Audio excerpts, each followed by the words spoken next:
Recorded Books Inspirational presents an unabridged recording of The Visitor by Lori Wick, narrated by Virginia Leishman. This work is copyrighted 2003 by Lori Wick. This recording is copyrighted 2003 by Recorded Books. It is the year of our Lord 1812 in Collingbourne, England. Alexander Tate is convalescing with bandaged eyes after a throw from his horse, when his Aunt Harriet asks one of the Steele sisters to read to him daily. The intriguing voice of this visitor sparks new light in the heart of the young man. Tate begins to wonder about the reasons behind this vibrant young woman's visits. Soon he understands that he is not the only one struggling with blindness. Will these two young hearts trust God's healing touch, however it may come? And now, The Visitor. Prologue. London, Preston Manor, 1812. Dr. Harville stood patiently in the hallway outside of Alexander Tate's bedroom. Several maids entered the room, a manservant behind them, all of them seeing to their tasks and exiting one at a time. Tate's man, Hastings, as well as his business manager, Charles Pierpont, were among the parade of people. Not accustomed in his line of work to being asked to wait, the good doctor remained silent to see what would happen.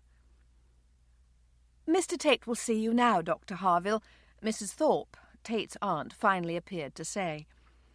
She bade him enter. The doctor did so without comment. "How are you today, Mr. Tate?" "I have a headache," the gentleman said quietly. "I don't wonder," the doctor stated mildly, but the comment was not lost on the injured man. "What do you suggest I do?" Tate asked, his voice still quiet. "I suggest you get out of London.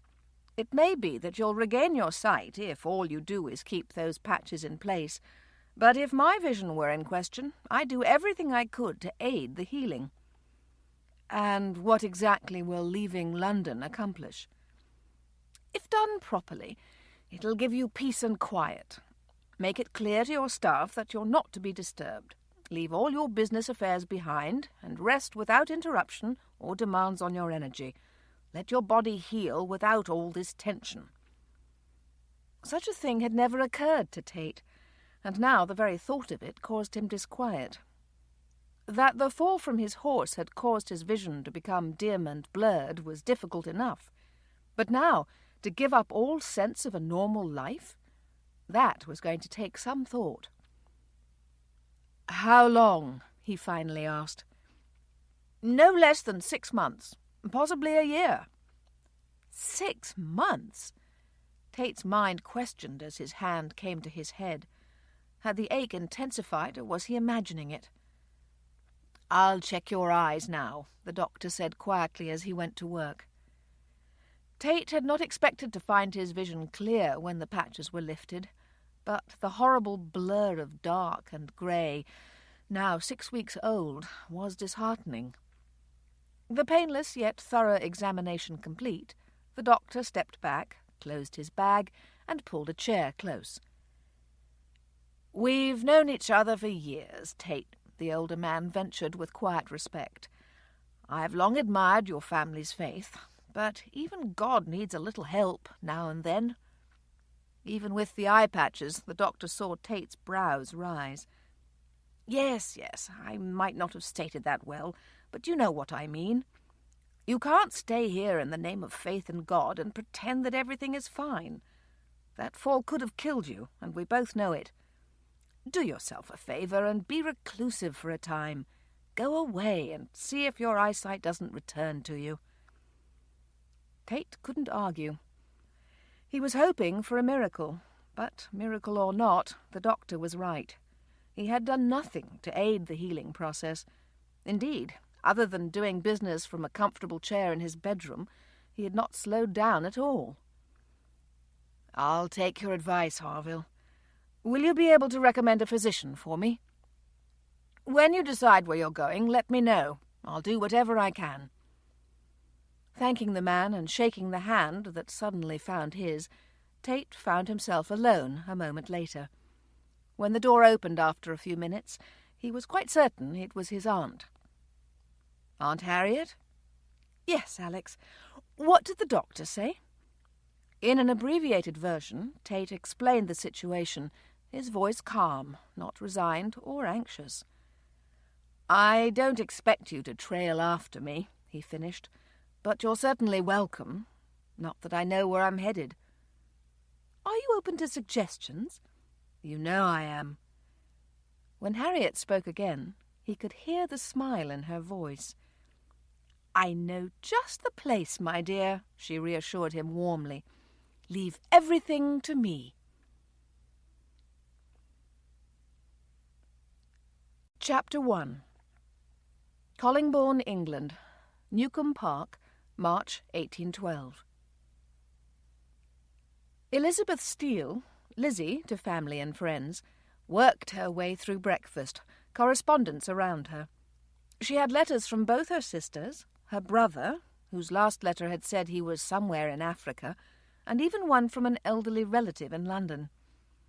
The temptation to tear into her brother's letter was great, but she made herself save it for last.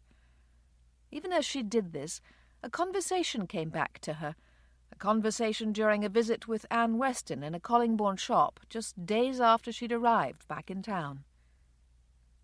"Anne, is that you?" "Lizzie!" Anne exclaimed with delight as she rushed to hug the friend who had entered the aisle. "How are you?" "I'm very well," Elizabeth Steele told her, smiling in delight of their meeting. "How are you?" "I'm married," Anne told her, her smile lighting her whole face. "I'm Mrs. Robert Weston." "Oh, Anne, I'm so pleased for you." "But tell me, Lizzie," Anne rushed on, "are you visiting or have you moved back?" "I'm back." "How long have you been here?" "Only a week." "And what brought this about?" "Several things, but mostly that my brother has left England to travel for a time." Anne's brows rose in surprise. "Which brother?" "Edward. He left in August, but it feels like forever. I told Henry that I wanted to return to Collingbourne, and surprisingly enough, he wanted to move as well." "And is it just Henry, or are all your siblings back?" "Everyone save Edward," Elizabeth said with a smile. "A little peace and quiet at Newcombe Park would have been lovely, but we're all home." "It's so wonderful to see you, Lizzie. Things are busy just now, but when the holidays are over, I want you to come and visit." "I want you to do the same. I must meet your Mr. Weston." "And you shall. We'll be in church tomorrow." "I shall seek you out." That conversation had been in November, 4 swift months earlier. In that time, Lizzie's sister Charlotte had married John Barrington, and her sister Cassandra had accompanied a friend on a trip to northern England. Cassandra was scheduled to arrive in Collingbourne within a week, but when she would see the new Mrs. Barrington or her brother Edward again was in question. Thinking back on it, Lizzie wondered that Anne hadn't questioned why Edward's departure would precipitate her moving back to Newcombe Park. But right now she was very glad that part of her heart had remained a secret. Henry, the oldest of the Steele family, and by far the most reserved, arrived just then, helping to remove Lizzie's mind from the unread letter as well as her current thoughts. "Breakfast, Henry?" "Please." Lizzie knew very well that if she didn't push the point, he would be happy to utter only that word to her all day. A man who simply didn't need spoken words to live, Henry took his seat at the breakfast table, prayed, and calmly began to eat. Lizzie knew she could draw him out with an effort, but at the moment she didn't have the energy. Her mind was on someone else, someone who had travelled with her brother, unaware that when he'd left England, he'd taken Lizzie's heart with him. Collingbourne, England, Brown Manor. Robert Weston walked slowly along the garden path, his eyes scanning the lush greenery for signs of his wife. He knew she was out here. The early blooms were irresistible right now. but hadn't spotted her just yet. When he did, he stopped, just taking time to study her. Anne Weston stood in profile to her husband, the breeze pressing her dress against her and giving full evidence of her condition. Weston watched as she placed a long-stemmed blossom in the basket that hung from her arm before reaching to snip another one. Not until she straightened did she spy her husband and smile. "This looks fun," Weston commented as he joined her. "It is, but I'm almost finished." "Are you getting tired?" "A little." "Let Sally do the arranging and take a rest," Weston suggested. "Actually, I was thinking I might play the piano for a time." "Can you reach the keys these days?" Anne couldn't stop her laugh. "You are incorrigible." Weston grinned. "I was hoping you'd think so." Weston took the basket, and the two walked toward the house.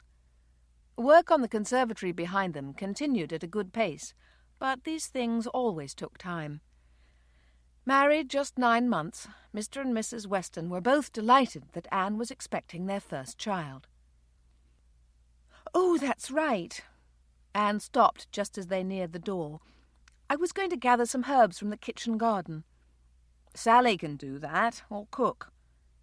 Anne nodded in agreement, but her heart wasn't willing to give up one of her passions. Puttering in the garden was one of her favourite activities, and the spacious walled-in kitchen garden never ceased to delight her.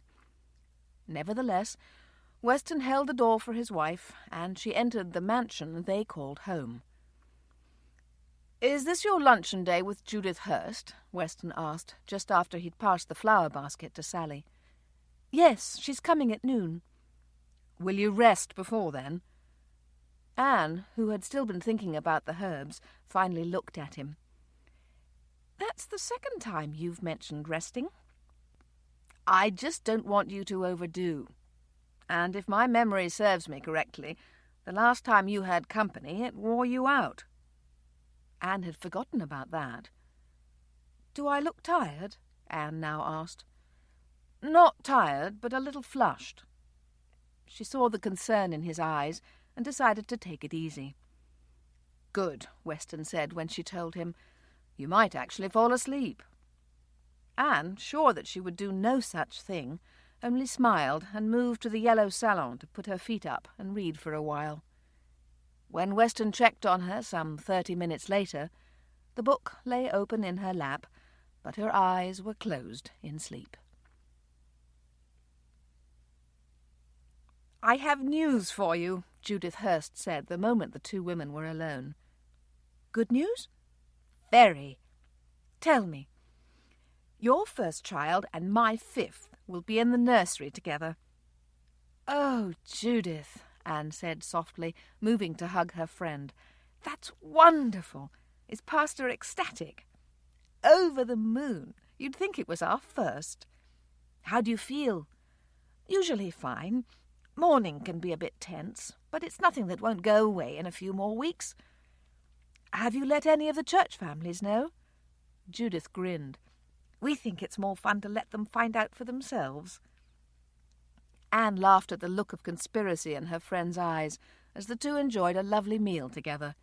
They also caught up on the latest news, something they usually didn't have time for on Sundays. By the time Judith took her leave, Anne was weary, but her face held a smile. The Hursts' plan to let the congregation learn of the pregnancy on its own was a brilliant idea. Anne decided then and there not to tell Weston. She would wait until he heard the news, and then have the delight of telling him she'd known all along. Newcombe Park. Lizzie read Edward's letter again the next morning. Nothing had changed. She hadn't missed a thing. But her lonely heart somehow willed the words to be different. Laying her head back against the sofa in the small sitting-room, her eyes slowly closing, Lizzie remembered the last time she'd seen Thomas Morland. It was a Sunday morning in Bath. "I'm going to be gathering the last of my things tonight, Edward," Thomas said as soon as they exited the church building. "All right. Shall I meet you at your house, then?" Tuesday morning. I'll expect you at 8. I'll be there. Lizzie stood quietly, as did her sister Cassandra. Henry had gone ahead to the coach to find some papers he'd promised Pastor Greville. For a moment it didn't look as though Morland would even remember to glance their way, but just before he turned away, his eyes found Lizzie's. "Well, Lizzie and Cassie, I won't be seeing you again for a time, so I guess this is goodbye." "Have a good trip, Morland," Cassandra bade him. "Take care of yourself and our Edward." "I shall. Goodbye." "Goodbye," Lizzie put in as he turned, but he'd broken eye contact by then. Lizzie wondered all the way home if her face showed how frozen her heart felt. It had all been so fast, and with no word on when they would see him again. She glanced at Edward, but clearly he was preoccupied with his own travelling plans. Cassandra was gazing out the window, so for the moment Lizzie felt free to let her eyes slide shut. "Are you all right?" Lizzie was stunned to hear her brother Henry quietly asking this, so stunned, in fact, that for a moment she didn't answer. "Yes, Henry, thank you." Henry's eyes remained on her for a few moments before shifting to the window. Lizzie's own gaze shifted as well. All she could wish for was her older sister, but Charlotte was visiting with her fiancé's family and wouldn't be home for several more days. Lizzie surfaced from the memory with a start, sitting upright in her seat. The scene was so painful in her mind that for a moment her breathing was laboured. "Do you need something, Mum?" Lizzie's personal maid had come to the room and found her mistress so pale that she interrupted her. "No, Kitty, thank you," Lizzie said quietly, managing a smile. But the occurrence caused Lizzie to head for the mirror. After a brief look, she concluded that she looked awful and decided not to sit about and baby herself any longer. Calling for a basket and her small hand clippers, she headed for the garden. Flowers weren't her favourite pastime, but anything had to be better than sitting around and feeling sorry for herself. Collingbourne, England.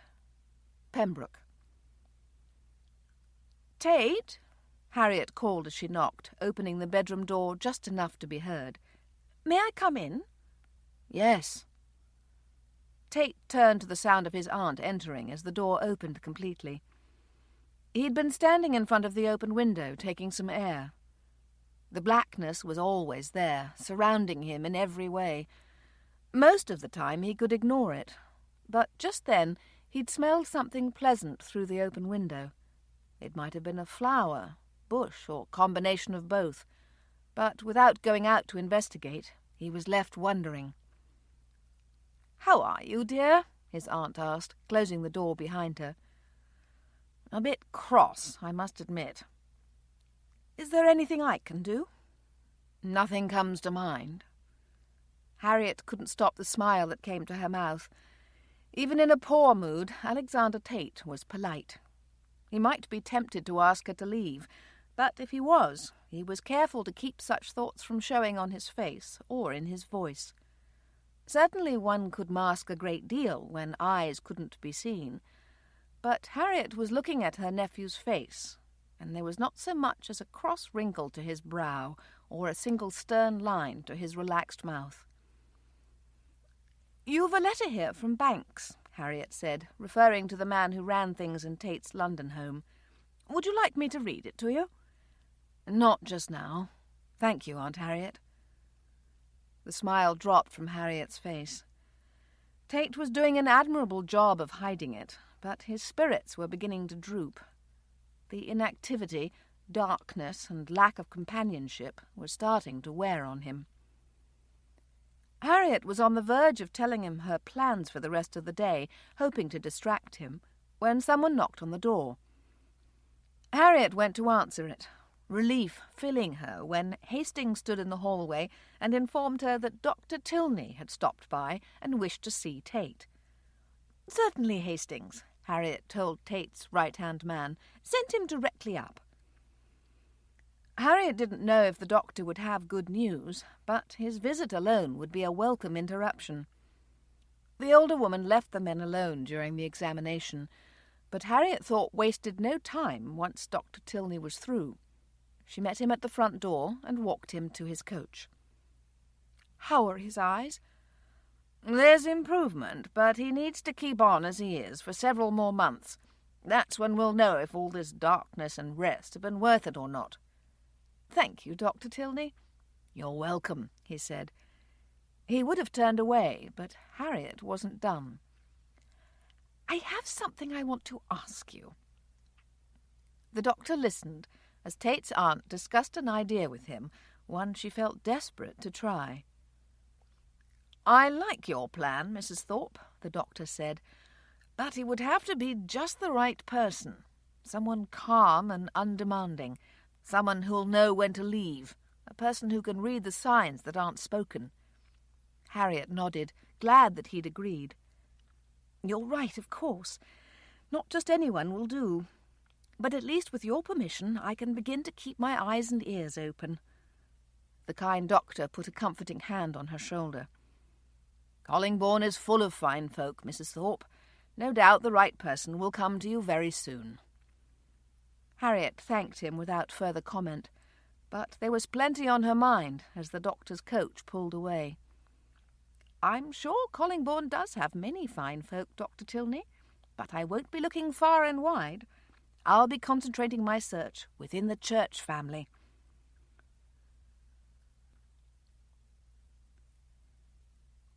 "Are you ever like Jonah?"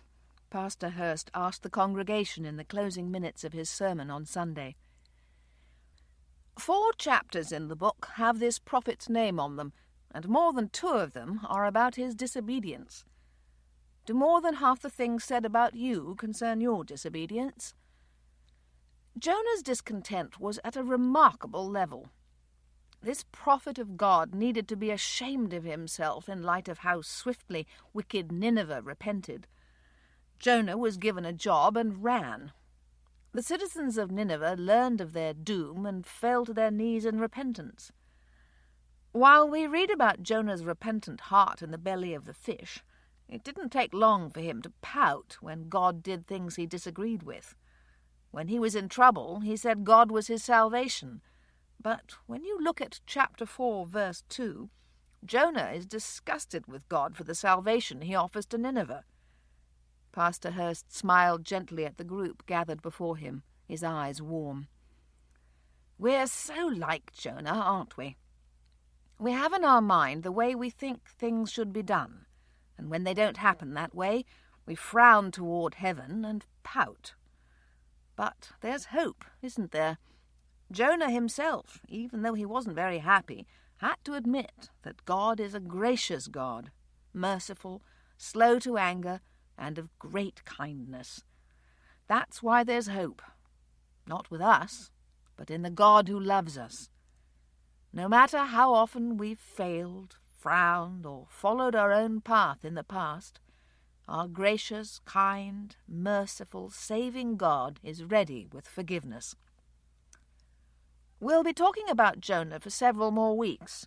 There is much to be learned here about God's love and our discontent. If you have a chance, study the book of Jonah on your own. Ask God to teach you things that will change you forever. Pastor Hurst then led them in a final prayer and dismissed the congregation. Lizzie sat for a moment and thought about what she'd heard. She'd been discontented since Thomas Morland left with Edward. She now realized what a waste of time that had been, her time and God's. It was time to confess her selfishness and agree with God, no matter what his plan. "Lizzie!" Lizzie looked up to see Mrs. Walker calling to her from the end of the pew. "Come and hug me," the older woman bade, "and tell me how you are." Lizzie did as she was asked, glad for their friendship. "I'm doing better after that sermon," Lizzie admitted as the women embraced. "I'm glad to hear it. Can you and Henry join us for lunch today?" "That sounds wonderful. I'll check with him." Henry Steele enjoyed James Walker's company immensely. They might not have contact for months, or even years at a time, But whenever they were together, their conversation picked up without faltering. With this in mind, Henry agreed to lunch at Blackburn Manor without hesitation. Lizzie and Mrs. Walker also enjoyed one another's company, but today there was an added bonus. After going home to check on Tate, Harriet Thorpe arrived for lunch as well. "Mrs. Thorpe," Lizzie greeted her warmly, "how are you?" "I'm very well, Elizabeth." The two had met in January. "How are you?" "I'm well.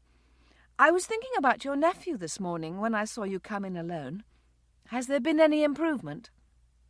"Not yet. The doctor still wants him to take it very slowly."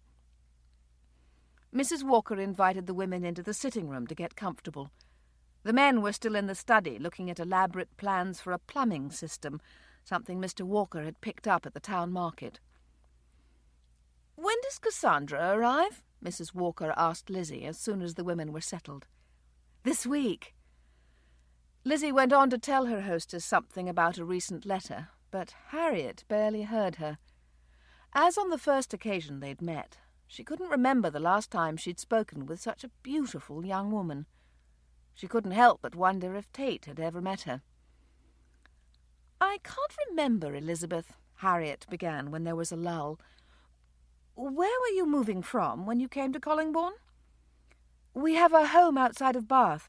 We haven't lived or visited here for some time, but it's still like coming home." "Tell her about Pembroke, Harriet," Mrs. Walker put in. "It's such a fun story." Harriet smiled.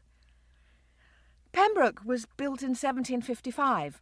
It has a large ballroom, very ornate, and grounds of more than 600 acres. 20 years after it was built, an observatory was added.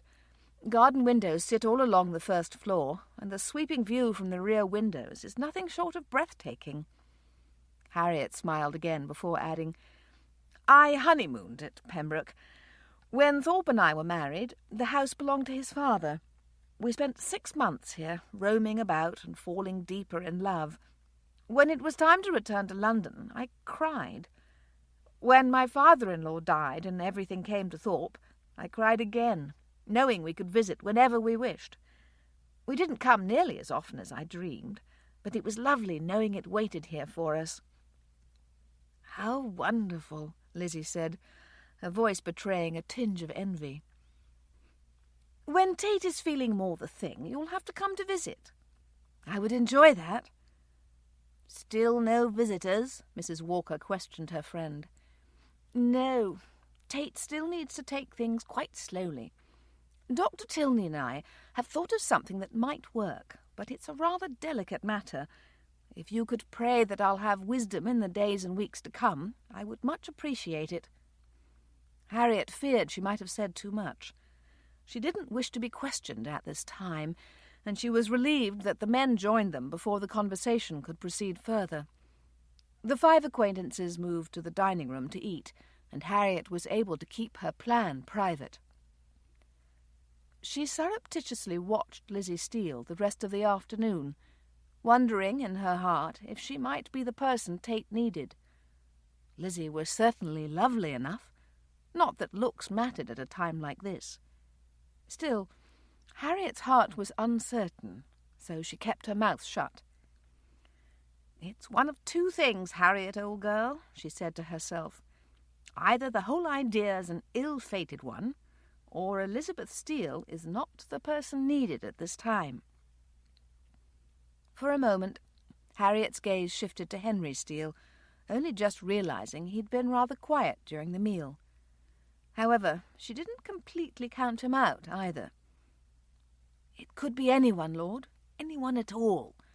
If the idea will work, you'll show me somehow. Help me to be wise and aware." Almost with a start, she realized she'd done little but think of Tate since arriving. Knowing enough was enough, Harriet settled in to enjoy the rest of lunch and her visit. Chapter 2. Pembroke. Harriet wasted no time. She had checked on Tate before going to lunch, but had then been gone for hours. The mansion was full of servants, and Tate was by no means helpless, but as soon as she arrived home she sought him out in order to check on him. "How was lunch?" he asked kindly.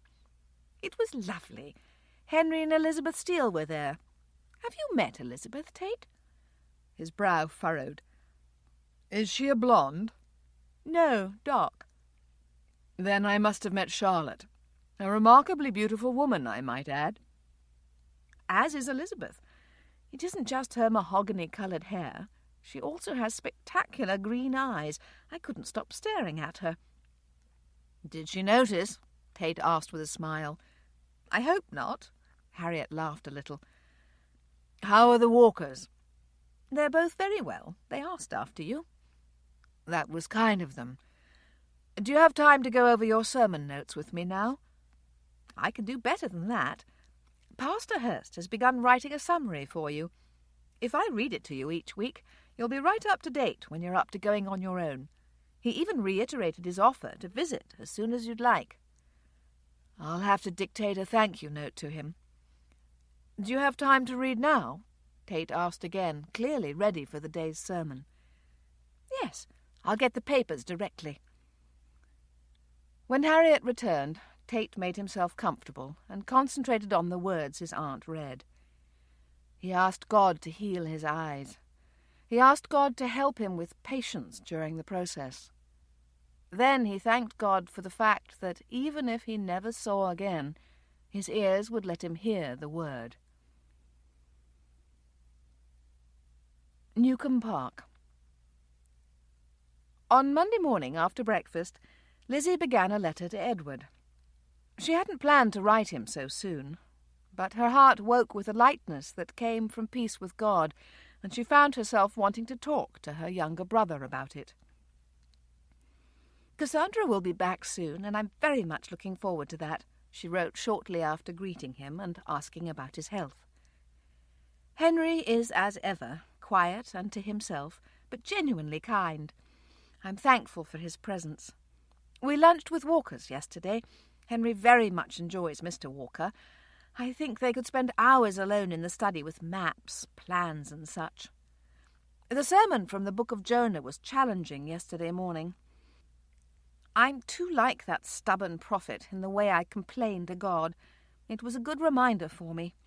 I was in the midst of confessing my sin when Mrs. Walker invited us to join them for lunch. I felt as though I'd been rescued, because it helped take my mind from my selfish thoughts. Harriet Thorpe was also there, but her nephew, Tate, is still not well enough to be out. My thoughts are often with you and Morland.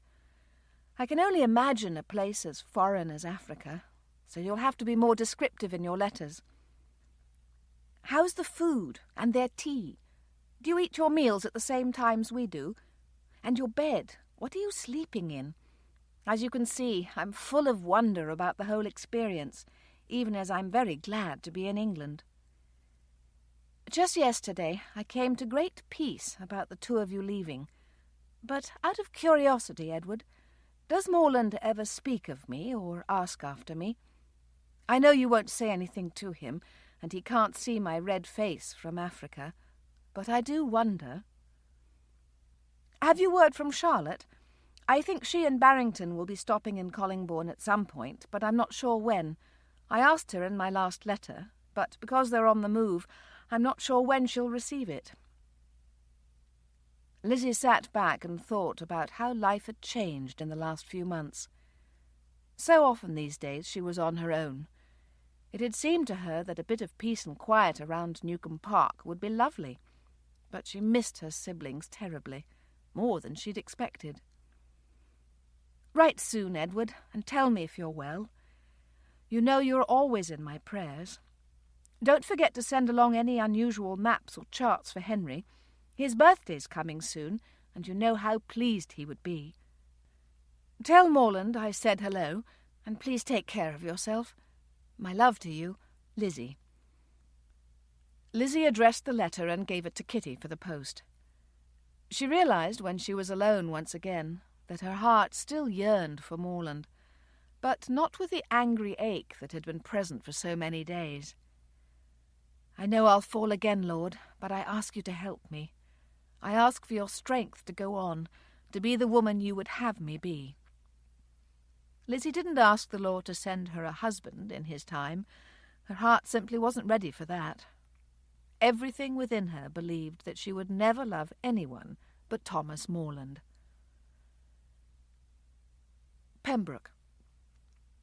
Tate's shin collided in an unforgiving manner with the drawer he'd left out, and for a moment the tall, blind man stood still and winced as pain radiated up and down his leg.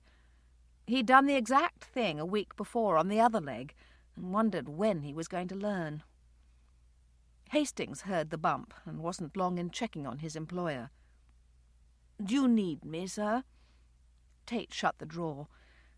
"Have I left anything else in my way, Hastings?" "Yes, I'll just get this other drawer." "Thank you."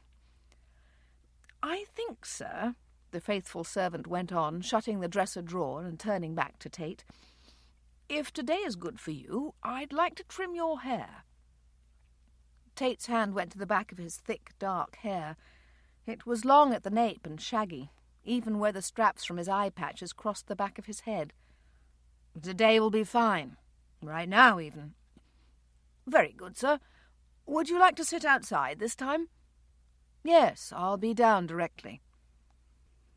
Hastings had helped him downstairs the first weeks they lived at Pembroke, but since the house and property were not entirely unfamiliar to Tate, it wasn't long before he was moving about on his own. "Hastings," Tate called to his man before he could leave, "are you still here?" "Yes, sir." "Is my aunt nearby?" Tate asked, his voice dropping a bit. "No. Shall I find her?" "No." Tate stopped him, barely hiding his smile. "I have something I wish for you to do." Hastings had a smile of his own by the time Tate finished describing his scheme, and only just in time. Harriet came looking for Tate's man a short while later with a question. When the three finally separated, Hastings and Tate for the haircut and Aunt Harriet for town, Tate's plan was in place. Tipton. The entire family was gathered at the Palmer home for dinner. Palmer and Lydia's brood of 5 were around the table, as were Jennings and Mary Ann's 4 children. Mr. and Mrs. Walker, grandparents to the Jennings children, had also joined the party. 7-month-old Catherine was on her grandfather's knee, attempting to place the tablecloth in her mouth. Young Oliver Palmer, now 9 months old, was in his sister's lap, happy to smile at anyone who caught his eye. Conversation flowed freely, and it took a moment for Palmer to gather everyone's attention so grace could be said. "I think we'll pray now and get started, although it doesn't seem as though anyone is lacking energy from not having eaten." Those gathered around the table laughed at this light humour and then bowed their heads. "We have much to thank you for, Heavenly Father. Thank you for the food, the hands that prepared it, and all who have gathered here. Help us to be wise and mindful of you as we enjoy this time. I ask these things in Christ's holy name. Amen." The conversation went back to full volume as food landed on every plate and the feasting began. "What do you hear about Tate?" Lydia asked the table. "Any word on his sight?" "Harriet was over on Sunday," Mr. Walker answered. "She said he still needs to take it easy and keep his eyes covered." "How long has it been now?" Mary Ann asked. "A while," put in Lydia. "Since before Christmas," added Mrs. Walker. "Has it helped to be here in Collingbourne, taking things slower?" Jennings asked, having heard the reason for the move. "They won't know for some time. He's so shut off from everything. How's he handling it?" No one knew specific answers, so speculation abounded. Soon they moved on to the children's schooling. The older children were asked to report on what they'd been learning, the adults questioning them at some length. By the time this was accomplished, the children were finished eating and were dismissed. The 6 adults enjoyed conversation of their own, and, interestingly enough, the Hurst family came up. Palmer shocked everyone with his first statement. "I think Judith might be expecting." "Who told you that?" his wife wished to know, her mouth opening in surprise. "No one. I just think it might be true." There was no end of ribbing when he said this, and Palmer took it in stride. The group was right. He didn't know for certain. Nevertheless, he was quite sure in his heart. And when the topic changed to a possible trip to London, he did nothing to dissuade it. He told himself that they would all know soon enough. Pembroke. "Aunt Harriet, is that you?" Tate called from the library. It had taken 2 more days to execute his plan, but he was now situated casually in one of the deep chairs, a side table next to him. "Well, Tate," his aunt said with pleasure, "I don't think I've seen you in this room since we arrived." Tate smiled to himself, but said honestly, "I'd forgotten how good a library smells." "It does at that," Harriet agreed softly, her eyes caressing the beautiful book-lined shelves. "Are you in the mood to read for a time, Aunt Harriet?" "Why, Tate," his aunt said with pleasure, "I'd love to read to you. What shall I read?" "Oh, anything will do." His voice was a study in nonchalance. "I think there might be a book right here on the table." "Wonderful." Tate barely held his composure as Harriet took the book from his outstretched hand. He heard her settle in to read, turning the first few pages, but then everything stopped. "Oh, Tate, this book's in French. My French is terrible." "Oh, all right. No problem. I think there's another volume of some sort right here." Tate took a second book from the table and held it out. "Wonderful," Harriet said again, ready to do some serious reading this time, but again all movement stopped. "Tate," she said, her voice growing suspicious, "this book is written in Italian. I don't know Italian." "Don't you?" he asked, as though this were breaking news. "Alexander Tate," she exclaimed sternly, even as laughter escaped. "Who helped you with this?" Tate's head went back as he laughed, a full-bodied sound that Harriet hadn't heard in far too long. She went over to hug him, and he squeezed her tightly, very pleased with the success of his joke. "You rascal!" she accused him, still laughing at his ploy. "Was Hastings in on this?" "Of course." Harriet sighed before asking, "Would you like me to read to you?" "As a matter of fact, I'm happy just to sit here, but thank you." "That was very naughty." "Wasn't it?" Tate agreed, doing nothing to hide his smile. Harriet began to rethink her plan.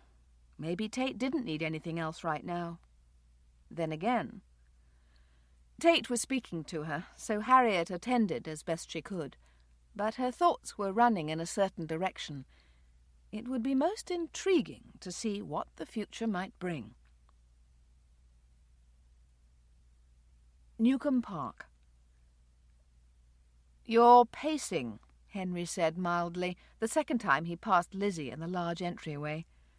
She turned to him, trying to look innocent, but doing a dreadful job. Henry's serious eyes caused her shoulders to droop. "I thought she'd be here by now." "As did I, but that doesn't mean something's wrong." "I wonder why I always assume it does." Henry didn't answer, but did join her near the window, his own gaze going to the quiet driveway. He stood for several moments, his thoughts to himself, before touching Lizzie's shoulder and moving on his way. Tempted as she was, Lizzie didn't go back to pacing. Telling herself she would be too weary to enjoy Cassandra's first day back if she didn't settle down, she made herself stand still. "Lizzie!" Cassandra's rather husky voice came to her in the night, and Lizzie wished it was more than a dream. "Wake up, Lizzie, I'm home." "Cassie!" Lizzie gasped in surprise and delight when she realized her younger sister was sitting on the side of her bed, shaking her awake. "It's terribly late. We had one delay after another, but I wanted you to know that I'd made it." Lizzie hugged her for all she was worth. "Are you all right?" Lizzie needed to know. "I'm fine, and I'm so glad to be home. We'll have days to visit, but right now I've got to sleep." Lizzie saw Cassandra to her room after she hugged Henry, who met them in the hallway, and then went back for her own sleep. She lay in the darkness a few moments, smiling up at the ceiling and thanking God for his protective hand that had brought her sister home. Brown Manor. Anne didn't know where her energy had gone. She had awakened that morning with such plans, but suddenly she had no will for any of them. Not even time in the garden sounded appealing. Weston had gone to his study to get some work done. Anne knew he liked to have quiet, but right now she felt a need to be near him. She made her way toward the stairs, planning to apologize for being such a baby, even knowing he would understand. Thankfully, Weston had just left his desk to find Mansfield. He exited the study and saw his wife just as she reached the bottom of the stairs and collapsed into a small heap.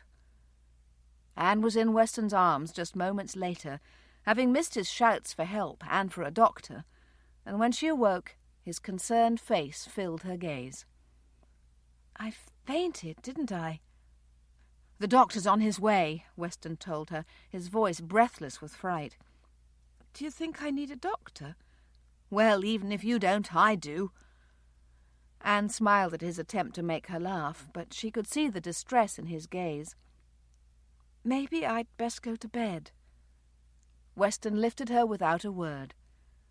Praying that he would accept whatever God had for them, he nonetheless asked his heavenly Father to spare his precious wife.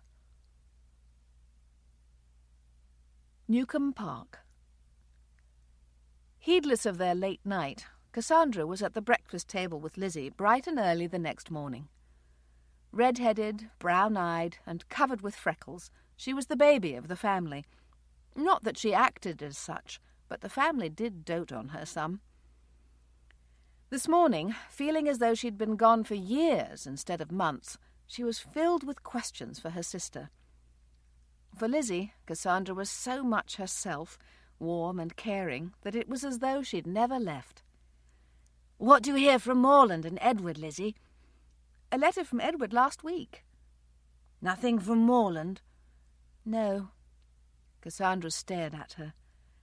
"I didn't expect one, Cassie." "Be that as it may, you were hoping." Not having expected this, and not certain what to say, Lizzie stared rather helplessly at her. Cassandra looked slightly amused as she asked, "Did you really think I didn't know?" "That's precisely what I thought," Lizzie confessed. "I didn't think anyone knew. Did Charlotte tell you?" "No, she didn't need to." "Why didn't she need to?" "Because I could see it in your eyes every time Morland was near you." Lizzie felt slightly defeated. "Well, you must be the only one. Evidently Morland couldn't see a thing." "Of course not." Cassandra's tone was matter-of-fact. "He's a man." Laughter bubbled unexpectedly out of Lizzie's throat. Her sister's tone and expression were so utterly amusing that she couldn't help herself. "Oh, there's Henry," Cassandra announced amid her sister's laughter, and before slipping out of her chair and meeting him at the edge of the room. "Are you writing tomorrow morning, Henry?" "Yes," he answered with a note of hesitation. "May I accompany you?" "Must you?" he asked, not bothering to hide his long-suffering sigh. "Yes, but only if you don't hate it. If you only dislike it, I'll come. If you hate it, I won't." Henry couldn't stop the smile that tugged up one corner of his mouth. There were few people who affected his heart more than his sister Cassandra. Shorter than his other two sisters, she looked quite a ways up at him, her pansy brown eyes smiling, warm, and expectant. "I don't hate it," he was forced to admit. Cassandra's smile went into full bloom. "What time shall I be ready?" 8 o'clock. That matter settled, Cassandra declared that she had something in her room for both of them, and sailed away to get it. Henry looked to Lizzie. "Isn't it lovely that she's home?" his sister asked. Henry couldn't stop the smile that stretched his mouth as he admitted, "Indeed it is, Lizzie." Brown Manor. "Oh, Lizzie," Anne said the moment that woman appeared in the doorway to her bedroom.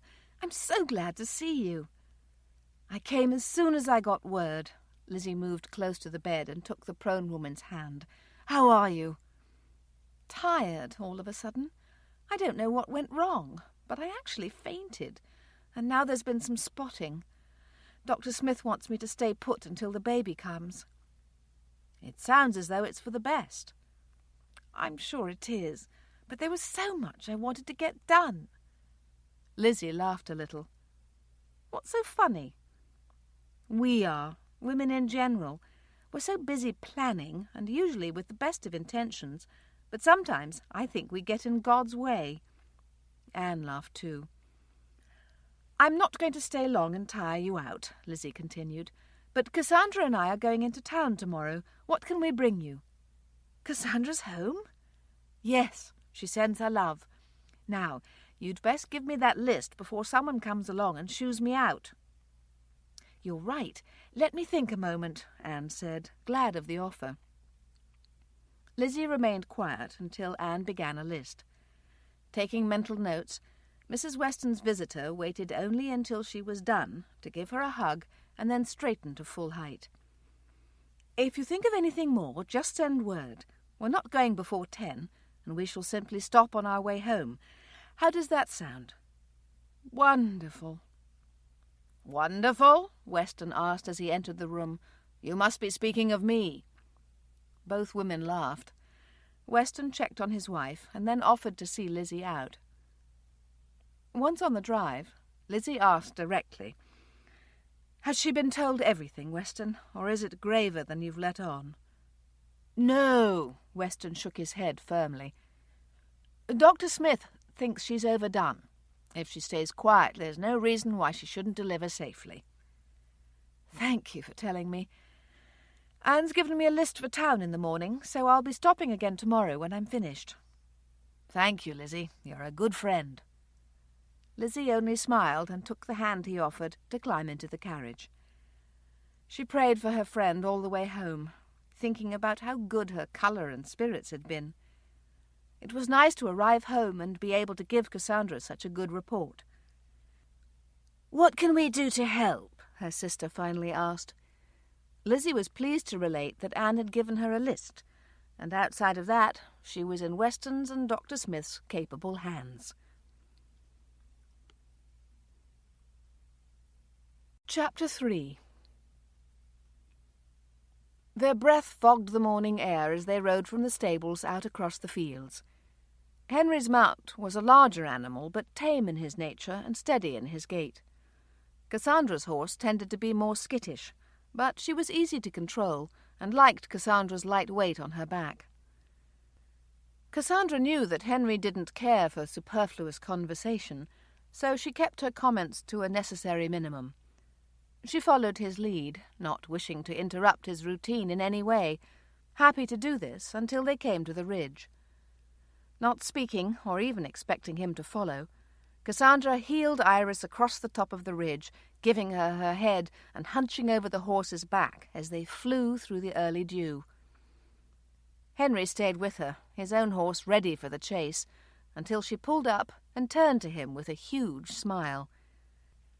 "It's official now, Henry," she breathlessly exclaimed as she slapped Iris's shoulder in reassurance. "I'm home." Henry gave his lopsided grin. "Does it take riding the ridge to do that?" "Among other things," she said with a laugh. "I'll let you know as I go." "I can hardly wait," Henry teased, and then said not another word for the rest of their ride. "Do you have a list of your own, Lizzie, or are you browsing today?" "No, I have a list. Some of the crockery is beginning to wear, and I thought I might see what Benwick has." "What's on Anne's list? Will Benwick have most of it?" "Yes, I'm certain. Do you have a list?" "A small one. My main concern is something for Henry's birthday. I shopped all the time I was away, but found nothing. If we'd come back to London as we talked about, I know I would have found something, but plans changed. Why was that, Cassie? I don't think you said. Emma didn't tell me when we left for her uncle's that she was in an argument with her intended. She doesn't think him attentive enough, and hoped that by leaving Bath he would pine for her. That was utter nonsense, of course, but as I said, I didn't know about her plan until we were miles north. What does that have to do with London? Well, only that Emma was the one who did all the pining, so rather than go with the original plan of shopping in London before we parted company, she wanted to go directly back to Bath. And, of course, you'll never be that silly when you're in love, Lizzie teased her. Cassandra only grinned. I'll let you know as soon as I'm in love. The women got down to some serious shopping as soon as the coach arrived in town. They started in Benwick's and began on Anne's baby list. As though shopping for their own child, they delighted over some of the things they found and even added purchases Anne hadn't listed. They were in the midst of this endeavour when Harriet Thorpe came down the aisle toward them, an odd look on her face. "Well, Mrs. Thorpe," Lizzie began, "how are you?"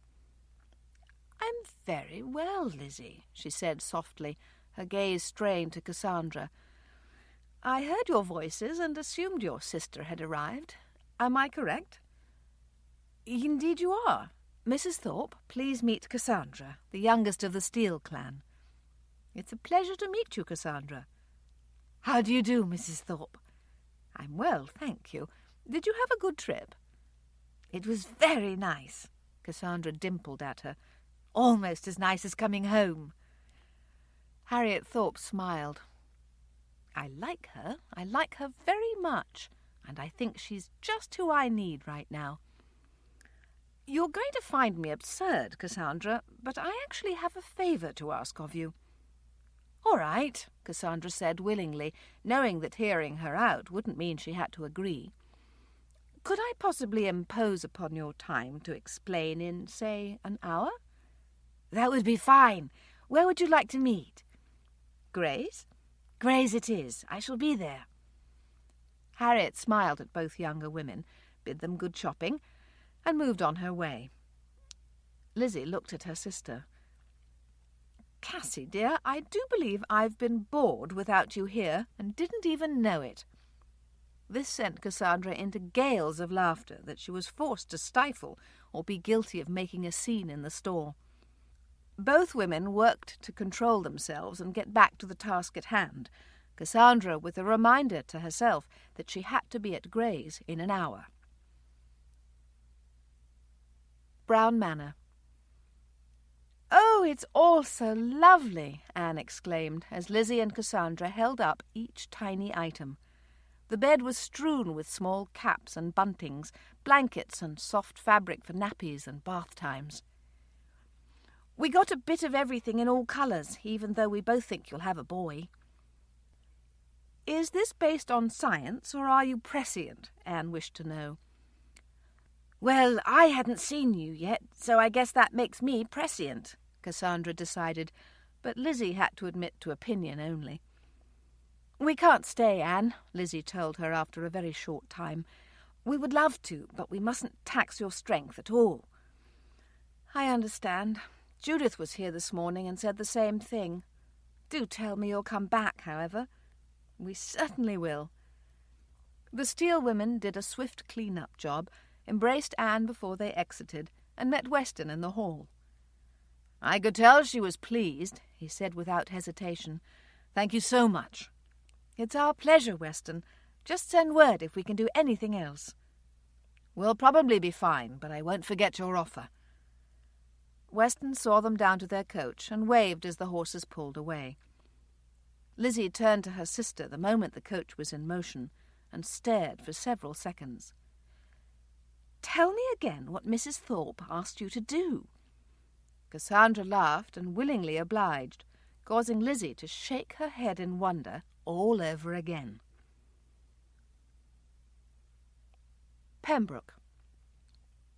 It couldn't have been more perfect. Harriet had all she could do not to dance when she realized that Tate had gone back to sit in the library just before Cassandra arrived on Saturday afternoon. "Is this a good time?" Cassandra asked. "This is perfect. I'll just bring you into the room and let you take it from there." Cassandra smiled at the delight in the other woman's eyes, trusting her to know what was best for her nephew. "Tate," Harriet began as she stepped into the library, "you have a visitor." "A visitor?" he asked quietly. "Yes." Tate listened as his aunt walked from the room. The moment her footsteps died away, a woman's husky voice spoke. "Hello, Mr. Tate. I'm Cassandra. Your aunt asked me to come and read to you." "Did she now?" he asked with a bit of humour in his voice, needing no time to catch on. "Yes. Is there something in particular you'd like me to read?" "Why, thank you for asking. Why don't we start with this book right here?" "Very well." Tate felt the book leave his hand, not entirely certain his aunt hadn't tiptoed back to watch. If she had, she'd know soon enough that he was about to turn the joke back to her. It was with a great deal of admiration and some chagrin that he heard this Cassandra woman begin reading to him in perfectly accented French. Some of his thoughts must have shown on his face, as she stopped after just a few paragraphs. "Is this where you were in the story, Mr. Tate? I found a slip of paper and assumed." Willing to listen for a time, and hoping that his aunt was in fact nearby, he responded, "That's fine." Cassandra didn't know if Mrs. Thorpe had remained in the vicinity or not. She had been given instructions and was just doing as she was told. She was to stay for less than an hour and to leave sooner if she was asked. "Excuse me," Tate cut in after only 5 pages. "Would you mind terribly if we changed books?" "Not at all." Tate had all he could do not to snap his fingers in defeat when her Italian was as well versed as her French. He would never have dreamed he would need more languages, or he'd have put Hastings to work. And then, to his surprise, somewhere in the story, the joke faded away. Tate found himself relaxing, his mind willingly following the plot and her deep, soothing voice. She corrected a few of her pronunciations from time to time, but it wasn't distracting in the least. Tate was nothing short of amazed when she stopped and closed the book. "Well, Mr. Tate, we made it through the first 4 chapters, but now I must be off." "Thank you," Tate said automatically, realizing she was moving out of the room before he could frame any more of a reply. Not long after, he heard a door close and knew she had gone. He wasted no time coming to his feet. He found the door out of the library and hollered like a fishwife. "Harriet Thorpe, where are you? Harriet Thorpe, you come here this instant!" Her laughter gave her away as she came from the foyer, so satisfied with herself that she danced a little jig. "Come here," Tate commanded, holding his arms out to hug her.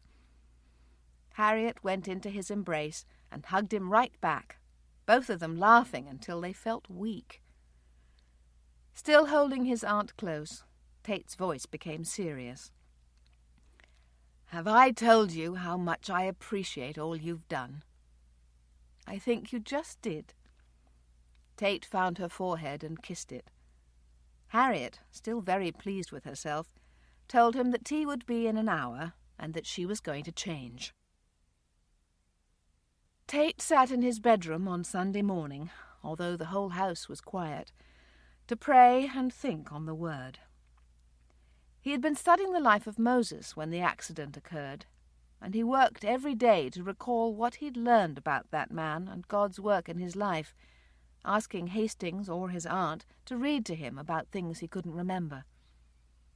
This morning, however, he just wished to pray. Prayer had become an integral part of his life since the accident. He'd always wanted to be stronger in that area, and having been plunged into darkness, had certainly accomplished that. Please bless Pastor Hurst and all those listening to him today. Prepare hearts and change lives, Lord. Thank you that Harriet could meet with the church family this morning. Thank you for her love for you. Bless her, Lord. Help her ears to be open to your word this morning and to listen keenly for things she needs to learn. And please help her, Lord, to be aware of others around her. Tate stopped. This was not so much a prayer request for his aunt, but one that he would be praying for himself should he ever see again. He had not been an uncaring man, just a busy one. Of course, he said quietly in his room, that's probably the same thing. Tate spent the next 2 hours in his room. At times his heart was quiet, just thinking about the great God who loved him. And other times he lifted up all he could think of, friends and family alike, asking God to protect and save. Not until it was almost time for Harriet to return did Tate remember Cassandra. She had such a nice voice, deep and soothing. He wondered if she was going to come again. "I'm fascinated with Jonah," Pastor Hurst admitted during his sermon. "I think I would choose to do better. I think in the same situation I would act differently. But then something comes up in my life that reminds me I am not thinking as God thinks, and I have to suspect that I would have done no better than Jonah. He's doing the right thing one minute and completely rebelling the next. Can you imagine being one of the sailors on that ship? They begged God not to hold them accountable for the murder of Jonah, but what else could they do but throw him overboard? The ship was being torn to pieces. Murder or not, they had to try it or all drown. Rebelling against God is exhausting work. The sea and wind are about to break the ship to pieces, but Jonah is sleeping somewhere below deck. I personally would be so seasick that I would wish for death, but he's run from God and is now worn out. Do you ever run from God? I don't mean literally, although that might be the case. I'm talking about the times you ignore what you're supposed to do. That's a form of running from God. How about the sin you know it's time to give up? Guarding that sin and pretending you're not is running from God. But, as we talked about last week, in God there is always hope. Even when we run, God is planning for our return. Even Jonah understood this. He's been cast into the sea and swallowed whole. But look at what he says in chapter 2, verse 4. I am cast out of thy sight, yet I will look again toward thy holy temple. Verse 7 goes on to say, When my soul fainted within me, I remembered the Lord, and my prayer came in unto thee, into thine holy temple. Hope, my friends, it's a precious thing. The hope we can have in our saving God is huge. There is no sin that he can't forgive. There is no need that he can't supply. Even if you've run, even if you're running right now, our saving God is waiting for you to turn to him. Cassandra felt tears in her eyes. She hadn't run from God in sin, but she'd been gone so long. She had let Emma talk her into staying away much longer than she had wished. It was simply wonderful to be back with Henry and Lizzie in her home church. The sermon ended a short time later. Cassandra always managed to miss notes, but she still sang out with all her heart, giving praise to the God who had brought her to this place. When they exited the church, Henry ended up beside her in the aisle. She turned to him, her eyes still a bit wet, and waited for him to look down. It's definitely official, Henry. I'm home. Henry smiled his kind smile, the one he usually had for her, the one that didn't need words. How is Anne today, Weston? Lydia Palmer asked, snagging Weston as he walked from church. She's doing well, but wishing she could be here. I can well imagine. Please tell her that I'm going to visit this week. Is any day not good for you? Judith is coming Tuesday. Will another day work? Yes, I'll come Thursday. Send word if that isn't convenient. Is morning or afternoon best? She tends to sleep off and on. Come whenever you like. All right. I have something for the baby that I was going to give to her later, but perhaps it'll cheer her up. Weston smiled. Thank you, Lydia. I know she'll appreciate your visit. Lydia had no more than finished when several other people stopped to ask after Anne. That she was loved by the church family was more than evident. Weston smiled as he rode home, knowing such a report would do her heart a world of good. Pembroke. I have new notes for you. More on Jonah? Yes. Good. I'm looking forward to hearing them. And Anne Weston has been put on bed rest, Harriet said. Home from church and sitting down to lunch, she was filling Tate in on all the news. I don't think you've met the Westons, but things have suddenly gotten a bit rocky with Anne's first pregnancy. Is Weston's first name Robert? I believe it is, yes. I think I know him from London. Now that you mention it, Harriet's brow creased with thought, I think he said that very thing to me when we met. I didn't know he had married. I believe it's recent, just last year. Tate brought his glass to his lips, having become practised with the effort, and took a drink. When he set his glass back down, careful to miss the edge of his plate, he had a question for his aunt. This time there was no joke in his mind. Is Cassandra coming back tomorrow? Coming back? Yes, to read to me. In her surprise, Harriet took a moment to say, I didn't know you wanted her to. I thought that might be the plan. Not exactly, Tate, Harriet began, her mind scrambling with how to explain. You seem to be getting down, Tate. I began to worry. I even talked to Dr. Tilney about having someone come in each day and read to you. And what did he say? He said if we could find the right person, one who wouldn't overtax you, then it might be helpful. But then you played that joke on me, and I decided to tease you back, thinking you didn't really need a daily diversion after all. That all makes perfect sense, but I ended up enjoying Cassandra's reading, Aunt Harriet. I wish her to come back. And what of your rest? She's very restful. When I got over the joke, I simply listened to her read and found it most soothing. Harriet was stunned. Her silence told Tate as much, but he was quite serious. Will you ask her, or should I dictate a note to Hastings? I'll certainly ask her for you, but I don't know what she'll say. Well, that's up to her, Tate responded pragmatically. At least you'll be able to say you tried. Still a little shocked by this turn of events, Harriet was quiet for a time. But then she remembered how much she liked Cassandra Steele, and how willing the young woman had been to help out and go along with the joke.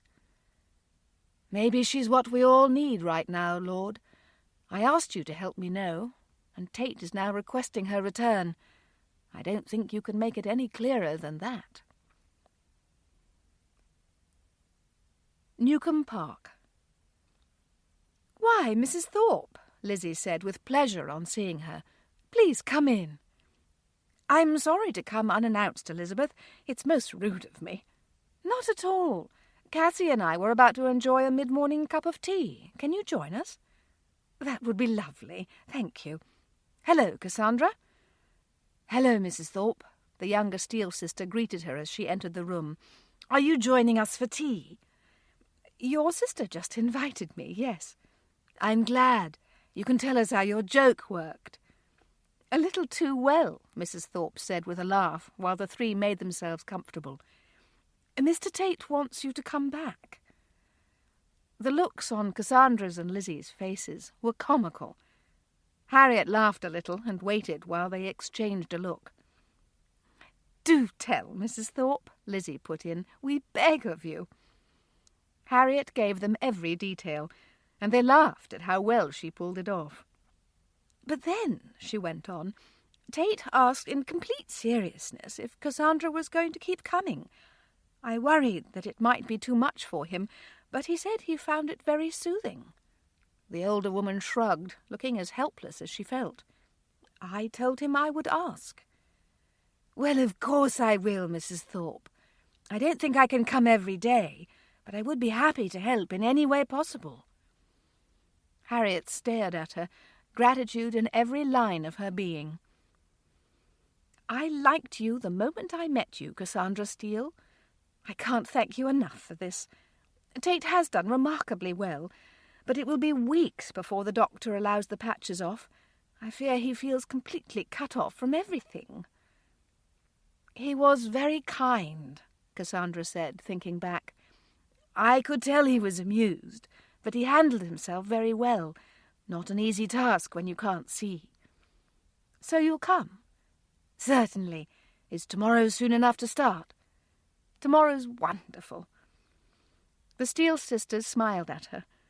Harriet had done nothing to disguise the relief in her voice, and both Lizzie and Cassandra found this highly amusing. The three of them enjoyed a cup of tea together and talked about the different people they knew in common. Before Harriet left, however, she made sure that Cassandra understood what she'd first told her about Tate's need for rest. He's been very careful, but should you ever sense that Tate has overtaxed himself with your presence, err to the side of caution and leave. I'll plan on that. I can't thank you enough, Cassandra. The youngest Steele smiled sweetly, not needing to be thanked again. I'll see you tomorrow. Yes, tomorrow.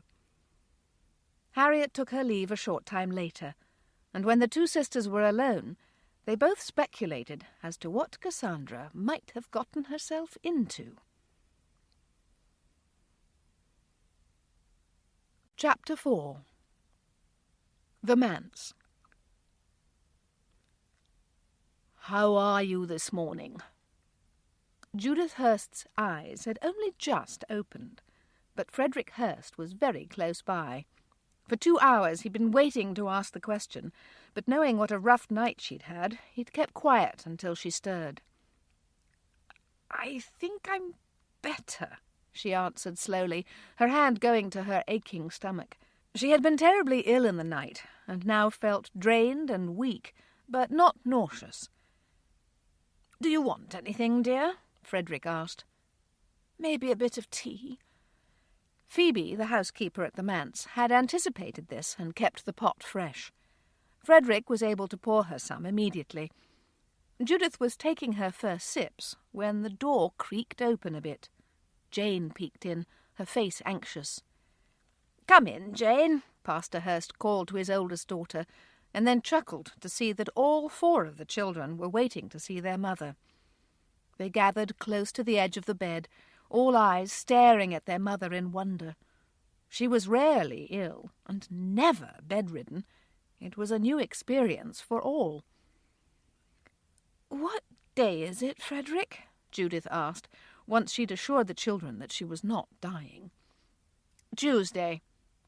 Oh, no. Her voice was weak, but her eyes showed her dismay. Will you please get word to Anne that I won't make it? Of course I will, and you know she'll understand, Judith. I'm sure you're right, but I do wish I could go. Ask someone else, Mother, Margaret suggested. Maybe Jane and I could go. That's lovely of you to offer, Margaret, but not this time. I do like your idea, however, of asking someone else. Maybe I'll send word to Lydia Palmer or Elizabeth Steele. This was precisely what Judith, with her husband's help, ended up doing. First, they sent word to Anne, letting her know Judith was ill.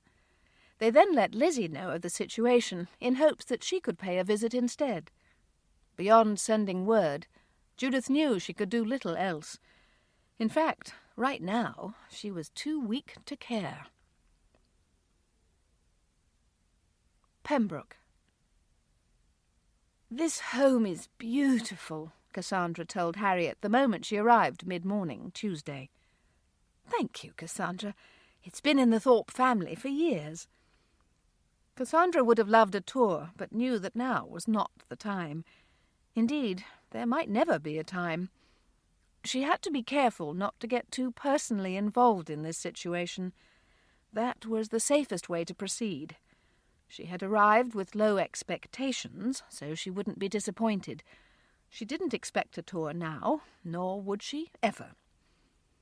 "Tate," Harriet called from the entrance of the library, just as she had before. "You have a visitor." "Hello, Mr. Tate," Cassandra said, as soon as her hostess walked away and she was fully in the room. "Hello, Cassandra. Thank you for coming." "You're very welcome. Do you have a particular book in mind for today?" "I do, yes." He handed her the Italian volume. "If you'll go on in this."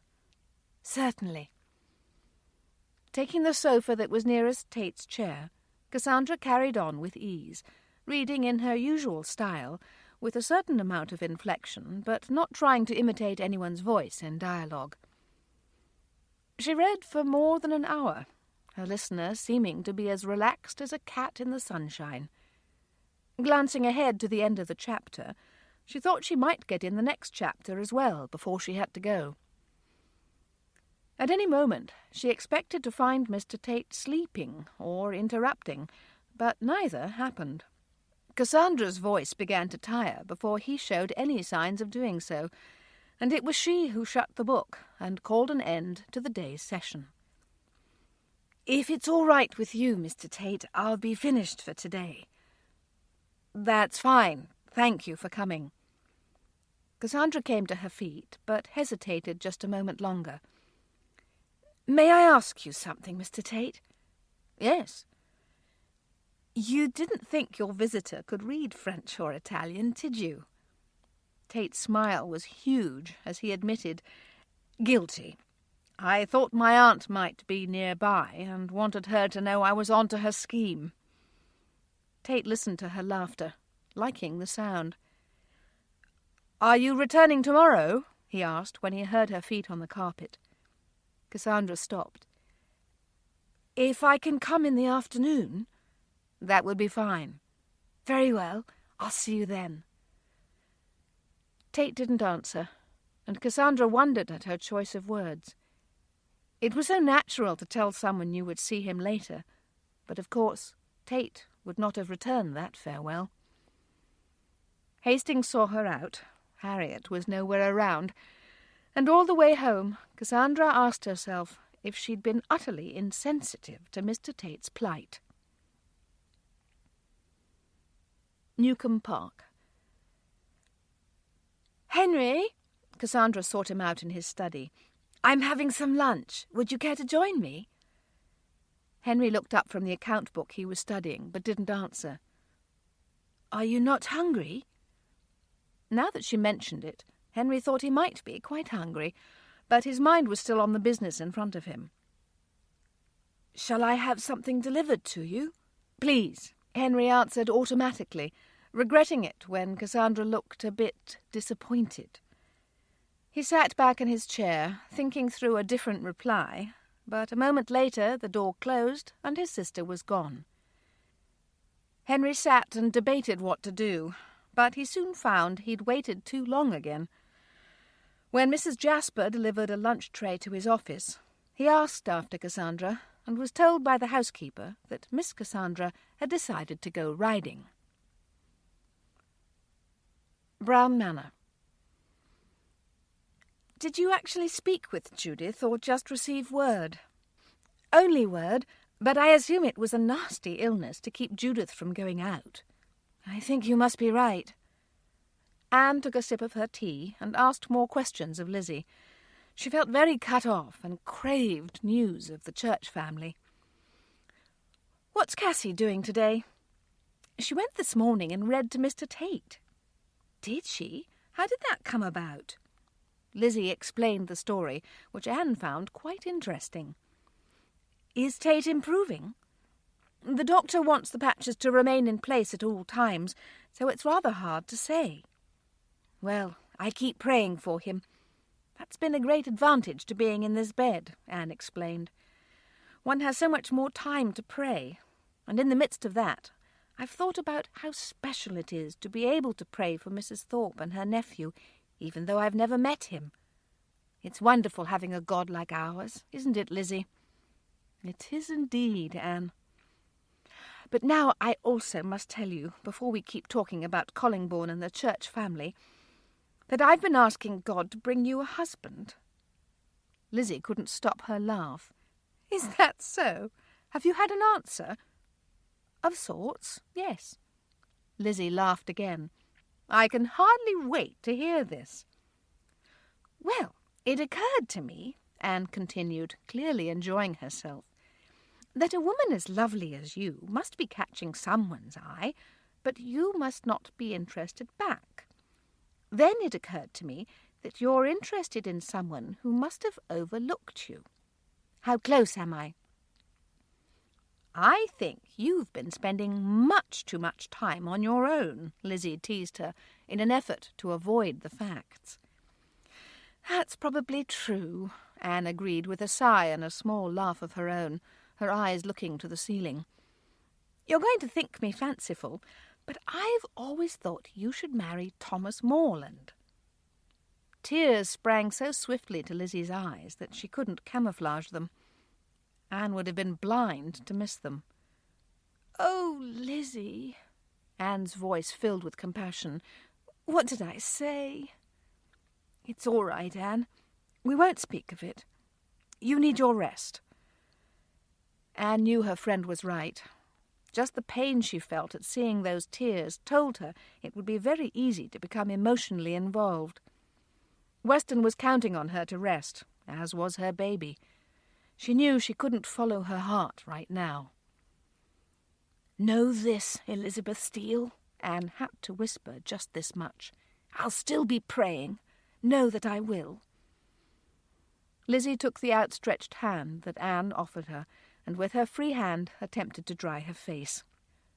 When the conversation finally picked back up, neither woman mentioned marriage or Thomas Morland.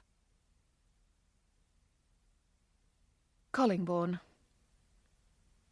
Cassandra could have pinched herself. Back in Collingbourne so soon, and all because she couldn't concentrate. She'd been so preoccupied by Harriet Thorpe's favour the week before that she completely forgot to shop for Henry. Now she was back at Benwick's, hoping something would appeal to her as an appropriate gift for her sedate brother. When Lizzie had arrived home from Anne's the day before, she had mentioned that Weston was a lover of clocks. They were all over Brown Manor, small and large alike, some made locally, but many from all over the world. Cassandra now stood in front of a shelf that held a Rococo bronze clock. The small tag indicated that it was English-made, and she wondered if such a thing could possibly interest her brother. Benwick was suddenly beside her. "May I help you find something today, Miss Steele?" "I don't know, Benwick. Henry's birthday is near, and he's difficult to shop for." "Were you looking at the clock?"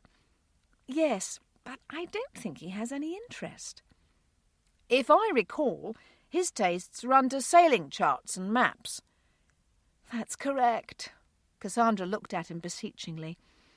"Have you anything that might interest him?" "Well, to be honest, Miss Steele, he's seen everything I have. But I did get something in on Monday. It's unusual and second-hand." Feeling desperate, Cassandra asked, "May I see it?"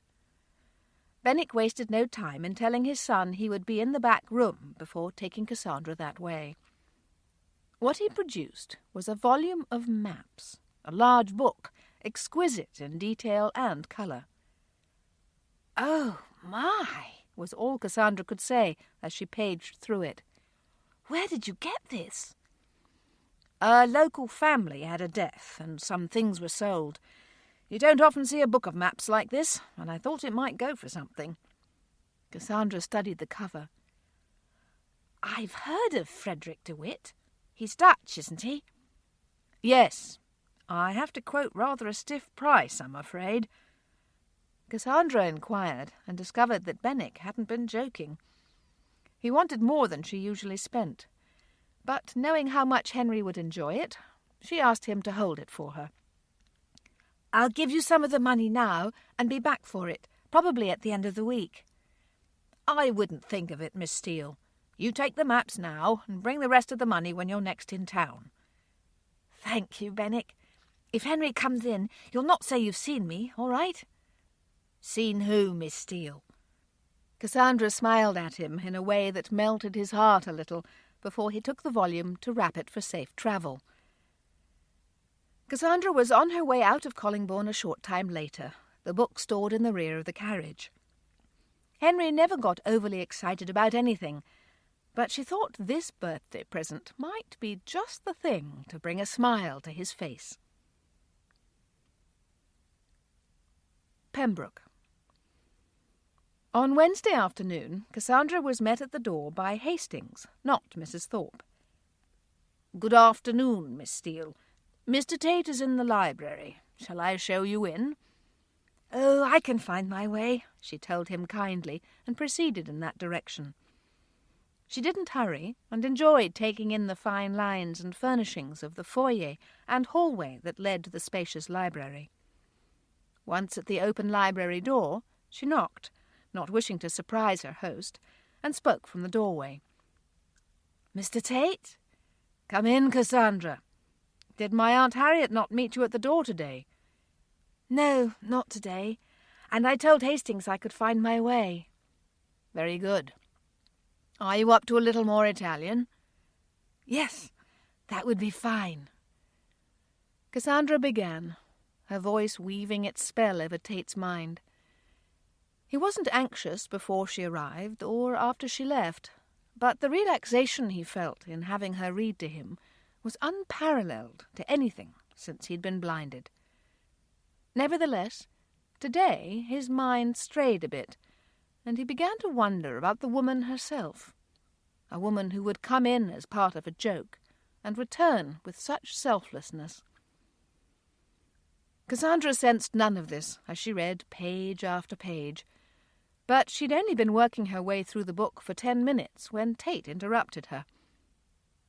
"Cassandra," he said quietly. "Yes?" "What's your last name?" "Steele." Tate's brows rose over the patches. "Is your brother named Henry?" "Yes." "Ah." His voice softened with recognition. "I'm being read to by one of the beautiful Steele sisters."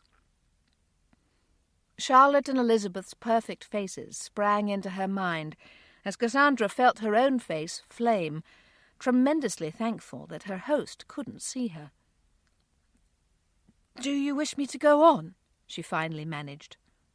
"Please," Tate replied softly, wishing he'd kept his thoughts to himself. Clearly he'd taken her by surprise and made her uncomfortable, something he never meant to do. Missing part of the story, he debated whether or not to speak any more on the subject. He felt himself tensing and realized that was defeating the whole purpose. Forcing his mind back to the story, Tate relaxed once more. He might give some thought and energy to the matter later on, but not now. Now he would just relax and listen to her read. Brown Manor. "Is anyone ill at your house?" Anne asked Lydia almost as soon as she arrived on Thursday, her scheduled day to visit. "No, but I heard about Judith, and I believe Cassandra Steele has caught it." "It doesn't sound very fun." "No, it doesn't. I don't want you to catch it." The women looked at each other, both wanting Anne's baby to be all right. "I have something for you," Lydia finally said, bringing out the gift she had carefully bundled along. "Oh, Liddy," Anne said when she saw the framed painting. "It's beautiful. Wherever did you find it?" "I bought it the last time Palmer and I were in London. I knew some day God would give you children, and this would be perfect." Anne looked at the painting. 6 young children played in a yard, 4 boys and 2 girls, and in the background was a home that greatly resembled Brown Manor. "We shall put this on the nursery wall," Anne said with a smile, "and tell our baby that it's from our good friends the Palmers." Lydia smiled at her, just holding tears. "We'll have none of that," Anne teased her. "You're here to cheer me up." Lydia laughed a little, lightening the mood as she proceeded to do as Anne requested, telling stories about her own children, what they thought of the painting, and what fine parents she knew Weston and Anne would be. Newcombe Park. "You'll have to send word to Pembroke," a miserable Cassandra told her older sister. "I can't possibly go to read." "I did that first thing this morning," Lizzie consoled her, "when you woke up so ill." "Thank you. Try to sleep for a time, dear." Cassandra gave a small nod and did try, but it wasn't long before her stomach woke her, making demands in a most uncomfortable way. Pembroke. "Word has come from Newcombe Park, sir," Hastings told Tate as soon as he awoke. "Do you wish to hear it now?" "Please, Hastings." "Mr. Tate, my sister is unable to come today. She is ill. Elizabeth Steele." "She doesn't say if it's that flu?" "No, sir." "Please send word back to her from me." "Very well, sir." Hastings was prepared as usual and pulled out the needed paper. Tate dictated this message. "Cassandra, I hope this finds you improving. Please take care of yourself. I'll be praying for your full recovery. If you care to return to Pembroke when you're well, I would welcome your visit. God bless you, Cassandra. Tate." "Would you like this sent out right away, sir?" "Please, and let me know immediately if there's any type of reply." Tate was glad to be alone with his thoughts a moment later. He hadn't checked with Cassandra about his comment the last time, thinking that it was best to leave it alone. But now she was ill. Or was she? He didn't think she would play games with him, but what did he really know of her? It was a question that plagued the blind man the rest of the day, even as he reminded himself that he was supposed to be resting. Newcombe Park. Cassandra was feeling better by late afternoon, not so sick to the stomach, but still terribly weak. The staff had come and gone all day, seeing to her comfort, and Lizzie had been around much of the time, checking on her and doing small things to ease her pain. "Lizzie," Cassandra called to her when they were on their own. "Yes, dear." "Is Henry a believer?" Lizzie had prayed about that very thing and asked herself that question many times, but she'd never voiced it out loud. "Why do you ask?" the older sister inquired, sounding calmer than she felt. "It makes no sense to me that Henry can be as selfish as he is if Christ lives inside of him." "That's a very profound observation," Lizzie said, moving a soft, cool cloth to Cassandra's brow. "Have you ever talked with Henry about the matter?"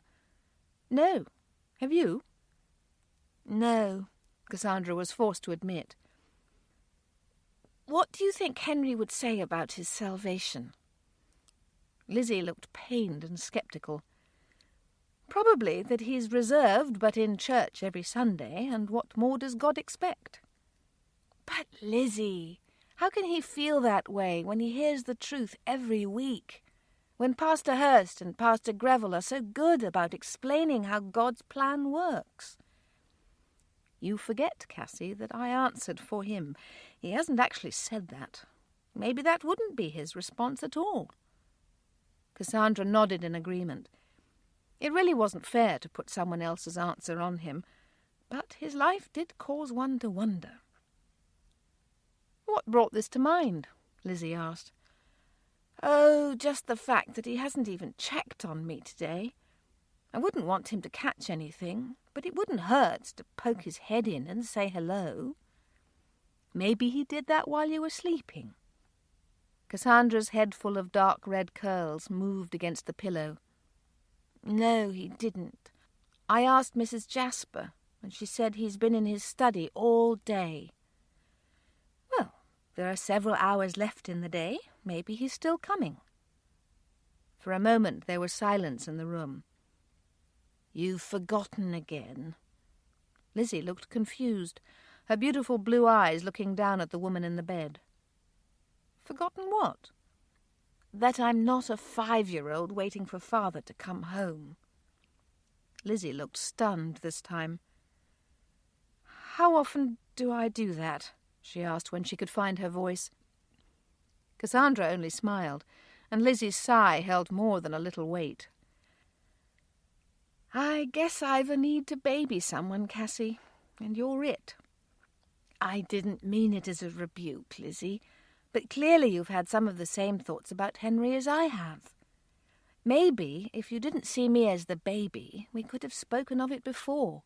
It would have done my heart a lot of good. Her sister was so right that Lizzie could only stare at her tired, pale face.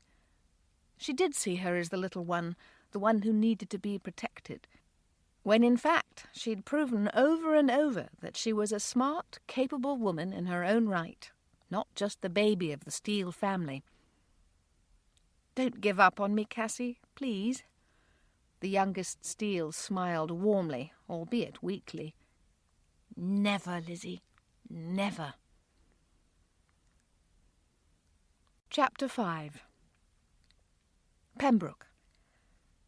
"You have a visitor," Harriet announced, as she enjoyed doing, to her nephew, when Cassandra arrived on Saturday morning, causing Tate to smile and wait for Cassandra's usual greeting. "Hello, Mr. Tate." "Hello, Cassandra. How are you?" Tate asked, truly wishing to know. It had taken her a few days to get back on her feet.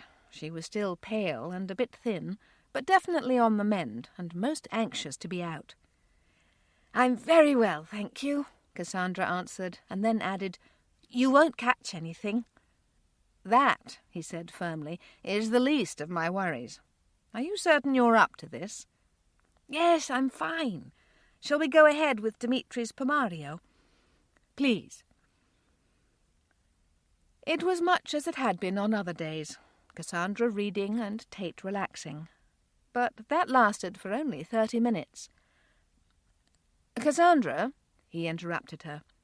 "Yes?" "Are you enjoying this book? We can pick another if you like." "No, I quite like it, but thank you for asking." Cassandra began to go back to the page she had opened, but stopped. "Do you like it, Mr. Tate? Do you wish to change?" "No, I'm enjoying it very much. It's an interesting story, isn't it?" "Yes. At first I didn't like Antonia, but she's beginning to grow on me." "What didn't you like about her?" Tate asked. "Her expectation that nothing would go amiss in her life, almost as if a calm, well-placed life was her due. That's utter foolishness, and she was naive to expect it." "But what of her station? Wouldn't she naturally expect such a life, with her father's position?" "As a child, maybe, but when she was old enough to face the realities of life, surely she should have been able to see that things don't always go as we assume, and that all the money in the world can't bring back someone or something you love."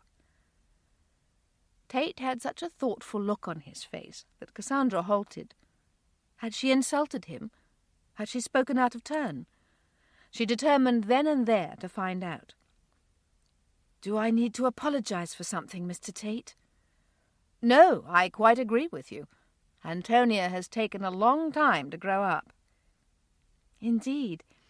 It was nice to even hear her admit it." "When did she do that?" Tate sat up a bit straighter. "In the music room with her old nanny." "I missed that part." Tate listened as the pages turned, and then Cassandra read from that scene. "I must have faded off on those pages." "Are you tiring?" "Not right now." "Shall I go on?" "Please." Cassandra did without further delay. Several times she caught herself forgetting that anyone else was in the room. She sank into the pages of the story, and seemingly in an instant, more than an hour had passed. "I should go," Cassandra said, having glanced at the clock, but for the first time not wanting to leave. "Are you able to return on Monday?" "Yes, I shall plan on it." "Don't come if you don't feel up to it," Tate remembered to put in, wishing for the first time that he could see her in order to gauge for himself how she might be feeling. "All right. Goodbye, Mr. Tate." "Goodbye, Cassandra. Thank you." Not until Cassandra made her way from the room and climbed into the coach for home did she notice her fatigue. Wanting to be fresh for church in the morning, she decided to rest for the remainder of the day. A portion of her heart, however, lingered on Mr. Tate.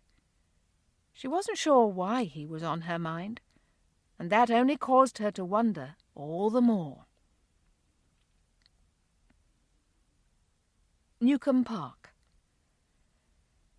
"This week went by so swiftly," Cassandra commented almost a week later as she and Lizzie took birthday gifts for Henry to the parlour. "It rained all week, Cassie," Lizzie reminded her. "I felt it dragged a bit." Cassandra looked surprised. "I think it might have something to do with the fact that you go to Pembroke every day. I noticed that you even stayed longer a few times." "It must be the book," Cassandra concluded. "We find it rather fascinating and can't put it down. We're almost done with it. I'm not sure what we'll read next." Lizzie stared at her sister, but she didn't notice. She couldn't help but ask herself whether Cassandra had noticed how often she referred to herself and Mr. Tate as we. "So, do you think you'll keep going back?" "I think so. The whole point is for relaxation, and it seems Mr. Tate is getting plenty of that." "And are you enjoying it?" Lizzie asked, but this time Cassandra heard something in her voice. "What are you up to, Lizzie?" "I'm not up to anything." Cassandra looked sceptical, especially when Lizzie turned to the glass above the mantel and checked her hair. "I just can't help but wonder," Lizzie admitted, her back still to her sister, "if things might not get a bit personal between you and Mr. Tate." Cassandra blinked. "Lizzie, he can't even see me." Lizzie turned to face her. "What does that matter?" Cassandra opened her mouth to reply, but no words formed, at least not for several seconds. "It just does." Lizzie laughed. "That was an interesting conclusion." "Come now, Lizzie, don't be planting ideas in my head. You'll make me uncomfortable in the poor man's presence." "All right, I won't tease you." Cassandra looked at her. "But you'll be thinking it, won't you?" "Only what I've said to you. Nothing more." Cassandra nodded. That was a fair enough answer, and it brought the conversation to a good close. And only just in time. Dinner was about to be served, and after that, the gifts. Both women were excited about the presents they had to give. "Thank you, Lizzie," Henry told her sincerely, looking again at the leather notebook. It was the type he always liked, and this time the leather had been dyed a dark green, just the colour of his study. "I have another gift to present to you," Lizzie said, passing a small unwrapped box in his direction. Henry took it wordlessly, his brows rising when he saw the contents. Both women laughed when he brought out a bug, a huge dead beetle to be exact, lying on a bed of straw. "Edward sent it," Lizzie put in, "and it wouldn't hurt my feelings in the least if it stayed in your office." "I rather like it," Cassandra offered, leaning close to have a look. It was the largest insect she'd ever seen, very black and thick. Henry bumped the straw just then, and the bug appeared to move. Cassandra sat back in a hurry. "Are you sure it's dead?" "Very," Henry told her, but it was obvious he was amused. I think Lizzie might be right, Henry. I can see it gracing the shelves of your study. This actually wrung a smile from Henry, and after seeing it, Cassandra went for her gift. It was a bit cumbersome, but she didn't ask for help as she set it near his feet. This one's from me. Henry tore back the wrapping, saw the name DeWitt, and froze. "What have you done, Cassie?" Benwick had just gotten it in. Are you pleased? Henry was silent as the rest of the wrap gave way, but every part of his being radiated pleasure. He opened the book slowly, as though it was already a prized possession, studying the detail and touching the pages with reverence. Cassandra didn't expect him to say very much, but she would have appreciated something. She looked over at Lizzie, who had just glanced in her direction. Both women shrugged a little. "Henry?" Cassandra finally tried. He looked up to find his youngest sister smiling at him. "Thank you, Cassie," he said simply, smiling back at her and returning to the colourful pages that showed maps of the world. Cassandra tried not to be disappointed. She worked at not carrying her heart on her sleeve, but couldn't quite pull it off this time. She had to ask herself at that moment whether she hadn't come with more expectations than she should have. She was also forced to ask herself whether a small part of her heart had been trying to buy Henry's love, or at the very least, his attention. Pembroke. "Much as I'm enjoying the book, Cassandra," Tate said when she arrived on Saturday morning, "would you mind terribly if we did something different this morning?" "Not at all." Tate reached to the table beside him and found his Bible. He handed it to Cassandra. "I'd like to recite to you from Psalm 113. I'd like you to correct me if I get words wrong, but if I hesitate, give me a moment to find my place." "Is your Bible in English?" Cassandra asked as she began to turn to the Book of Psalms. She was rewarded by the sound of Tate's full laughter. Cassandra smiled hugely as she watched him. That he'd found the question highly amusing was clear. Harriet suddenly appeared at the door, having heard the noise. "Is everything all right?" "Yes," Tate answered, although his voice was still full of laughter. "The joke continues. I'll tell you about it later." Harriet gave Cassandra a smiling, wide-eyed look before agreeing and going on her way. Tate got down to business moments later. "Praise ye the Lord. Praise, O ye servants of the Lord. Praise the name of the Lord. Blessed be the name of the Lord from this time forth and forever." "Forevermore," Cassandra corrected quietly. "Forevermore," Tate repeated, and picked up where he was. "From the rising of the sun unto the going down of the same, the Lord's name is to be praised. The Lord is high above all nations, and his glory above the heavens." Tate took a moment to think, and then went on, needing no help at all. "Who is like unto the Lord our God, who dwelleth on high, who humbleth himself to behold the things that are in heaven and in the earth? He raiseth up the poor out of the dust, and lifteth the needy out of the dunghill, that he may set him with princes, even with the princes of his people." Tate paused for this last verse, his mind searching.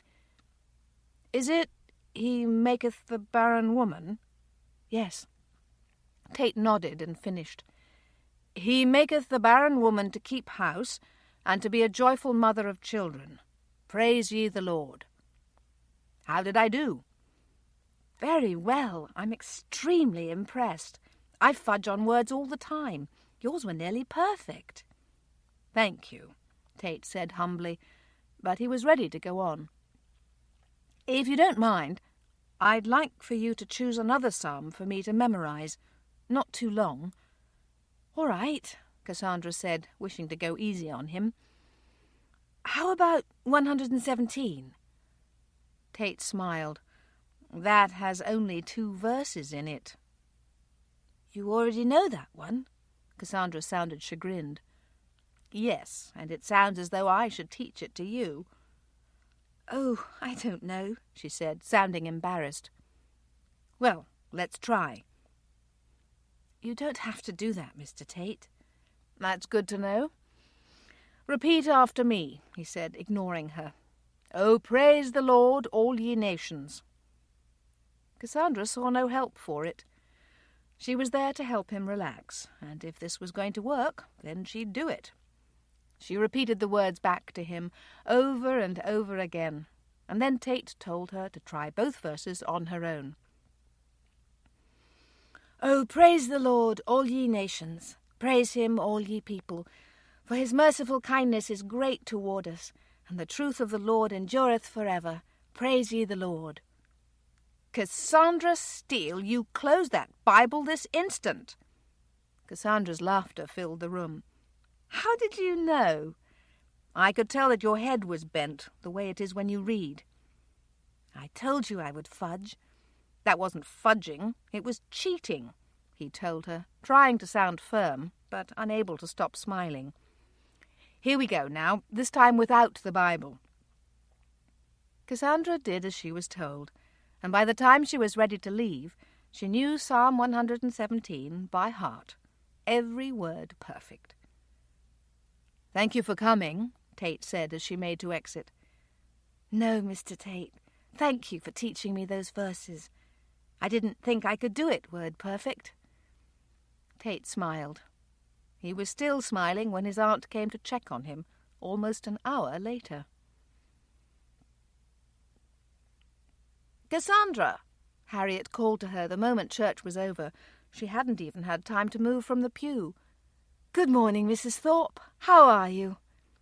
I'm very well, and I wanted to catch you before you left. Harriet sat next to her, turning so she could see her face. Is it still working for you to come each day, or have we completely ruined your schedule? Not at all. I can always fit it in, and on those days when it's impossible, Mr. Tate has been very understanding. Harriet took the younger woman's hand. I can't thank you enough, Cassandra. He so enjoys your visits. They give him something to look forward to. I am pleased to hear that. But you must believe me when I tell you that I no longer come just for Mr. Tate. I enjoy the visits too. I'm glad, my dear. I would love to invite you to dinner and tea and offer you our hospitality, but I must give Tate as much time as he needs. Cassandra squeezed the older hand, which was still nearby. Don't give it another thought. I don't expect such things. We want Mr. Tate to heal. That's all that matters right now. Harriet hugged her. She couldn't help herself. Cassandra gladly returned the embrace, thinking she had made a lovely friend. Lizzie, watching them from a little ways off, smiled as well, but for an entirely different reason. Brown Manor. Hello, love, Weston said softly, sitting down on his own bed and watching his wife's eyes open. He leaned to kiss her before asking, How did you end up in here? I was tired of my room, so after my bath I told Jenny I wanted to move. Do you mind? Weston's smile was intimate. Since when do I mind finding you in my bed? Anne smiled back at him. How was church? Excellent. We're still in Jonah, and I shall tell you all about it after we've eaten. I'd like that. Oh, before I forget, Marian Jennings will be coming tomorrow. Good. Will she bring any of the children? I don't know. She might assume, just as Judith and Lydia have, that one visitor at a time is enough. But we could send word, so she'll know the children would be welcome. Weston hesitated. Much as he loved the children in question, he wasn't certain that Anne needed them to visit just yet. You're not saying anything? I'm just thinking. Anne didn't need to ask the subject of his thoughts. Everything he did these days was with her health and the baby's delivery in mind. She didn't want to do anything to make it harder for him, but she thought that visiting with Penny Jennings or seeing baby Catherine would do her a world of good. It was only her husband's concerned face that kept her quiet. She would work the rest of the day to be thankful that at least Marianne was going to come. Thornton Hall. Jennings heard the cry the moment it sounded. He knew his wife, Marianne, as well as the nanny, were in with their youngest, so he didn't rush. But by the time he arrived in the nursery, Catherine was at full volume. "She bumped her head," Marianne explained when the door opened. Jennings had to hide a smile. Their daughter's round, pink face was buried in her mother's shoulder, as she felt most sorry for herself. Catherine's head came up. Her tears began to abate, and her lids began to droop. Her thumb found its way into her now quiet mouth, and within a minute she had fallen asleep in her mother's arms. With Catherine tucked into the cradle and the nanny nearby, the couple made their way from the room, only to find James just coming down the hall, clearly intending to rescue. "Was Catherine crying?" "She was, James, but she's sleeping now." "What happened?" Marianne explained the way she'd been crawling and had charged directly into the leg of a table. "It wasn't a hard bump," Marianne assured him, "but she's tired from church this morning." "Maybe I should at least peek in on her." "Sophie's with her." James's shoulders relaxed. Sophie was a lovely young woman from the village. She adored babies, and the Jennings family felt she was a godsend. "I believe it might be time for lunch, James," Jennings now suggested, seeing that might do the trick. About the only thing that could distract James from his baby sister was his stomach. Jennings and Marianne exchanged a smile when James lit up like a candle and volunteered to check. Cassandra had spoken with James Walker on Sunday just before leaving church with her siblings. He had shown not the slightest bit of surprise that she asked for some of his time, and to her great relief she learned that he was free the next morning. The coach pulled up in front of Blackburn Manor, one of the most beautiful homes in the area, but its spectacular architecture was lost on the woman who had come to call. Mrs. Walker was on hand to greet her, but Mr. Walker was nearby, his expression calm and inviting. The two of them went into one of the small parlours where refreshments were waiting, but Cassandra couldn't eat a thing. James Walker looked at the young woman who could have been his daughter and felt his heart ring with compassion. He didn't know what she needed, but he knew that if it was in his power to help, he would do just that. "Thank you for your time, Mr. Walker," she began as soon as she'd taken a seat. "It's most generous of you." "Not at all, Cassandra. It's a pleasure to have you. Are you sure you wouldn't like some tea?" "I'm sure.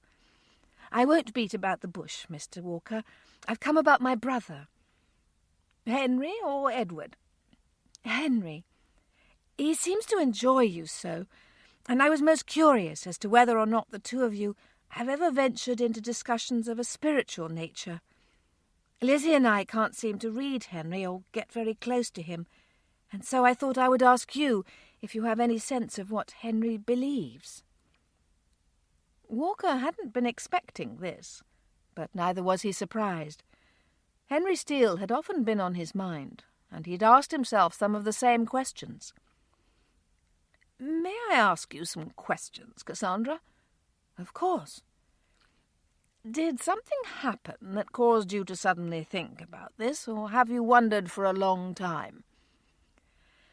"It's been a long time, but just recently it's become so clear to me that Henry desires things over people.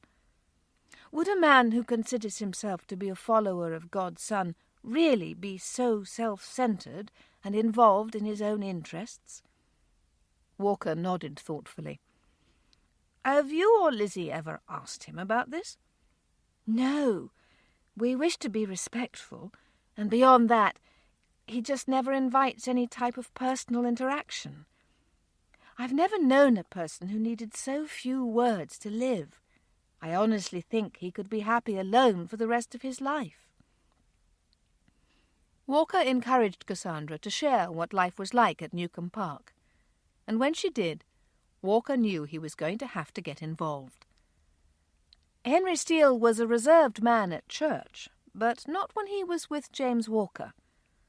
Walker, now understanding that Henry was not talkative and caring at home, to the point that his sisters doubted his salvation, knew it was time to check into things. "I'm glad you came to me, Cassandra. I'll be setting up an appointment to talk with Henry very soon." Cassandra looked a bit panicked about this, even coming to her feet. "What if he's angry with me? What if he feels betrayed because I've never gone to him? What do I do then, Mr. Walker?" "It's all right, Cassandra," he comforted her, his face and voice full of compassion and understanding. "I'm not saying you can't talk to him, but I do plan to get involved. I won't even mention your visit unless he's open to talking to me about personal matters. But we can't just let this go. I've known your family for years, Cassandra. I don't believe Henry will feel threatened by me. I think he'll see how much I care. And if your visit comes up, I think he'll see the same thing about you." Cassandra nodded. Mr. Walker was right. Henry was not the type to anger easily or lash out. Indeed, he was remarkably mild. And Mr. Walker was right about another thing. It wasn't right that things go on as they were. Even if Henry's view of her changed forever, a person of integrity couldn't go on pretending that all was well when it clearly wasn't. Chapter 6. Brown Manor. When Mary Ann Jennings, accompanied by her baby daughter and nanny, arrived at Brown Manor, Weston met them on the drive, feeling a mixture of pleasure and chagrin. "Hello, Weston," she greeted him kindly. "How's Anne today?" "Very ready for your visit. We're so glad you could come." "I need to tell you, Weston," Mary Ann began. "Sophie can take Catherine outside or play with her downstairs if you think it'll be too much to have her upstairs."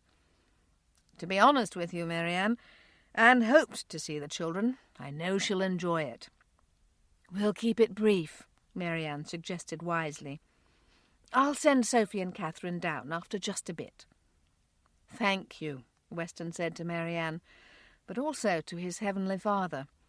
He had desperately wanted to give his wife this type of visit, but didn't know how to go about it in a way that would not offend someone or tax his bedridden spouse. Weston trailed his guests up the stairs for one reason, to hear his wife's reaction. It was just as he expected. "Oh, Mary, you brought the baby! Look how big she is, and so lovely!" Mary Ann sat proudly near the bed, Catherine on her lap. "Do you want to try to hold her, Anne?" "I'm not supposed to lift at all," Anne answered, denying her own heart. "I'll just lie here and talk to her. Hello, Catherine. Your dress is so pretty." The baby smiled when Anne smiled at her, melting the expectant mother's heart into a puddle. "She's a good baby, isn't she?" "Very. As soon as you're able, you need to come and see her interact with Thomas, James, and Penny. She adores them and can charm any of them into holding her and carting her around. And they love it. Yes, if she cries, it breaks their hearts. Even if she's been told no about touching something or dropping food on the floor, they can't stand for her to be sad." Anne put her hand out, but Catherine's attention had gone to her mother's locket, and she didn't notice. Delighting in the soft button nose and baby chin, Anne studied that small profile and found herself asking God if she would ever hold her baby in such a way. "I'm going to send Catherine out with Sophie now, so we can visit." "Thank you for bringing her, Mary. It's done my heart such good." Mary Ann wasted no time in handing the baby off to her nanny and returning to give Anne her undivided attention. She watched Anne's gaze as it followed the baby all the way out the door, her own heart asking God to give Anne and Weston a child of their own. Pembroke. Cassandra arrived to read in the afternoon. She and Mr. Tate had finished Dimitri's Pomario and were now taking time each day to read the newspaper, something they both enjoyed. She walked to the library in the usual way and began at once. Tate, however, stopped her in less than 5 minutes. "Are you feeling all right today, Cassandra?" "Yes, thank you. Are you all right?" "Are you certain?" he asked, ignoring the question she had posed to him. "Yes." Tate sat quietly, his head turned in the usual way, his right ear toward her. "Shall I go on?" "No." Cassandra didn't expect this, and for a moment wasn't sure what to do. "I think maybe I should leave," she concluded, and began to stand. "Has something happened? Are you troubled about something?" Cassandra sat back. "How did you know I was troubled?" "Your voice." "What does it sound like?" "It's deeper than usual." Cassandra said nothing to this, so Tate went on. "I get the impression you've been crying." Cassandra drew in a sharp breath. "Cassandra, what is it?" "I can't do this." Her voice had taken on a breathless quality. "You need to be resting. This is not why I come." Tate could tell she was on her feet. "Please don't go," he begged her, scooting forward in his seat, wishing he could see where she was. "Please stay, Cassandra. We won't speak of it if you don't care to." Tate heard her sniff, glad she was still in the room. "Are you there?" he asked gently. "Yes." "Come and sit down." Tate sat back in his chair. "We'll just sit for a time." Cassandra thought how unfair it would be to leave when she was upset. That wouldn't be restful for either of them, and would make for awkwardness the next time she came. She returned to her seat, but didn't reach for the paper. "Do you think you remember the 2 verses from Psalm 117? "I think so." "Good. Sometimes when the darkness crowds close to me in a way that's almost frightening, I start reciting verses to myself. It's a huge help to remember how big my God is." "I can see how that would be. I do remember verses, just not as perfectly as you do." "I think anything that reminds us of what God has to say on a matter is helpful. What do you think?" "I think I need to remember that today." Tate was quiet for a moment. "I need to say something, Cassandra, and I hope you'll hear me out." "I will, yes." "If I've done something to upset you, I can't rest. No matter what effect it has on my health, you need to confront me. But even if I haven't caused an upset for you, you may speak to me. I'm not that fragile." Tate smiled a little. "I wouldn't even be able to see if you blush." Cassandra laughed a bit and felt herself relaxing. "I had to meet with someone today concerning a situation that's painful for me. Had I known that it would have showed in my voice, I would not have come and put that burden on you." "Was there resolution in the matter?" "No. Steps will now be taken, but the outcome is a mystery." "And your heart is involved?" "Yes." "That's the most painful type, isn't it?" "That's certainly true." "Is the situation something that you must resolve, or did you have to leave that to someone else?" Harriet chose that moment to walk past the library door. She glanced in, but came to a complete halt when she saw that Cassandra wasn't reading. "Cassandra?"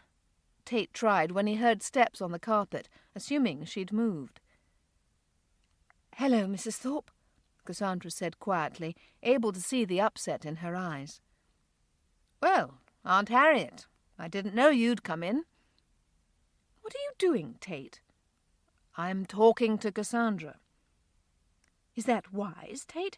I thought the reading was all you needed. Tate sat up very straight, his voice changing a bit.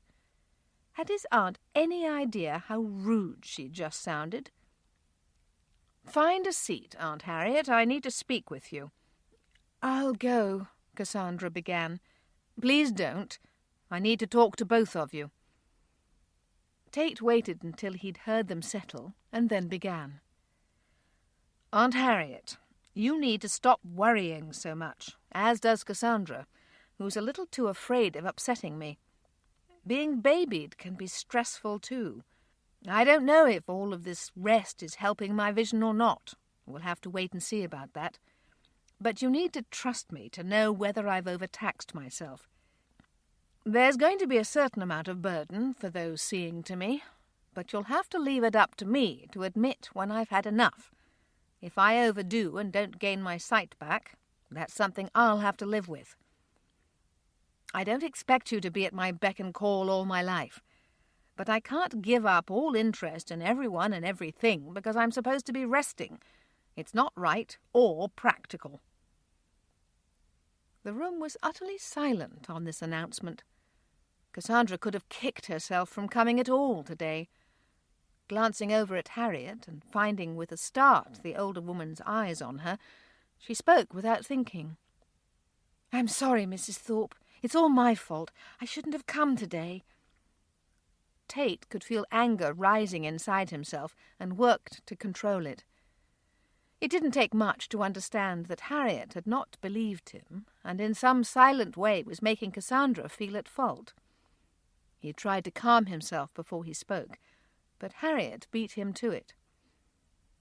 Has something happened, Cassandra? Not exactly. It's all rather complicated. And you felt a need to speak to Tate about it? Aunt Harriet, Tate jumped in, finally calm enough to do so. I think you and I need to continue our conversation privately. Cassandra, will you please come here?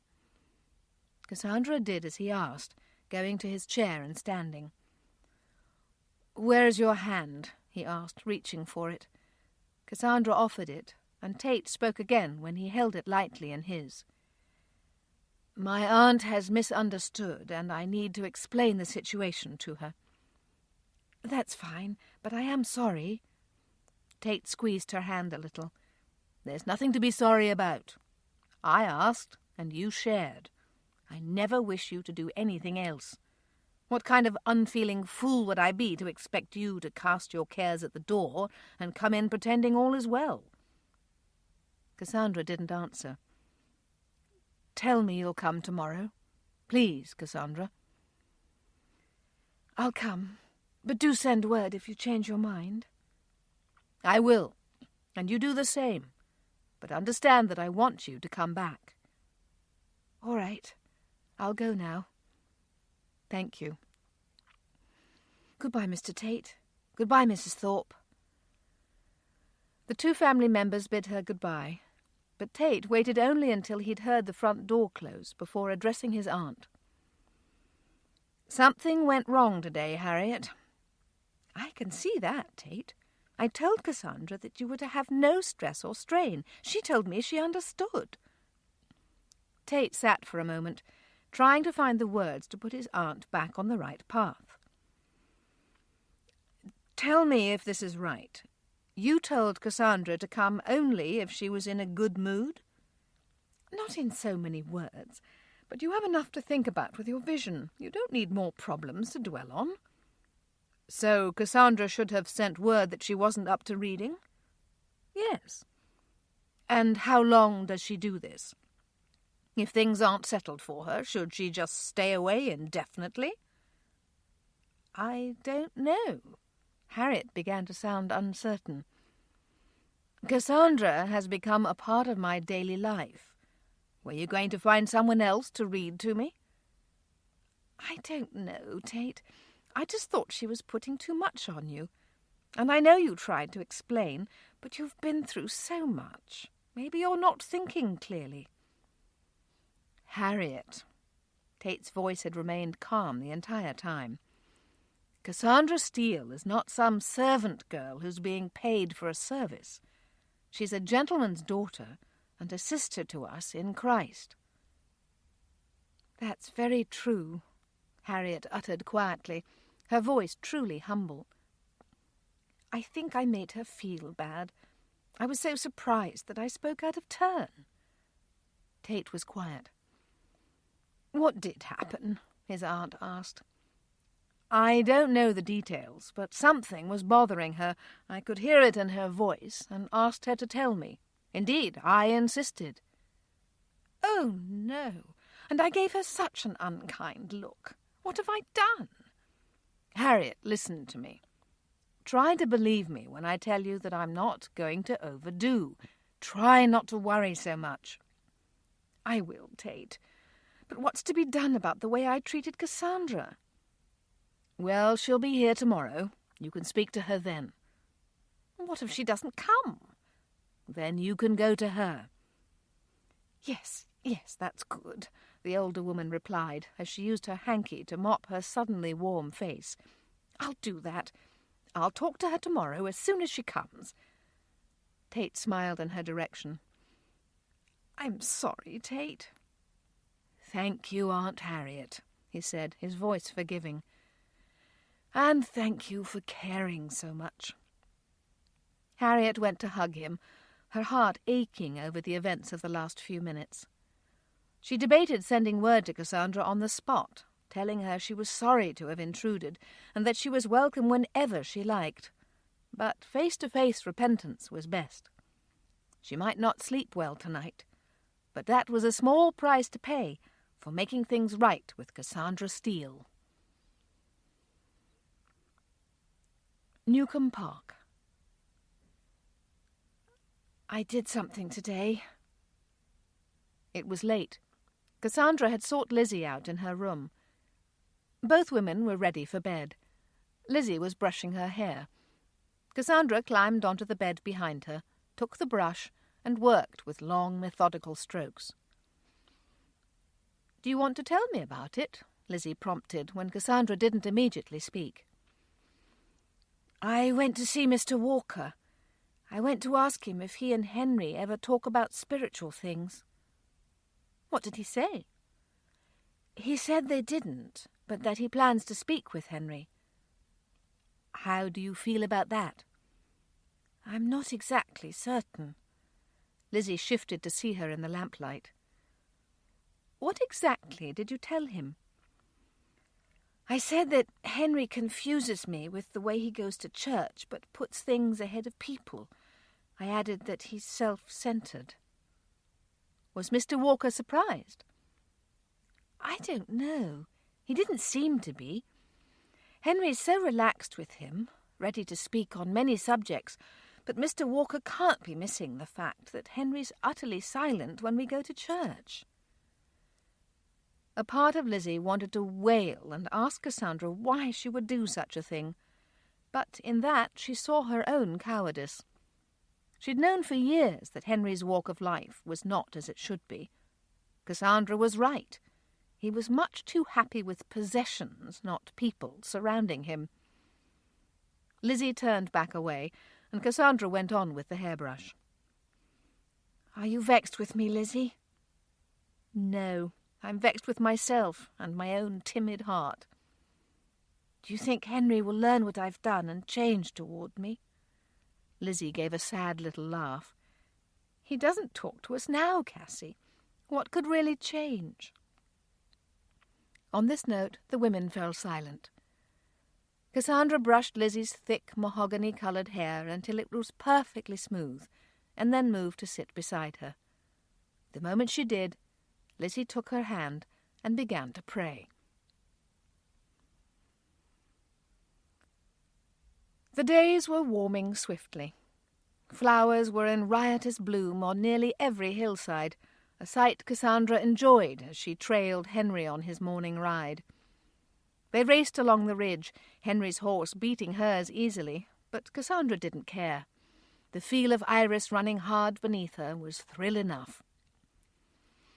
"I'm going to breakfast with Lizzie," Cassandra said when they arrived back. "Are you joining us, Henry?" "I'll be along." Cassandra went ahead of him and found her sister at the table. "How was your ride?" "It was lovely. You really must come sometime." "I'll do that." "Any mail for me?" "Yes, and we've heard from Edward." Cassandra stopped herself from mentioning Morland. She could read the letter herself and not pour salt on the wound by asking. Although, when she thought about it, Lizzie seemed rather light-hearted lately. Maybe she was mending some.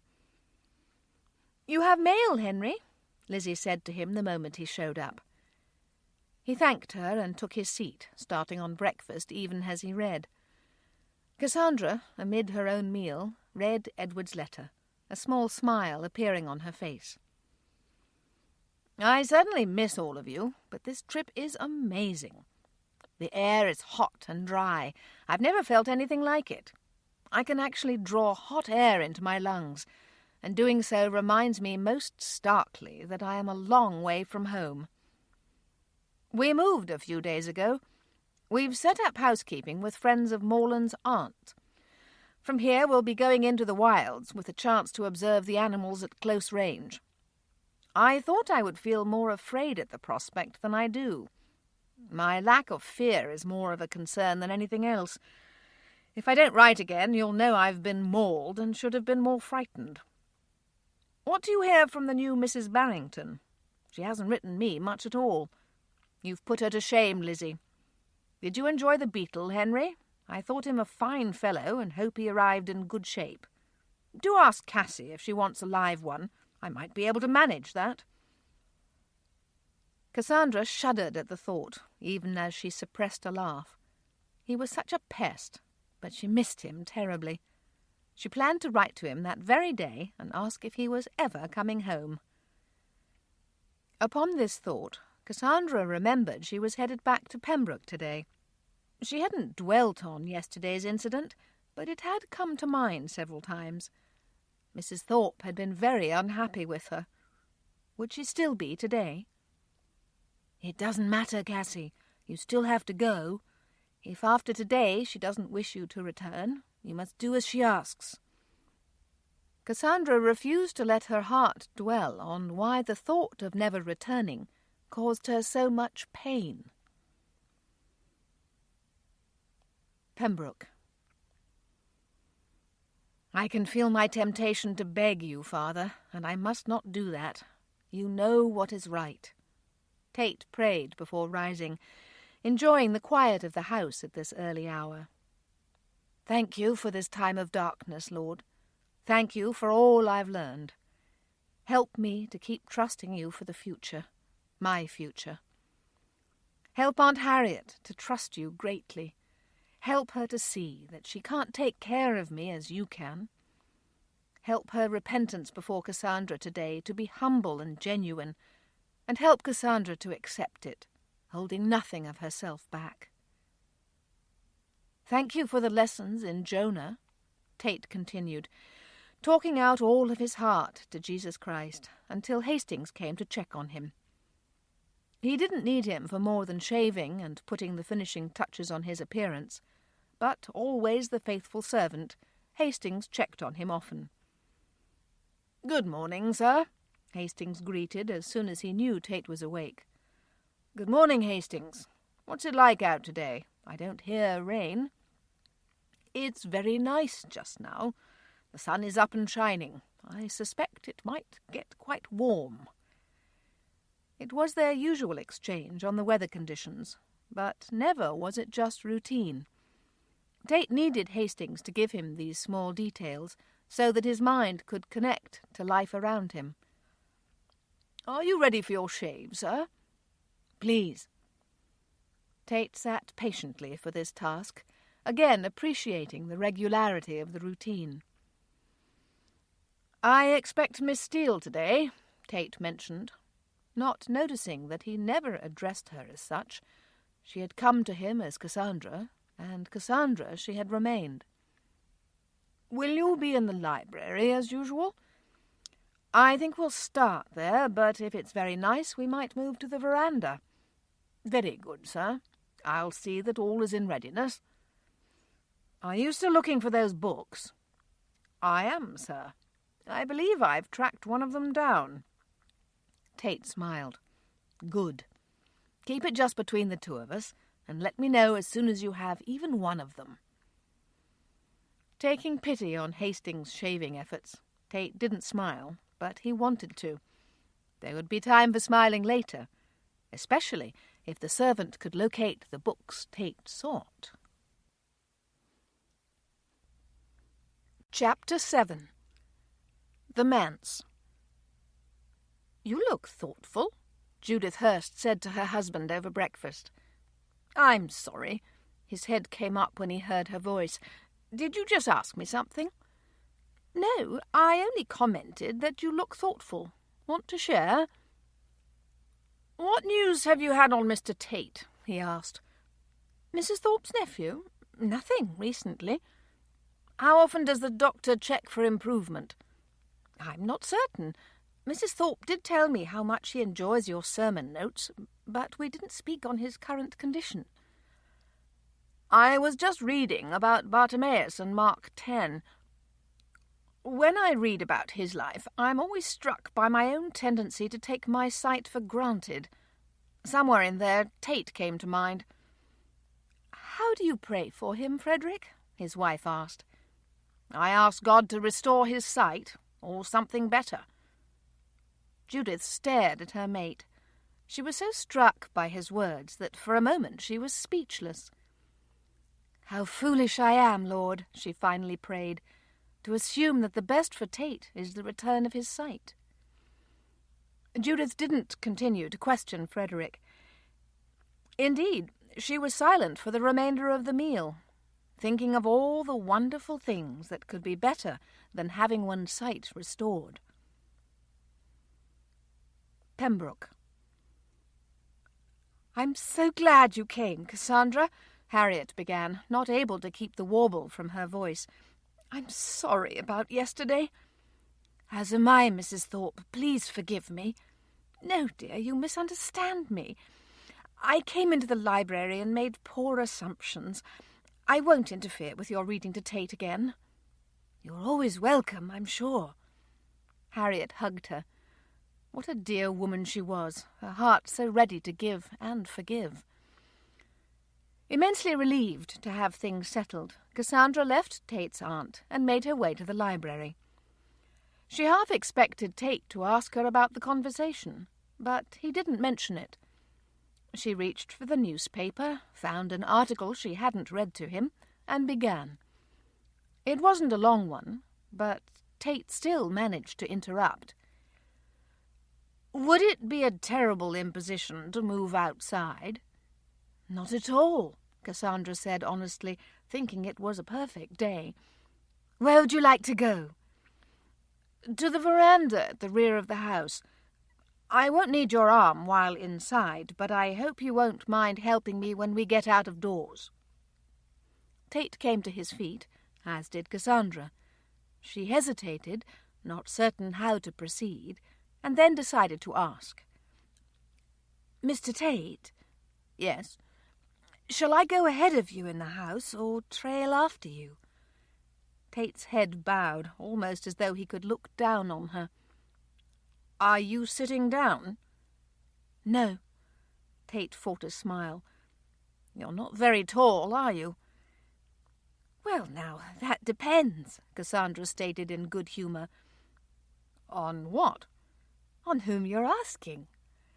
Cassandra watched a smile start at the corners of his mouth before he controlled it. All right, I'll bite. Name someone who finds you tall. I can name several. John Hurst, Lizzie Palmer, Penny Jennings, and Oliver Palmer, to name a few. All right, we'll start with John. He would be 10 or 11 years old. Just holding laughter, Cassandra admitted, I believe he's 6. Tate stopped trying to suppress his smile. It blossomed fully as he finished questioning her. And Lizzie? 6 also, I believe. Penny? She's older. 7? At least, Cassandra told him. And who was at the end? Oliver? Yes. How old's he? Cassandra sighed. I'm not sure. He's still in nappies. The sound came again. In full volume, Tate's laughter rang out, filling the room and spilling beyond. He did nothing to hide his merriment, and indeed took some time to control himself. "Are you still willing to read to me?" he finally calmed enough to ask. "I shall have to tell you after we arrive on the veranda. If it's as lovely as everything else at Pembroke, I might have to reconsider." "So it has nothing to do with me?" "Of course not. You just told me I was short. You won't be forgiven for days." Tate sighed dramatically. "I need to thank my Aunt Harriet for keeping such a fine home." "Yes, you should," she continued to tease him. "Now, you've never answered my question. Do I go ahead of you or come behind?" "Just nearby should do the trick. If I'm going to upset something, you can give a shout." Completely unnoticed by either of them, Harriet Thorpe stood outside the library and listened to their conversation. She watched them manoeuvre their way to the hall and toward the door that would lead them outside, her hand coming to her throat. "If I had chased her away, Lord, if I had done something, and she'd never returned." Harriet couldn't go on. The thought was too painful. She simply hadn't seen what was happening. Her eyes hadn't noticed how greatly Tate had come to need his visitor. "Oh, my," Cassandra said quietly when they were settled out of doors. "You must be looking at the gardens or the architecture," Tate guessed. "Both. They're unbelievable." "How are the flowers this year?" "Simply lovely. Here." Cassandra plucked a pink bloom from one of the many ornate planters. "Smell this." She placed it into Tate's hand and watched. Tate raised it to his face and smiled. "Very nice." "Do you like flowers and gardening and such?" "Yes, I have a large garden in London. Why do you ask?" "The reviews are so mixed in my family. Lizzie doesn't care for flower arranging or for puttering in the garden. Neither does Henry. But Edward and I love it." "There's one more sister, isn't there? What about her?" "Charlotte. She loves gardens. When she married Barrington, she told him she would fill the church with flowers, and she did." "Where have they made their home?" "They're still travelling, but they'll settle in Bath." "Have you seen them lately?" Tate asked, having caught a wistful tone. "No, not since the wedding. They write every so often." Tate might have been readying to say something more, but Cassandra felt she had talked enough about herself. "Are you ready for the rest of this article?" "Yes, please." The experience took on a whole new meaning in the out-of-doors. The incessant ticking of numerous clocks was replaced by the natural sound of birds and insects. Cassandra's voice even sounded different, without the four walls to hold it in. Tate tried to concentrate, but today it wasn't working. He ended up just sitting back, his legs stretched out, the sun on his head, listening to the husky sound of Cassandra's voice as it floated over him. At that moment in time, he thought he could go forever without his sight and not miss a thing. "Come and see me this week, will you, Steele?" Walker invited just before church on Sunday. "Certainly. What day?" "Wednesday. Does that work for you?" "I'll plan on it." Sitting in the pew and waiting for the service to start, Cassandra was completely unaware of this exchange. She had prayed for her brother since visiting with Walker and wondered still if she'd done the right thing. But each time she was tempted to worry, She remembered how tragic it would be to have Christ return before Henry could be counted as one of his own. Even if he's angry with me, I have to do all I can to make sure he knows you, Lord. Help Mr. Walker to have just the right words. Help Henry's heart to be open. The service was starting. Lizzie sat on one side of her, Henry on the other. Cassandra forced her mind to attend, knowing she could learn much about trusting God from the book of Jonah. The note from Harriet Thorpe had been an invitation. The day it arrived, Cassandra looked at the envelope before opening it, and when she did venture to remove the note, learned that the request was for the next day. "Cassandra, will you do Tate and me the honour of joining us for luncheon on Tuesday at noon? No reading on this day, just repast and fellowship, to say thank you for your friendship and care. We'll expect you, unless we hear otherwise. Warmly, Mrs. Harriet Thorpe." Cassandra found herself rather excited. She was having one of the loveliest springs of her life, getting to know this family. The experience hadn't been without its bumps, but she'd learned a lot along the way. It occurred to her, even as the carriage took her toward Pembroke, that this might be their gentle way of telling her she was no longer needed. But she decided not to worry about that. If the time had come to an end, so be it. Pembroke. "Are the flowers where she can see them?" "Yes," Harriet answered patiently, smiling a little. "They're down the table, but they'll be almost directly to her right." "And all is in order? Her chair is one with arms?" "Yes, again." "You're trying not to laugh." "This is true." These words were punctuated by a chuckle. "Why is that?" "I've just never known you to be so fussy about the table setting." "This is not just any meal." "Why is that, Tate?" Harriet asked, her voice telling of her very real desire to know. "It's not something easily explained.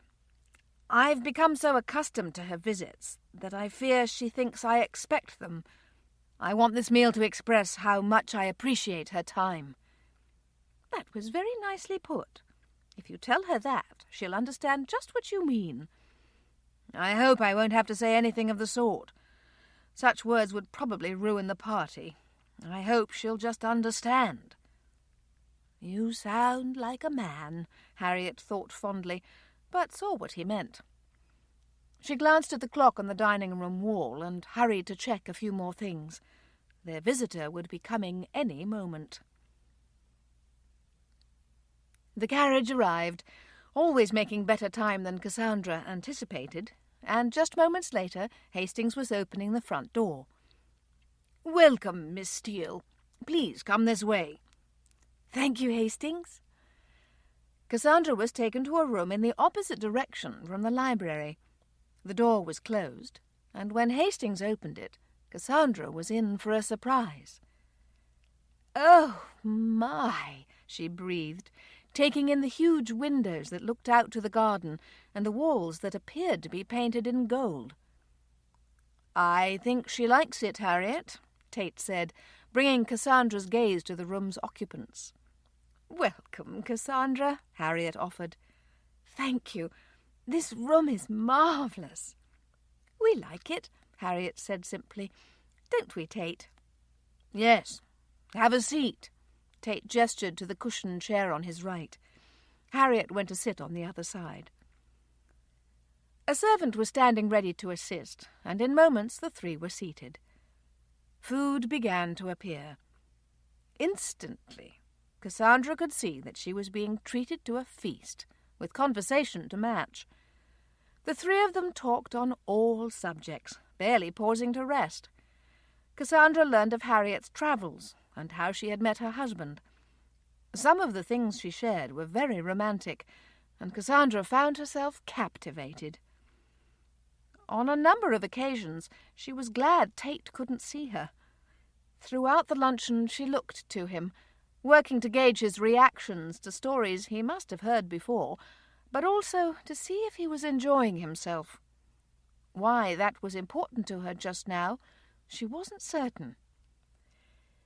Not even when the lunch ended and she was headed for home did she understand exactly why Tate needed to have a good time. Technically, he was the host, and it was his job to entertain her. But Cassandra wasn't seeing it that way. All the way home in the carriage, she asked herself if he had had as good a time as she had. She fell asleep that night, still wondering. "What does she look like?" Cassandra was hardly out the door when Tate asked this of his aunt. Harriet stared at the man across from her, weighing her thoughts. "I just realised something, Tate," she admitted. "That's not an easy question to answer." "Why isn't it?" "I don't know exactly. I guess it has to do with the fact that looks are based on so many things." Tate took a moment to digest this. "All right, I'll question you." "Do." "Is she dark like Elizabeth or blonde like Charlotte?" "Neither. Cassandra is a redhead." Tate's brows went up, but he was smiling. "And her eyes?"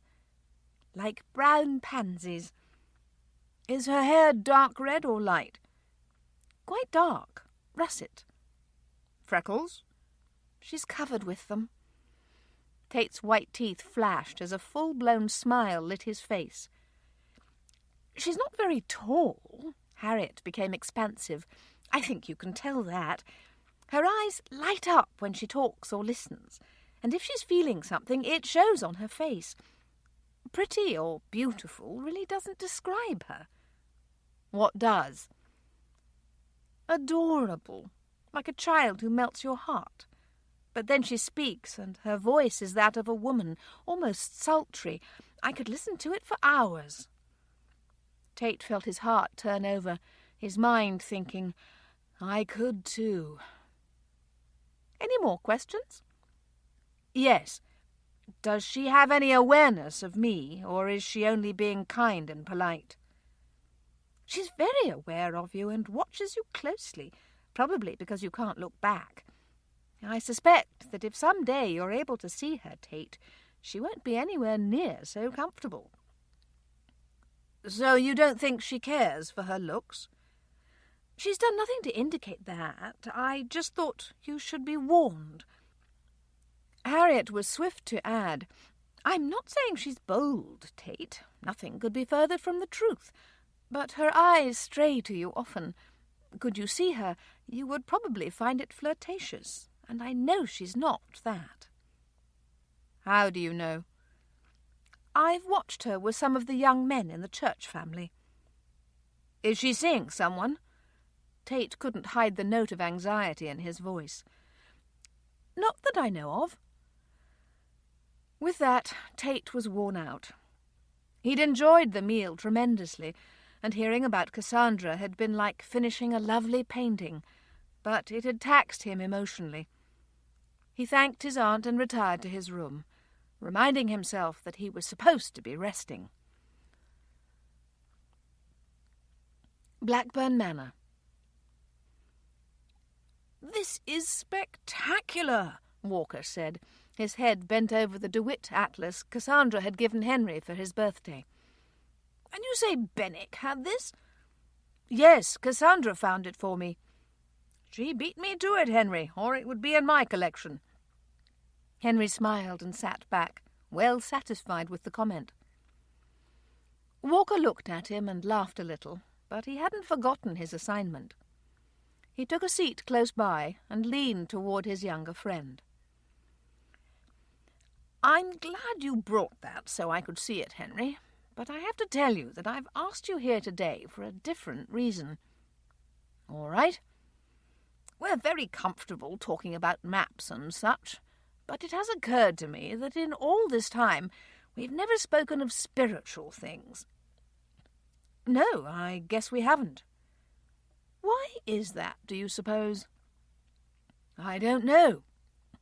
Well, I, for one, regret that. I have never asked you about some of the most important things in your life. Such as your parents and what they believed and how it's affected you. Henry stared at him for a moment. If you don't mind my asking, Walker, what brought this on? A number of things, the first of which is that I've heard you very quiet. You're not quiet with me, so it makes me wonder how you live the rest of your life. Are you unusually talkative with me, or unusually silent with others? The latter, I would have to say. Why is that? As my sister says, I don't need words to live. But how do you share your faith? How do you show people the joy Christ brings? Henry began to look uncomfortable, but at the same time he was very humbled by the calm caring he saw in James Walker. Given a choice, he would have avoided this subject like the blight, but the man's voice and manner caused him to listen carefully and to think about his life. I try very hard to be an example in my dealings, Walker, Henry offered. I'm careful to be fair and honest in town, and with workers who come to Newcombe Park, and certainly with the staff. I'm glad to hear it, Steele, Walker said calmly, but he was done with tact. But if your own sisters doubt your salvation, something is wrong. These words shook Henry. He took a moment to ask, Has Cassie come to you? Yes. Did she tell you? No, but when I noticed that a coach was gone, my man told me she'd come here. She cares desperately for you, Henry. I hope there won't be any hard feelings against her. Against Cassandra? Never. She's the sweetest woman who ever walked the face of the earth. She seeks my company out, even though I have nothing to say. The thought, Henry's own words, shook him even more. Coming to his feet, Henry went to the window. He was not a man of great outward passion. It was true that he didn't need conversation to be content, but that didn't mean he could follow his heart. What caused her to come, exactly? She's confused by you. She said you value things above people. Henry turned from the window. In truth, I don't. But since I never share my thoughts, how much I love and pray for my sisters and Edward, they never know. Walker remained quiet. He had decided to speak to Henry, assuming he was a believer, not knowing it would open the floodgates. In the next 3 hours, Walker learned how Henry had come to Christ at his father's knee, Charlotte, just 2 years younger, right beside him. He learned of the way he'd met with Pastor Greville in Bath for personal Bible study, but now did all of his studying alone. For long stretches, Henry talked non-stop, telling Walker of the truths he'd learned from Scripture and the way God had changed his heart in many areas. But you never tell any of this to your siblings? No, I guess I don't. I'm a kind person, generous even, and not easily angered. I assumed that they understood the reason I was able to be such a man. What would Cassandra say if she was to hear all of that? Henry knew in an instant. She would ask me why I never inquire about her day or her shopping trips.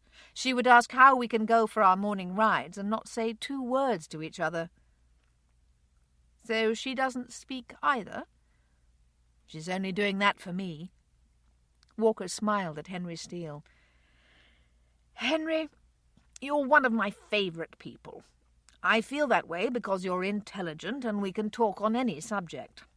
I don't know why you haven't been able to do that with your family, but God can change you, I'm sure of it. Henry sighed. This might be more than he's ever asked of me before." Walker was still smiling. "But if he requires it of you, and I suspect that he does, he'll help you. You know he will." Henry couldn't help but agree. He and Walker talked on for the next hour, mapping out a plan and looking at verses that spoke to the man of the family and how much he needed to lead. By the time Henry left for home, he was well and truly spent, but he was also determined to change. He and Walker would meet at the same time next week. Thinking once again that his sisters had doubted his salvation made his heart ache. "I don't know how to talk to them, Father. I don't know how," Henry said softly in the coach as it moved toward Newcombe Park.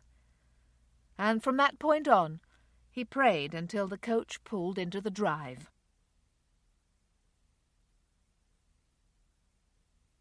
Chapter 8. Pembroke. The sun was up and warm in a cloudless sky when Cassandra arrived on Friday morning. Hastings told her at the door that Tate was already on the veranda. Cassandra headed that way. "Hello, Mr. Tate." "Hello, Cassandra. Can you stand to be outside today?" "Yes, I might have begged for this if I'd found you inside." Tate waited for her to sit and then handed her the book he'd been holding. "Here you go." "What's this?" Cassandra looked down at the new volume. "Our next book. Have a go at it." A moment later, Cassandra's laughter bubbled out. She didn't know if it was Japanese or Chinese, but she knew one thing. She couldn't read it. "Where did you unearth this?" "Hastings is very resourceful," Tate answered with a broad smile, clearly pleased with himself. "And what if I'd been able to read it?"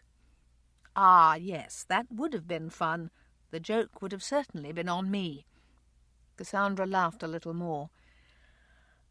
"Are there other languages you can speak?" Tate suddenly wondered.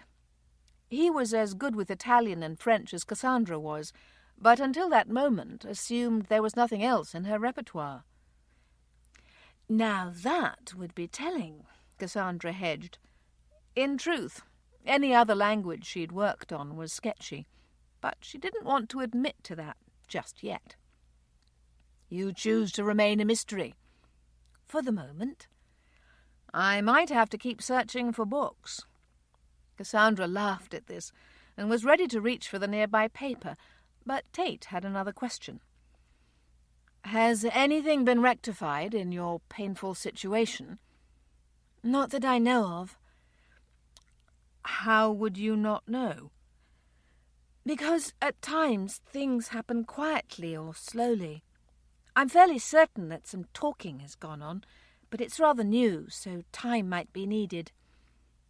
"If I were to pray about the situation, for what would I ask?"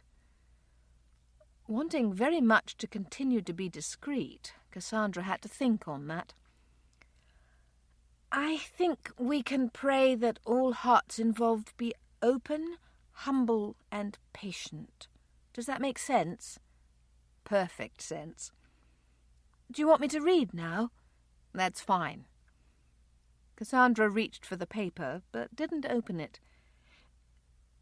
"Mr. Tate, may I ask a question of you?" "Yes." "How do you pray for yourself? How do you stay at peace when you don't know what will happen with your eyesight?" "I pray that I'll keep trusting." "So the biggest issue for you is trust?" "Yes.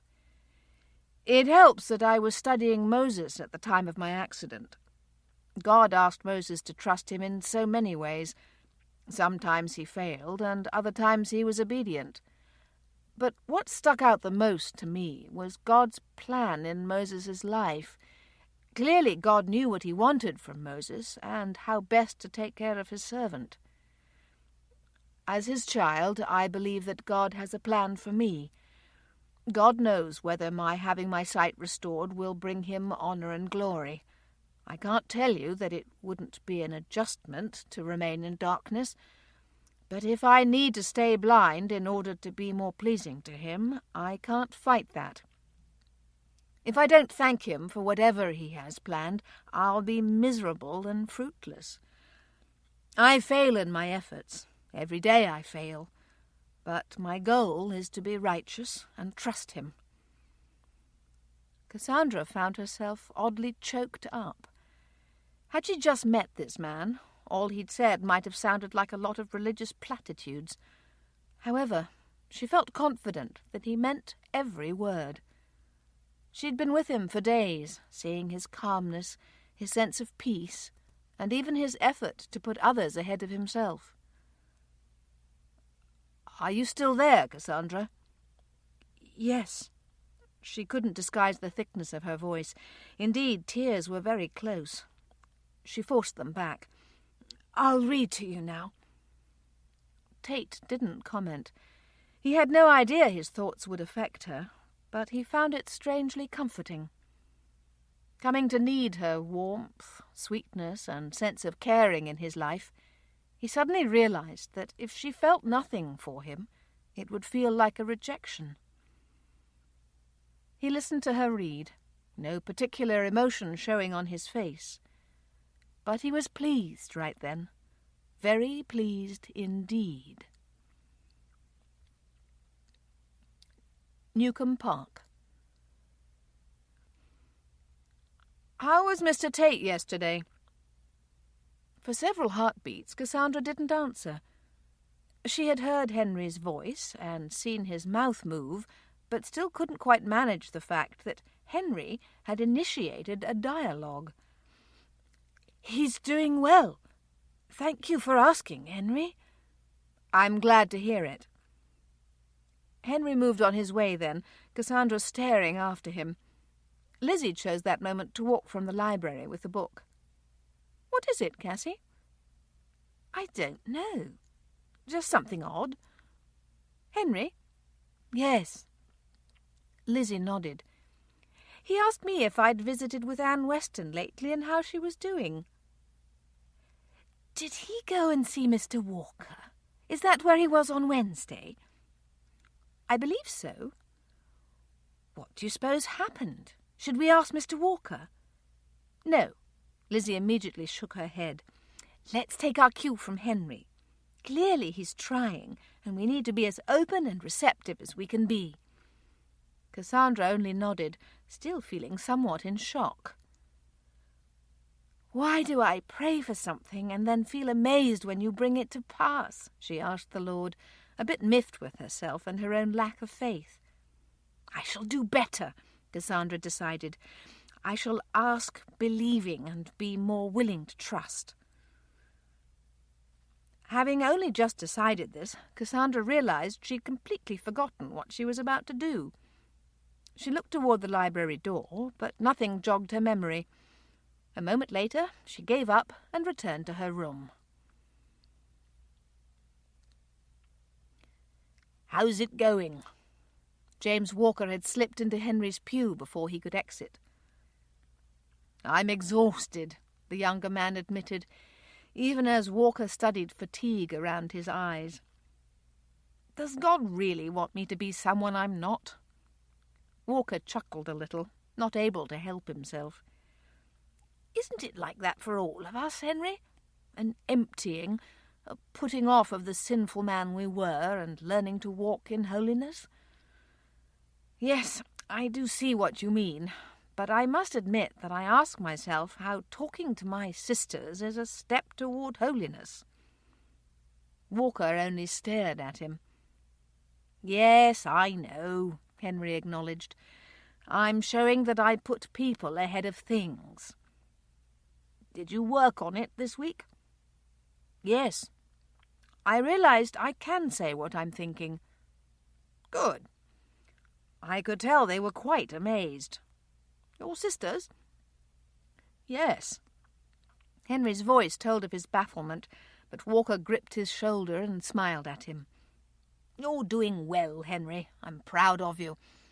I'm expecting you Wednesday, and you can tell me how it's gone, or we can talk about why it isn't working." "All right. Thank you, Walker." By the way, have you told your sisters that you've seen me?" "No." Henry looked surprised by the very thought, and Walker smiled again, not saying anything this time, but communicating clearly with his eyes. Pembroke. Tate was walking in the garden when Cassandra arrived in the middle of the following week. Aunt Harriet wasn't far off, but when Hastings took her to the door, she could see that Tate was on his own. The eye patches were still in place, and he was moving slowly, a tall cane in his hand, asking for directions from time to time. "Hello, Cassandra," Harriet called in greeting. "Come and join us." "Thank you, I will." "Welcome, Miss Steele," Tate said, smiling as her footsteps neared. "How are you this fine day?" "I'm very well, and I don't need to ask how you're doing. Indeed, I can see you won't need anyone to do anything as dull as reading." "Your reading is never dull," Tate assured her gallantly. "But I will admit to you that this is a very nice change." "Indeed it is. I think we could stand a full spring and summer of such days." "I quite agree with you," Tate said, even as he asked himself if he would be able to see her by the end of summer. "Would you like a basket?" Harriet offered as she approached. "Thank you," Cassandra said with a smile. "Is there anything I shouldn't pick?" "No," Harriet said with a laugh. "Take anything that catches your eye." "I'll need a bigger basket," Cassandra teased, not noticing the way Tate simply stood and listened to her. "I'll just follow along with you," Tate now said, proud of how calm he managed to keep his voice. "You can tell me what you've picked and allow me to smell one on occasion." "All right," Cassandra agreed. Tate, thinking his last line had made him sound like a lovesick schoolboy, relaxed when he heard her normal tone. "Do you have a favourite colour in flowers?" Cassandra asked, after she stopped next to a bush full of pale lavender blooms. "Probably yellow, although I'm also rather partial to red." Cassandra laughed. "That was an interesting combination." "It's this fresh air," Tate explained. "It clears the mind and then muddles it again." "Another interesting combination." "I can see I'm only going to be teased today." Cassandra smiled and reached for another stem, having completely forgotten to tell Tate of the flowers she was collecting. "You're off to a good start, Cassandra," Harriet commented, suddenly back beside them on her way across the yard. "Oh, Tate," she kept on, "she has mostly red and yellow blooms, just like you enjoy."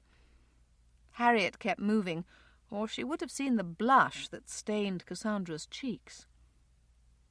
"You haven't let me smell anything," Tate said quietly when Cassandra didn't speak.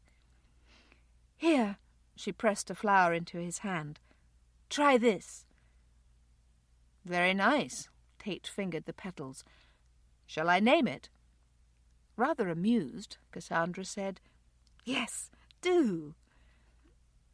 Cassandra watched as the tall man held the bloom to his nose, his brow creased in concentration. "I believe this should be called Fire Dragon." "How did you know that flower by its scent?" Cassandra asked, thoroughly amazed. Tate laughed. "After my mother died, Aunt Harriet insisted that I develop the love for flowers that Mother had." "How old were you?" "It was before my 10th birthday." "And did it work?" "Yes. I'm fascinated with horticulture in general." "Do flowers never make you sad?" "At first, that's all they did. I cried much of the time. But then Mother's delight of flowers came to me. She was so taken with every blossom and garden. In time, they all served as lovely remembrances, not just painful reminders." For the first time, Cassandra wished she could see his eyes. His voice had been so thoughtful and warm. It hadn't been hard to read, but seeing his eyes would have added to Cassandra's understanding. "What are you going to pick now?" Tate asked gently, almost as if he could feel her eyes on him. "I think these small roses," she said, turning swiftly and deciding just as fast. Tate wasn't certain he should have distracted her, but somehow he thought she might need rescuing. He found himself wishing he could see her eyes. He'd have known then what was on her mind. His very small sigh went unnoticed. He moved slowly with Cassandra, just content to be near her, and reminding himself yet again that he was supposed to be resting. Blackburn Manor.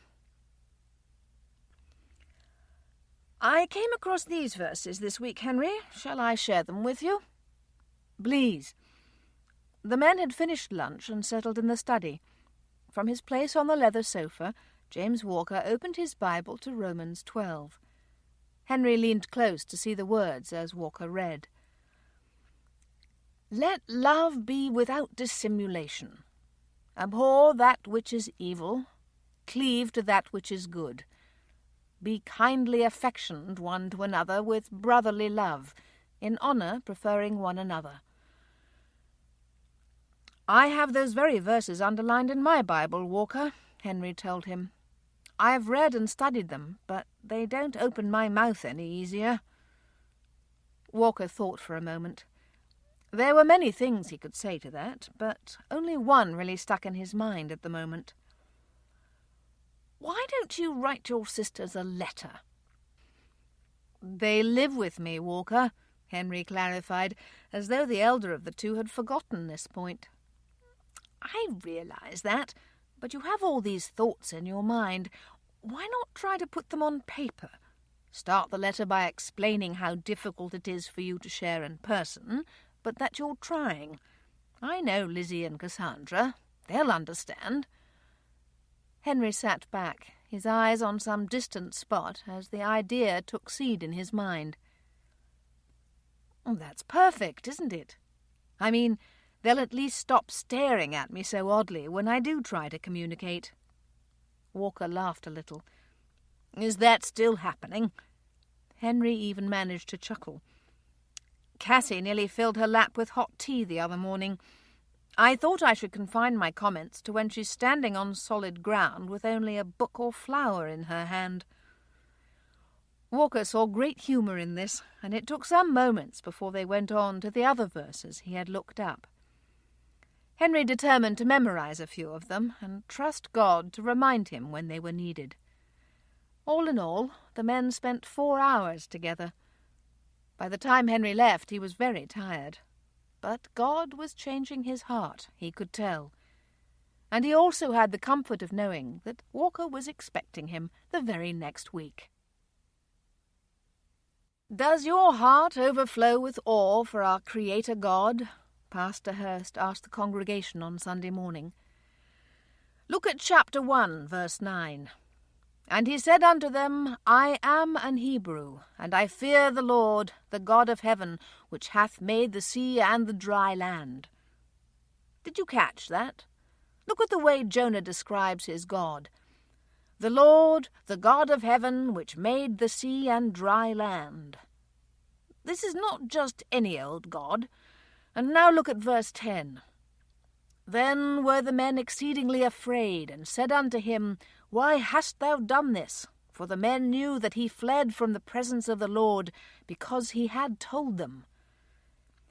The moment they hear whom Jonah serves, they're terrified. No matter what they had believed in up to this time, they knew this was not the same. This was not some stone variety god that sits mute on a pedestal somewhere in their home or on the hillside of their village. This God was real and alive, and he'd made the sea that was working to smash their ship to pieces. Why do I know this? Verse 11. "Then said they unto him, What shall we do unto thee, that the sea may be calm unto us? For the sea wrought and was tempestuous." They weren't just offering lip service here. They asked Jonah what they could do to appease this huge creator God. And what does he tell them? That's right, throw him overboard. But they don't want this murder on their hands, and they do all they can to avoid that." Pastor Hurst took a small breath. He was so excited by what he'd been studying that he feared he would rush ahead of himself and miss a point. He made himself calm down before going on. "The reason I'm so excited about Jonah right now is that I've spent way too many years concentrating on the prophet. Jonah was so flippant in his response to God, but the people he spoke with about his God fell to their knees. I've always read Jonah and thought to myself, 'That's right, Jonah, you can't run from God.' And amid that thought, I've missed the example of both the sailors and the people of Nineveh in terms of repentance. No light response there. Their reaction is staggering. Terror, fear, belief, repentance. I've been struck anew by how lukewarm my own response can be. Am I as awestruck as I need to be? Do I understand the magnificent God in whom I am to delight? I love these sailors. I love their immediate response. I don't want to have a tempest rising up on all sides of me in order for God to get my attention, but if that's what it takes, I'm willing. I'm willing for God to do whatever he must, so I can understand and obey him better." Henry sat very still through this sermon, knowing he was lacking in this area. He knew that he was too comfortable with life as it was. Such comfort kept him from looking at God as he needed to be viewed. Beside him, Lizzie sat with thoughts of her own. She had fallen back to thinking about Morland almost constantly, and had become discontented. She knew she was wrong. All those times she'd been concentrating on herself, telling herself she was lonely and what not, she could have been thinking on the awesome God who loved her. Cassandra was in bad shape as well. She wasn't yearning for someone far away, but she was so busy with life in Collingbourne that lately she wasn't taking nearly as much time with her Bible and prayer. She too was missing out on the awesome God who had saved her. The sermon ended in a song, and then a long time of quiet prayer. All three members of the Steele family took the prayer time seriously. Cassandra and Lizzie smiled at each other when the service was over, and even looked to Henry, who was looking down at both of them. "I needed that," he thought to say, causing both girls to become emotional. They turned with swift nods so as not to break down in church, and moved to visit with some of the church family. "Mrs. Thorpe," Lizzie called, just catching that lady before she could climb into the coach to leave the churchyard. "Hello, Elizabeth. Were you calling to me without my hearing you?" "No, I called only once because I didn't want my sister to hear." Harriet's brows rose, but she remained quiet. "Cassandra's birthday is Friday.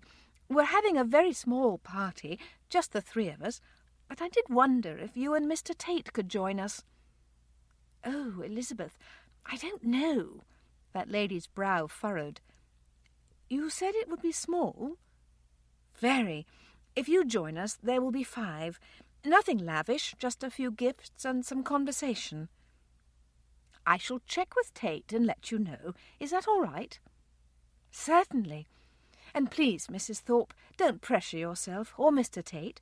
Cassie doesn't know I've asked you, so there won't be any disappointment on her account."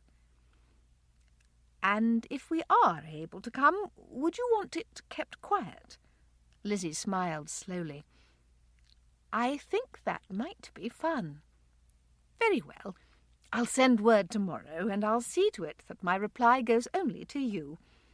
"So good of you. Thank you." Lizzie waited until Mrs. Thorpe's coach pulled away, giving her a wave as she went.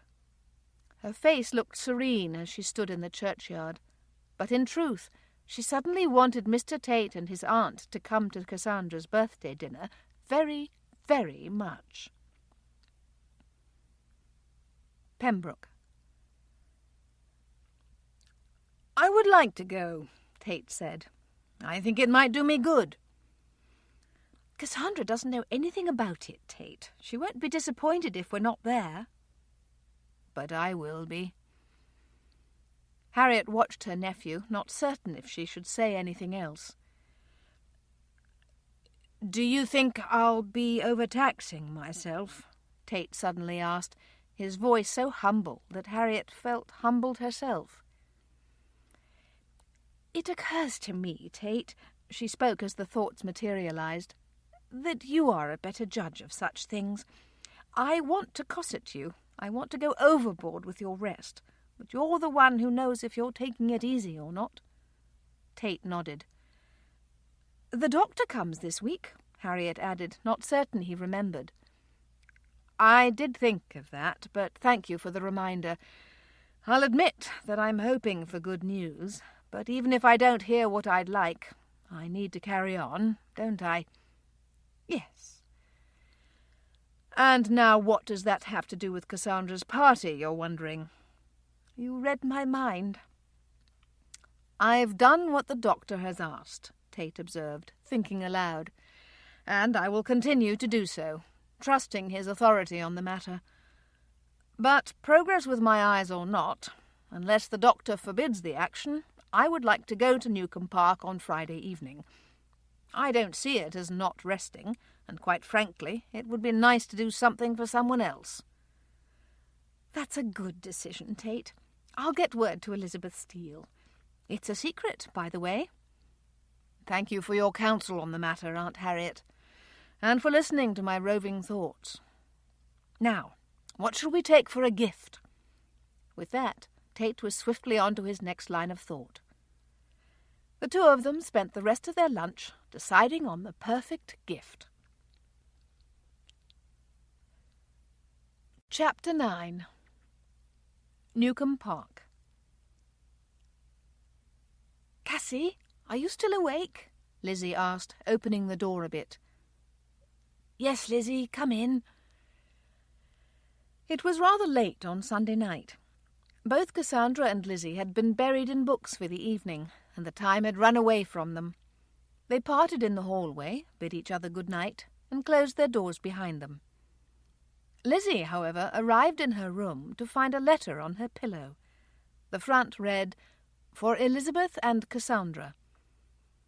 "It's from Henry," Lizzie said, now on the edge of her sister's bed and unfolding the pages.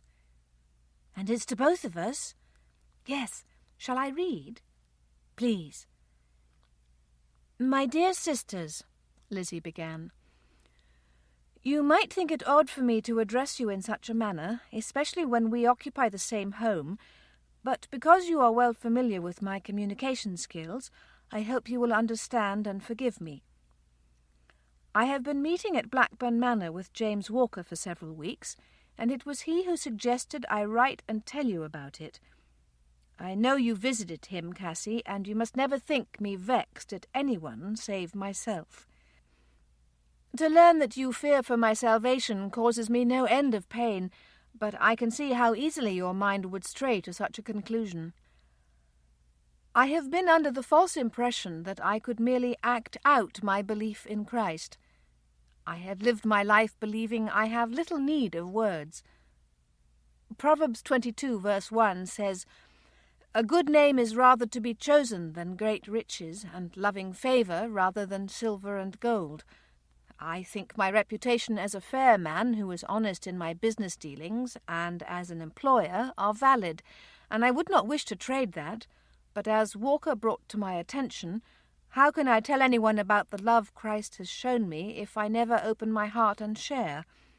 I now find that I have been so silent in my faith that my own sisters don't even know where I will spend eternity. This letter is to inform you that I am working on this area of my life. As you can imagine, it does not come easily to me. Indeed, it is one of the most draining exercises I have ever endeavoured. I have such great love for both of you, but telling you this in person is not something that comes naturally for me. This letter is to beg your forgiveness and patience as I labour in this process, which I hope will lead to further righteousness in my life. I would covet your prayers, and I thank you for your ever-present kindness. I would also be happy to answer any questions you may have. Please feel free to come to me. With greatest affection, Henry. The letter went to Lizzie's lap as she finished. The sisters leaned close to each other as tears streamed unchecked down their cheeks. Amazed that he had so many words bottled up inside, the women struggled to rein in their emotions. Reaching for hankies, they took some time before either was under control. Cassandra soundlessly rose from the bed. When she moved to the door, Lizzie followed. The shortest of knocks was placed against Henry's bedroom door before Cassandra eased it open. Finding darkness within, she nevertheless spoke from the doorway. "Henry?" "Yes?" "I love you, Henry," Cassandra told him, unable to hold the tears that started again. "Thank you, Cassie." "As do I, Henry," Lizzie added, her own voice thick. "Thank you, Lizzie." "Good night," they both bid him before returning to Cassandra's room. "Let's pray, Cassie. Let's pray for Henry right now." The women did just that. For long minutes they sat together and asked God's blessing in Henry's life. They prayed for Charlotte, Barrington, and Edward, confessed their own lack of courage over the years, and then asked God to work a great work in their lives, especially for those still at Newcombe Park, so that they might be a light in Collingbourne as long as God allowed. Brown Manor. "You're looking well, Mrs. Weston," Dr. Smith told her after a brief examination. "How are you feeling?" "Very well, but I do wish I could be up and about." The doctor asked a few more questions, Weston standing nearby, and then looked at the fine young couple before him. "You're over 5 months along now. If you still have no more spotting at the 6-month mark, you may be on your feet for 2 hours a day." Anne smiled as though he'd handed her the world. "Any bleeding, dizziness, fatigue, or blurred vision, and you must return to bed. Do I make myself clear?" "Yes, Dr. Smith, thank you." "Keep your activity light, and be wise." Anne lay smiling at the ceiling while Weston saw the good doctor out.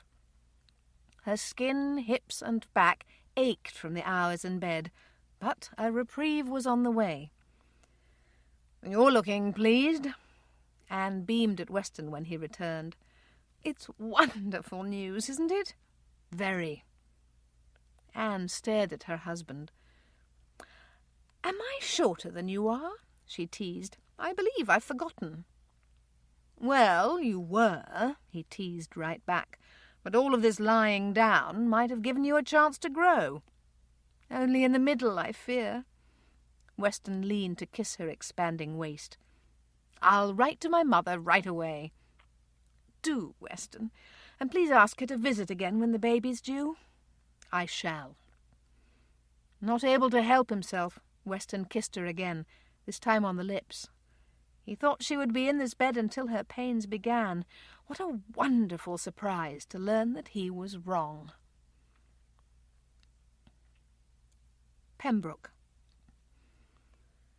The eye patches came away easily, but Dr. Tilney commanded Tate to keep his eyes closed. Dr. Tilney had also ordered the drapes drawn, so the room was dim. Tate worked at not being anxious, but the temptation to open his eyes was nearly overpowering. "All right, Mr. Tate, you may open your eyes," Dr. Tilney said from directly in front of him. "Slowly, I think, would be best." Tate did so, not able to rush even if he'd wanted.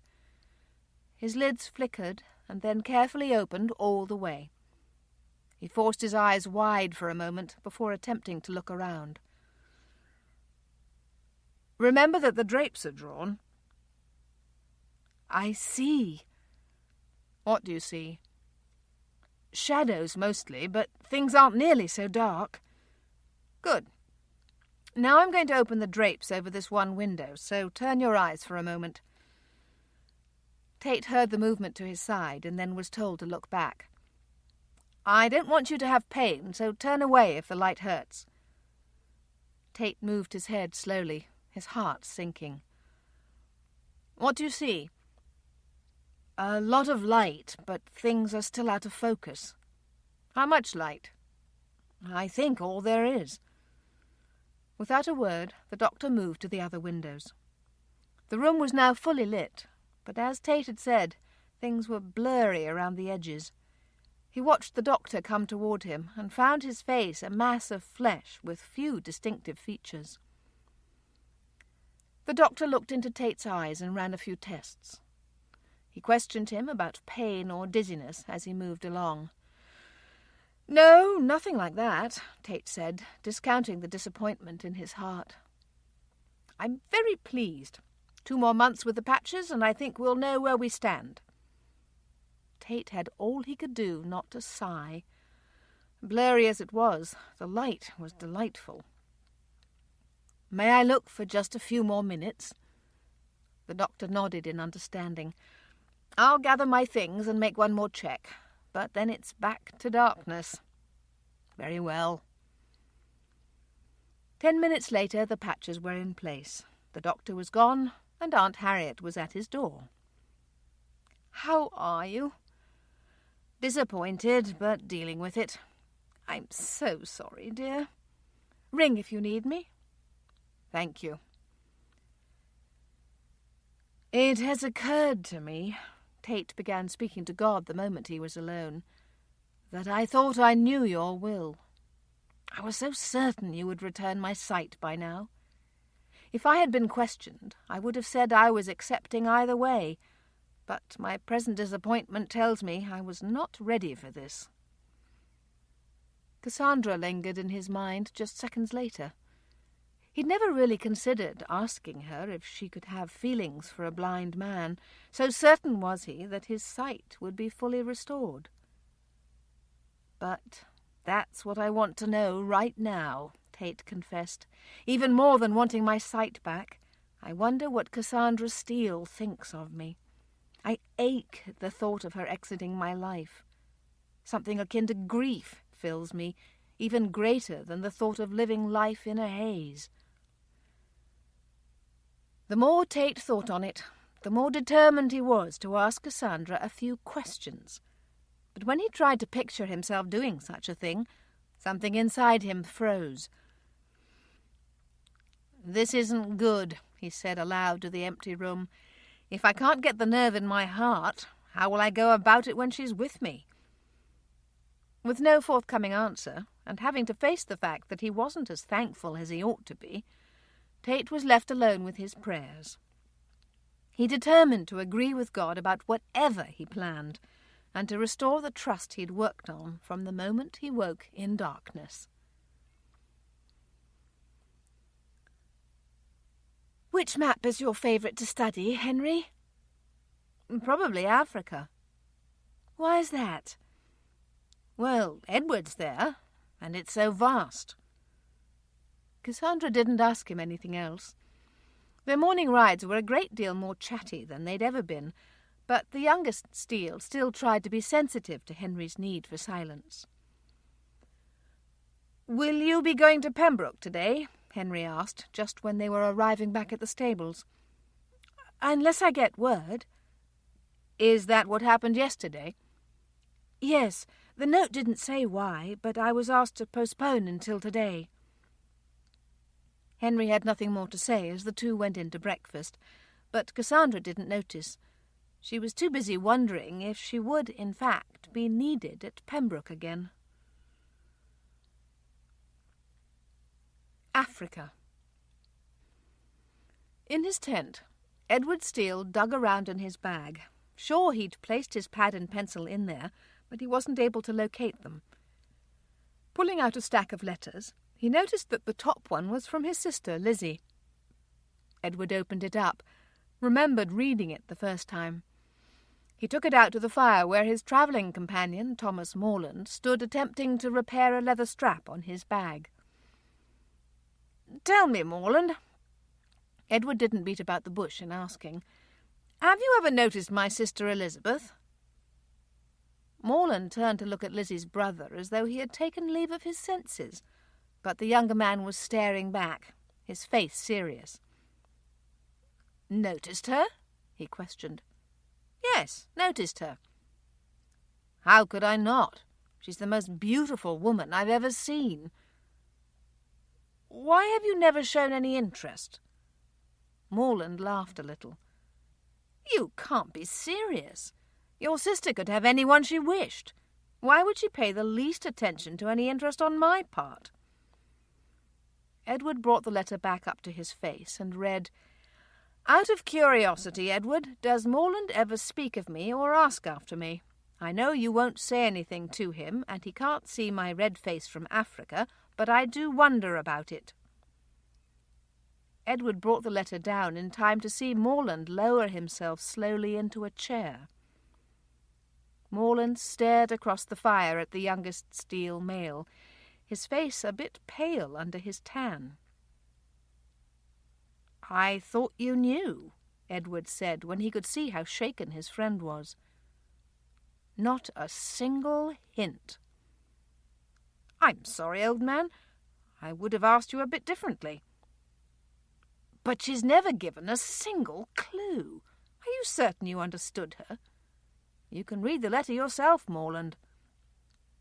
Morland only shook his head, his face a mask of confusion, and asked again, But how would I know? She's given nothing away. Edward smiled a little at the frustration in his voice. It was that way with Charlotte. She and Lizzie are both so pretty, and they've never wanted to flirt.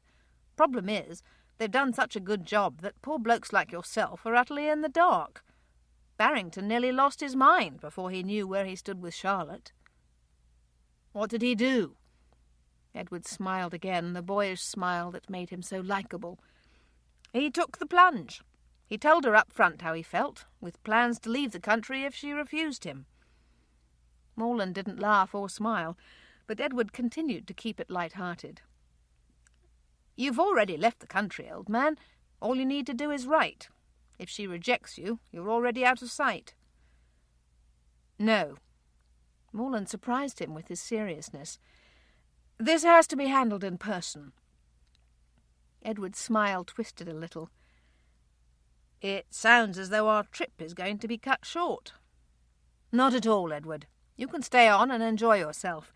But I've got to look into plans to get home to England. Pembroke.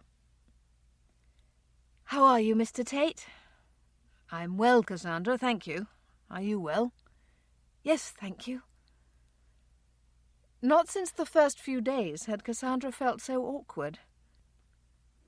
It was on her mind to ask why she hadn't been needed the day before, but it was as if she'd been forbidden to speak of it. The newspaper today? That's fine. Cassandra began to read without further ado, but something had changed. There was a tenseness in her listener that had not been present before. Her heart felt burdened over what to do. He was supposed to be resting, and to bring the subject up seemed all wrong to her. After all, he was old enough to know what he needed. Cassandra's next thought chilled her to the bone. If he no longer wanted her and didn't know how to inform her... Are you all right? Tate cut in. Yes. Cassandra suddenly stopped reading, sounding almost breathless. Are you certain?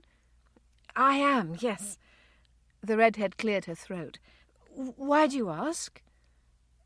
Your voice sounds strained, as though something is bothering you. Cassandra saw her chance, but couldn't find the words. What is it, Cassandra? I just want you to know something. I mean, I'm sure you already do, but I want you to know it again. Go on. Tate's voice had taken on the patient tone that Cassandra found so comforting. When she tried again, her voice was calm. I haven't forgotten that you're to be resting, and if ever my coming is too draining for you, I do hope you'll tell me. I would never feel harmed in any way. I only wish you to gain all the rest you need. Thank you, Cassandra. I can assure you, I still find your visits very relaxing. Shall I continue? That would be fine. But before you do, will you tell me what made you think I wasn't resting? You seem uneasy today. Do I? He asked. Yes, I realise there might be days like that, but I don't wish to be the cause.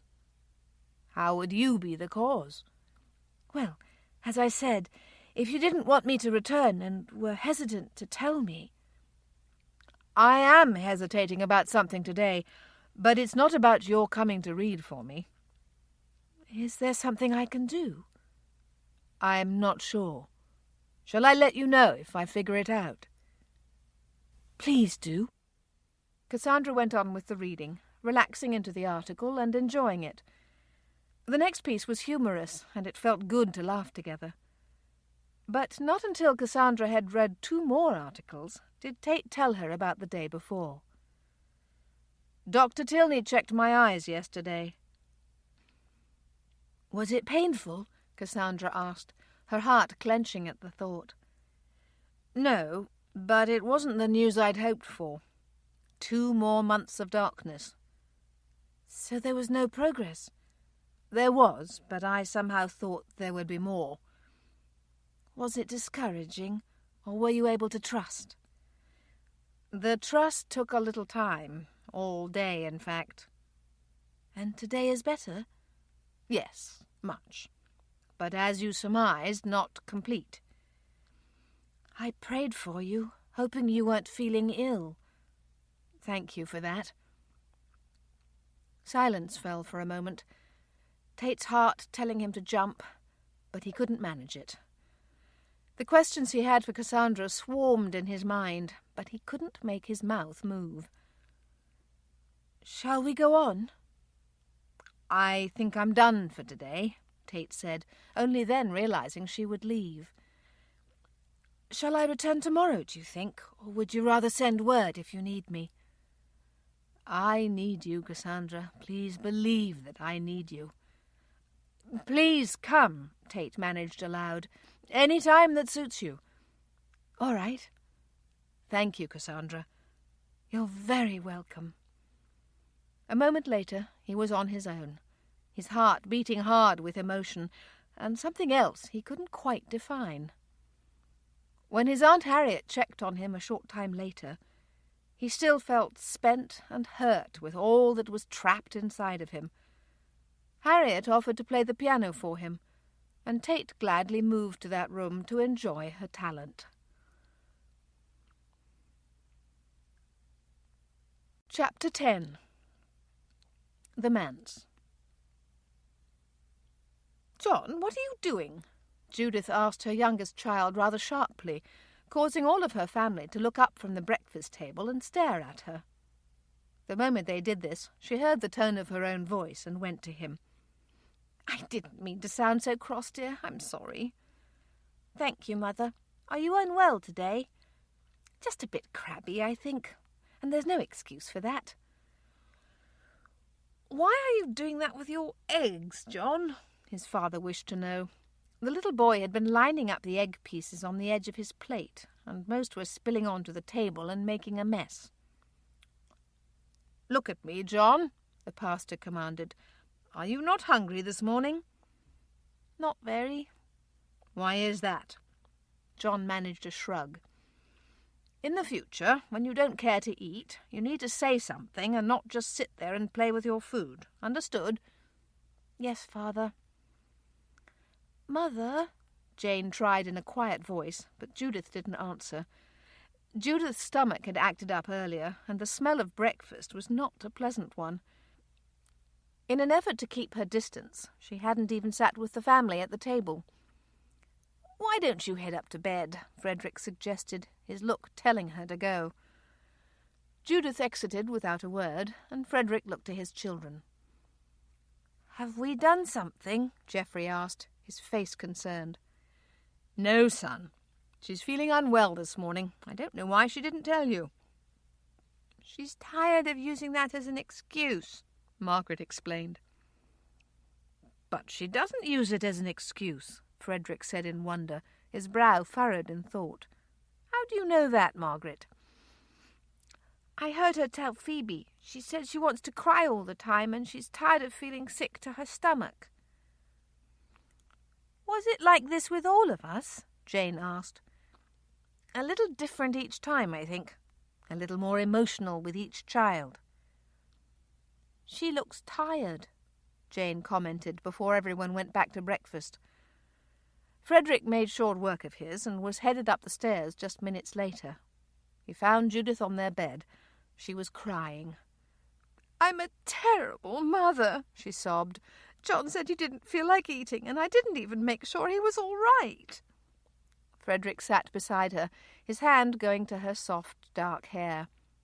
He's fine, and the girls are right there. What's the matter with me, Frederick? I want to cry constantly. When did this start? About a week ago. I have a constant headache in my effort to hold tears at bay.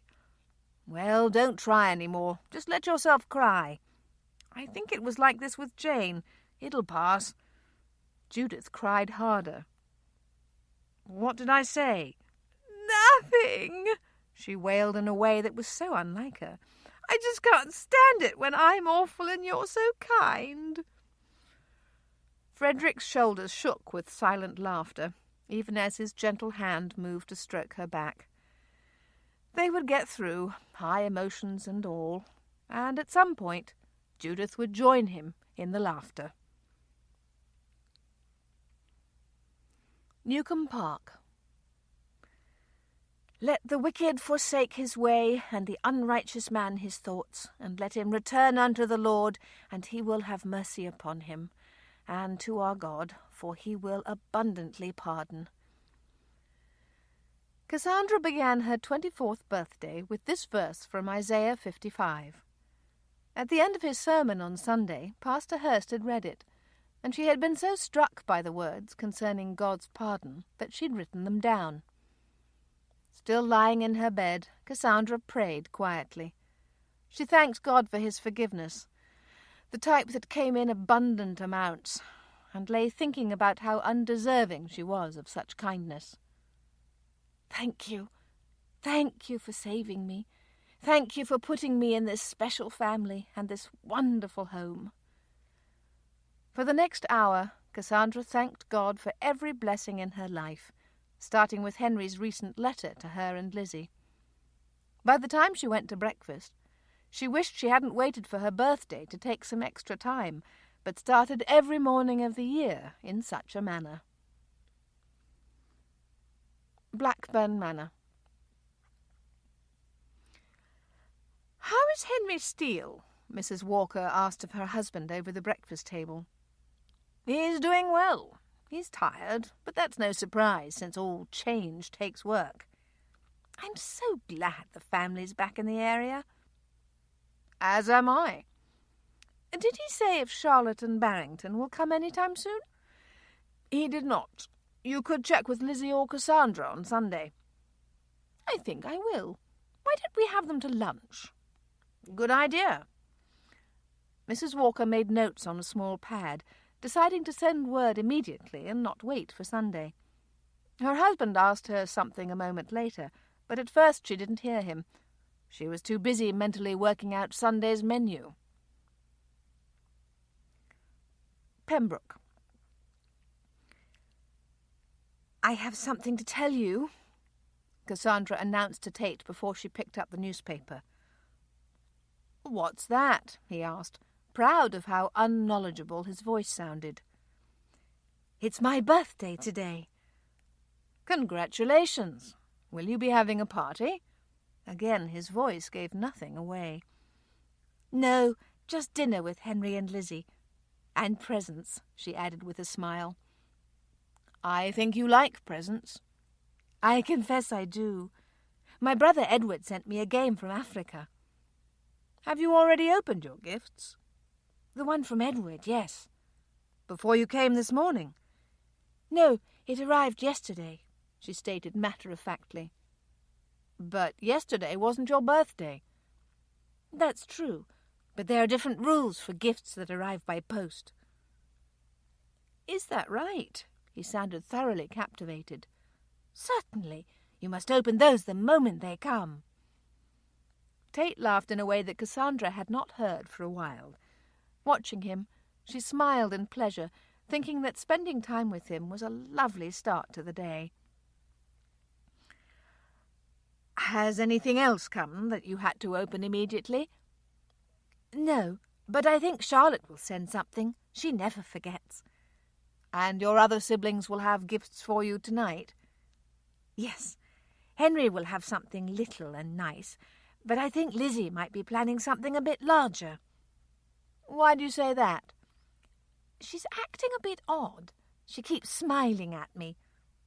"She doesn't usually smile at you?" "Not like this.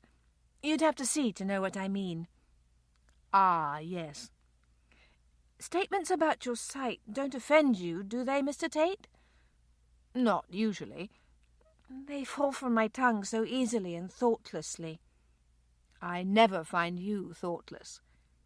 "I think you're being kind." "And I think you are overly harsh with yourself." When Cassandra didn't answer, Tate opted for another rescue. "Are you ready to read?"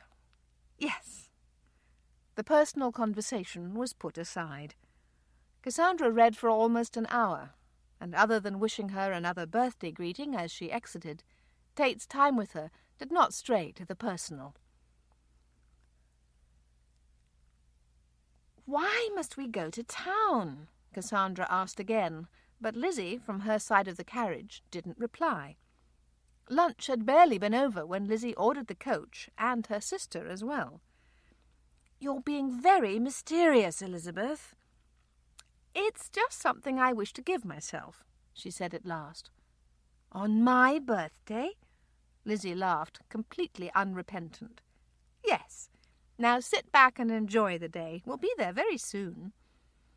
Cassandra knew she would get nothing else from her. She was enjoying the day, but a trip into Collingbourne didn't figure into her plans. "Here we are," Lizzie said gaily, the coach coming to a stop in town. "Where exactly?" "You shall see soon enough." Lizzie led them to a small shop, opened the door, and entered. The moment they were inside, a man stood to his feet and came toward them. "Are you Mr. Clay?" Lizzie inquired. "I am." Lizzie bowed her head to his bowing acknowledgement. "I am Elizabeth Steele, and this is my sister. I would like a miniature done of her today." "Certainly, ma'am. If Miss Steele will just have a seat." "Lizzie!" Cassandra hissed at her, but the older woman only turned with huge, innocent eyes. "Sit down, Cassie. You heard the man." Cassandra had all she could do not to laugh at her sister's triumphant face.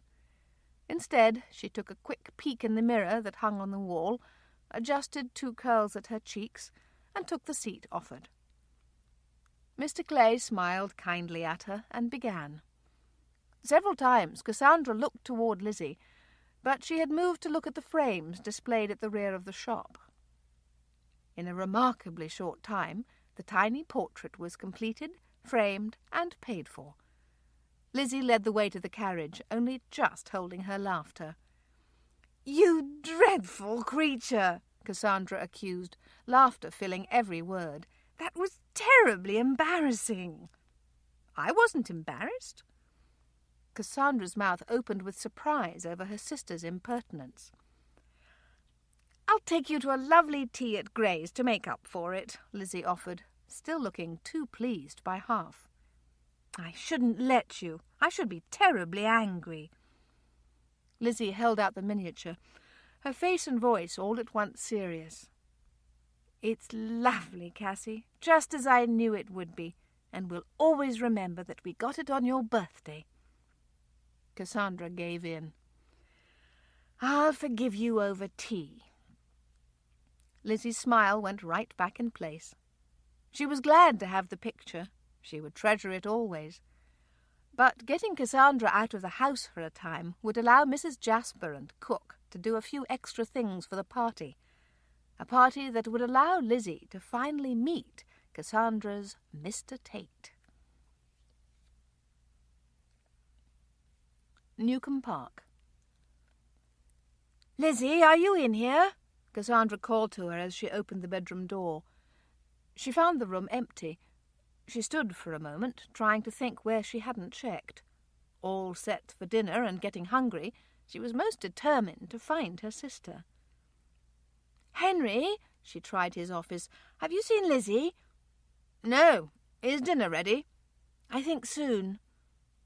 Lizzie chose that moment to appear. "We're set for 5, Lizzie." Cassandra stopped her, her voice suspicious.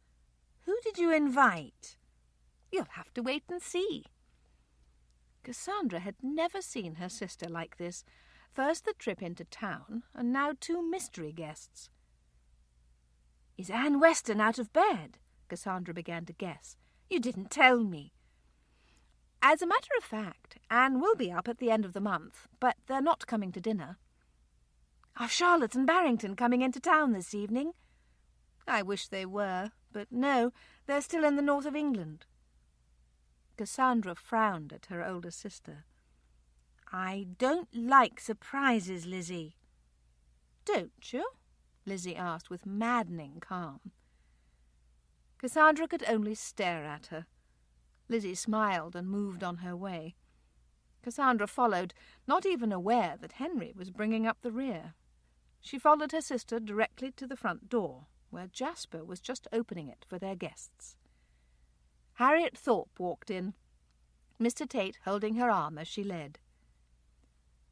"Mrs. Thorpe," Cassandra began in amazement. "Mr. Tate!" "Hello, Cassandra." Tate's deep voice sent shivers up her arms and neck. "Are you all right?" she asked, her voice betraying her uncertainty. "I'm very well, thank you. I am planning on a very restful evening." "You're certain?"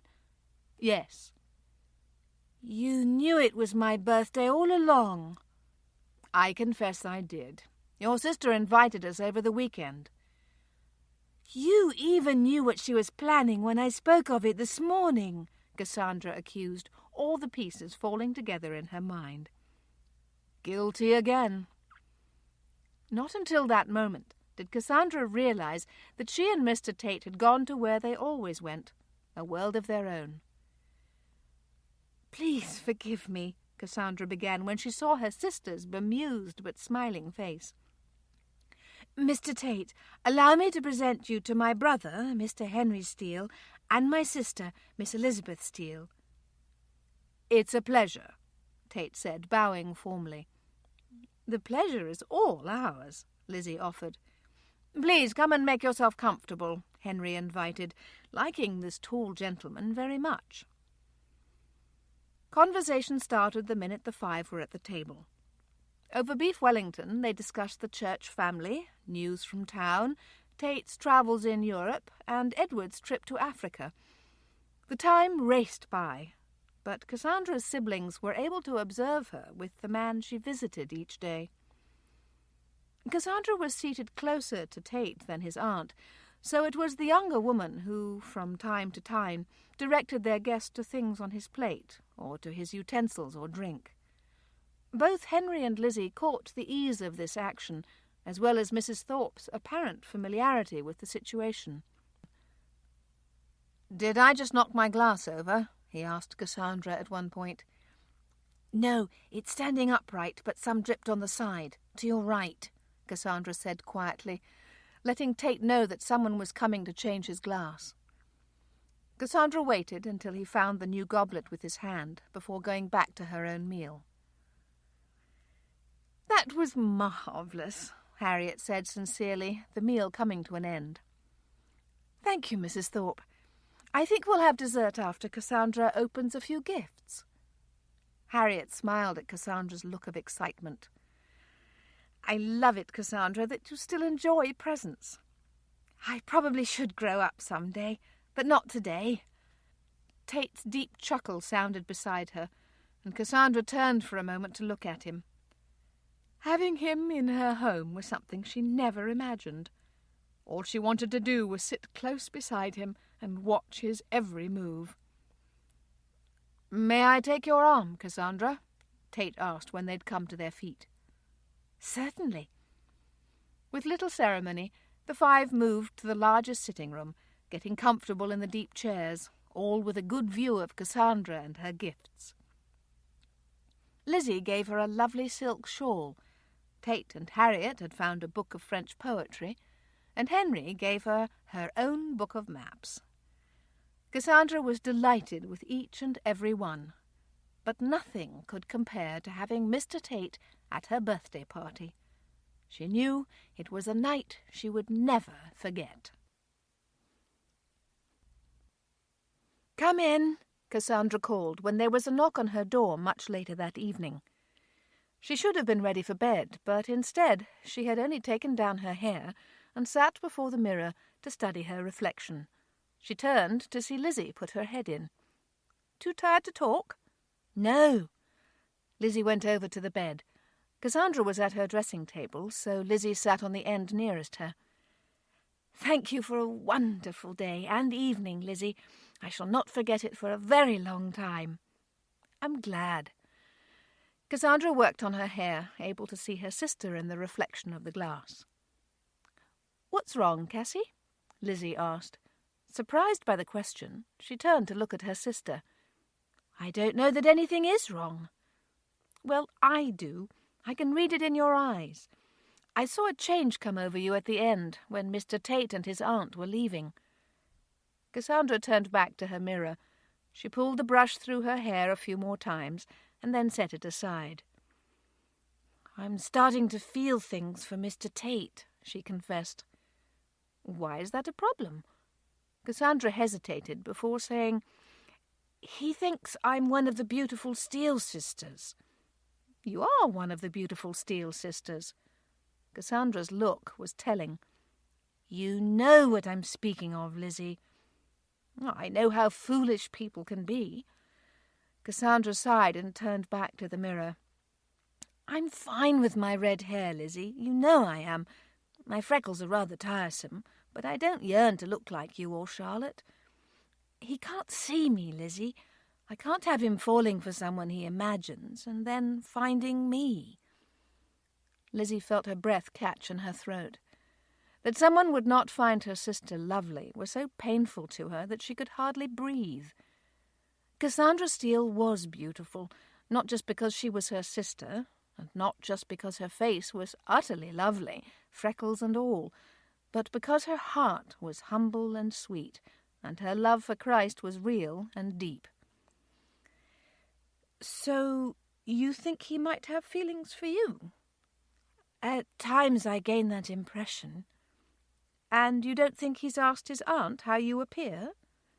"He probably has, but imagining and seeing are not the same." Cassandra met Lizzie's eyes. "I can't stand the idea of seeing disappointment in his gaze. I think it would pull my heart from my chest." "All right," Lizzie had to get practical or cry. "Let's just imagine that you are quite homely, nothing to look at all. You don't think him man enough to love your heart, to find you beautiful no matter what your actual appearance?" "Point well taken, Lizzie, but no less easier to live with. I would ask myself for years if he was disappointed. That's no way to live." "And it doesn't help that I think you're beautiful?" "You can see me, Lizzie. There are no surprises for you. In truth, he may find my looks very appealing, but it's that first moment I dread. That first look, when I see recognition in his eyes." "And will you find me utterly cruel if I suggest that he may never see you? That all of this won't matter in the least?" "I've thought of that, Lizzie. I've even been so selfish as to think how easy that would be.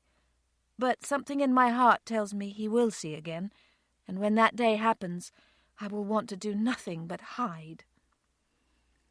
Lizzie could see that no number of words were going to bring comfort. She hugged and kissed her sister good night, exiting to her own room, and telling the Lord that she was going to have to leave this with him. "I want to fix it. I want to erase the pain in her eyes, but I can't do that. Only you can give her lasting peace, Father. Help me to trust you to that end." Chapter 11. Pembroke. "Do you think she enjoyed her gift?" Tate asked Harriet the moment they met at the breakfast table Saturday morning. "Without a doubt, dear. It sounded as if she did. Your ears didn't lie. She was delighted. And our being there, was she as pleased as she sounded?" "Very much so. Did you doubt?" "No. I just wish I could have experienced it with my eyes. So I'm trying to imagine all I can." "What did you think of her family?" "They were very kind. I can tell they love each other very much. I think Henry enjoyed you. He's not overly talkative, but he made some efforts on your account." "Yes, he did. Cassandra has told me that he's close to James Walker. I don't believe I've met him." Food was served in the midst of their conversation. Harriet fixed Tate's tea the way he liked it, and waited for him to pray. "Did you tell Cassandra about the doctor's visit?" she asked, after they began to eat. "Yes." Tate's voice had gone rather soft, so Harriet didn't press him. That her nephew was falling for Cassandra Steele was only too clear. That his vision was on his mind, and how that might impact his future with her, was clear also. Much as Harriet wanted to make suggestions about managing a romance, she knew Tate would have to handle this on his own. Just before Tate continued with his questions for her, she had a moment to wonder if he'd ever asked Cassandra whether she could love a man who was nearly blind.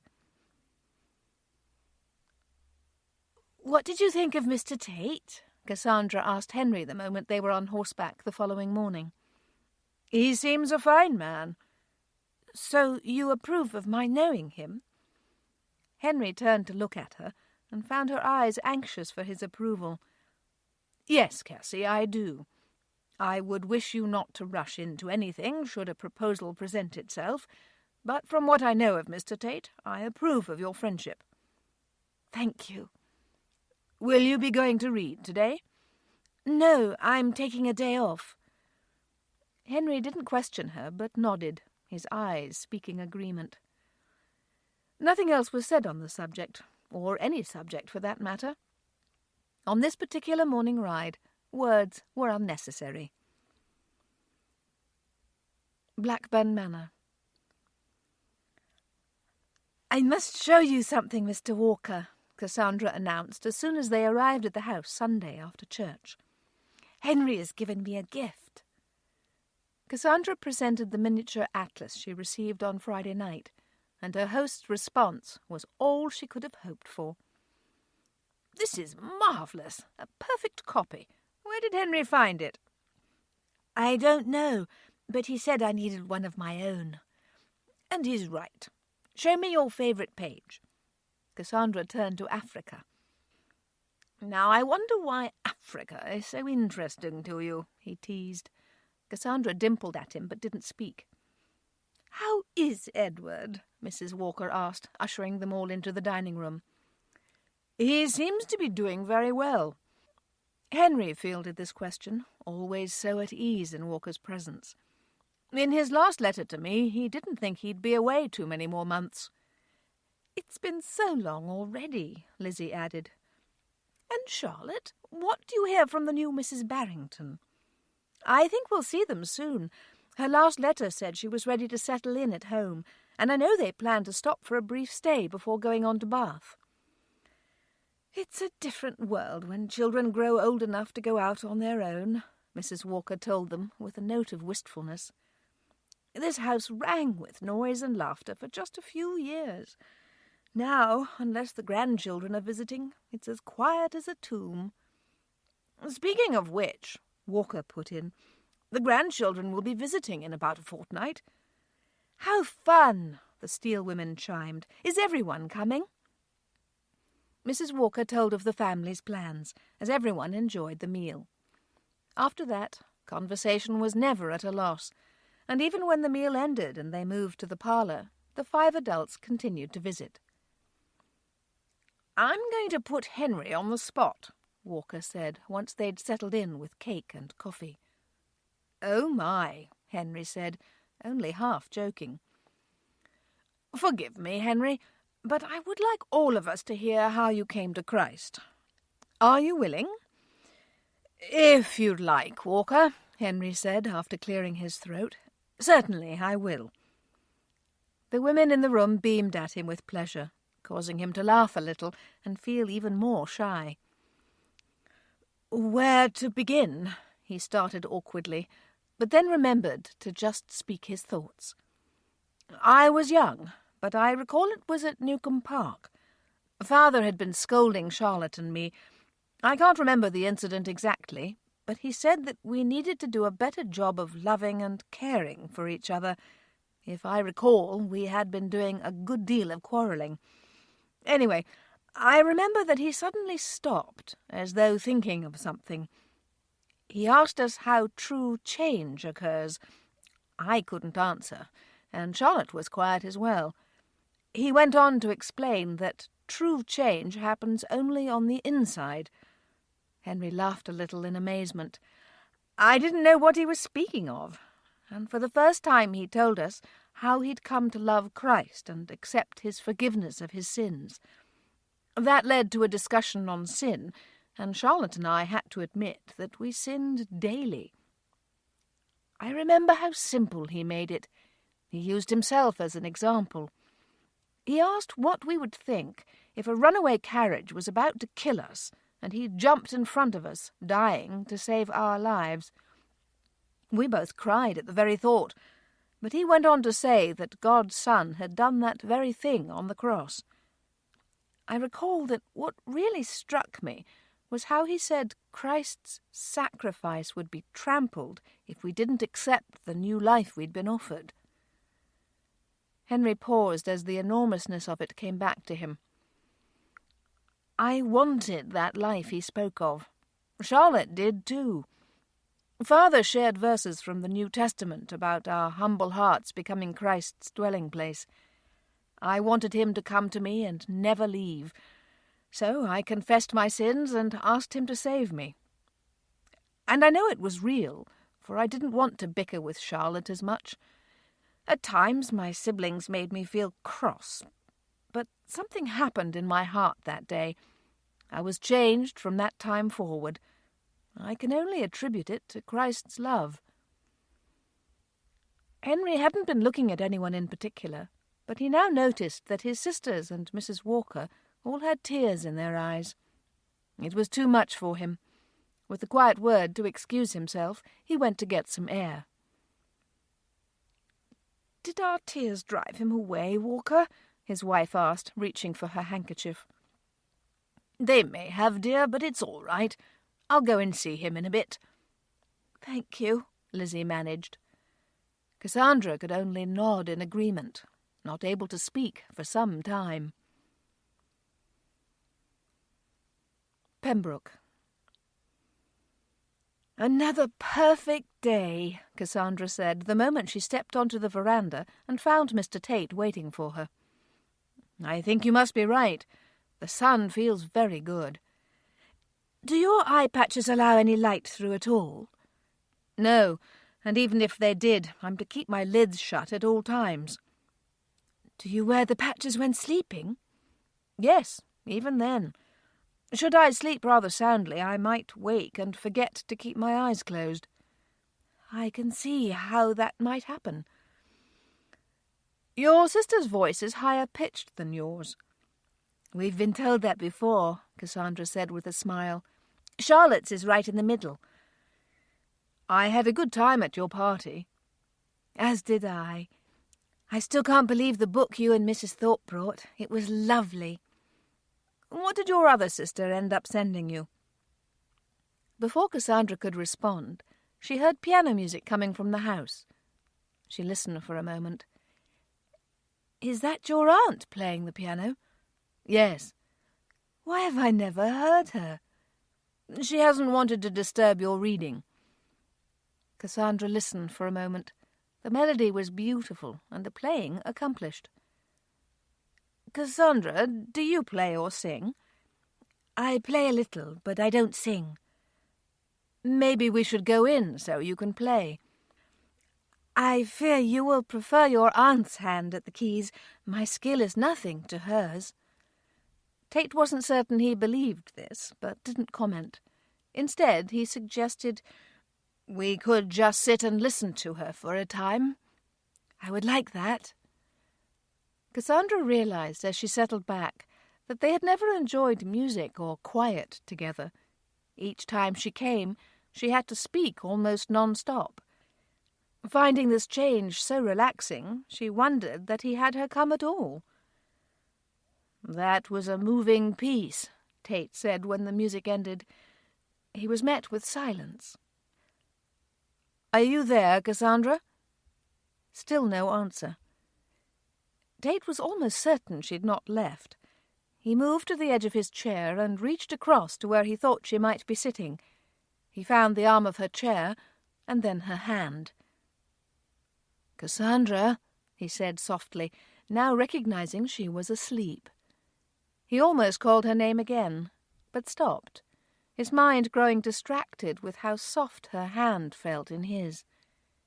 He'd held her hand one other time, and taken her arm the night of her party. Was her skin always this soft? Suddenly realizing he was not allowed such liberties, he took his hand away, sat back in his seat, and waited. His aunt began another song some 5 minutes later, and he heard Cassandra stir. Cassandra, not certain what had happened, sat up and worked to orient herself. She looked across at her companion. Had he known she was asleep? And why in the world did she suddenly feel so dull and tired? She swallowed past a thick throat and wished she had a glass of water. "Do you know the name of this piece?" Tate asked her. "I think it's Mozart's Concerto in B-flat major." "Of course. I can't think how I could have forgotten." Cassandra wondered if he'd tried to speak to her a moment ago. "Mr. Tate?" "Yes?" "I think I'll leave a little early today." "Are you unwell, Cassandra?" "I don't think so. Just a small headache starting." "Let me ring for Hastings so he can see you to your carriage." Cassandra allowed this small courtesy, glad for his assistance when her head began to throb in earnest.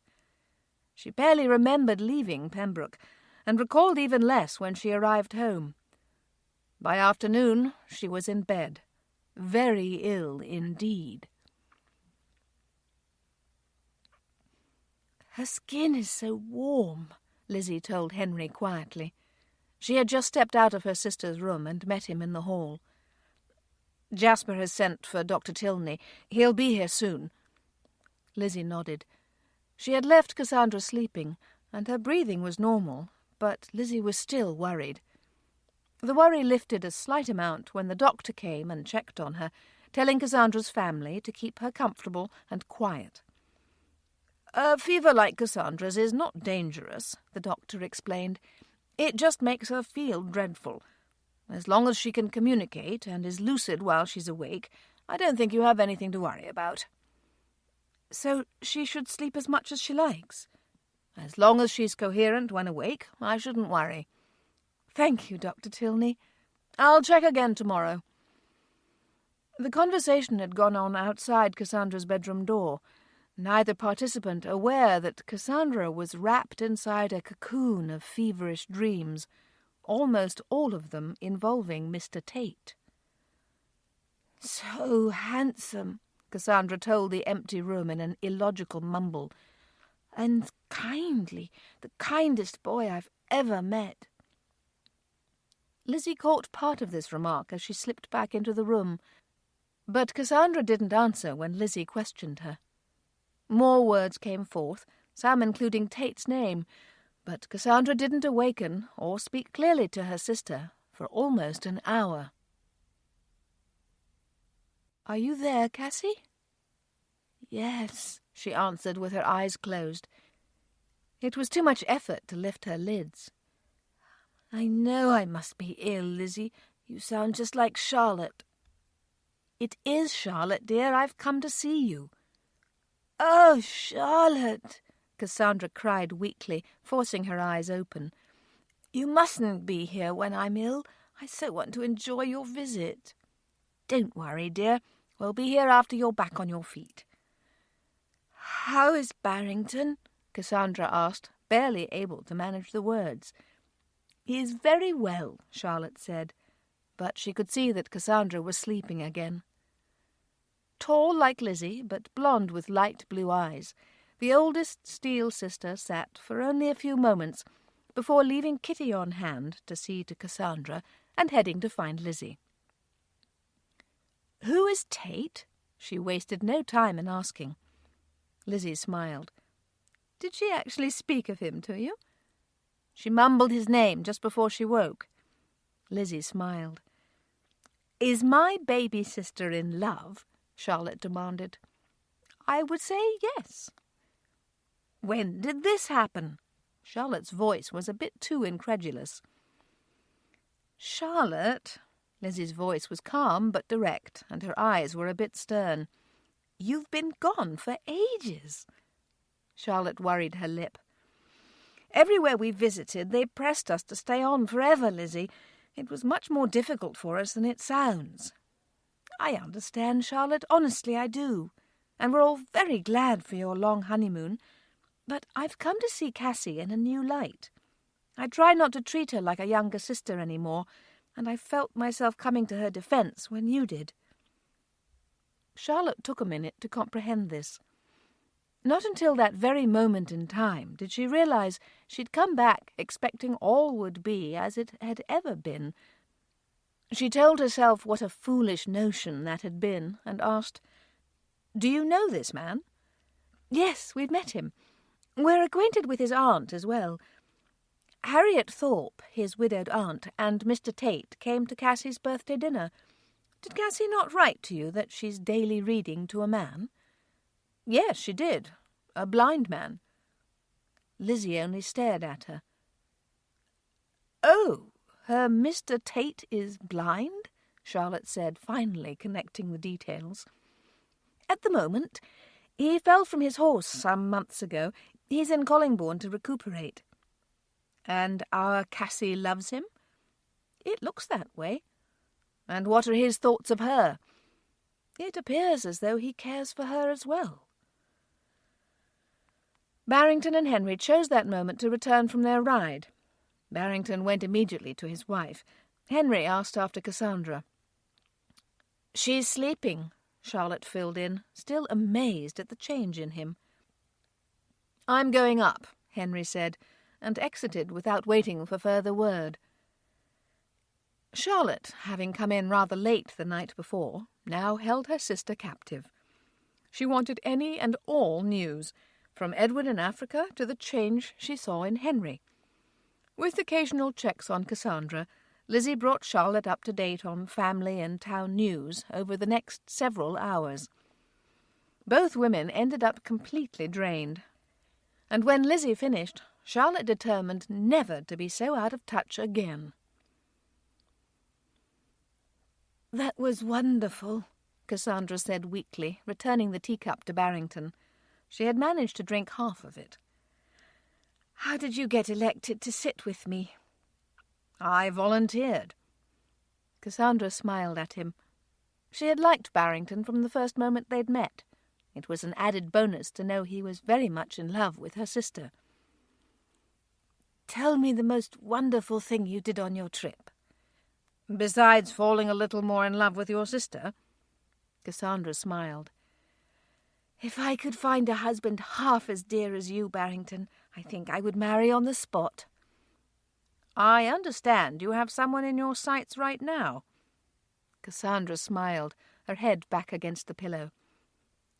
"There is someone I care for, Barrington, but he can't see me, and I worry about that." "I can see how you would," he teased.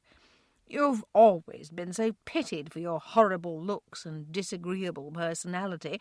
I don't know how your family stands it." "Stop, Barrington." Cassandra laughed a little. "You'll have me giggling, and that always makes me weak." Barrington leaned close and kissed her brow. "We choose to worry about such foolish things, don't we, Cassie?" Cassandra looked into his warm brown eyes and saw caring and wisdom. "That we do, Barrington," she was forced to agree, even as she felt herself worry a bit more. "That we certainly do." Pembroke. Tate didn't know a week could be so long. He woke Saturday, as he had all week, his mind immediately going to Cassandra. Was she better? Would she come today? Did she miss him a fraction of the way he missed her? "Lord, I'm not resting," he prayed. He'd been confessing this to God all week and working through his emotions. "Help me not to waste all day thinking about her in an anxious way, when I know you are a God who can be trusted. You will take care of her. You will have your way and be glorified." It occurred to Tate, not for the first time, that Cassandra caused him far more anxiety than regaining his eyesight. It would do no good to cut her from his life and go back to his attempt to rest. She was firmly embedded in his heart, and it looked as if she was there to stay. There was one consolation this morning. Tomorrow was Sunday. If she was feeling better, she would be in church, and then his aunt could see her and bring home a report. Newcombe Park. "We are missing only Edward," Lizzie told the family just after the prayer. They were gathered around the dining table for lunch after church. They all smiled at her, agreeing as the dishes were served and the meal began. Cassandra was a little pale and on the thin side, but she had gone to church and was swiftly regaining her strength. "Is the house being readied for you in Bath?" Cassandra asked of the Barringtons. "Or will there be work all around you after your arrival?" "It's supposed to be ready," Barrington answered. "Mother wrote that she was seeing to it herself, so we'll trust it will be prepared in time." "And will you be home for a while, or do you have other plans?" Henry asked. Not overly fond of travel, he couldn't imagine being away from home so long. "I don't think I shall move from Fairfax Hall for months," Charlotte said. "What do you think, Barrington?" "I quite agree with you, love. I hope you'll all be willing to visit us, as we are most eager to stay put for a time." "We shall plan on that," Lizzie volunteered, thinking a trip back to Bath might be fun. "Who is at Dunham right now, Henry?" Cassandra wished to know, asking about the Steele home in Bath. "The Harold Brown family of London." Barrington knew the family a little, so he was questioned by the others. It felt a bit odd to have someone living in the home they'd been in for so many years, but no one planned to live there for some time, and leaving it open seemed such a waste. Cassandra enjoyed the meal immensely, but was ready for a nap as soon as it ended. She smiled even as she climbed wearily into bed. Charlotte was home, and she was finally well enough to enjoy her. Her final thoughts, however, as sleep rushed in to claim her, were of a certain man, a man whom she felt like she hadn't seen all month. Pembroke. "Was Cassandra at church?" "Yes," Harriet answered with a smile. Tate was occupying a chair in the foyer, barely allowing his aunt in the front door before he assaulted her with his questions. "She seemed well?" Tate pressed her, not able to keep some of the tension from his voice. "She is pale, Tate, but I don't think her sisters would have allowed her out, had she not been fit enough." Tate sat back, not aware of how far forward he'd moved in his chair. "Did you say sisters?" "Yes." "So Barringtons are here?" "They are," Harriet answered, watching Tate's brow crease. "Why do you look worried?" "I'm being selfish." "How so?"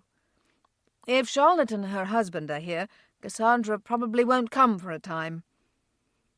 Harriet watched Tate sit very still. She couldn't contradict his thoughts, because he was probably right. Little did she know he was praying.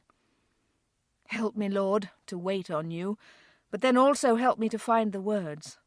Whenever she comes again, I've got to bolster my courage to ask her some questions. Please bring her back. Please give me a chance to see where I stand. Chapter 12. Thomas Morland stood on the deck of the Jefferson James, his eyes wishing for a view of England's shore. The journey away had been exciting, full of adventure, and with no pressure of time. This journey, the return trip, had taken days longer than he figured, his heart and mind eager to be elsewhere. Making himself turn away from the endless miles of sea, Morland moved toward a chair, seated himself, and reached for the small Bible in his pocket. He turned to the pages he'd been studying in Revelation. "I've always yearned for your return, Lord, but for the first time I want you to delay. It seems silly to think of anything on earth comparing with heaven, but in truth, I want to see Lizzie so desperately that I hope you tarry." Morland forced his mind from home and thoughts of Elizabeth Steele. He shifted to get more comfortable and read in Chapter 7 for the next hour. Newcombe Park. "Are you certain you're up to this?" Henry stopped Cassandra at the carriage to ask. "Yes, Henry," Cassandra answered him. "Thank you for checking with me." Henry looked hesitant, so Cassandra waited. "What is it, Henry? Have you changed your mind about my reading to Mr. Tate?" Henry shook his head no, even as he looked into her still pale features. What was it like at Pembroke? Was anyone close by to keep track of how she was doing? Could Tate do that with no vision right now? What if she were to become ill again? "Henry?" Cassandra tried again. "I just want you to be well, Cassie, that's all." "I shall be careful, and truly, Henry, I feel much better." Henry nodded, his eyes still showing concern. He knew he couldn't worry about this, but the closer he became to his family, the harder it was. As Cassandra went on her way, Henry made a mental note to discuss that fact with James Walker on Wednesday. Brown Manor. "Well now," Weston said, smiling at his wife's triumph, "look at you." "Don't come any closer," she warned playfully, still standing near the bed. "Now, why is that?" "Well, from over here I can still convince myself that I might have grown taller." Weston laughed as he joined her, his arms going around her in the standing position for the first time in many months. "This is nice." "I think so too." The two shared a kiss before someone knocked. Weston answered the door. "Mrs. Hurst is here to see Mrs. Weston." "Thank you, Mansfield," Weston said, just holding a smile. "Tell Mrs. Hurst that Mrs. Weston will be down directly." Weston turned to smile at his wife the minute Mansfield went on his way. Anne grinned back like a mischievous schoolgirl. After making sure Anne was steady on her feet, Weston held his hand out, and Anne claimed it as they started toward the stairs. Pembroke. Harriet had a great hug for Cassandra the moment she set foot in the house. Cassandra gladly hugged her in return. "How are you?" the older woman wished to know, now holding her at arm's length so she could inspect her closely. "Much better, thank you." "We're so pleased to have you back. Tate missed you." "I missed both of you," she said. "Shall I go ahead to the library, or is he not expecting me?" "He's waiting for you." Harriet didn't add that he'd waited every day. Harriet had waited every day as well. Her emotions almost overflowed as she watched Cassandra move across the foyer. Cassandra was completely unaware of the other woman's gaze. Pleased to be back, she made a beeline for the library and gave her usual greeting. "Hello, Mr. Tate." "Cassandra!" Tate exclaimed with pleasure. "I missed you," he added, not wasting time at all. "Come, sit near. Are you certain you are all right?" "Yes, it was a rather nasty illness, but I'm well over it." "I'm glad you're well. For your sake, as well as my own," he added wryly. "How's that?" "I found the days grew long." "Did they?" "Yes."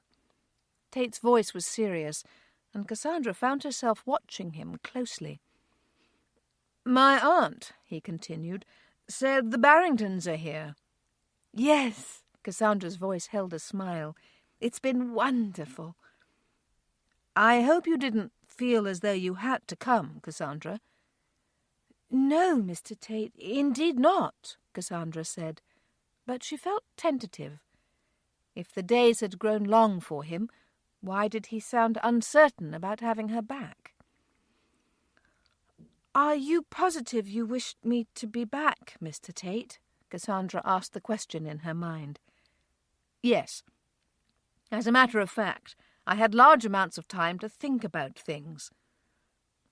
When he didn't say what, Cassandra asked, "Anything in particular?"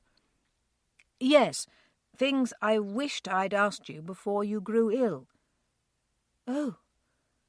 This word came out just before Cassandra felt her breath catch.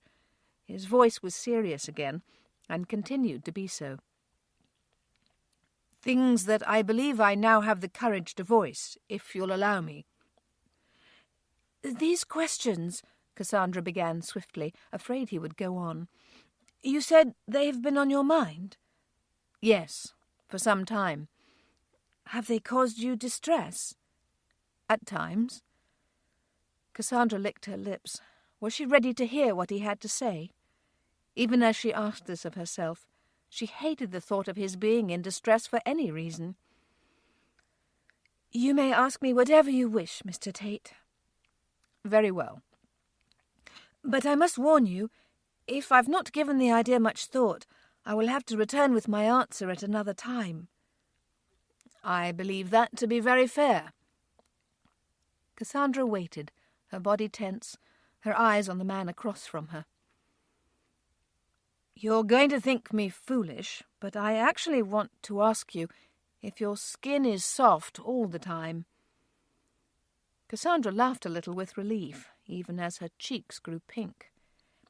"I don't know. I guess it is." "And are you always so kind and easy to be with?" "I'm not perfect, Mr. Tate. You must realize that. But I do hope I'm kind." Tate, too, licked suddenly dry lips and plunged in, speaking faster than normal. "Is there any chance, Cassandra, that you could care for a man whose vision wasn't perfect?" "Well," Cassandra said thoughtfully, "I don't think a person's looks or situation in life is all that important. Does that answer your question?" "Somewhat." Tate hesitated, asking himself how far he should push this. He decided not to live in this particular darkness any longer. "Have you ever considered marriage to someone who wasn't as complete in frame as yourself?" "I don't very often picture myself married, so I'm not certain I can tell you that," Cassandra answered quite honestly.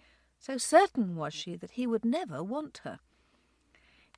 "If you did picture yourself married, what type of marriage would make you happy?" "One that was centred on my belief in Christ." Cassandra knew that answer right away. "One that was of love, I think." "Are there other things of import to you?" "I don't know. Let me think." Cassandra's mind raced around a bit, and she even came to her feet and began to pace. "Are you leaving?" "No, just trying to think." "Have I upset you?" "No, it's a very good question, one that I probably should have considered before now. My parents," she went on, her mind getting settled, "valued one another, yet my father had the final word on things. I can't lead you to believe that my mother was always pleased about it. Sometimes they disagreed. But if my father was firmly against something, it would not occur." "Was he firm about many things?" "No. That was one of the sweetest things about him. He was only firm when he needed to be. He didn't get into a muddle over things of little consequence, but big things, Things involving people and relationships in our family, or the church family, were important to him. Tate listened to her walk around. He would have smiled at the picture it presented in his mind, but he was afraid she would think him laughing at her. "Respect," Cassandra said suddenly, turning to Tate. "That's the word I was looking for. My parents had great respect for one another. Even if they became upset about something, they tried to remain calm and talk it out as best they could." Belief, love, and respect. Those are very important indeed. "And honesty," Cassandra added. "I think it's not always easy to be yourself with someone, and that's a form of lying. But as much as we're able, we need to be honest."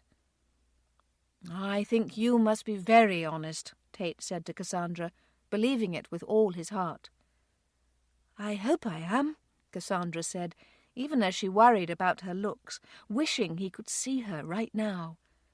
If his rejection of her was complete, she could move away, maybe to Bath, until she was over him, or he moved back to London. Was it lying not to tell him what she looked like? Cassandra pushed the thought away. With no answer, it only made her miserable. Instead, she asked, "Would you like me to read to you now?" Tate could hear the need for rescue in her voice. Thinking that in all fairness he'd found out even more than he asked, he was swift to agree. Still not certain if her own heart was becoming involved with him, he knew that subject might need to wait for another day. So pleased and thankful just to have her near again, Tate settled back and listened to the sound of her voice, not letting himself worry about the future. Newcombe Park. "You're back, Cassie," Charlotte said when she spotted her just before lunch. "How is Mr. Tate today?" "He's doing well." "Are you reading a book to him?" "No, just the newspaper." That Charlotte wanted to ask more was only too clear. Cassandra stood still, waiting for her to continue, but not helping out in the least. She even let a small smile peek through, telling Charlotte she was on to her. Lizzie's right, she has grown up. Why did I never see it before? "Do you mind if I ask you about Mr. Tate, Cassie?" Charlotte tried speaking to Cassandra as she would Lizzie. "Or do you find me intrusive?" "I don't mind at all, Charlotte." The women moved to chairs in the small downstairs parlour. They grew comfortable and watched each other, Cassandra waiting again for Charlotte to lead. "When you read to him, is it uncomfortable with him not being able to see you?" "Not since the first days. He's very at ease with his present situation, and that makes it easy for everyone else." "Is there a chance he'll see again?" "Yes, there's already been some improvement to his sight. He's waiting, allowing his body to continue to heal." "And he does that patiently? Waiting, I mean." Cassandra smiled. "I rather admire his trust, Charlotte. He's chosen to wait on God for this. It's wonderful to watch him rest in God's hand." "Lizzie has led me to believe that you might admire him for more than just that." Cassandra smiled again. "I will confess to you that I find him very special." "Do you love him?" "I think I could love him very easily." Charlotte saw a bit of herself right now, Lizzie as well. "You're holding back, Cassie. Can you tell me why?" "The obvious reason. He can't see me." It was on Charlotte's tongue to chide her sister, tell her that it didn't matter. But in a flash she asked herself what it would be like if Barrington had never seen her. After a thoughtful moment, she told Cassandra what was on her heart. "I've only just realized that I've taken for granted that Barrington and I can see each other. I'm sure I'll be guilty of that again. But something else has also just occurred to me. Even though I think Barrington the most handsome man in England, and he tells me daily that I'm beautiful, I can tell you that if we didn't treat each other with kindness, If we didn't love and care for each other, not all the physical beauty in the world would make up for that. Cassandra knew her sister spoke the truth. It made perfect sense. She thanked Charlotte, hugged her, and began to pray. She asked God to settle her heart on this issue and help her to listen. "I'm too often guilty of asking for your help and then not taking it. Please help me, Lord. I don't know if I can let Tate get close enough to love me, if ever he would. I think I might love him already, but I'm terrified." Jasper announced at that moment that Pastor Hurst had come to visit. Cassandra was torn between frustration and relief. She knew it was time to talk this out with her Heavenly Father, but found it was a task she could easily put off. Heading into the foyer to meet the pastor, Cassandra thought about the fact that her sisters thought her very grown up of late. "If they knew how much I want to run and hide from Alexander Tate, they would realize that, at least in one sense, I'm still just a child." Blackburn Manor. "I'm an emotional mess," Henry said with disgust on Wednesday morning. "The closer I get to my family, the more I want to worry and be overly protective. Lizzie headed into the garden last week, and I stood at the window and watched her as though she were going to be captured by a band of marauders." Walker laughed, and Henry chuckled as well. "We can laugh at this, Walker," Henry went on, his voice still good-natured. "But in truth, I don't know if I'm any better off than I was before." "How so?" "Well, at one time it was the sin of keeping myself away from all others. Now it's the sin of worry." Henry sat back, his head shaking in self-derision. "I won't tell you not to fight that sin, Henry, since God is in control and we have no cause for worry. But I'll still say this. I'm very proud of you. You're a changed man. It's not every believer who hears of his sin and determines to do something about it. You could have fought me and told me to mind my own business. It felt as though I was asking the impossible of you, but you trusted God and began to change. Likewise, that will happen with this temptation to worry. We all have that tendency with our families. I came to Christ late in life, and 2 of my children have never believed. Their children don't believe. My own dear grandchildren. I ache with that knowledge, but I can't worry. I have to keep praying for them and leaving them in God's hands." Henry suddenly felt very emotional. Another facet added to his life as he learned to show love to others. How God would choose to give him a friend like James Walker he didn't know, but he was eternally grateful. The men turned to a passage in Hebrews 13, one that reminded them that the God of peace, who raised his own Son from the dead, would help them to do the things that were pleasing in his sight.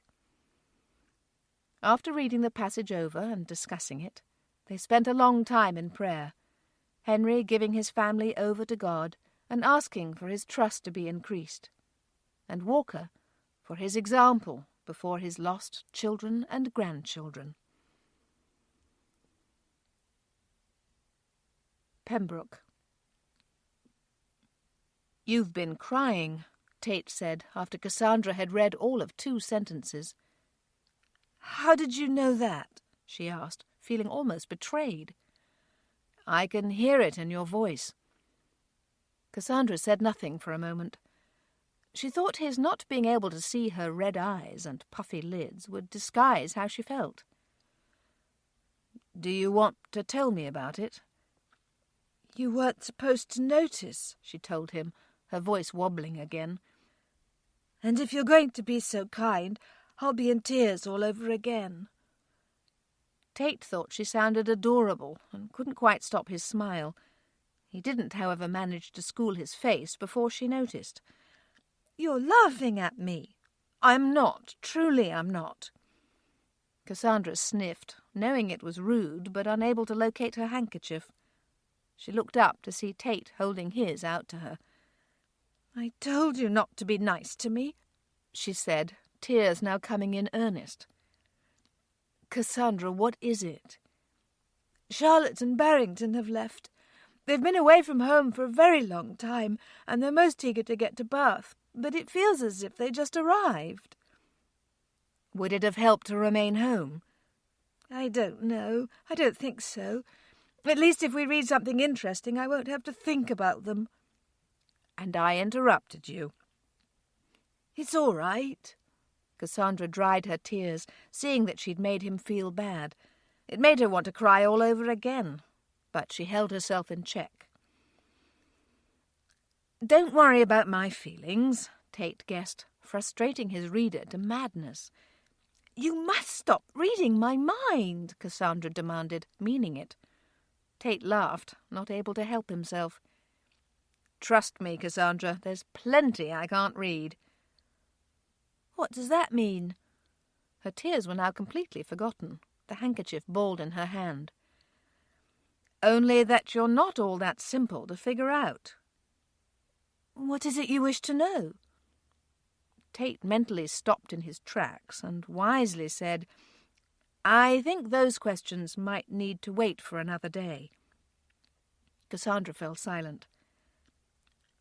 "I was rude just now," the redhead confessed. "I'm sorry." "I didn't find you rude at all." Again Cassandra was quiet. "Do you feel like reading?" "I would be happy to read to you, but not if you would rather I leave." "Why would I want that?" "Because I haven't been restful for you.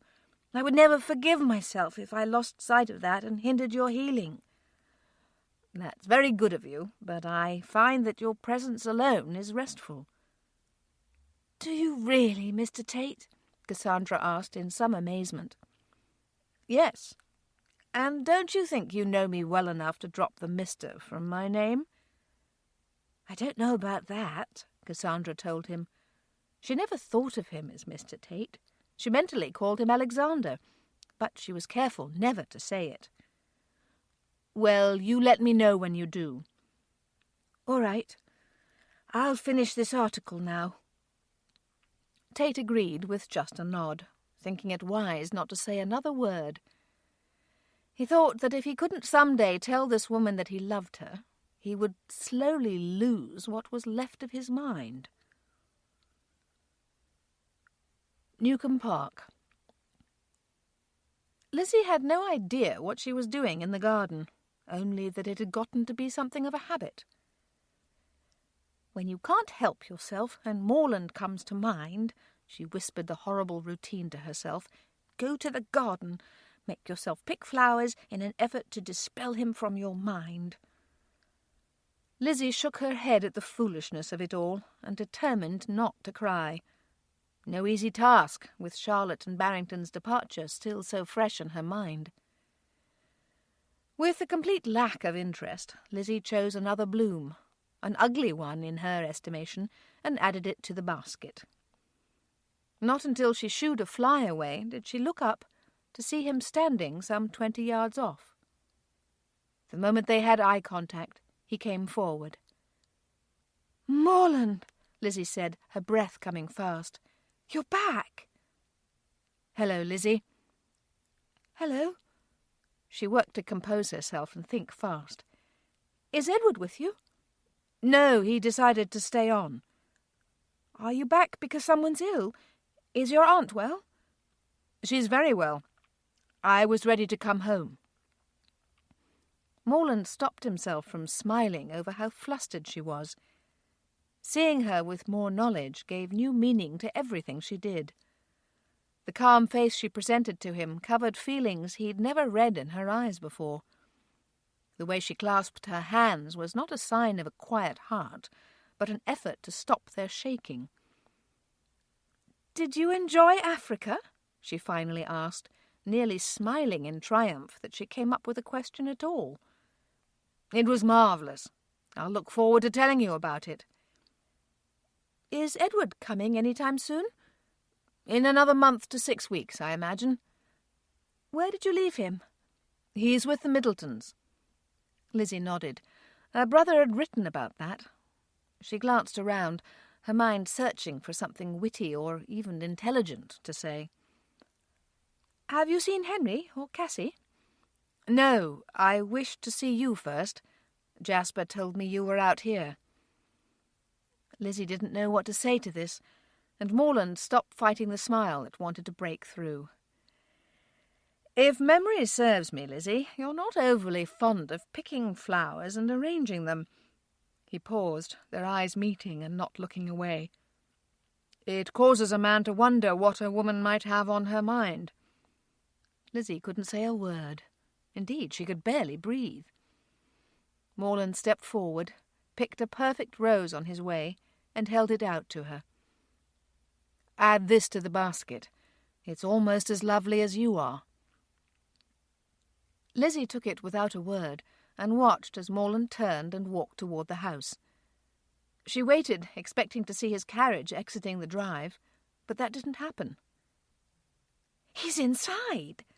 It occurred to her very suddenly, causing her to almost dump her basket.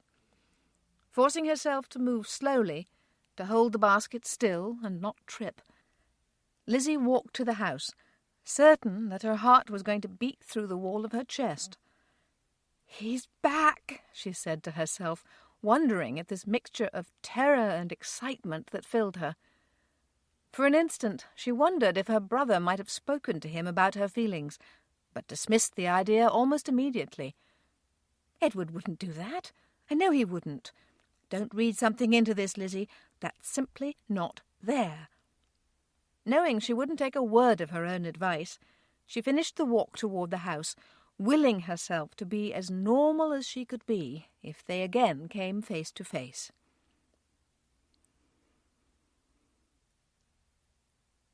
Chapter 13.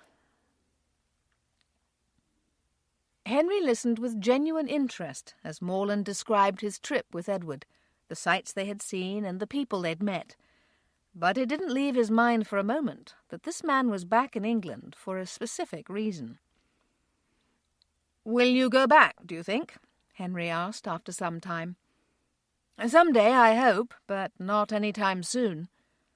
"Why is that?" Morland smiled. In the past, Henry always seemed to be distracted when they talked. Not today.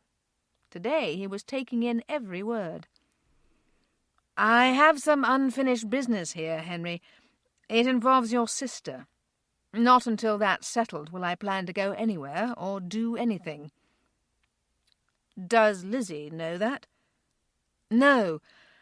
I believed Edward when he told me of her feelings, but I guess I need to see it for myself, not to mention gain your approval." "You have that, Morland. You always have." "Thank you." The men continued to discuss Africa, but now it was Morland's turn to be distracted. Knowing that Henry approved of his suit, he wanted to do little but see Lizzie. While still travelling, it seemed that all he needed to do was return, and everything would fall into place. Now he realized that getting close to the lady herself might not prove that easy. "Jasper just told me Morland is here," Cassandra whispered furiously the moment she arrived back from Pembroke and found her sister in the library. "He's in with Henry." Lizzie sounded much calmer than she felt. "Did Edward come?" "No, he's here alone." Cassandra smiled a smug, complacent smile that caused Lizzie to shake her head. "Stop that this instant." "Stop what?" "You know what I'm speaking of. He's come back to England for his own reasons. That's all there is to it." "You may believe that all you want, Lizzie, but I'm going to remind you on the day you become Mrs. Thomas Morland that I knew the real reason." "Don't you have something to do right now?" Cassandra took a seat.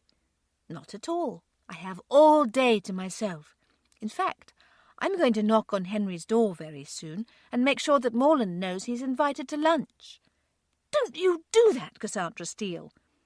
"Henry probably already has." Lizzie couldn't take her sister's satisfied eyes. She positioned her book in front of her face to hide her anxiety. She lowered the book just a heartbeat later, knowing she needed more of a distraction. How did it go with Mr. Tate today?" Cassandra rolled her eyes. "He could tell I'd been crying. I was so embarrassed. I think he reads my mind." "Well, he's had to. I think you must give off many unseen signals that Mr. Tate has learned to read." Cassandra gawked at her. "When did you come up with this?" "A long time ago. Picturing the two of you married has been an interesting pastime. If Tate doesn't regain his eyesight, I don't think you'll miss it in the least." "Why do you say that?" Cassandra asked, forgetting to be outraged that her sister had already figured them as a husband and wife. "Because your relationship has never included that. He's always had to go beyond his sight to get to know you, and he'll go on doing that." Cassandra had to think on this. Her sister had a very good point, but she didn't want to talk about Tate right now. She wanted to see Morland. Cassandra stood. "Where are you going?" "To see Morland." "Sit down," Lizzie told her, but Cassandra only shook her head, looking like the older of the two. "Dear Lizzie, you wanted him here, but now you are afraid to see him." Not until the words were out of her mouth did Cassandra realize how closely they paralleled her own feelings for Tate. She left the library without another word and went to her brother's study. Morland greeted her with a hug, and she learned in the first minute that she'd been right. Henry had asked him to stay for lunch.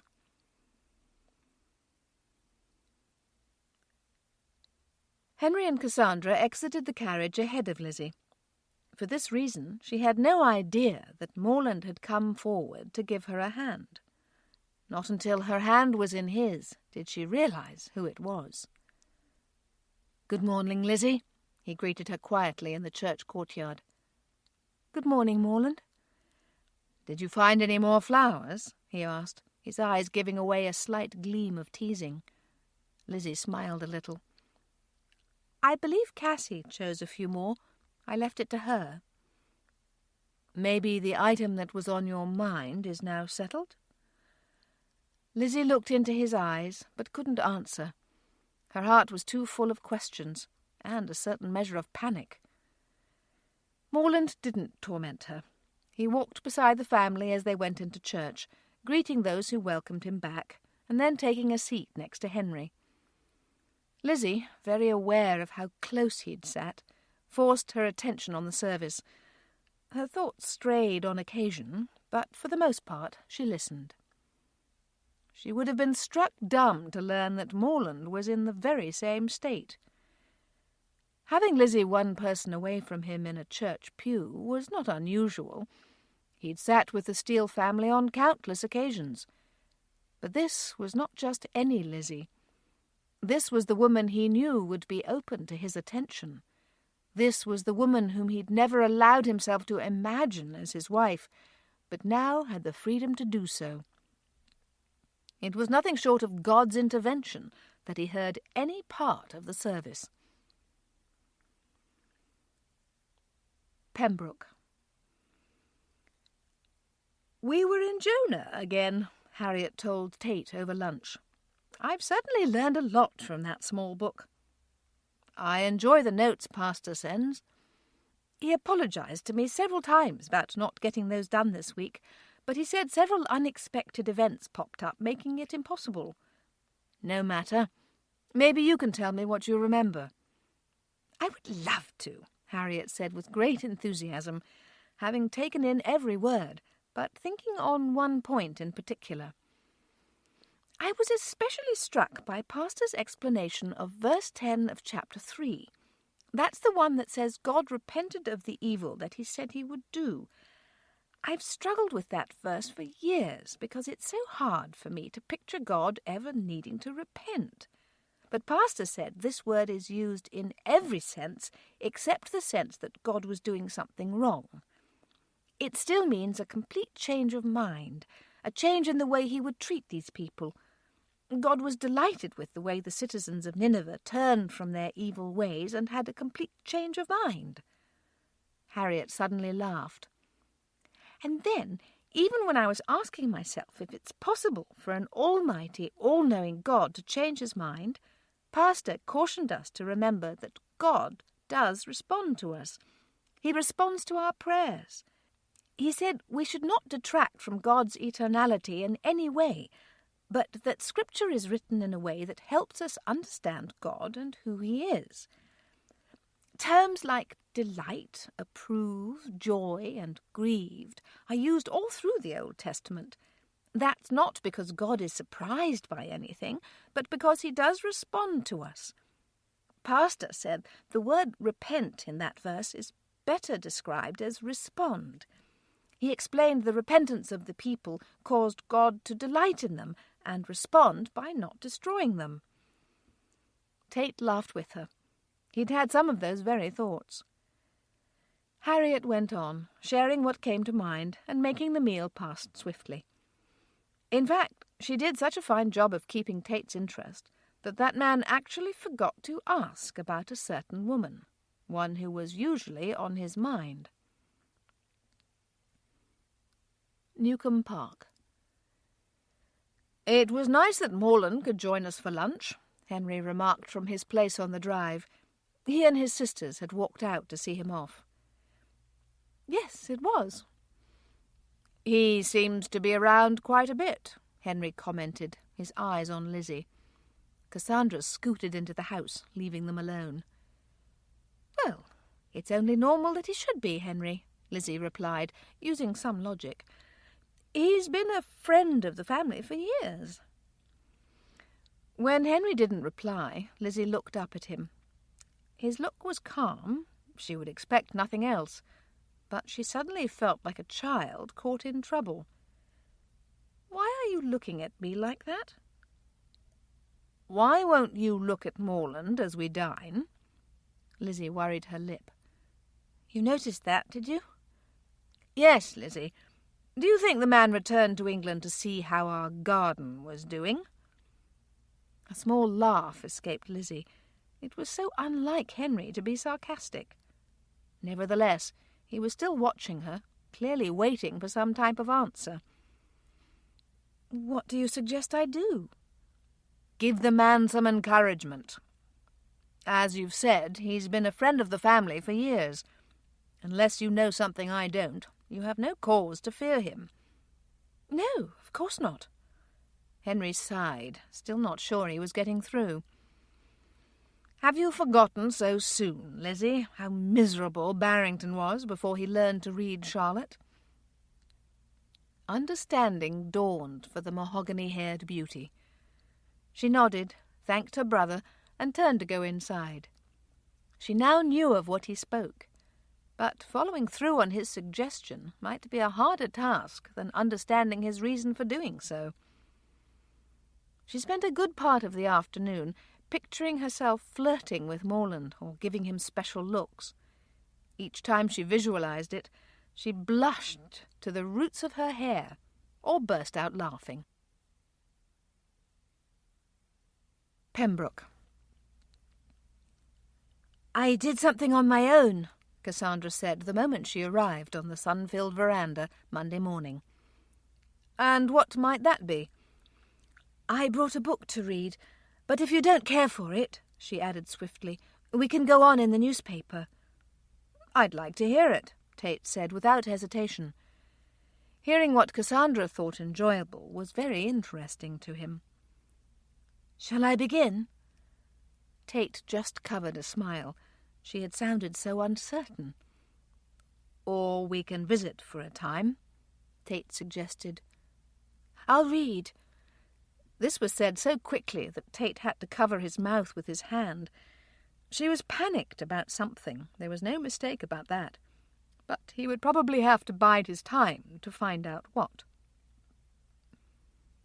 Cassandra began to read Rip Van Winkle. She was halfway through the first chapter when something occurred to her. "Mr. Tate?" "Yes?" "Have you read this book before?" "Yes." Cassandra sighed. "Why did you not tell me?" "Because I would enjoy hearing it again." She sighed again. Why do I feel as though you have me come because you can't find it in your heart to tell me not to return? That's a very good question, especially since I don't feel that way. One would be tempted to ask why you think I feel that way. I don't know, Cassandra admitted, wishing she hadn't even asked if he'd read the book. Suddenly I doubt everything I do. Tate couldn't help but wonder if her doubts would disappear if only he would declare himself. But he couldn't do that without a better measure of her feelings, and to date that hadn't happened. "May I tell you something?" Tate asked, deciding to try for the next best thing. "Of course." "There is one thing you don't need to doubt. You need never doubt my enjoying your visits. I'm sorry I've done such a poor job of expressing how much I want you to come. On days when you don't, I find myself quite lonely." "I miss you too," Cassandra admitted before she thought about it.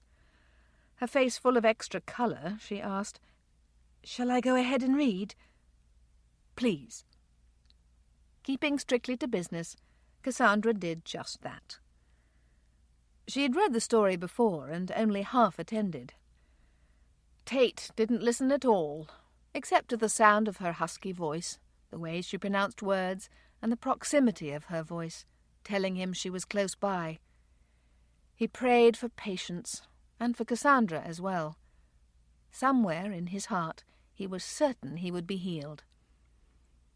"Help her, Father. Help her to be ready.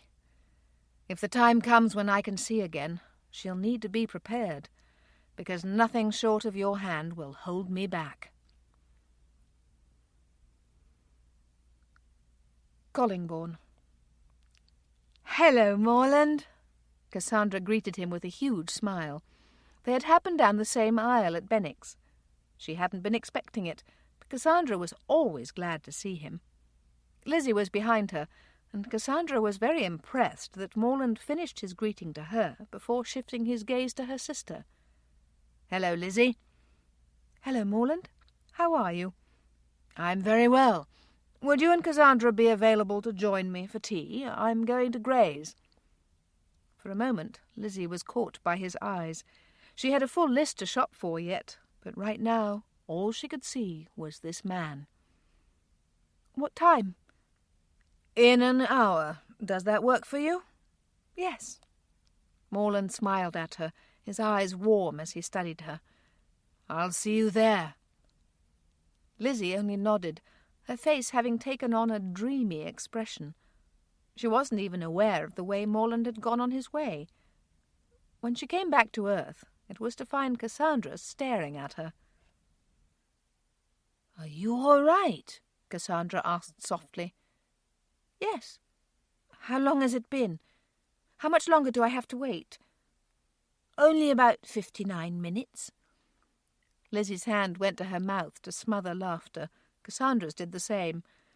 With unspoken agreement, they split up. If they stayed together, they would only laugh and carry on, and that wouldn't do at all.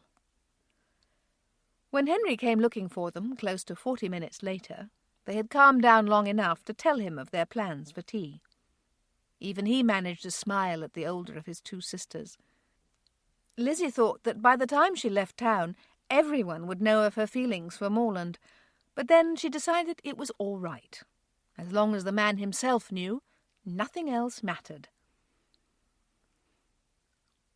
Pembroke. Tate woke early on the 2nd day of June, earlier than usual. He could tell the day was already warm, but something more was happening. His head felt amazingly clear, his eyes utterly normal. He hadn't experienced headaches or throbbing for some time, but today was different. Today was better. Dr. Tilney was not scheduled to check his eyes for another month, but Tate needed him today. Something had happened in the night. He was certain of it. He didn't hurry to rouse Hastings or the household, but lay quiet, praying. "I've been foolish and worried about a lot of things recently, Lord, and I'm sorry.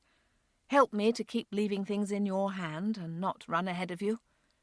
And if I'm wrong, Father, and my sight is not there, please help me to keep trusting you.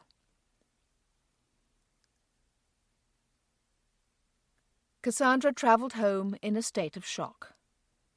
Of all places to learn about Tate's returned eyesight, she never dreamed it would be at the manse. It wasn't that she wasn't pleased for him, she was. But how did word travel so swiftly that Pastor and Judith would hear ahead of her? "And to think I was headed there to read," she said to the empty coach, so glad that she had learned in time and could tell the driver to take her home. Newcombe Park. "Is there nothing I can say, Cassie?" Lizzie begged, tears in her eyes. "Please don't cry, Lizzie. It's not forever. I just need to get away to think." "Just wait for Henry to return. Just wait for that." Cassandra looked at her sternly. "You're hoping he'll talk me out of it, Elizabeth, or tell me I'm not to leave at all." Cassandra stopped and tried to calm down, pushing Tate's ever-present face from her mind. "Send word to me as soon as he's gone to London. He'll return to his life, Lizzie, and I'll come home. Everything will be as it was." Lizzie held on for dear life when they hugged, and Cassandra allowed her. The look on the younger girl's face was so crushed and hurt when she let go that Lizzie almost snatched her back. Lizzie waited only until the coach was out of sight before returning to the house, her tears coming in a torrent. Her pain would have been double had she known that Cassandra was doing the same thing in the coach headed for Bath and Fairfax Hall. Pembroke. Tate looked down at the note he'd just penned to Cassandra, amazed at how clearly he could see the words. He explained everything to her concerning the doctor's wishes and his own desire to do as much as he could. Much as it pained him to do it, he sent the letter and did not deliver it himself. For all the time he'd waited, a few more days shouldn't seem like much. But Tate had a feeling they would be the longest 2 days of his life. Newcombe Park. "Oh, Henry, you're home!" "What is it, Lizzie?" He gripped her arm. "Are you hurt?" "No, it's Cassie. She's left." Henry had seen Morland on his ride and brought him home. That man stood by while Lizzie told Cassandra's story. She worked not to cry, but wasn't able to manage it. "I'll go," Morland said at one point, and both Steels turned to dissuade him. "No," he clarified, "I'll go after Cassandra." "She won't listen to you," Lizzie said. "I won't try to bring her home. I'll just make sure she arrives safely at your sister's. As soon as she's settled, I'll return." "Thank you, Morland," Henry said. "I wish to send a letter with you. I'll put it together right now." Henry strode from the room, leaving Morland and Lizzie alone. Lizzie tried to conceal her blotchy face, but Morland would have none of it. He approached without hesitation and took her hands in his. "I thought if I came back to England it would all be so simple." "Did you?" Lizzie asked, a little sniff escaping. "Yes, and now I find that the lady herself is terrified of me, and never once did I imagine our sweet, stable Cassandra capable of running from any problem." Tears filled Lizzie's eyes. "She doesn't think she's beautiful. She doesn't believe Tate would ever want her." "Well, at least I know that it runs in the family." "What does?" "The beautiful Steele sisters are all quite bad at letting a man know when he can get close." Lizzie could only nod, forced to agree.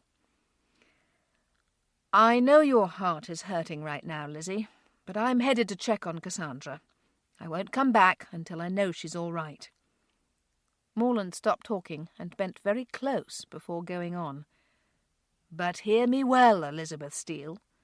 When I return, I'll be getting close. Very close indeed." Lizzie could only stare up at him. She was completely motionless when he bent a little further and brushed her lips with his own.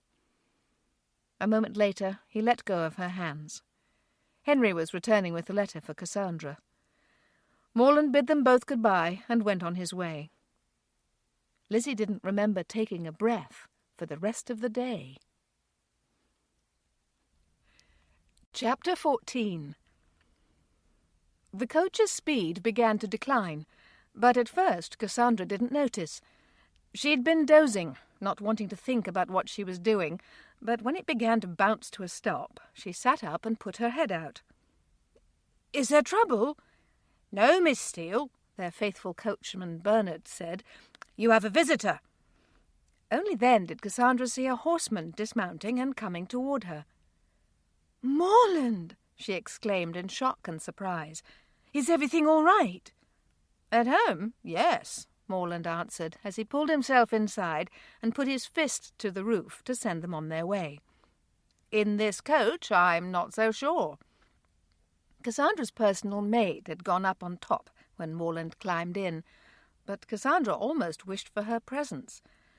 She had started this and would finish it, but Morland's appearance made her doubt. "Did Lizzie and Henry send you?" "No, I offered to catch up with you and make sure you arrived safely at your sister's." "You didn't have to do that." "I did, Cassie.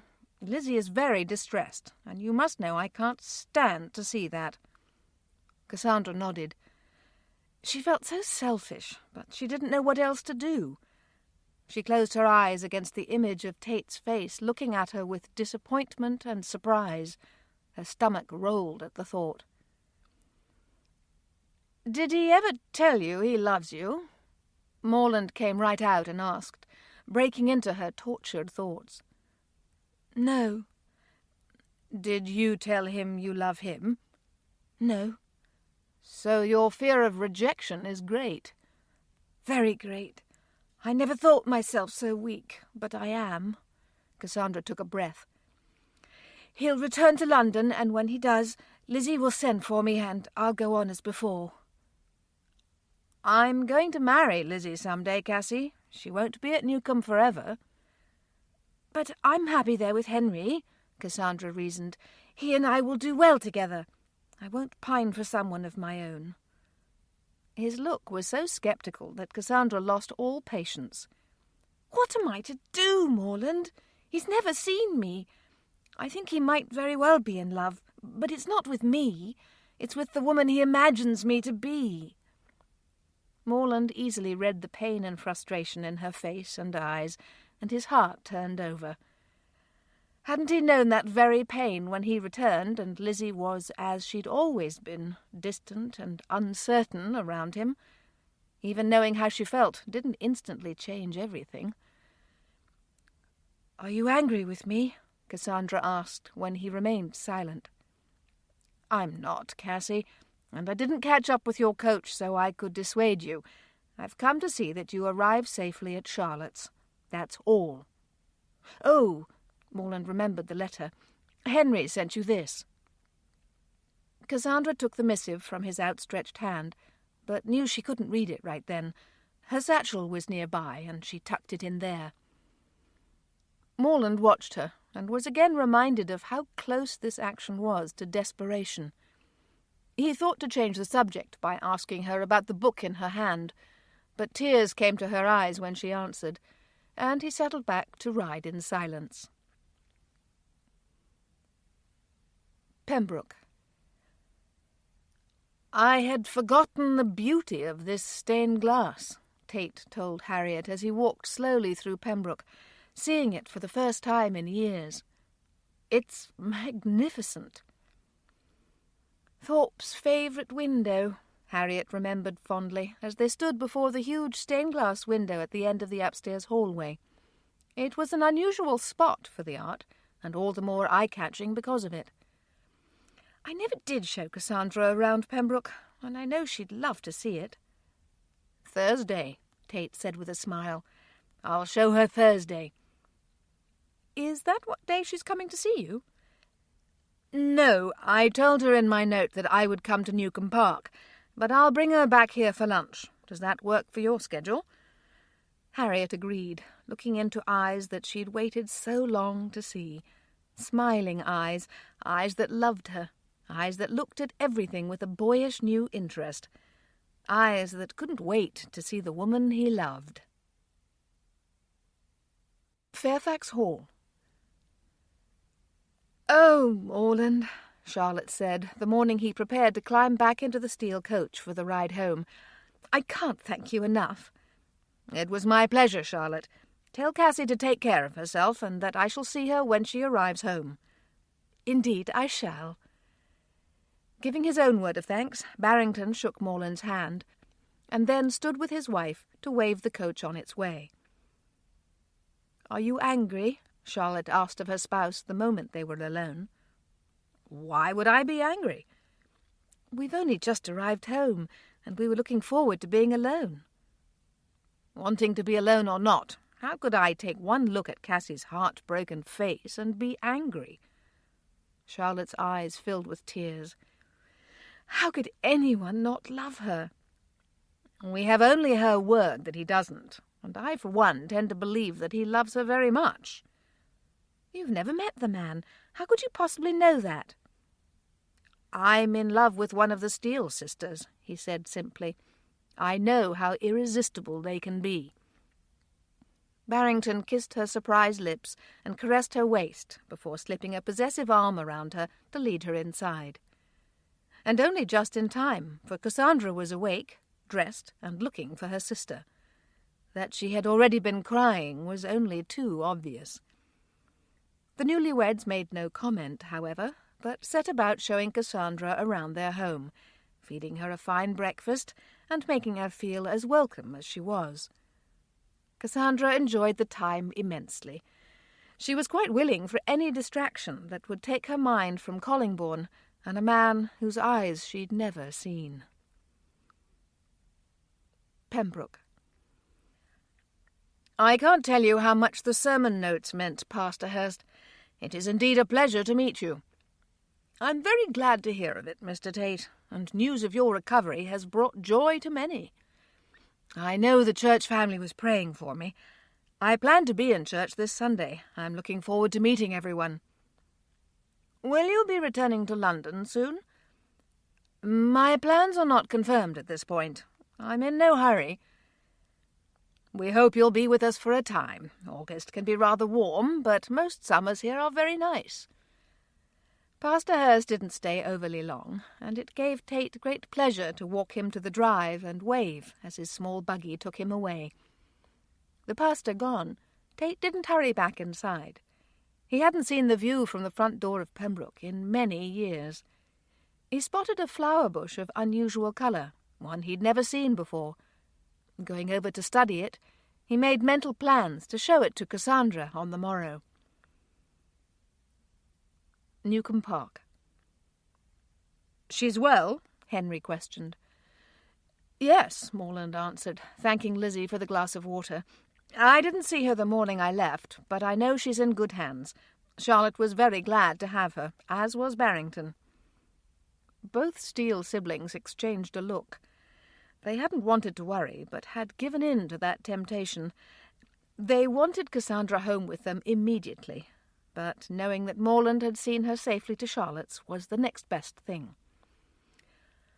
"I will confess to you that I am rather weary." Morland had finished his water and set the glass aside. "I think I'll head to my aunt's now." "Thank you, Morland," Henry said again. "Can you join us this evening for dinner?" "I'd enjoy that." Lizzie watched him leave, thinking she had never seen him so tired. The moment he was out the door, she went in search of cook. Whatever they had for supper needed to be special. Fairfax Hall. "Dear Cassie," Henry's letter began. It had taken until the next day for her to open it. "I am a very observant man, if not a vocal one. I had only one evening in the company of Mr. Tate, but one evening was enough. He loves you, Cassie. He thinks you're wonderful. I know all about fears. They're not logical, and because we have a God who is in control, they are sin. I'm not saying this to be harsh. I have no wish to scold you. But I would urge you to think wisely on this subject and listen to those around you. Cassandra had to stop reading. If she listened to those around her, she would never have left Collingbourne. But then she would have been forced to face Alexander Tate. Folding the letter without looking at another word, Cassandra slipped it into the pages of her Bible. She had only just stopped crying. If she finished the letter, she would most certainly be in tears again, and right now she wasn't willing to risk it. Newcombe Park. Tate arrived mid-morning. He asked to see Cassandra Steele, not noticing the servant's moment of hesitation. The young gentleman was shown to the small parlour, where he stayed on his feet, eager for his first glimpse of Cassandra. When the door opened just minutes later, the woman who entered was not a redhead. "Hello, Mr. Tate. It's nice to see you." "You must be Miss Elizabeth." The two bowed formally to each other before Tate smiled. "Do you know whether Cassandra got my note? Has she forgiven me for not coming sooner?" he asked, not waiting for an answer. "The doctor wanted me to rest at home another week, but I was only willing to do that for 2 more days. I didn't try to explain all of that in the letter, but I hope Cassandra understood." "She's not here, Mr. Tate," Lizzie answered with regret. "And she never received your note. She left before it arrived." To Lizzie's amazement, Tate smiled. "She's run, hasn't she?" "Yes. How did you know?" Tate laughed. He was finding that regaining one's sight had an amazing effect on one's outlook. "My aunt commented on your dark hair and beauty the first time she met you," Tate now explained. "I had met your blonde sister Charlotte in London and thought her beautiful. When Aunt Harriet told me that Cassandra had red hair and freckles, it wasn't hard to imagine her not feeling as though she measured up." "But it was more than that," Tate went on, Lizzie listening in surprise. "I could hear the hesitancy in her voice. One day we spoke of honesty, and I could tell she was trying to be herself with me, but wasn't quite able to manage the job. I know now that she was upset about how I would view her." "And how will you view her?" "I'll view her for exactly what she is. The most beautiful woman I've ever known." Lizzie's tears wouldn't be stopped. Even with this near stranger in her midst, she began to cry and couldn't stop. Henry happened by, heard his sister's cries, and went in. Not bothering with formalities, Henry nodded to Tate and went to his sister. "It's all right, Lizzie. Don't cry any more." "He loves Cassie," she managed. "Of course he does. Did you ever doubt?" It had all been too much. For a time Lizzie was inconsolable. Only when she began to calm a bit did Tate try to speak. "It's most rude of me to stay on when you're so upset, but if I leave, I don't know when I'll learn where Cassandra has gone. I have to go after her, you see." Both Henry and Lizzie looked at him. "I suppose you've been sworn to secrecy," he guessed.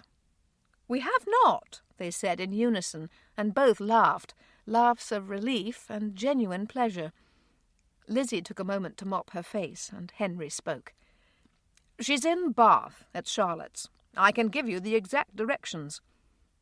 "I would be only too happy to have them." "She's so certain," Lizzie, now able to speak, began. "I don't know if you'll convince her as easily as you have me." Tate nodded. "I think she'll believe me.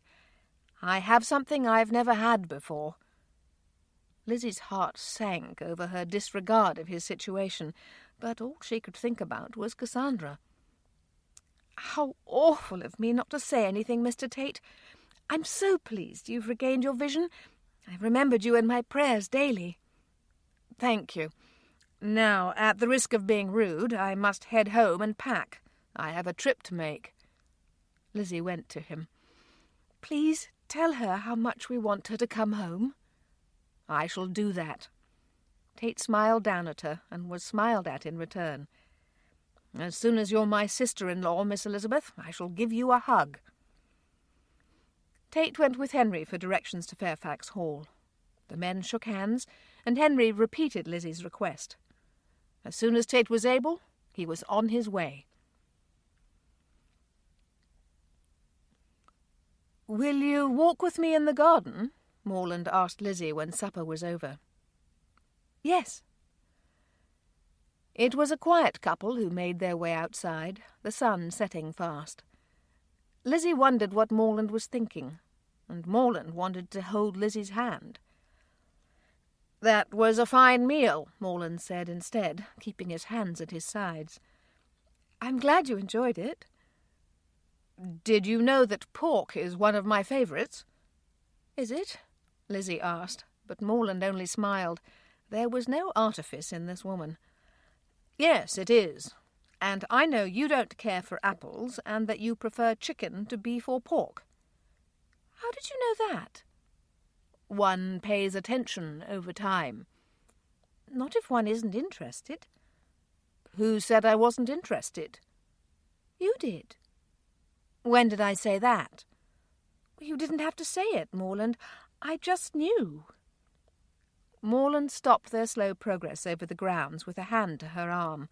He didn't keep touching her, but waited until she faced him to speak. "What should I have done, Lizzie?" "It's not your fault, Morland. I'm sorry I made it sound that way." Lizzie met his eyes.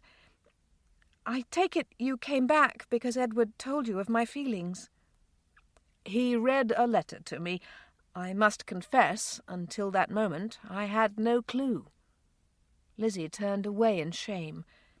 "He wasn't supposed to do that." "No?" "No," she said firmly now. "No woman wants to know that a man has come to her in this way." "You're not so different from Cassie, are you?" Lizzie looked at him. "What do you mean?" "I mean, you haven't run away, but you're no easier to convince." Lizzie bit her lip. "Don't you get it, Lizzie? You had no idea that Edward spoke with me about your letter. He could have shown it to me. I would have asked if you knew he planned to say something. He would have said no, and I would have gone on with my trip." "But instead you came home." Morland gave a short laugh. "I began making plans on the spot. Believing we had a chance, I couldn't get here fast enough." "What are you saying, Morland?" Morland shook his head, his hands going out in frustration. This only lasted a moment, however. Seconds later, he pulled Lizzie close. "I'm saying," he began, "that I love you. I've loved you for a very long time." Lizzie sighed as Morland held her. "I thought I would die when you went away. I tried not to love you, but it never worked." "I had no idea, or I should never have left." Morland kissed her now, ever so gently, before moving back a little and reaching for her hand. He linked her smaller fingers in his own and continued their walk. He'd been enjoying the flowers and the sunset, but now he saw none of it. Turning to look at each other constantly, the two talked and walked for the next 2 hours. Not until Henry came looking for them did they go back inside, where the three of them continued to talk until well after midnight. When Lizzie finally climbed the stairs for bed, she realized she hadn't thought of Cassandra in hours. Praying that her sister would listen to Tate and be wise in the Lord, Lizzie fell into a dreamless sleep, never once forgetting that Thomas Morland loved her. Fairfax Hall. Charlotte heard someone at the door. She was on her way to check on lunch preparation, but she stopped and waited as Ward answered the wide portal at the front of their home. A tall, dark-haired man was given entrance. Ward saw the mistress of the house standing by and went on his way. "You must be Mrs. Barrington," Tate said with a bow. "I'm sorry to intrude on your home, but I'm hoping to speak with Miss Cassandra Steele." "Cassandra is here. May I tell her who's calling?" Tate smiled in a way that both of Cassandra's sisters found utterly charming. "Please, just tell her she has a visitor."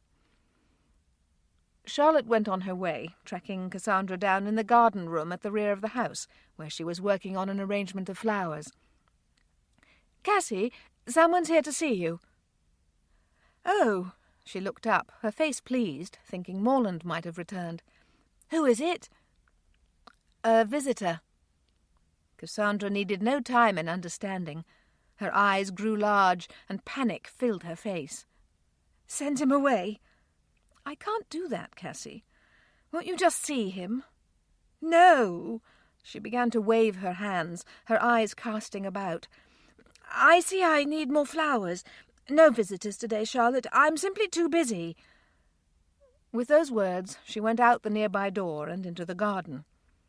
Charlotte stood still, wondering where that grown-up sister had gone.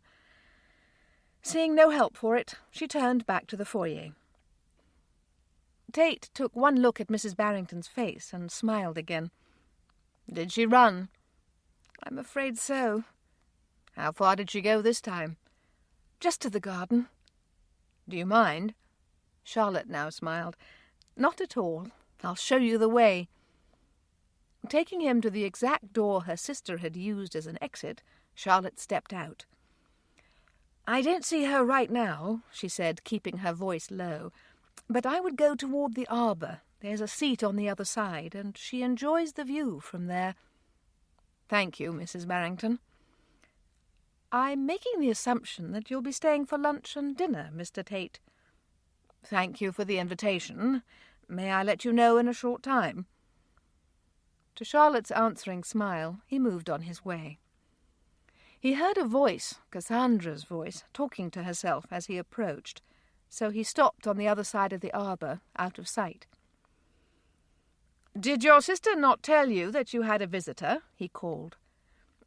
"She did," Cassandra returned, speaking right up. "But I'm very busy right now. I can't see anyone." "That's too bad," Tate said gently, keeping himself well hidden. "I can see everything."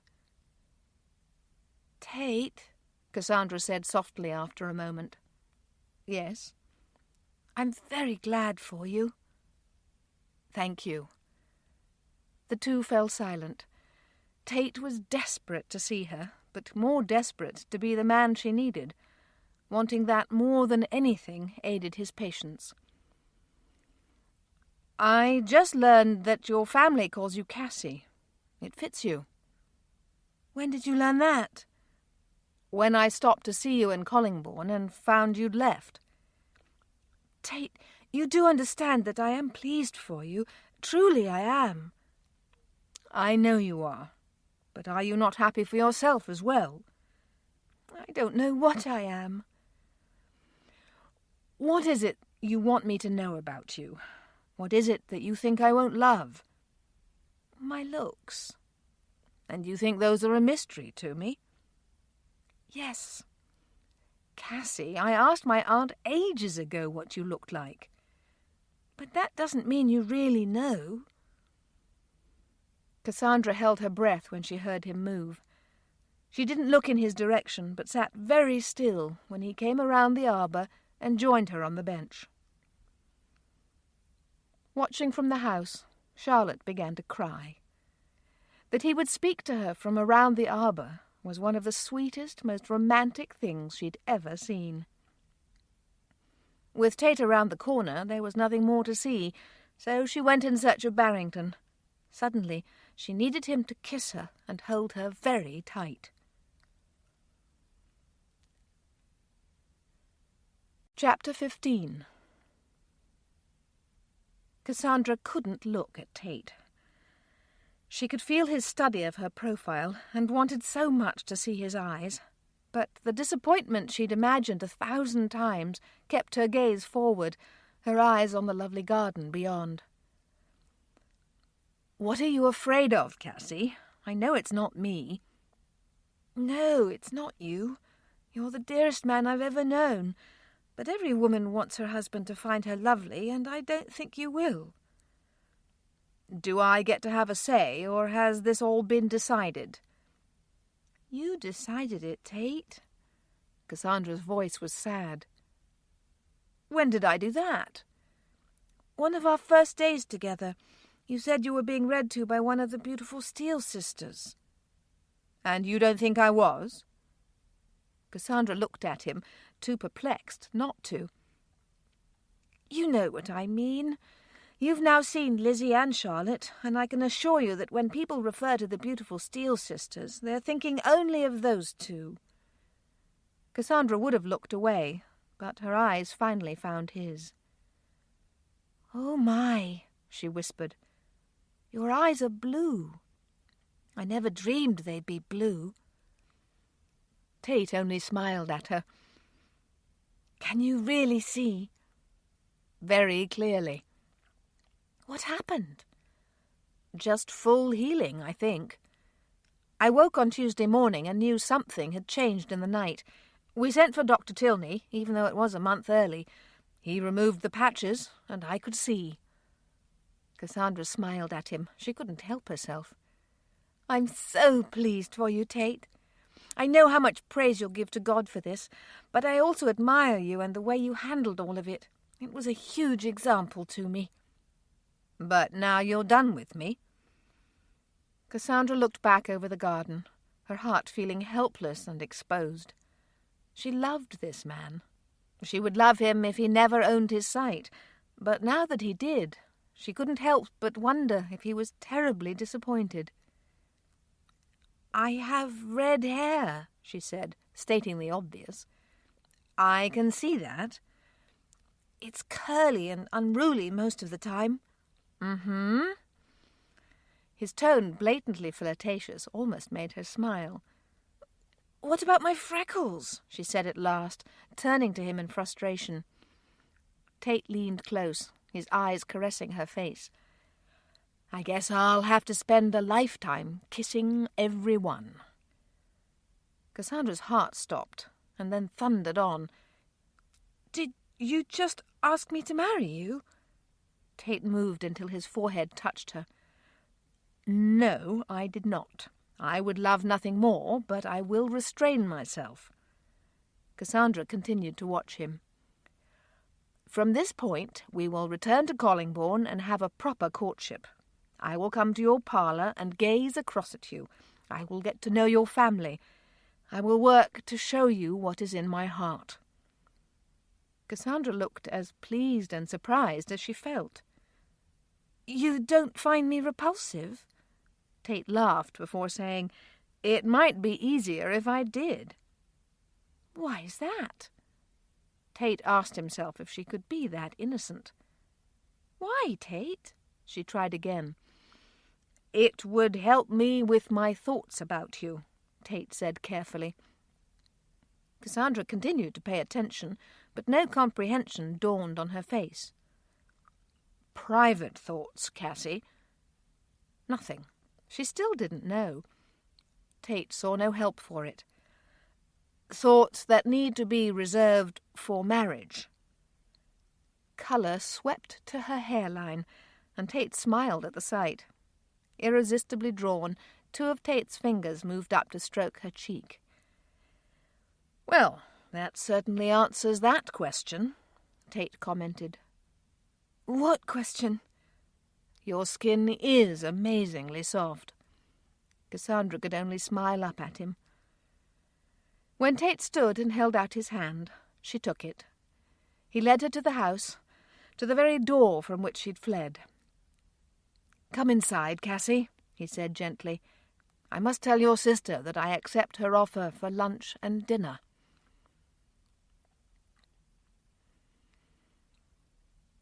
Collingbourne, the church. "Are you alone, Mrs. Thorpe?" Pastor Hurst asked, thinking to see Tate with her. "I'm afraid I am, Pastor. Tate had to visit someone on short notice. I'm sure he'll be back this week." "He's still feeling well?" Harriet smiled, thinking about the last time she'd seen him. It had given her such pleasure to watch his zeal and excitement as he followed after Cassandra. "Yes, he's very well. Thank you for asking." Harriet moved on her way then, still finding pleasure in the memory of Tate's face, but not able to stop herself from wondering if things were all right. Please believe him, Cassandra. Please believe Tate when he tells you how much he loves you. Newcombe Park. Henry was just headed out on his ride when a messenger arrived with word. Jasper tipped the man as Henry opened the letter and read. It was from Barrington. I'm bringing Cassie home. Should be with you late Monday. Tate coming in his own carriage. Cassie is well and will explain all when she arrives. Barrington. Henry went on his ride, but not before he found Lizzie and gave her the letter. He tried to stay and comfort her when she grew weepy again, but when she urged him to go, he gladly fled. Brown Manor. I hope you know I'm using you as a diversion, Lizzie admitted to Anne. She'd explained the whole story, and was now spent. Nonsense, Lizzie. Of course you must come and tell me about Cassie. You know I would wish to hear. Lizzie came to her feet and moved around a bit. I thank you, Anne. If I had been forced to sit at home all day and wait for her to arrive, I think I would have gone mad. Is there not more to tell me, Lizzie? Anne gently urged. She was out of bed, but still taking things slowly. About Cassie? No, about yourself. Word has it that Thomas Morland has come home and is spending a good deal of time at Newcombe. Lizzie smiled and took her seat again. Ah, Lizzie, Anne went on, you don't need to explain a thing. I can see it's all true. I never believed he would come, she said with a sigh. I had given up hoping he would ever notice me, and all along he knew I was here. Anne wanted to know every detail. Lizzie was only too glad to tell her. Her heart felt lighter for just talking about it. When she was finished, Anne's maid came and told her the time. I've been up for more than 2 hours, Lizzie. I really must lie down. Of course, Anne. Shall I see you upstairs? Jenny will do that. The two friends hugged and smiled at each other like schoolgirls. I have a selfish request, Anne whispered, just before she let her friend go. Don't get married until after the baby comes. I want to be there. Lizzie laughed. That particular topic had yet to be spoken of, but it got her to thinking. Indeed, it remained on her mind all the way home. Thornton Hall. Mary Ann Jennings needed to be alone. She loved her family very much, but suddenly she felt a need to separate herself. Whenever this happened, she went to the maze that stood outside her home. If she were to look up at the house, she would be looking at Penny's window, a window which gave a perfect view of the maze and that entire corner of the yard. There was a time when she needed someone directing her from that window to get through the maze, but no more. It was as familiar to her as the open fields. And now, in an effort to gain solitude, she wandered the gravel path, hedges above her head on all sides, and just let her thoughts roam. I've no reason to be down, Father, but I am. My heart is so sad. My siblings were just here with all their beautiful children. We had a marvellous visit. But lately I just want to cry over nothing and everything. Mary Ann asked God to examine her heart. She worked to be thankful, and when she did, she felt tears coming on. Weary of her own emotion, she squelched them and continued to wander through the maze. Mrs. Jennings? Mary Ann smiled at the sound of her husband's voice. Where are you, Mrs. Jennings? He called, his voice a tad sing-songy. I'll never tell. Mary Ann moved into an alcove that led nowhere, sure he would never find her without direction. Mary Ann? Mary Ann smothered laughter and moved a little deeper, wishing the day wasn't so bright. If she could have hid in the shadows, he would never... Well now, Jennings said suddenly, having spotted her, I do believe you might be hiding from me. Mary Ann laughed and put her arms around him when he came to her. Jennings pulled her close. "How come you're out here?" "I just needed to be alone, I think." "I would offer to leave, but you'll still have someone with you." Marianne nodded, sure he was talking about God, but Jennings went on. "I have it figured out." "What's that?" "It was the same way with Catherine. You didn't feel ill in the morning, but for some weeks you were rather blue." Marianne's mouth opened, and Jennings smiled at her. "It's been weeks," he continued, pressing his point home. "How could you know this without my having once thought of it?" Jennings shrugged. "Just naturally brilliant, I guess." "Oh, Jennings, I think you might be right. I've been too busy to really take notice." Jennings smiled tenderly down at her and kissed her. When she looked into his eyes again, she found that flames had replaced the tenderness. "Now, Jennings," she protested when he pulled her even closer. "Hush," he said, already breathless. Marianne did just that, her arms going around his neck. She only hoped the children weren't watching from Penny's window. Newcombe Park. Lizzie wrapped her arms around Cassandra in a way that said she would never let go. She held her small younger sister and cried tears of relief. "Did Tate see you?" Lizzie finally managed. "Yes, and Lizzie, I'm so sorry I didn't listen. I was so foolish and blind." "We won't let you go away again," Lizzie told her. "Our hearts can't take it." Barrington kissed his sister-in-law and then went to Henry, who was waiting to thank him. The hour was late and all were tired, but Henry still asked Cassandra to see him in his study. Cassandra never thought to deny him, and went there as soon as she thanked Barrington and told him she'd see him before he left in the morning. "Sit down, Cassie," Henry suggested as soon as she'd entered and shut the door. "I need to tell you something." Cassandra thought she should start by apologizing, but Henry didn't give her a chance. "I'm still working to get this right, Cassie, so I've asked you in here so I can express my regrets and ask you to forgive me." "For what, Henry?" The youngest Steele couldn't imagine. "For not going after you. Morland volunteered, and I let him go, thinking the letter would be enough. Tate came along just after, and I let him go. It was my place, as your brother, the oldest in this family, to go after you, make sure you were safe, and try to reason with you." Henry shook his head a little. "I found it easier to remain here, and that is what I did. I regret it very much." "But, Henry, don't you see? None of this would have been necessary if I had remained and let Tate speak with me." "You should have stayed, Cassie, I realise that. But no matter what you chose to do, I have responses of my own to answer for. Walker has been talking to me for weeks about my responsibility to lead and serve as the head of this family. I should have gone to Bath. I should have checked on you myself and brought you home." Cassandra felt as though she could weep. She had put Henry in a terrible position, but how to describe to him the utter panic that filled her?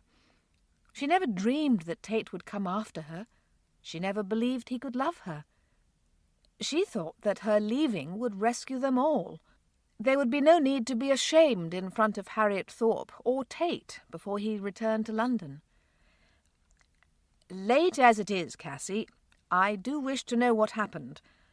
I take it Tate arrived at Fairfax Hall and proposed to you." "On the contrary, he said we're going to have a proper courtship. He said he'll come to visit, sit in our parlour, gaze at me and get to know my family." Henry couldn't stop the small shake of his head. "And you ran from this special man." "Foolish, wasn't I?" "As we all are at times, Cassie. Do you forgive me?" "I don't think there's anything to forgive. Do you forgive me?" "Always." Henry stood and came to her chair. Cassandra rose to hug him. thinking that the change in him was still something of a miracle. Weary as she was, she retired, but couldn't sleep. It was very late before sleep came to claim her, but she was up in time to see Barrington off, thanking him for all his special care. Pembroke. "Cassandra is home safely?" Harriet asked over breakfast. She had been asleep before Tate arrived the night before. "Yes, Barrington brought her back." "You weren't with them?" "No, my coach was 30 minutes ahead of theirs, and I came directly here." "Tate," her hand reached for his, "I must know. Did you ask Cassandra to marry you?" Tate smiled. "No, we're not going to rush this." "But you do care for her, and she cares for you, does she not?" Tate's mind went to the way she looked in the garden at Fairfax, her surprised and trusting eyes when she realized he was not repulsed by her. And he thought about the remainder of the day, the way she looked at lunch and dinner, and the sweet way she smiled at him as they sat and talked with Mr. and Mrs. Barrington. "I would say our feelings are quite mutual." Harriet sat back with a sigh. "I can't tell you how pleased and relieved I am. I tried not to worry, but I was so fearful when she went away." "Why was that?" "Well, Tate," his aunt said logically, "I knew she'd taken your heart. I knew you would follow her anywhere." "That's true," Tate said. "I would." "Why did she go?"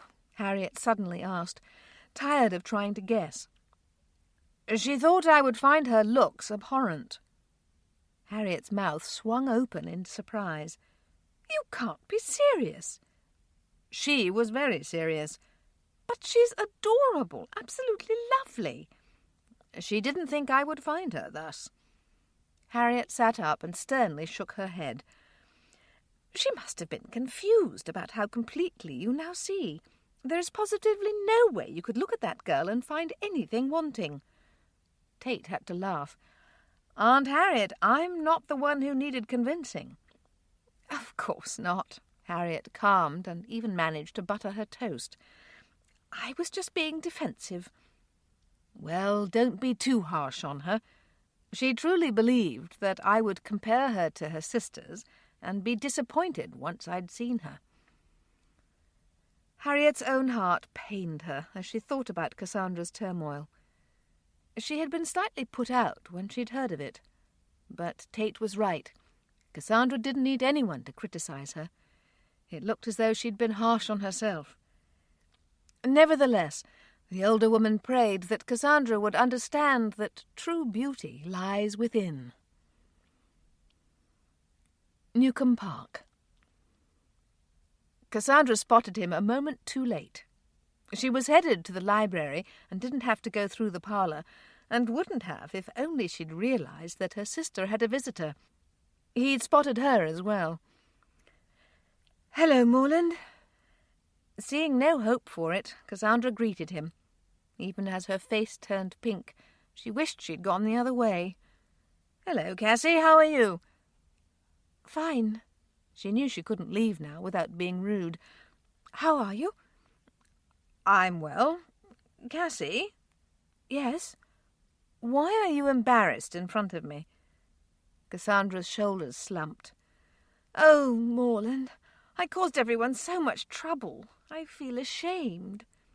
Morland was silent for a moment. "Did you know your sister cared for me?" Cassandra blinked at the change in subject, but still said, "Yes." "Did Henry?" "Yes." "And Charlotte? Edward?" Cassandra nodded. "Now, who should feel ashamed, Cassie? I went to Africa, having completely missed everything I now see in her eyes."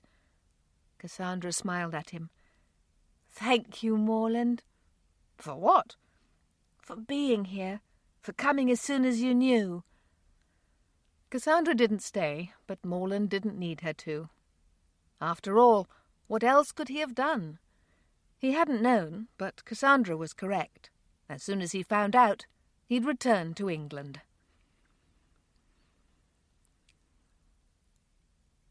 Chapter 16. Blackburn Manor. "Hello, Mother." Marianne greeted Mrs. Walker warmly, receiving a kiss and an embrace. "Don't tell me," her mother teased. "Have you actually come alone? Have you actually dared to visit without bringing any of my beautiful grandchildren?" Marianne laughed as her mother looped an arm in hers and led her to the parlour. It was a constant source of pleasure to Marianne that her parents never expressed second thoughts over their adopted grandchildren. Marianne had married a man who was a guardian to 3 of the sweetest children in England. Marianne had loved them from day one, and her parents had been no different. "I wanted to come alone this time," Marianne began when they were seated. "I have news for you and Father." "You don't have to tell me," Mrs. Walker answered, her smile kind. "I already know." "How could you? I found out only yesterday." Mrs. Walker chuckled a little, even as she shook her head with the memory. "Your sisters and brothers were all just here, dear. You grew weepy every time someone hugged you or one of the children wandered into your lap for a story. You even cried when you watched all the nieces and nephews grapple to hold Catherine." Remembering that it had been exactly that way, Marianne laughed at herself. "Why is it like that, Mother? I have so much to be thankful for. I work hard to remember that, but then I end up crying all the time." "Tears don't necessarily mean you're not being thankful, Mary. People are emotional for all sorts of reasons. If you know your heart to be in line with God's, then you must not worry. You're also married to a godly man, who I know would be happy to help you in this. If you suspect you have things to work on, maybe sins you are unaware of, Jennings will help you." As might be expected, tears came to Marianne's eyes. Her mother moved close to hug her. When Mr. Walker joined them, she was just composing herself. "Did you come to tell us your news?" her father teased, having listened to his wife's wise words on the subject. Marianne laughed, but the tears started again as well. Her parents laughed with her and at her, thinking her a most special daughter. Marianne thought they were special as well, but if she dwelt on that, she would be in tears all over again. Richmond. "Good morning, Aunt Penelope." Morland greeted the elderly aunt he lived with when in Collingbourne, kissing her cheek as he joined her at the breakfast table. "Good morning, Morland. I'm surprised you're still here." Morland smiled at her teasing tone. "Lizzie must have made plans this morning." Morland's smile widened. "Indeed she did." "When are you going to ask that girl to marry you and be done with it?" Morland shook his head. "I find I don't care to rush this. I never dreamed that Elizabeth Steele would want me for a husband. I want to enjoy this time, if you take my meaning." "Even if I didn't, Lizzie needs to know that she's getting the most wonderful man in the country." "You don't speak with bias, do you, Auntie?" "Of course not," she blustered. "I've never heard of such a thing. I am never biased." Morland smiled at her. "Don't you dare give me that sassy look, Thomas Morland. I know enough about you to send Lizzie Steele running for her life." "Such as?" "You never mind that." She dismissed the subject with a wave of her thin, well-spotted hand. "Now, what day are you bringing Lizzie to lunch?" "I don't know. Why don't you select the day and I'll extend the invitation?" "Very well. Tuesday. Tell Henry and Cassandra they are to come as well. And Edward." "I don't believe Edward has returned yet." "Well, he must come soon." "Why is that?" "He can't miss the wedding," Aunt Penelope explained, as though Morland was a simpleton. She continued on about what she would wear and how pretty Lizzie would look in her dress. Morland let her talk. It wasn't at all hard to hear conversation about Lizzie, and as for picturing her in her wedding dress, Morland was all ears. Newcombe Park. Cassandra was in the garden when Tate arrived Wednesday. They had both been home since Monday night, but Tate had not called on Tuesday. He'd shared with Cassandra how much he needed to be in touch with his business manager, so she wasn't overly surprised not to hear from him.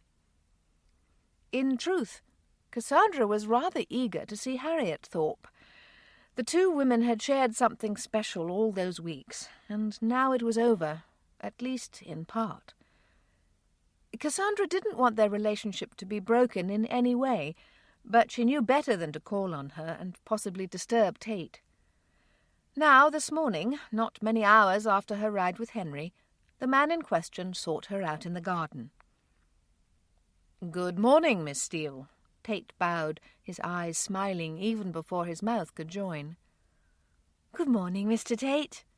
Cassandra did a small curtsy, flower basket hanging from her arm. "You're busy this morning." "Not overly, just gathering a few flowers for the dining room." Cassandra suddenly felt shy and snipped another blossom so she could lower her eyes. "Was your family pleased to see you?" "Yes, very. Did your business correspondence go well?" "Yes. I shall probably hear back from Pierpont any day now." "He is the gentleman handling business affairs in your absence?" "Yes." "You must have a great trust of him." "I do. We've known each other many years." "And do you have much property to manage?" "A fair amount." Cassandra wondered if he was being modest, but didn't know how to ask. "I think you have something on your mind." Tate had been watching her very carefully. Cassandra looked at him, understanding that his seeing her was going to add a new dimension to their relationship. She was still trying to decide how to reply when Tate pointed to a flower. "Pick this one." "Why that one?" "It's the same colour as your dress." Cassandra smiled and did as she was told, adding it to her basket, all the while asking herself why she was suddenly so shy. It felt as if the days of easy talk and camaraderie at Fairfax Hall were months in the past. Tate could see that something was on her mind, but he didn't press her to talk, at least not right then. He followed along and watched as she selected flowers, carefully collecting them for the basket. "Where will these flowers go?" he asked, choosing a safe subject. "To the dining room," she answered with a smile, having already told him that. "You said that, didn't you?" "Yes." "Why are we nervous with each other?" Tate asked quietly. "There are probably several reasons," Cassandra answered with her eyes on the garden.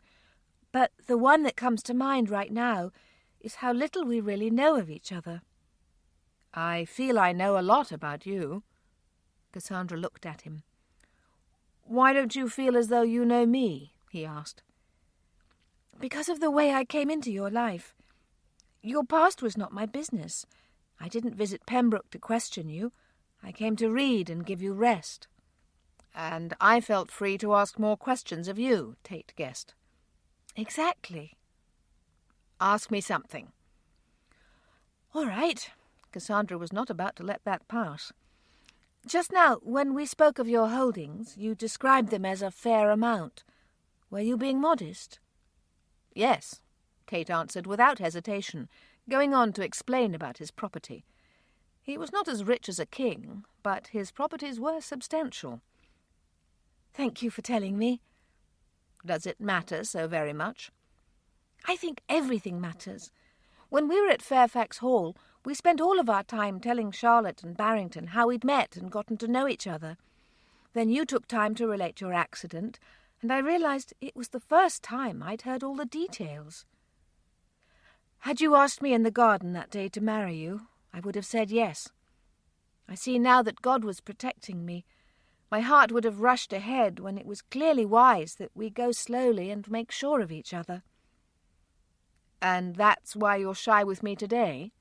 Tate had to ask, as it was his idea to have a proper courtship in the first place. "I think it must be. I feel as though you have the advantage on me. I feel ignorant and off guard." "I'm glad you told me," Tate said, and then admitted something shocking. "I was coming over today to propose to you." Cassandra gawked at him, But you said... I know, and I would have been foolish to ignore my own advice in Bath, but sometimes my heart runs ahead of me. Cassandra smiled at him. What's that smile for? Some days I wonder if you're human. Tate laughed in a way she loved. I fear I'm all too human, Cassie. Have no concern on that end. Can you stay for lunch? Thank you, I will. With the gentlest of movements, Tate took the small cutting tool from her hand. For the next hour they walked and talked, and Cassandra had only to point to the blooms she wanted. Her heart taking its turn in running ahead of her, Cassandra nearly shook her head at her most recent doubts. At the moment she wanted to throw her arms around this man and never let go.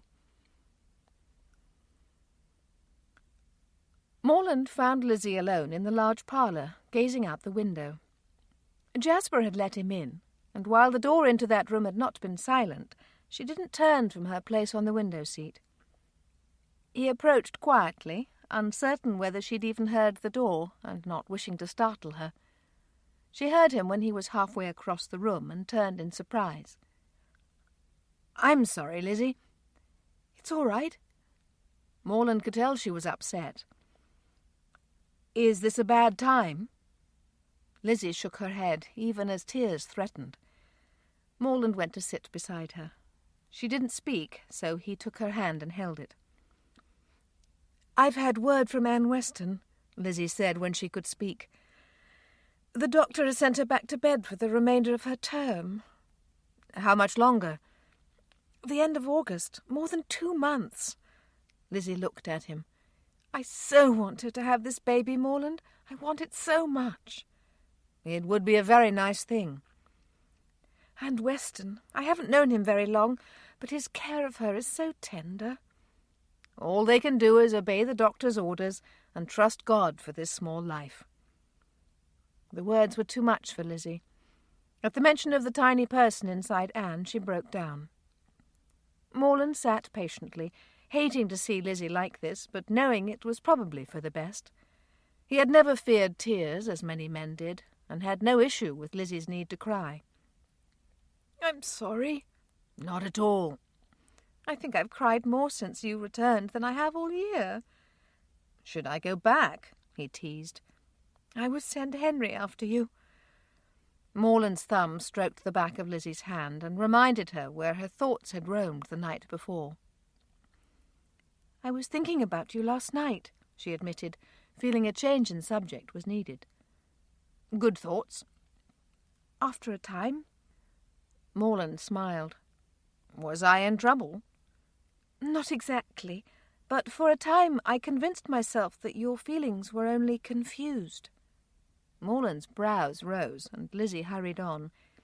"It's logical, Morland. After all, you could view me as a sister. We have known each other for years." Morland laughed and sat back to regard her from a distance. "Why is that funny?" Lizzie demanded. "It's funny because of all the hard work I do to be a gentleman." "You are a gentleman, Morland." "I don't always feel like acting as one." The way he watched Lizzie was warm and tender, and she smiled at her own stupidity. "Feeling better?" "Yes, about both things. I need to visit Anne. I think I would feel better if I saw her. And of course," she added quietly, "I always feel better when I see you." With no need for words, the two regarded one another for long minutes. Lizzie was still working to believe that he'd come back, and Morland was still working on the wonder that she cared for him. "Stay for dinner?" she invited. Morland sighed. "I thought you'd never ask." Tate was back at Newcombe. He'd lunched with the Steeles, gone home, and returned after supper. Now the four of them, Lizzie, Cassandra, Tate, and Morland, sat around the card table, talking over a game of rough. "She's loaded," Morland said, watching Cassandra arrange her cards. "How do you know?" Tate asked. "She always bites her lip when she has so many good cards she doesn't know what to play first." "Not fair, Morland," Cassandra scolded him, still studying her hand. "You're giving away old family secrets." Well, if I didn't, you just did. Cassandra ignored him and played trump. What did I tell you? Morland said, as he and Tate both surrendered cards. We shouldn't have let them talk us into these teams, Tate observed, surprised by how much Cassandra wanted to be Lizzie's partner. Lizzie smiled, just short of laughter. You are looking way too pleased with yourself, Miss Elizabeth, Morland scolded. But all she did was smile a little more and take the next hand. That settles it, Tate put in. We're going to mix things up next time. More competitive than Tate would have imagined, the women shared a smile. In the next hour they outscored the men 3 out of 4 times, and the men were crying for revenge. But you can't really get revenge unless you remain a team and beat us, Cassandra said, her voice a little too sweet. That's not going to work, Tate said, not falling for it. And to make things more interesting, I think Lizzie should be my partner and you should be Morland's. Both women laughed at his nerve, but agreed. Morland quietly went along, but he knew he got the better end of the deal. For all her unworldly ways, Cassandra was a dab hand at cards. The team of Cassandra and Morland thrashed Lizzie and Tate in less time than it had taken the women on their own. I should have warned you, Lizzie said to Tate, not sorry in the least. Cassie always carries me. She's so unassuming, we get away with it every time. Cassandra did her best to look innocent, but Tate was not fooled. I shall have my revenge, he promised. In what game? Cassandra boldly asked him. I don't know, but hear me well, Cassie, when I tell you that this is not over yet. The occupants of the table laughed at him before Lizzie rang for tea. They put the cards away, and Henry joined the 4 of them as they visited over hot cups of tea and biscuits. The evening ended all too soon, both women taking the stairs at a slow pace. I do believe I'm in love, Cassie, Lizzie said quietly. I would never have guessed. And you? I'm still mulling it over. Lizzie laughed. The only thing you're mulling over is what type of dress you want. The women hugged good night and went their separate ways, but it was a good long time before either of them slept.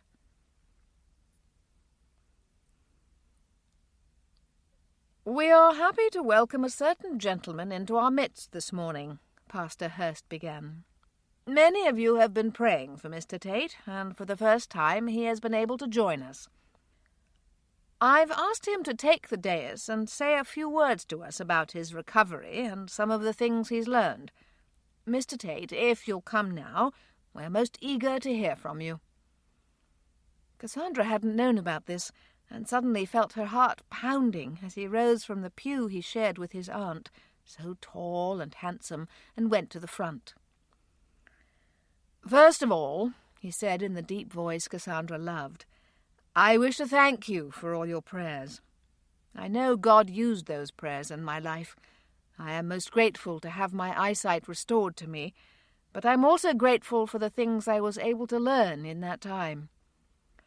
I think my life had gotten very busy before the accident, but I was doing some studying on the life of Moses. When I think on his life, I can't help but notice how often God demanded Moses' trust. God never let him make excuses for not obeying, not when he had to leave Egypt, and not when he was asked to go back. When my world went black, I tried to remember that. God asked hard things of Moses, and he has the right to ask hard things of me. It does no good to be angry with God. He has a plan, and no plan of his can be thwarted. I worked to agree with his plan about my vision. I didn't want to be blind. I wanted to see again. But I knew if God's plan was different, I'd better learn to accept it. At times I was fearful. At times I didn't think I could wait. But God often reminded me of his provision and care. I'm sure he was able to work in my heart because of your prayers. Thank you. Cassandra had a hard time not staring over at Tate as he took his seat. Pastor Hurst was speaking again, and she did her best to attend, but would have been forced to admit that she was distracted. "He's so special, Father. Thank you for bringing Tate into my life. Help us to follow you. Help us to get to know each other and to know the right time to proceed. You've seen our hearts. You know how anxious we can be. Please help us to trust in your timing." The hymnals had been put away. Cassandra missed one entire song. Lizzie checked with her to see if she was all right. She gave a swift nod and bent her mind to paying attention to the sermon. "My aunt has plans and left as soon as the service ended," Tate told Lizzie after church. "But I have none." "I'm glad to hear it. We'll plan on your joining us, Tate," she invited, knowing that Cassandra was still inside. "Thank you." Tate bowed a little and watched as Morland took Lizzie to her carriage. He watched them for a moment, wishing that he felt more free to be with Cassandra in public. He wasn't put out by always having to visit her at Newcombe, but seeing Morland and Lizzie together made him want more. "I've just been invited to lunch with the Steeles, and I'm complaining." Tate caught himself.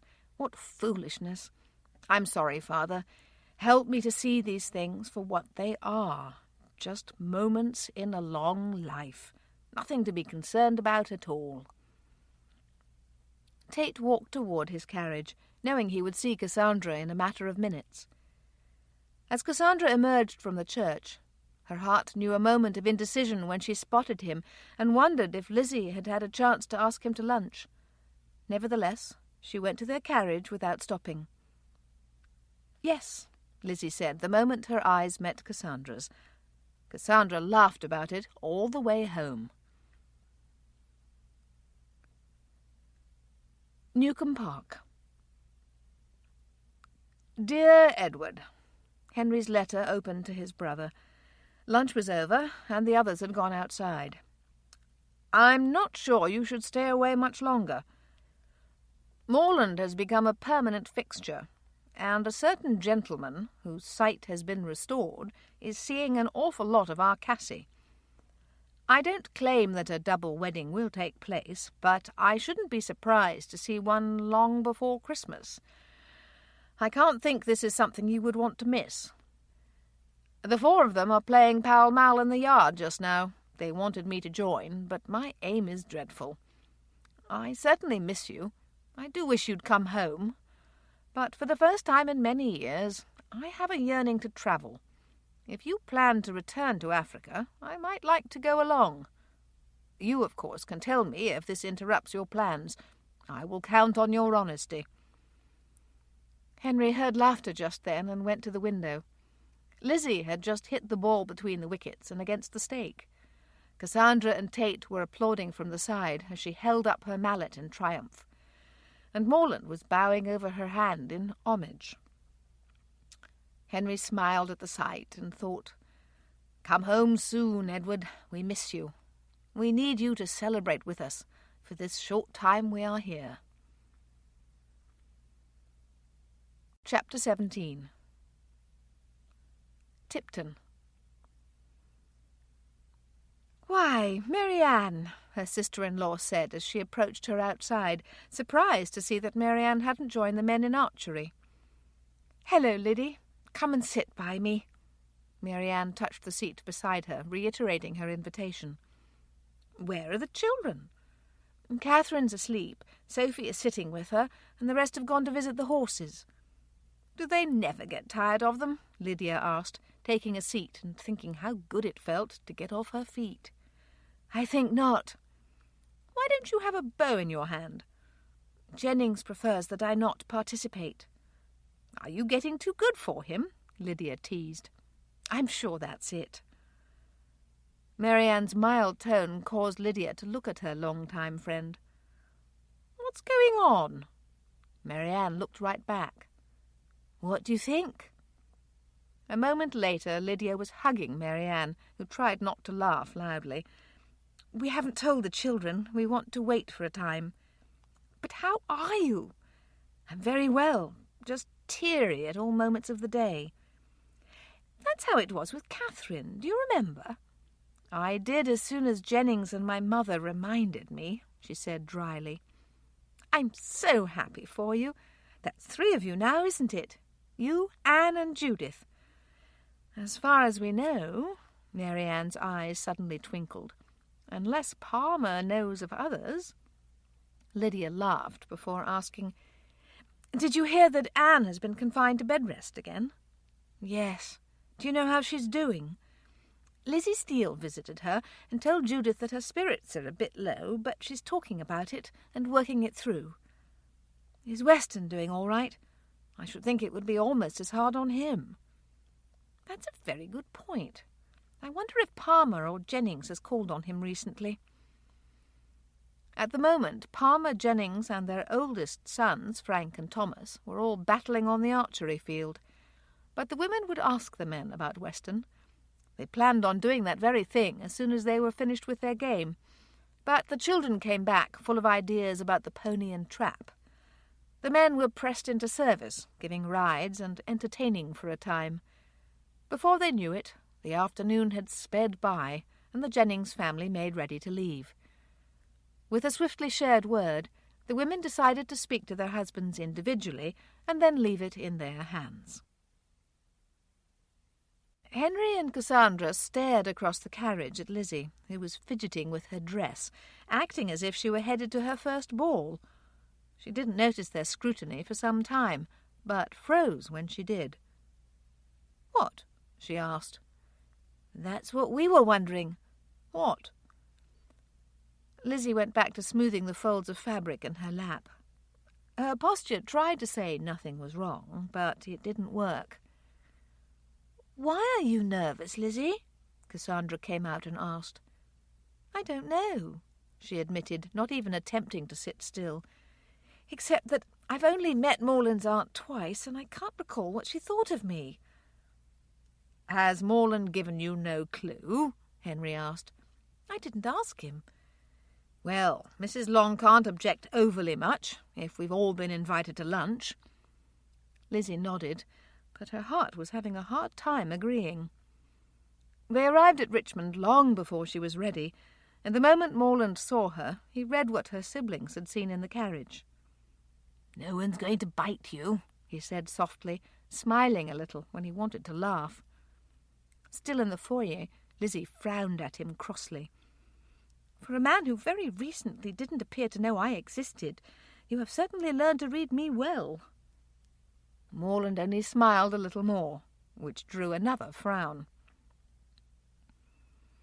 "Welcome," Penelope Long greeted them, coming to her feet just long enough for them to join her in the main salon. "Please sit down. Lunch will be served shortly, but we'll wait in here. My, Henry, you are looking very well. How old are you these days?" "I'm 29, Mrs. Long." "No wife?" "No, mum." "Well, you have time," she told him, thinking it a comfort. "And you, Cassandra, I had forgotten your red hair. I rather like it." Cassandra smiled at her. "Morland tells me that a gentleman has been calling on you." Cassandra nodded even as she blushed. "Ah, yes, a little colour to your face gives you away. Now, Lizzie," she switched without warning, "you haven't been to see me in a while, and I want this to be the first of many times. Do you think you can manage that?" "Yes, Mrs. Long, I should enjoy visiting you." "Even if Morland is not in attendance?" she teased, and Lizzie smiled at her. "Come and help me, Morland. We shall feed these friends before they grow weak and faint on my carpet." Lizzie learned in a hurry that she had panicked over nothing. Mrs. Long was delighted to have them, and although strongly opinionated on many subjects, very willing to offer her hospitality and friendship. Lizzie could see why Morland adored her. She was swiftly on her way to loving Aunt Penelope as well. Pembroke. Cassandra's Tuesday was full, with lunch at Richmond and dinner at Pembroke. The evening started with a tour of that grand home, Both Harriet and Tate walked her through and stood back in pleasure when she spotted the stained glass upstairs. "Oh, my," she said softly. "I had no idea." "My Uncle Thorpe's favourite window, wasn't it, Aunt Harriet?" "Yes, he loved it." "I can see why." From the upstairs hallway they went to Harriet's bedroom.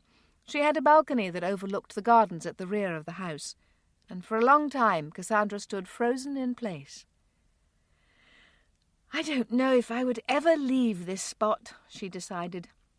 "I would have all my meals served here, receive all my guests in this place, and simply sit here all day." Harriet laughed with pleasure and turned to show her something else, but Tate bent and whispered in her ear, "I think I can arrange that." Cassandra blushed at his warm tone as well as his words, and hurried after Harriet as she began to point out the finer details of a painting back out in the hallway. If Harriet noticed Cassandra's crimson face, she ignored it and continued the tour. When Cassandra had seen everything, she was so overwhelmed that at the start of the meal she was rather quiet. In truth, she lived in a lovely home and had done so her entire life, but Pembroke was special. Not as large and grand as Brown Manor, one of the grandest homes in the area, Pembroke was nevertheless so architecturally lovely and perfectly placed that she thought she'd never seen the like. She was still thinking on it at the end of the meal when they retired to the music room and Harriet began to play. Tate and Cassandra had claimed opposite ends of the long sofa as they watched Harriet at the piano. She played for the better part of an hour before taking a break, and as soon as she did, Tate invited Cassandra to play. "I was serious when I told you that I can't compare to your aunt." "But it would still be nice to hear you," Tate argued. Cassandra's look was long-suffering. Harriet caught it. "Do you enjoy playing, Cassandra?" "Not overly." The other two occupants of the room were so surprised by this honest admission that it took a moment for them to respond. When they did, it was with laughter. Cassandra felt herself blushing again and wishing she didn't have such fair skin. "We won't press you any longer, Cassandra," Harriet vowed. "Will we, Tate?" But that gentleman didn't agree. "How can I go along with that when it causes her to blush so nicely?" "Oh, Tate, leave the poor girl alone," Harriet admonished him good-naturedly as she went to ring for tea. "You were quiet during dinner," Tate said, his eyes watchful. "A little overwhelmed, I think." "With me or the house?" "Maybe a little of both." Cassandra looked at him. "I wonder how long it will take for me to become accustomed to your being able to see." "I'm still in wonder," Tate admitted, casting his eyes around the room. "I couldn't wait to see my Bible, the outdoors, the sun and the stars again." Tate looked back at his guest. "But that was all before I wanted to see you." "That was a nice thing to say." "I have nice thoughts about you." "That's funny," Cassandra teased. "I find I have rather lovely thoughts about you." "Until I want you to play the piano." "Why is that so important?" she demanded, her face displaying chagrin all over again. "Anything you do is special. I thought you were just being modest." Cassandra's look was sceptical. "I think you'll find," she admitted, "that I am very much who I appear to be. There's nothing terribly hidden about me." "That's reassuring. But what you've just told me is that I can plan to see you blush every day, that you're going to run if something scares you, and that large, beautiful homes and tall, sighted men overwhelm you a bit." Cassandra just kept from laughing. "I think that sums me up quite well." "In that case, I'll tell you about me. I love to see you blush. I'll come after you every time, and I hope some day that you'll very much love large, lovely homes and tall-sighted men, or at least one tall-sighted man." Cassandra looked into his blue eyes, such a lucid colour that she wanted to stare for hours. Tate looked right back, knowing he would never in his life meet another woman who would so thoroughly capture his heart. She was beyond lovely to him, and so sweet that she melted his heart with nearly every glance. There was so much he wanted to say, but Harriet was coming back. It didn't occur to him until just then that she could have requested tea from the music room. Tate knew he would have to thank her for giving them a few minutes alone. The manse. "Frederick, why are you here?" "Because Jane ran and fetched me. Are you all right?" Judith took a moment to think, and then realized she was lying on the living-room floor. "I bent over too swiftly," she said rather dazedly. It was coming back now. "I don't think I actually fainted. I just felt dizzy and then lay down." "But your eyes were shut," Jane said, her white face peeking over her father's shoulder. Judith smiled at her. "It was the first time I'd stopped moving all day, Jane. I think my body thought it was time to sleep." Frederick helped his wife to her feet and then into a chair. Her colour was good, and she was very steady, something he told his heart to emulate. "You look shaken, Frederick." "I am. I had the most horrible thoughts, all flashing through my mind in a matter of seconds." Judith put a hand to his cheek, and he spoke again. "You're worried about me, and I thought you might be dead." "No, I'm made of sterner stuff than that, Frederick. Nevertheless, you shall retire to bed, and I will find help until Phoebe has returned." Judith had no argument. A rest in bed sounded lovely, and with someone coming, she knew the children would be well looked after. Her husband close behind her, Judith took the stairs slowly. When she was settled under a light coverlet, Frederick sat beside her. "Dizzy?" "No." "Not even with love for me?" Judith laughed, and he bent to kiss her. "Is it selfish to want it all, Judith?" "What's that?" "You and the baby." "I was asking the same thing. I was asking God to let me be here for you and the children, and still meet this little one." Frederick took her hand in his and held it tightly. "We'll choose to trust, Judith. Even if we feel as though we're in the belly of the fish, we'll choose to trust." Not willing to be parted from her, Frederick stayed close, holding her hand as they talked. He sat on the edge of the bed until she fell asleep. From there he stood next to the bed, looked down on the wife he loved, and asked God for the desire of his heart. Newcombe Park. Cassandra was in the garden again. The mid-June flowers were a riot of colour, and she was as tempted as a child in a confectioner's shop. She was working along, not expecting to see Tate for another 2 hours, when she noticed he was rounding the house and coming her way at a fierce pace. She smiled until he neared, giving her a clear view of his face. "Tate, what is it?" "I must away to London. I don't have time to give you details, but Pierpont has cheated me." Tate's face grew red as he burst forth. "My man Banks in London has just alerted me. I must be off." "Tate," Cassandra called to him as he was turning away, "is there nothing I can do?" "No."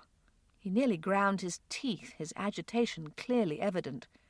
"How could this happen?" he asked under his breath. "I trusted him, and now behind my back—" Tate cut off, barely glancing at Cassandra. "I must go," he growled.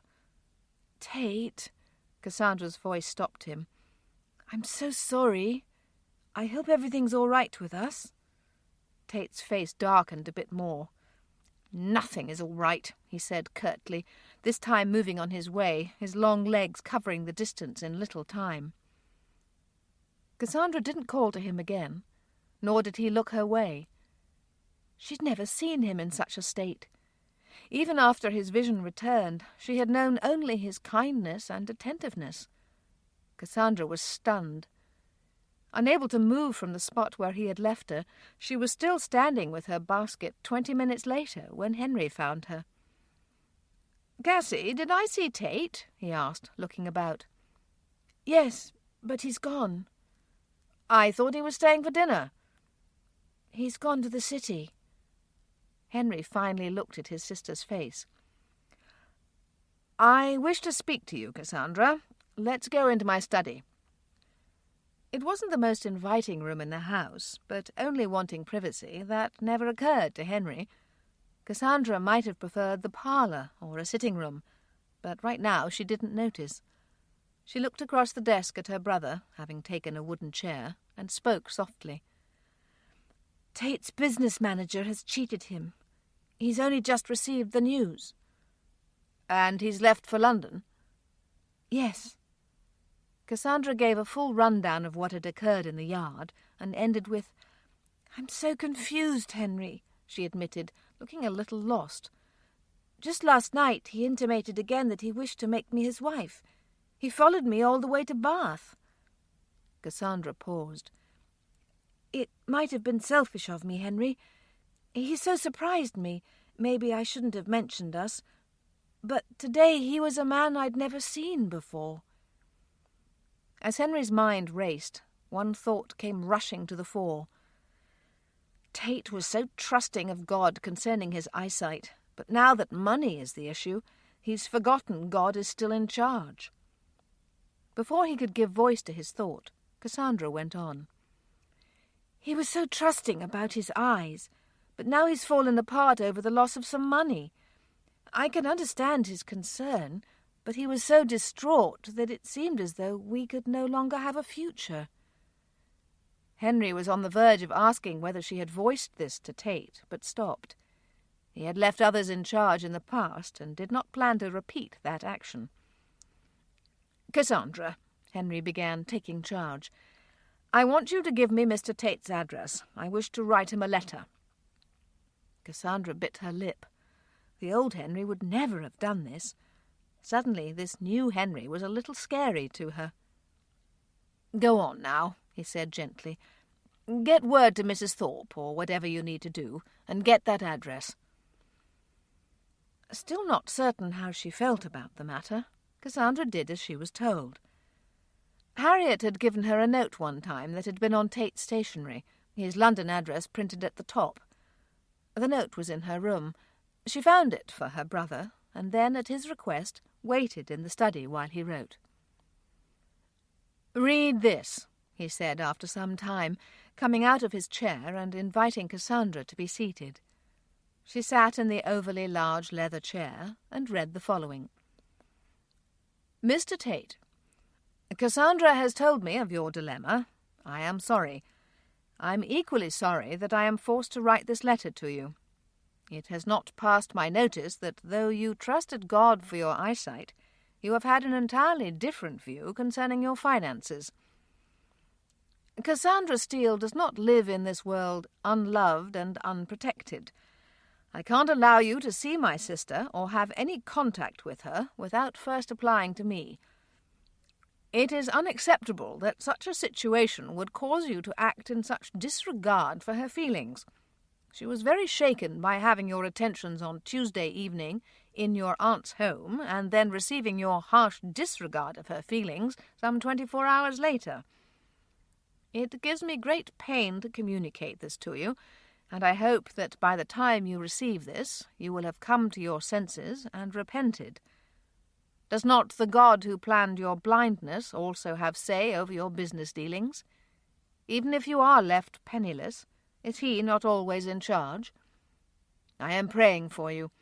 I hope you'll find things not as grim as they first appeared, but most of all I hope that you will regain the trust you once had. My sister's feelings are not based on a life of luxury she hopes to have with you. She has, however, been under the impression that you have a strong regard for her. Now we are both left to wondering. I am sending this letter on to you, but as of this writing I am planning on coming to London myself. If we should miss each other, I will warn you again. Although I have not forgotten that you are my brother in Christ, You are not to have contact with Cassandra, either by letter or in person, until you have my permission to do so. Sincerely, Henry J. Steele. Tears filled Cassandra's eyes as she finished. Henry saw them and came to her. "I'm sorry, Cassie," he said with a hand to her shoulder. "I would have had it very different." "I know, Henry. Will you really go to see him?" "Yes. It's late today, but I shall leave in the morning." Cassandra felt a tear slip down her cheek. "What if he doesn't wish to see me again?" "Then we will all have been fooled by his nature, and it will be some time before the pain abates. Yours most of all." Cassandra thanked him, her heart feeling bruised all over. She left the study and went in search of Lizzie, only to remember that she had gone to see Anne Weston.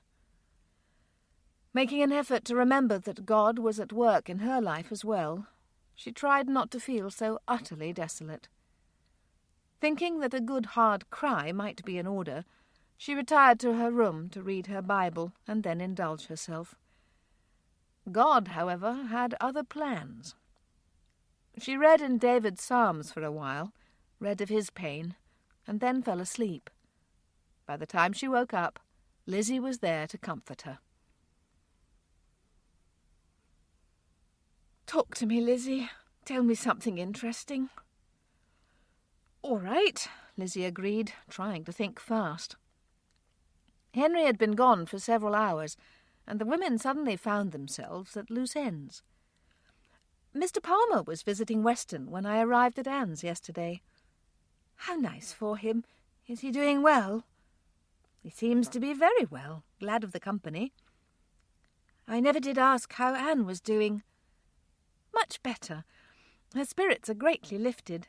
She's so excited to meet this baby and doesn't want to do anything to jeopardize that." "It sounds as though she's being wise."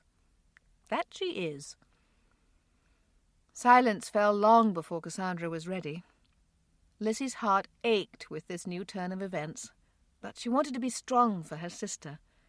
She almost hoped that Morland wouldn't come. He would be a comfort to Lizzie, but his presence would also magnify Cassandra's loss. "Let's go to Collingbourne," Lizzie suggested. "I don't have a shopping list, but we could go to Gray's for tea and then window shop a bit." Cassandra didn't reply. "Don't like the idea?" "I'm afraid I'll think of Tate and not be the best company." "We won't worry about that. We'll have such fun looking around that we won't cry until we're on the way home."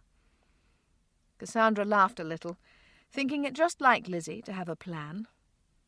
Gathering their things in the next few minutes, they ordered the carriage for town. They'd only just left when they had a visitor, one they wouldn't see until they arrived home. Chapter 18. "Well, this is just fine," Edward Steele thought good-naturedly, after Jasper had greeted him, given him the news of the family's whereabouts, and left him in the empty foyer. "I'm home after how many months away, and there's no one here to greet me." The second youngest Steele sibling smiled and shook his head, knowing that his lack of communication had caused this. Morland had no more left Africa when Edward realized he missed his family. He wasn't long in following, so with just a few stops along the way, he was now standing in Collingbourne, and no one knew of it. With another smile, this one a little more mischievous, he headed to the stairs to see his room. From there he planned to station himself in the sitting-room with a book. When his family returned, he would be lounging in complete comfort, looking as though he'd been there all month. Collingbourne. "Now I know you're upset, Cassie," Lizzie said, peeking over her shoulder at the hat she was holding. "What a horrid hat! You're not really thinking of buying it?" "No, but the ribbon caught my eye." "It's a dreadful colour, Cassie. What are you thinking?" Lizzie's tone was Cassandra's undoing. She giggled a bit before she could stop herself. "Hello, Miss Elizabeth. Hello, Miss Cassandra. Is there anything I can show you?" "We're browsing today, Mrs. North. Thank you. Lizzie turned Cassandra away before she could speak. "I don't care how sad your heart is. Buying a hat that you shouldn't wear to your grave is not going to help." "I was thinking of Mrs. North." Cassandra's voice was melancholy, her brow puckered in a small frown. "I'm sure she would like to make a sale." "It's time for tea," Lizzie declared, wanting to laugh. "Before you go into total depression, I must get you out of here." Planning to leave on the spot, Lizzie was surprised to find something that did catch her eye. Cassandra spotted it at the same moment. A bolt of dress material, not quite ready for display, sat off to one side of the doorway. The colour, a rich green, would have been lovely on both women. Before they thought of tea again, they had purchased enough for 2 items. Cassandra planned on a dress, and Lizzie would have hers lined for a Spencer jacket. Not until they were relaxing in Gray's, tea and cake before them, did Lizzie mention Cassandra's behaviour. "Pathetic," she teased her, eyes rolling. "Well, Mrs. North did have a sale, so that makes it all right." That this would be Cassandra's logic only made Lizzie want to laugh again. She tucked into her teacup and worked to squelch the urge. She had thought they might browse all day, but changed her mind. As soon as they finished, they headed for Newcombe Park.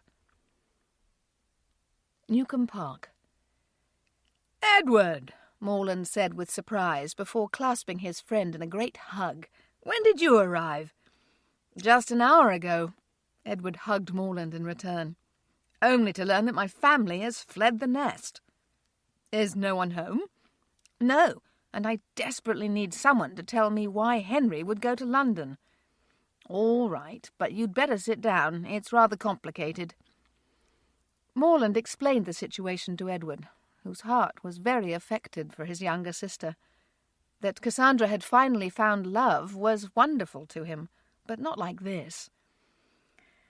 "I suspect that Lizzie got her out of the house for a diversion." Edward nodded in agreement. "Jasper said they went to Collingbourne. But tell me, why are you home?" "You'd no more left Africa when I realised I missed the family. I was close on your heels, but I made several stops en route. So tell me, when do you and Lizzie wed?" "I don't know. I haven't asked the lady yet."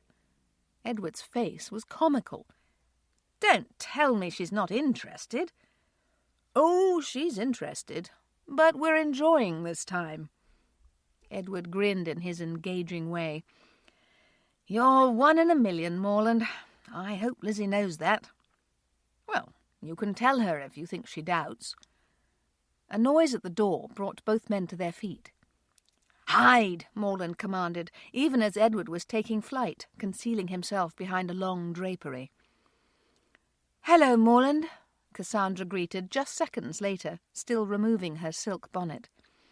"Have you waited long?" "No. Where's Lizzie?" "Just behind me." "Did you shop?" Morland asked, hoping he didn't sound as full of laughter as he felt. "A little." "Lizzie," Cassandra had called, turning to the door. "Morland's here." "Oh, this is a nice surprise." "I'm glad you think so, but I have another." "This sounds interesting." "Should I leave?" Cassandra asked. "Not at all. I think you'll both enjoy it." The women looked at each other. That Morland was enjoying himself was very evident. "Come right over here and sit down," Morland directed. "That's it. Good, good. Eyes closed." "Morland, what in the world—" "Eyes closed, Lizzie. Very good." "OK," he said, elongating the word. "You can open them." A moment later, Morland watched with pleasure as Edward reunited with his sisters. There was no halting the laughter that followed. Edward was always so fun. They hugged him, cried a little, and hugged him again. "How could we be in town when you arrived? How could we have missed your coach?" "I don't know, but I was dreadfully put out. I pouted until Morland arrived. Good thing you've had sense enough to keep him around, Lizzie." "You haven't changed a bit," she accused him. although you are tan. Was it dreadfully hot?" "Yes, I did so enjoy the coolness of England's clime as we drew near." "Henry's away," Cassandra informed him. Morland explained. Cassandra nodded, her smile becoming a bit more tentative. "So, what plans do we have for the evening?" Edward asked. "Do tell me that we're going to have a leisurely meal and play cards in quiet repose. Cassandra the Great is my partner, Both of his sisters laughed. He was always such a charming card. Lizzie was happy to tell him that they would do that very thing, and even happier to invite Morland to join them. "At the end of the day," Cassandra said from the corner of Lizzie's bed, "diversions or not, I still ache to see Alexander Tate." "I'm sure you do." Lizzie's voice was filled with compassion. "It wasn't my plan to distract you to forgetfulness, Cassie, but to make the day go by more swiftly." "And I'm thankful for your efforts, Lizzie. I had a lovely time." Edward's arrival was the icing on top. Lizzie didn't comment, even though she agreed. Her mind was still on Tate. "What is it that troubles you the most, Cassie? Are you angry with Tate?" "No, not at all. I've never seen Henry like he was. I almost pity Tate having to face him. He was fierce, Lizzie. But above all else, I don't want Tate hurt again. He's not been horseback riding or even ridden in a carriage much since the accident. I think how difficult it would be to lose his vision again after such a short time. I want him to be safe." "And that's why you're not angry with him," Lizzie concluded. "Yes, I will admit that I'm hurt by the things he said, but even that is tempered by my compassion." "And what of your own heart? Have you care for that?" Cassandra smiled a little and shook her head in wonder. "What a funny creature I am, Lizzie. First I run to Bath out of fear for my heart, and then I forgive a man when he's offered no apology out of regard for his heart." "What do you pray for him?" Lizzie wished to know.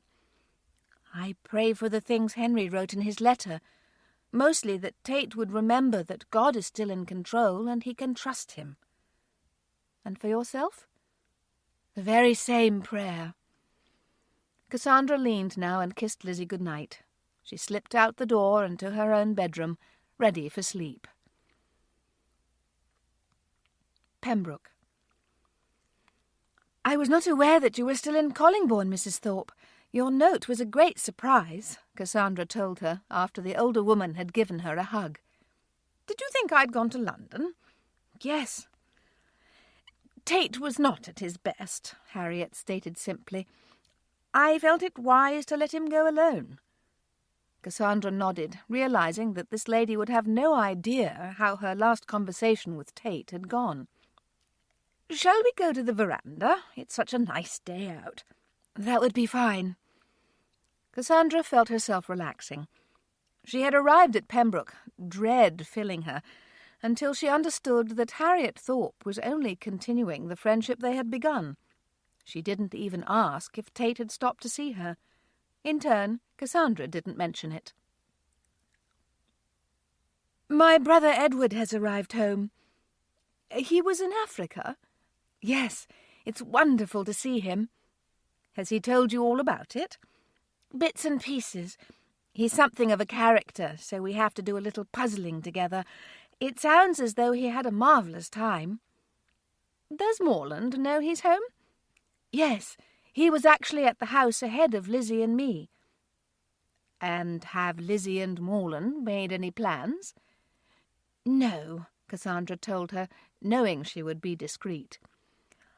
"I would ask the same question of you and Tate, but I think I'll know that even before either of you tell me." Cassandra only smiled and took a sip of water. That her heart felt like a strong hand was wrapped around it, squeezing tightly, didn't show on her face. Cassandra was relieved to have Harriet change the subject. They visited for a time, and Cassandra even ended up staying for lunch. She was attentive to all of Harriet's comments on Tate, and Harriet took her lack of words on the man as shyness. When she left, her heart breathed another sigh of relief. She hadn't broken down or been questioned by her hostess. Harriet saw her off, thinking that shy girls were her favourites. She didn't even ask me about him, Harriet thought, truly impressed. Cassandra, a sweet wife who is at times a little shy. She's just what Tate needs. London. Henry had not been to London in some time, but many of the sights and sounds were familiar.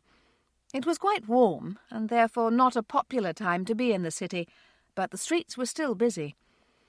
Henry spent a good deal of time looking out the window at neighbourhoods previously unknown to him. The instructions they'd been given to Tate's home, however, seemed to be leading them in the right direction.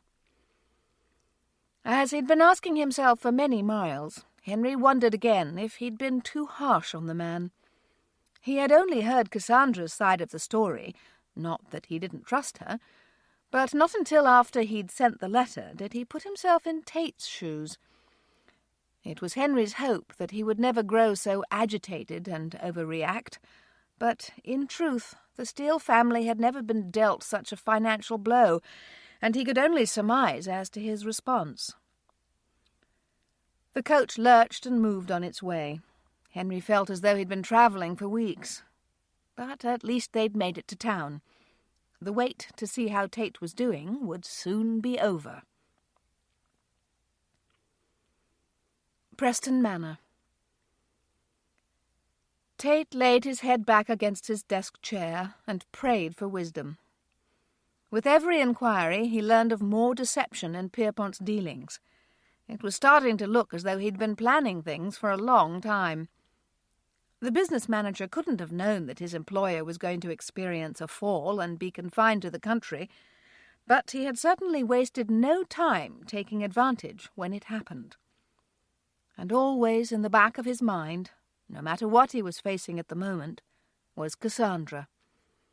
Tate took a few minutes of luxury to fully think of her and pray for her, but Hastings interrupted him when he knocked softly on the door and entered. Tate sat up, his face showing the concern and fatigue that filled him.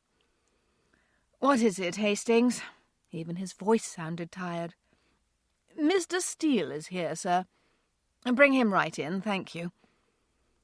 Tate was on his feet when Henry entered, but had no energy to move around the desk. Henry, on the other hand, came right to him and shook his hand. "How are things, Tate?" the older of the two asked. "In my heart, things are all right. Much better. But the situation is not good. Pierpont has commandeered many of my holdings, selling them and secreting the money away. But I don't wish to discuss that, Henry, until you read my letter." Tate reached for an envelope that lay on his desk. "I was getting ready to send this to you when I received your missive." This said, Tate handed him the letter. "Please read it now." A fine leather chair sat opposite Tate's desk. Henry made himself comfortable and began to read. "My foolishness in leaving Collingbourne in such a state pains me deeply. Not for myself, but for Cassandra and my Aunt Harriet. I calmed down enough to realize what I'd done by the time I reached London. But you were so right. My actions have been reprehensible. Please do not cut me off from your family, and most especially Cassandra. Please give the enclosed letter to her. I would even prefer that you read it before doing so. I love your sister. I lost sight of that for a few hours, but it's true. If you and Cassandra are willing to give me another chance, I will not disappoint you again. My financial losses are great, but what are they compared to the loss of your friendship and Cassandra's love? I await your word on this matter. I await it prayerfully, in hope that you can forgive me. Most sincerely, A. Tate." The moment Henry finished his letter, he opened his sister's. He started to read, but stopped and folded it again. "Thank you for your letter, Tate. I am very willing to continue our friendship, but I feel that your words to Cassie are private. Why don't you give me the gist of the letter rather than my reading it?" "Thank you," Tate said, actually feeling emotionally spent. "I say some of the very things I speak of in your letter, and then I tell her I love her and ask her if she can forgive me. If she can, I ask that we continue our time of courtship and make plans for the future. Just so you know," Tate went on, in case Henry was tempted to speak, "my income has been affected by all of this, but I can still support your sister and see to her every need." "I didn't doubt that, Tate, but you must know by now that Cassie doesn't yearn for jewels and a life of luxury. If she's surrounded by believing family members who love her, she is most content." Tate nodded, more tired than he'd ever been in his life, but also experiencing great relief. "She is a treasure, Henry. I've known that for some time." "That she is." So, all at once Henry got down to business. "I probably don't have as many connections in London as you do, but is there anything I can do to help?" Tate took the next hour to outline some of what had gone on. He'd been blinded the previous November, but had not moved to Collingbourne until January. In the months he was there convalescing, property had been sold, and the money was unaccounted for. Capital stock in several companies had also been sold. Pierpont had tampered with account books and business ledgers. It wasn't hopeless. Tate still had income, but the shock of it all still had Tate reeling a bit. Henry heard him out, and then introduced his plan. "I need to send word to Newcombe Park that I have arrived in London and will be here for a time. I have an old friend who I haven't seen in years. I think he might be able to help." "Thank you, Henry. I hope you'll stay here. I have plenty of room, and I think we can make you very comfortable." "I accept. I'll write that letter and then pay a visit to Edmund Ellenborough." "You know Ellenborough?" Tate referred to a detective in London, one whose reputation for finding people was well known. "Yes," Henry smiled. "If he can't track down Pierpont, I don't know who can." Some of Tate's fatigue drained away. A plan of any kind was a step in the right direction. It might turn out that Ellenborough would not be able to help him at all, but at least he could say they had tried. Tate supplied stationery, a pen and ink. The moment Henry finished his letter for home, the men were on their way. Chapter 19. Newcombe Park. Both Steele sisters were on hand when Henry's letter arrived. As they stood in the foyer reading it, Edward joined them. "From Henry," he guessed. Lizzie passed it to him, and both women watched as he read. "Dear Lizzie and Cassie, I'll be in London for a time. I'm staying at Preston Manor with Tate. His findings were grim, but we're attempting to locate his business manager and put a halt to his deceptions. If you find you have need of me, contact me here. Cassie, enclosed is a letter for you from Tate. He has my permission to contact you. I shall see you all soon. With warmest regards, Henry." "Did you read the letter, Cassie?" Edward asked. "It wasn't in the envelope. I don't know what happened to it." "Let me see it." Hoping his sisters had missed something, Edward looked, but found nothing. He looked into Cassandra's eyes, wishing with all his heart that he could somehow cause this letter to materialize. "It does say Tate has permission to contact you," Lizzie pointed out. "Is that not a good sign, Cassie?" "I think it might be." "But you're not sure?" "Well, it's a bit complicated. I was just asking myself what I should do if a letter arrived from Tate before I knew if Henry had spoken to him, because he'd told Tate not to contact me without permission. I want to hear from him, of course, but not against Henry's wishes. We know that Henry's spoken with him, but maybe Tate only gained permission to write and tell me he won't be back." "If he felt that way, why would Henry stay and help him?" Cassandra's face was thoughtful. "That's a good question. It would seem that Henry's staying to help him is a good sign. We will just assume that it is, Cassie, Edward declared. In the meantime, write Henry at Tate's address and tell him there was no letter. Cassandra looked uncertain about this, and Edward made it an order. Do it now. Why? She argued with him. Because it'll give you something to do besides wonder and speculate. Cassandra nodded slowly, thinking it couldn't hurt. Or could it? Does that make me seem a bit anxious? Cassie, you are anxious, Edward pointed out.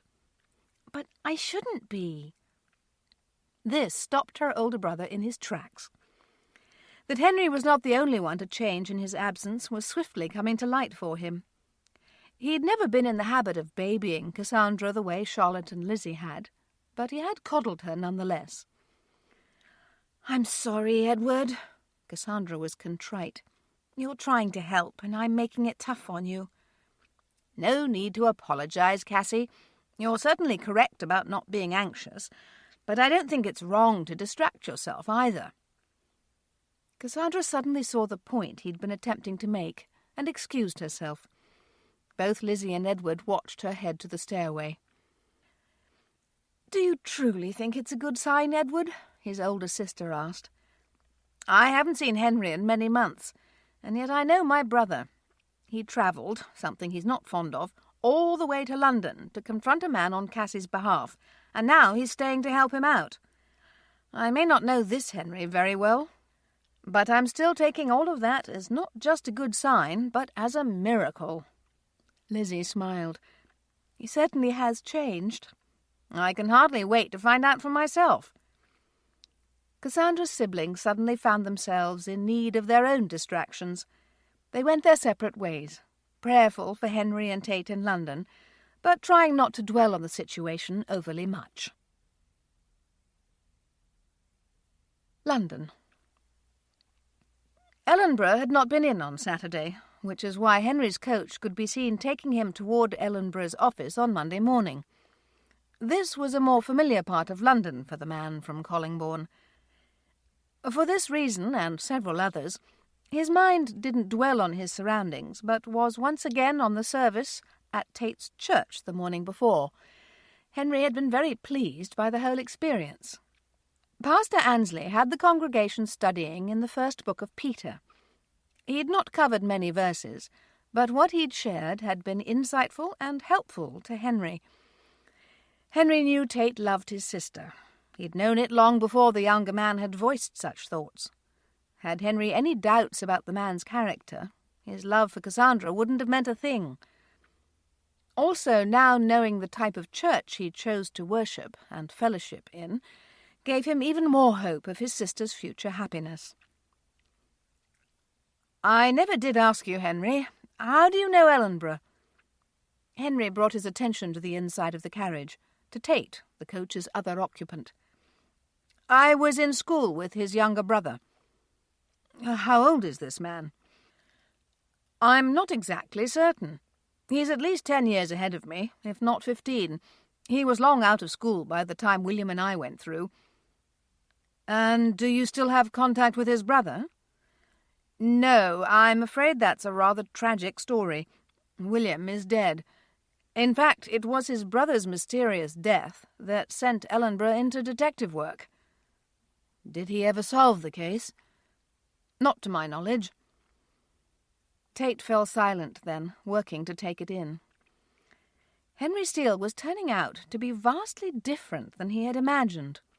He wasn't without his peculiarities, such as the way he would fall silent for long stretches of time, but Tate was coming to genuinely admire him. Here we are, Henry said when the coach pulled up.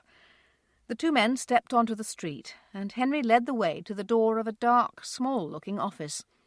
A man looked up from his position behind a desk the moment they stepped in, his brows rising in question. Is Ellenborough in? He is. Do you have an appointment? I do not. I would like you to tell him that Henry Steele is here. It was not said unkindly or with any force, but the man rose without question. He knocked softly on an interior door and slipped inside. Almost no time passed before the man was back and inviting Henry and Tate to enter. "Henry Steele," Ellenborough met him in the middle of the room. "How many years has it been?" "Too many, Ellenborough. How are you?" "I'm very well. In fact, I was thinking about you not 6 months ago. Do you know I've never solved William's murder?" "I'm sorry to hear that. Truly I am." "Well, come in," the detective invited, even as Henry did the honours. The moment the two men met, Ellenborough took his seat behind a large, messy desk and sat back as if he had all the time in the world. "What can I do for you, Steele?" Henry gave an abbreviated version of Tate's situation and then waited to hear that the man was too busy or didn't take those types of cases. The secretary and the cluttered atmosphere of the entire office reminded Henry that this man was no longer just the older brother of an old friend. "Did you say Pierpont?" "Yes." "First name?" "Charles." "And he was your business manager, Mr. Tate?" "For many years." "You seem surprised, Ellenborough," Henry commented. "I am. I've only just heard from another man, Plunkett of Chelsea.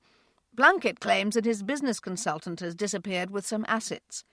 His name is also Charles Pierpont." Tate had all he could do not to put his hand to his head. Had all of this been staring him in the face, and had he missed it? Had his vision been of so little use to him even before the accident? Could Pierpont have been that good at deceiving all of them? "I take it you want me to find the man?" "Yes, very much." Ellenborough pulled a sheet of paper toward him and began to write. He asked Tate for names, correctly spelled, addresses, a bit of personal history, and details that included dates of employment and Tate's accident. But when he asked for the whole story from Tate, he sat back and listened without interruption. When Tate finished, Ellenborough was quiet, thoughtful. Tate took his cue from Henry and said nothing, but he felt his body tensing, moisture beading his upper lip. "I'll look into it," Ellenborough finally answered. "Thank you," Tate said, feeling he could breathe again.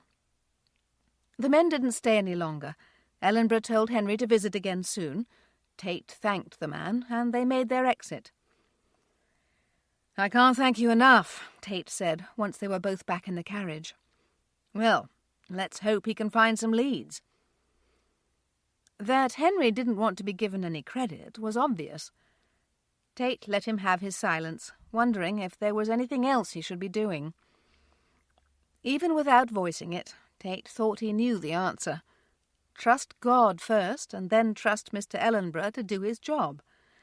It was no coincidence that Henry knew him. God would use whomever he chose to accomplish his purposes. Newcombe Park. "I won't tell you, Lord, that I must have this man, but I will confess that I think he's wonderful. I know he had those moments when he was angry and upset. But I would want him to forgive me in such a situation. Can I offer any less?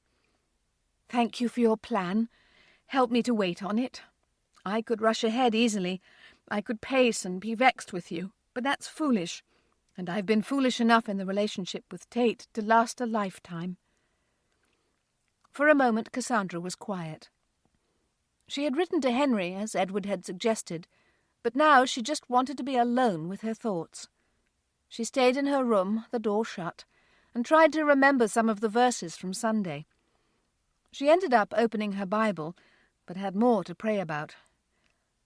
"When I think of the way you are able to work, I feel amazed. I know Tate didn't enjoy his fall or the long days in darkness, but had you never brought him to this place, I might never have met him. Thank you. Thank you for seeing every need so clearly. Please be with Morland and Lizzie, Father," Cassandra suddenly remembered to pray. "I want my sister's happiness, and I don't wish her to hold back on account of Tate and me. Help her to proceed in you, believing I will be fine." And in that moment, Cassandra knew she would be. She wasn't overjoyed at the thought of never seeing Tate again, but she knew that God would comfort her heart and give her all she needed. She cried then, tears of mourning and tears of letting go of her pride and wanting her own way, but also tears of thankfulness that no matter what the outcome, she didn't have to go through it alone. The manse. And you haven't heard from Henry since Monday? No. That must be a bit hard. Judith's voice was filled with compassion. Cassandra smiled. As you can see, Judith, it is really you who's doing the rescuing today, not the other way round. The pastor's wife shook her head with a rueful smile. We'll see how weary you are after a day of reading to the children and going on outings. You may change your mind about that rescue. Cassandra only laughed. She was looking forward to the experience, even when the two youngest children joined them and John looked uncertain about his mother's departure up the stairs. Shall we read a book, John and Margaret, or would you rather play outside for a time? A book. Outside. Cassandra surprised them both into smiling when she burst out laughing and suggested, "Why don't we read outside?" They were all for this, and not many minutes later the three trooped out of doors, coverlet and book in hand.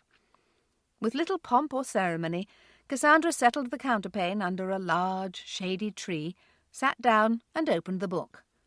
John sat beside her, ready to listen, but Margaret kept to her feet. "I thought we were going to play." "You can, Margaret. When John and I have read a while, we'll probably join you. Or you can sit with us for a time, and we'll all play later." Cassandra could read the indecision in Margaret's eyes, but didn't wait for an answer. She began to read to the little boy beside her, and didn't even look in Margaret's direction when she joined them. Wanting to be compassionate, however, she kept the reading time short, and soon suggested they play a game. "Can we play blind man's bluff?" John wished to know. "That's not as fun with only 3 people," Margaret told him. The children began to discuss this, Margaret even suggesting another game, but Cassandra heard little of it. The words blind man were still stuck firmly in her mind. They conjured up images of a man no longer blind, but still as dear, and many questions about where he was, and whether his mind was as preoccupied with her as hers was with him. Newcombe Park. Henry was so tired of speaking he thought his head would burst with pain and pressure. Lizzie and Edward had been full of questions, seemingly dozens of them, and in all of this he still hadn't seen Cassandra. When they paused for breath, he ventured a question of his own. "Where's Cassie?" "She's at the Hursts for the day, giving Judith some rest." Henry stood. "I'm going to lie down before she comes home." That he needed some time alone was clear.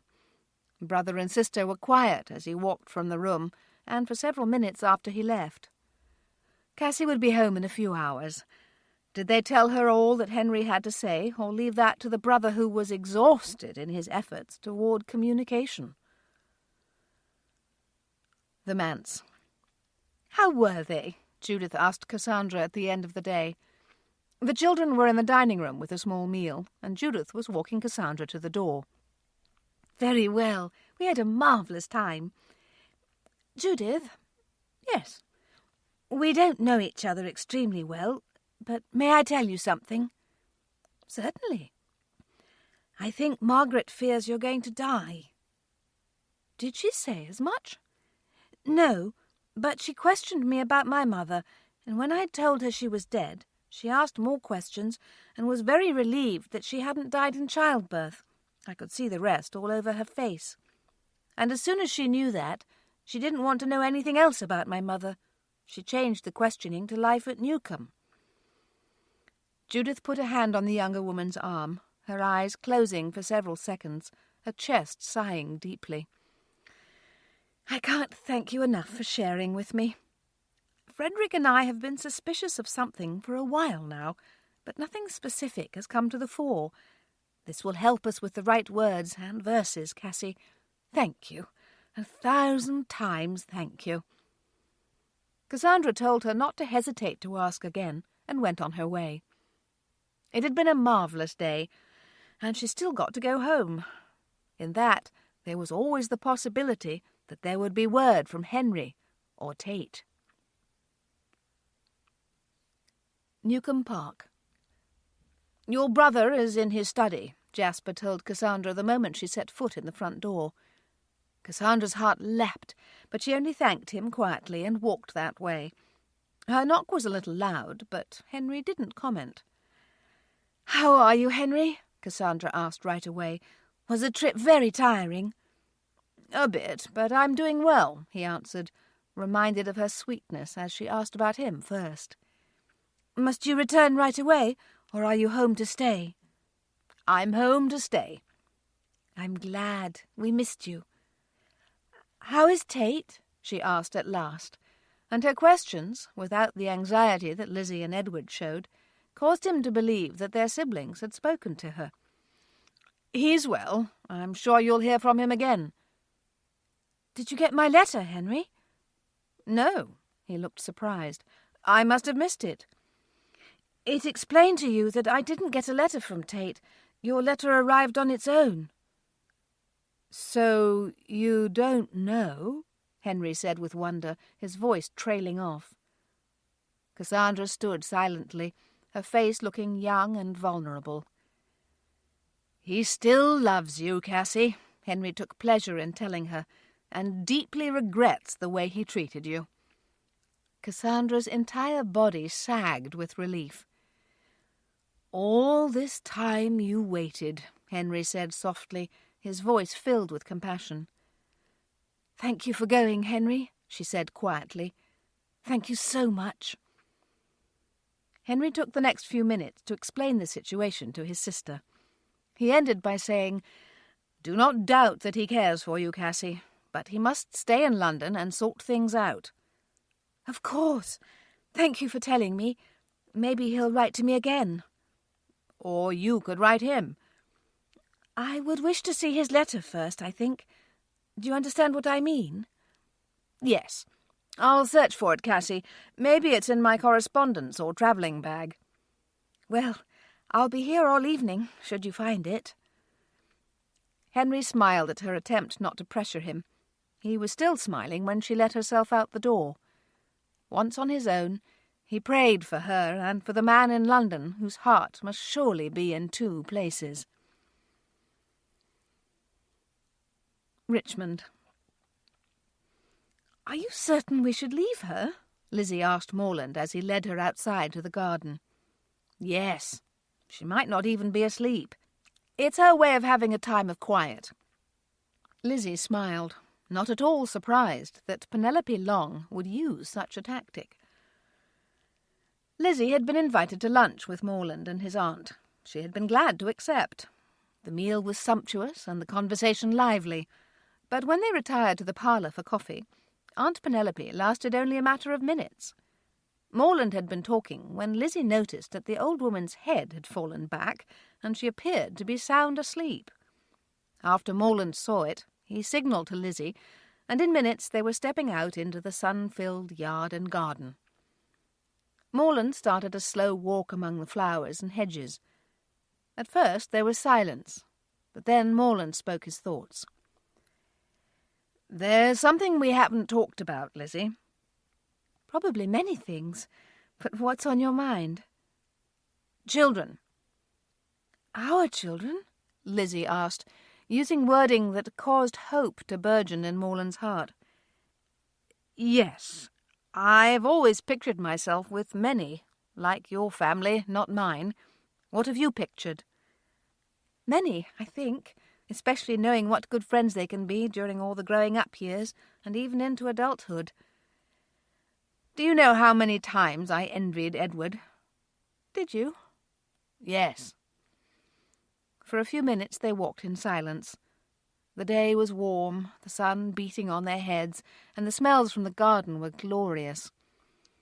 "I also want a large garden," Morland said, half teasing. "As do I." Morland stopped. "You do?" I love flowers, Morland. No, you don't.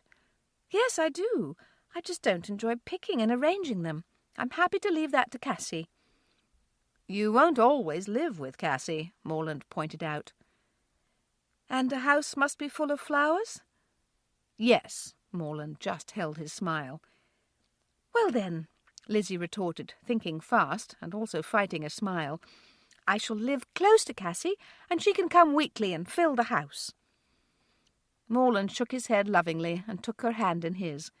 He continued their walk, thinking, If you're going to be with me, Lizzie, I think I can agree to just about anything. Chapter 20. Please don't miss the example of these people, the significance of the swift repentance of the men of Nineveh, Pastor Hurst urged on Sunday. Turn to the book of Matthew, chapter 12, where we'll see in verse 39 that Jonah is mentioned. I think it's easy for us to be hard on this man, but he's one of God's prophets, and God used him in a mighty and powerful way. The church building sounded with the rustle of turning pages. When things grew quiet, Frederick Hurst continued. What I really want you to centre on just now is verse 41. Follow along with me while I read part of this verse. The men of Nineveh shall rise in judgment with this generation and shall condemn it, because they repented at the preaching of Jonah. Jesus is telling his followers that they're not getting it. We're so certain that if we could walk and talk with Jesus, it would be easier to believe. But these men had his presence, and it still wasn't enough. The folks of Nineveh didn't ask for a sign. They didn't say, just show us something special and our hearts will turn. No, they knew the end was near and they'd better take this seriously. In the book of Jonah, only a man is speaking. God's prophet, yes, but still a man. In the book of Matthew, it's God himself, standing and talking to these dear men, but they still wanted a sign. My friends, how seriously do we take God's word? The words Jonah spoke were from God. The words we read in Matthew are from God. Do we repent when we know we should, or are we waiting for something special from God? Pastor Hurst held up his Bible. It's all right here. It's here for our reading, reproof, instruction, and teaching. It's here to comfort and command us. It's here to wonder and wound us. Everything God expects from us, his children, is spelled out here, if we'll only look and learn. Listening to him, Cassandra was only too happy to close her eyes on the final prayer. She had been so flippant that morning when she read her Bible. Her mind had wandered back and forth to Tate 12 times. I have a copy of your precious word, and I don't even stop with the wonder of that.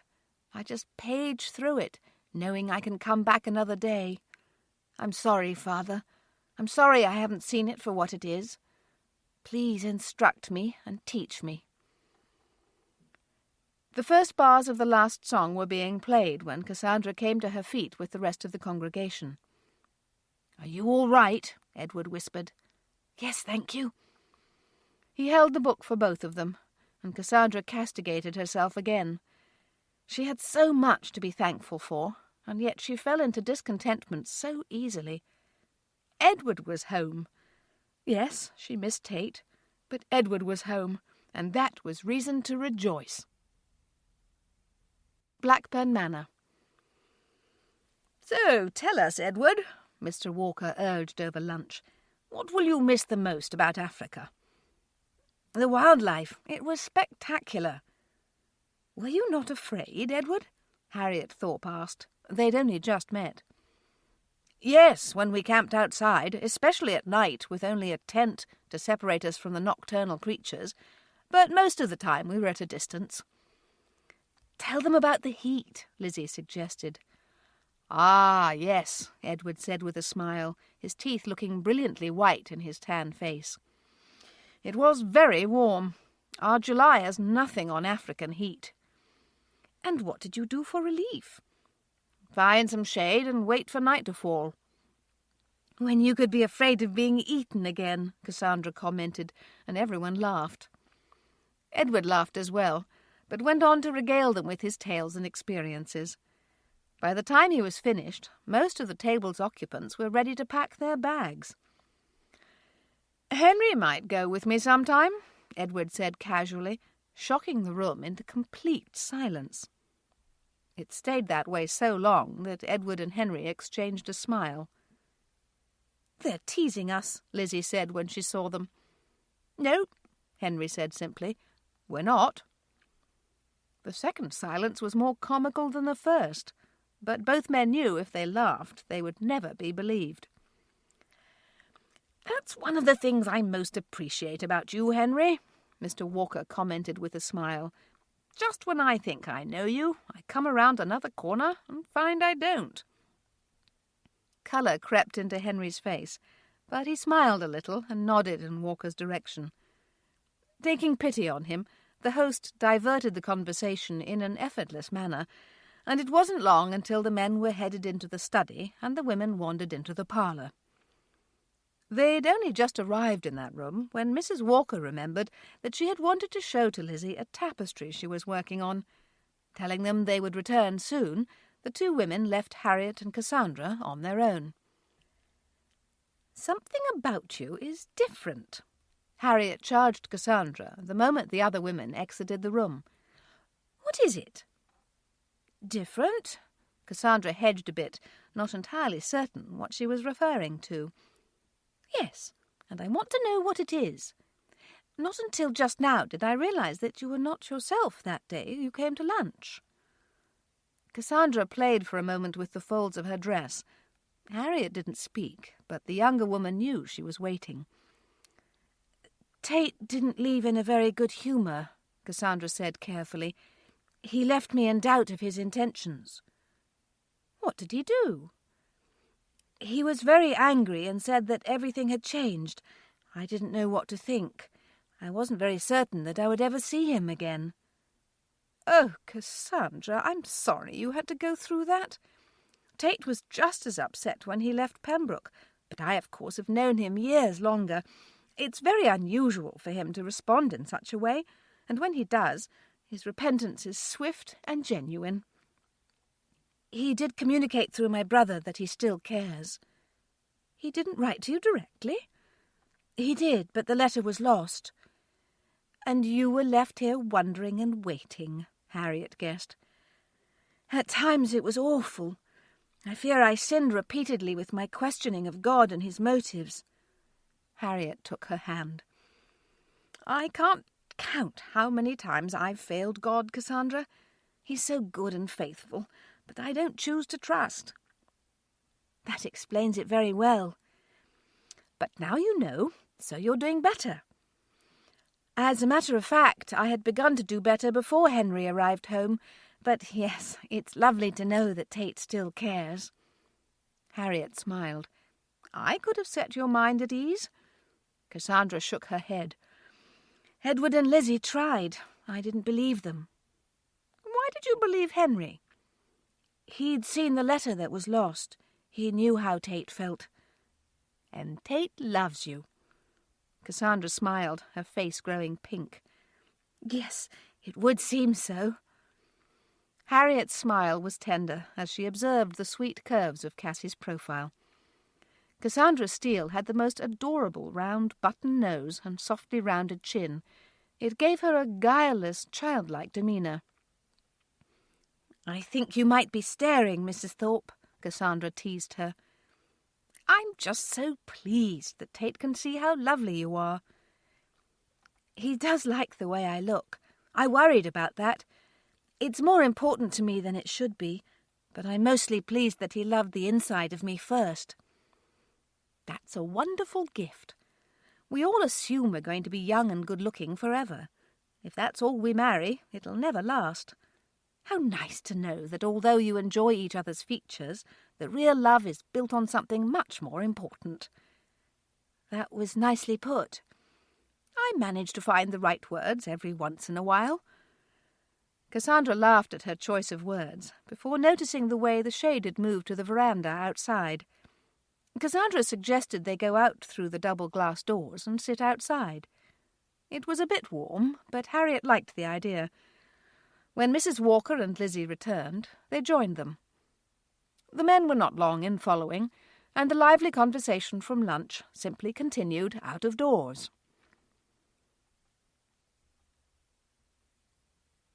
When will this weariness go away? What type of weariness? It was the following Wednesday, and Henry was meeting again with his friend back at Blackburn Manor. Forcing myself to converse is so tiring. Will it ever get easier? I think it's safe to say that it will, but it might take some time. Henry looked exhausted just thinking about it. Do you know Galatians chapter 6, verse 9? Walker asked. I'm not sure. And let us not be weary in well-doing, for in due season we shall reap, if we faint not. Now it's familiar. Well, most folks forget to memorize the verse ahead of it. Verse 8 says, For he that soweth to his flesh shall of the flesh reap corruption. But he that soweth to the Spirit shall of the Spirit reap life everlasting. Don't forget what you're working toward, Henry. We have to keep fighting the flesh, in your case, fighting the urge to keep quiet when there are important words to be said, so that we reap of the Spirit. And by the way, one time I looked up the word reap.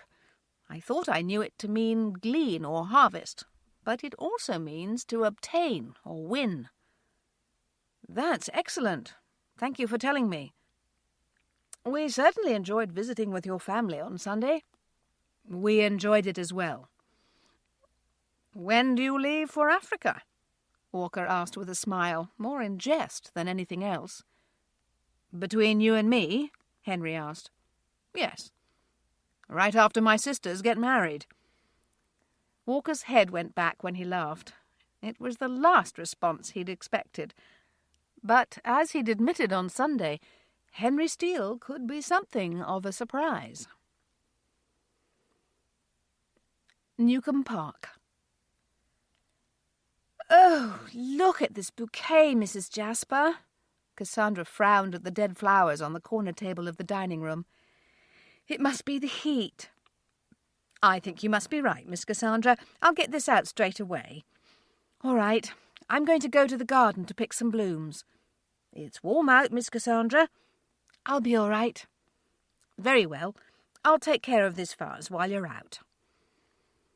Cassandra put a bonnet on her head, found her basket, and left by the front door. There were very few flowers in the front yard, but it was worth a peek. Seeing nothing of interest, she headed around the house to the gardens. Not really in the mood to pick flowers, she felt a bit restless this day. She was hoping the activity would calm her. It was not a short walk. She was almost to the garden when she realized that while tying her bonnet, she'd left her clippers inside the front door on a table. Still wondering if it was worth the effort, she started back. Her mind very much on her task, she rounded the corner and ran smack into someone. Head coming up, she looked into Alexander Tate's face for the first time in many days. Tate! Cassandra felt as if she'd been running. How are you? Tate took her hand. I am the most contrite of men. Cassandra began to shake her head to deny him, but he stopped her. Do not be easy on me, Cassie. I don't deserve it. I am so dreadfully sorry. I acted without regard for you or the future we might have. Please don't pain yourself any longer, Tate. I'm fine. Truly I am. But tell me, you must have found Pierpont, or you wouldn't be here. On the contrary, he's not been located, but I told Ellenborough that he could contact me in Collingbourne, and returned. Tate stopped and looked into her lovely eyes. I told him this was a matter of some importance. Cassandra was out of breath all over again. Tate reached up, his hands gentle, and untied her bonnet. He smiled once he slipped it from her head. I wanted to see your hair. I only wore the bonnet so I wouldn't freckle more. You may freckle all you wish, but I don't want you to burn. Shall we find some shade?" Cassandra managed only a nod. Barely able to keep their eyes from each other, they walked to the back of the house, to the shade-covered seats to the east. They sat down and for a little time just watched each other. "You received my letter?" Cassandra laughed a little. "As a matter of fact, I did not. I wrote Henry to tell him that it hadn't come, but he missed that letter." Tate reached into his breast pocket and handed her the letter she'd written to Henry. "I'll let you deliver this if there's still a need." "Thank you." "So I need to tell you what the letter said, don't I?" "Henry told me," she said, blushing for a reason she couldn't name. "Was the city very warm?" she asked, to change the subject. "Yes. Warm as it is here, it's significantly cooler than London."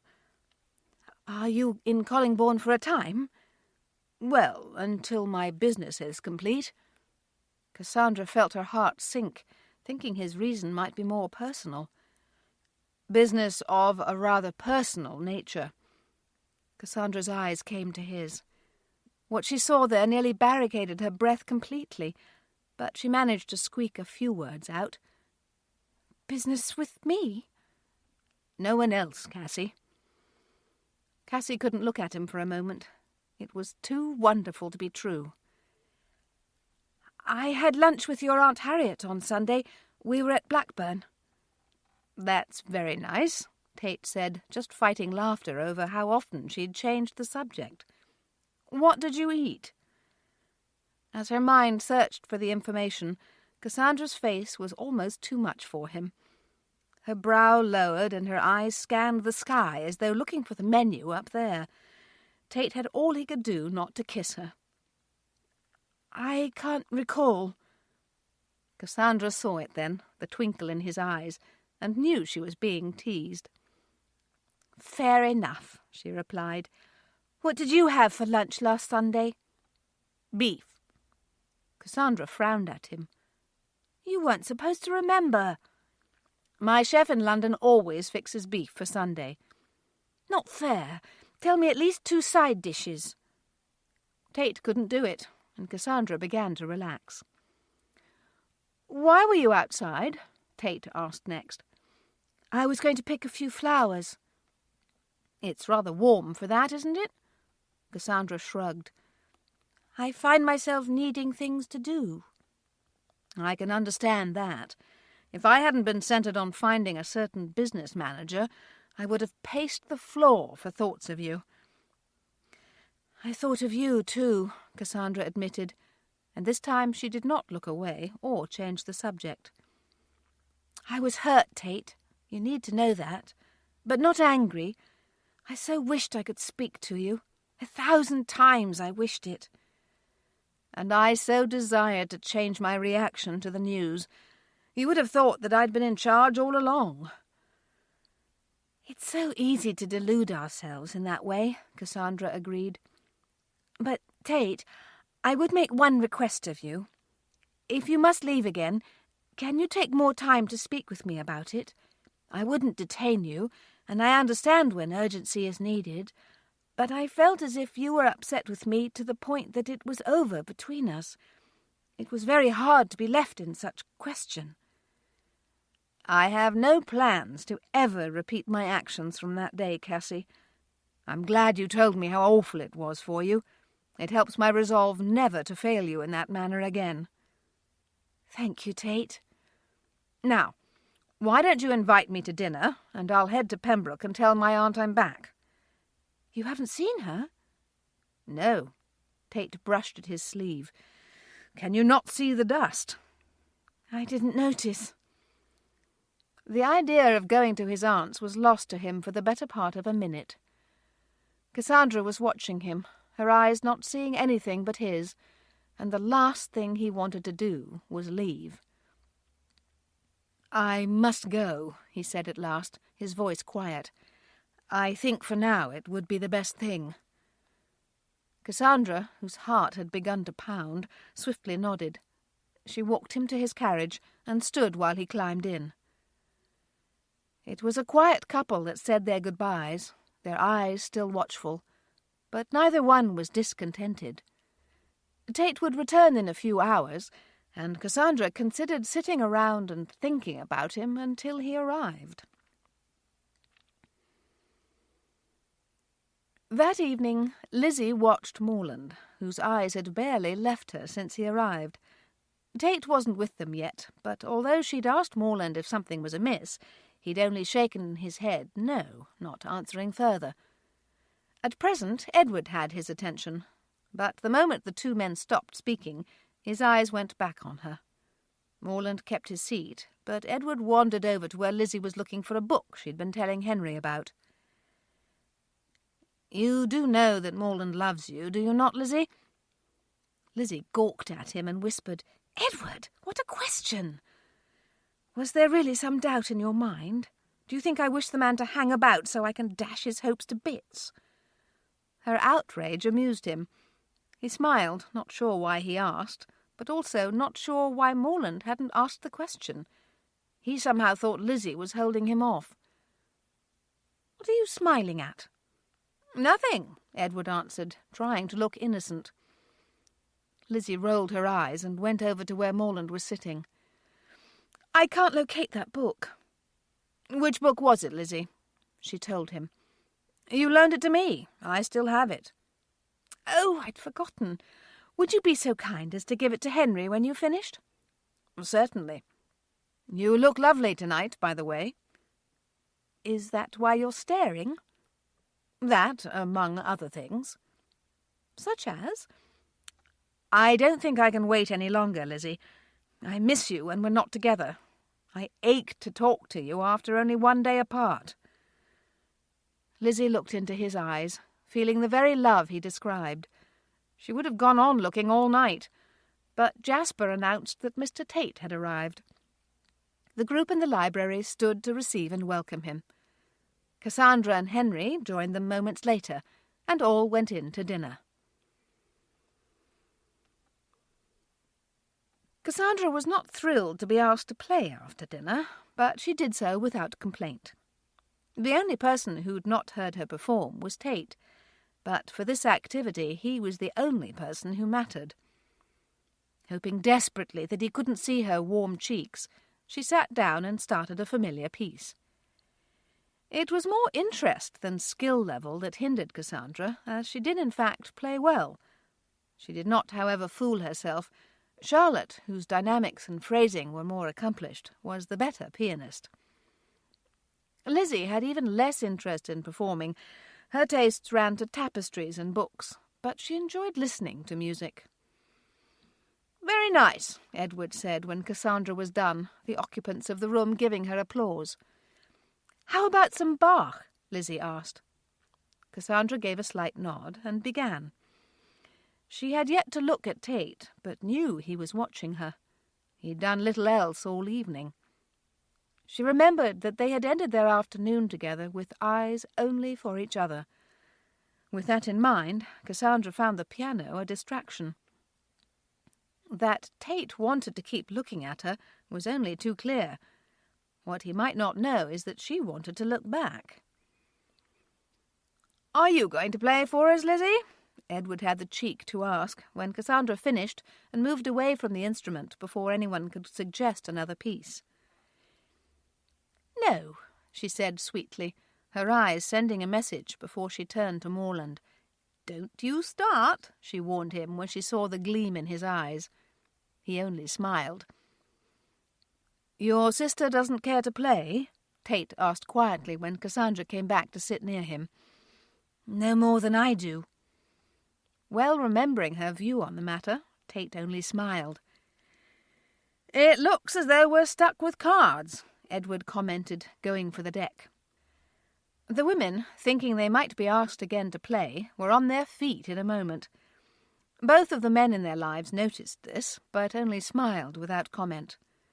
Morland and Tate liked music, but pushing the women they loved to perform, even women they believed played beautifully, was the last thing they wished to do. Chapter 21. Henry had not stayed to breakfast with the family. He and Cassandra had ridden early, and she had gone to the table, but as soon as Henry received the morning post, he retired to his study. He surprised the family by joining them again not 5 minutes later. Cassandra, Edward, and Lizzie watched him take his regular place at the breakfast table, their food forgotten. "Have Morland and Tate been exchanging plans?" Henry asked of his sisters. "Why would you ask that?" Lizzie ventured. "Because I have received a request for your hand in marriage, Lizzie, and one for yours as well, Cassie. They have come in the same post." As though they'd practised the move, both girls' hands came to their mouths before they exchanged looks. They grinned at each other like children, and then looked back to Henry. "I can see by this melancholy reaction that I must say no," Henry said dryly, pushing from his seat amid his sisters' laughter. They were chattering before he could exit the room. "I think it would be so wonderful to have a double wedding, Cassie." Cassandra sat very upright, as though she'd been affronted. "How could you think anything else? I've wished for us to have a double wedding for some time now." "With baskets of flowers," Lizzie went on. "That's a must." "Yes, but now, should our dresses match or be different?" "I think different, Cassie. We have separate tastes, and I'm a few inches taller. One style might not work for both of us." "That's true. I think we should go into town today and start shopping." "I have to see Anne Weston this morning, but we can go directly after." It wasn't until that moment that they noticed Edward. His head turned back and forth between them as they talked, as if he were watching a ball fly to and fro over a net. "Do you not have anything else to do, Edward?" Lizzie asked with a smile. "Not in the least," he sat back. "I find I'm free all day." The women laughed at him. "Would you like to accompany us to town?" Cassandra offered, certain he would say no. "I think I'd better. I may not have a chance to witness such a spectacle ever again." "You had to ask him," Lizzie said to her sister, but no one was very upset. No, indeed. The Mrs. Elizabeth and Cassandra Steele of Newcombe Park were going to be wed. Brown Manor. "He was acting so oddly Wednesday night, Anne. I didn't know what to think. And then in today's post the letter arrived." "And one for Cassie too?" "Yes, Henry sent word back to both men directly." Anne's sigh was deep, her eyes dreamy. "How lovely!" She looked at Lizzie suddenly. "When, Lizzie? When will you be wed?" Lizzie looked surprised. "I don't know. I didn't think about it. Cassie and I are going shopping later, but I forgot all about selecting a date." Anne laughed at her. "I do so wish I could have witnessed this firsthand. You have plans to shop for a wedding, but you don't know the date." Lizzie had to laugh with her, but the question of a date stayed on her mind. It would have been the only thing on her mind had she known that Morland was already at the house looking for her to discuss this very subject. "She's gone to see Anne Weston," Cassandra told him. "I think she mentioned doing that. I forgot all about it." "I don't suppose I can help with anything." "Only if you're going to tell me what day she'll marry me." "Of course I can," Cassandra said with a smile, shocking Morland, whose mouth was left open. "It's the same day Tate is going to marry me." "Tate asked for your hand?" Cassandra smiled. "Just this morning." Morland hugged her and kissed her cheek. "Congratulations." "And to you also." "Thank you. Did I hear you right? We're having a double wedding?" Cassandra stared at him, filled with sudden doubts. She'd failed to consider what the men would want. "Well, we thought it would be nice." Cassandra's voice had grown soft and uncertain. "I haven't asked Tate, nor has Lizzie asked you, but then you know that." Morland smiled, just short of laughter. Cassandra sighed. "There's more to this than I imagined." "That's probably true for all of us, Cassie. But if Tate feels as I do, you may have any wedding you wish. What does Henry think?" This time Morland couldn't stop his laugh. Cassandra's eyes had grown saucer-like, telling him that Henry hadn't been let in on the plan either. "Don't panic," Morland cautioned when he could speak. "Why don't we first look at a calendar, choose some dates, and see if any of those would work for you and Lizzie? From there you can ask Tate and gain his input. Henry probably won't care to have much opinion on any of it." "Good," Cassandra declared. "That's a fine plan." When Edward wandered along not 5 minutes later, he naturally wanted to know what they were doing. "Finding a date to be wed." Edward wondered at the fact that Morland and Cassandra were working together, but only said, "Can I help?" "No," Cassandra replied with such panic that Edward chuckled. "Edward, do you know what I've done?" "No, what?" "I've begun planning without ever once asking Tate if he minded a double wedding." "He won't, Cassie, and as bride it's your choice." "But it's his wedding day too." Edward only smiled and reiterated, "He won't care, Cassie. You may trust me on this." Cassandra only frowned in concentration and went back to the calendar. "Let's see," Morland was saying. "The banns have to be read 2 weeks in church, so this Sunday and next, and we could all be married in about 10 days. "You can't be serious, Morland." Cassandra turned to him. "There are dresses to be made and plans to settle." 20 days, then?" His face was so serious that Cassandra turned to Edward. "Can you please make him understand?" "Understand what?" Lizzie wished to know, coming through the doorway in the nick of time. Cassandra and Morland began to speak at the same time, and once again Edward sat back and watched, not sure if even the wildlife in Africa could compete with this spectacle for interest and fascination. "Wait a minute," Lizzie cut in. "I'm not getting any of this." Cassandra closed her mouth and let Morland explain, satisfied to see her sister's surprise when Morland suggested they marry in 20 days' time. "I don't think that's enough time, Morland," Lizzie said gently. "Will it bother you terribly to have the wedding in August or even September when the weather has cooled?" Waiting that long had never occurred to Morland, and he was very bothered, but did not immediately answer. "Morland?" Lizzie tried again. "I'm just considering a few things," he said, but didn't elaborate. Lizzie looked to Cassandra, but she only shrugged. "Did you really think it would be in just a few weeks, Morland?" Lizzie asked, not certain what he was thinking. "I admit I did." Lizzie didn't know what to say. Charlotte had taken several months to plan her wedding.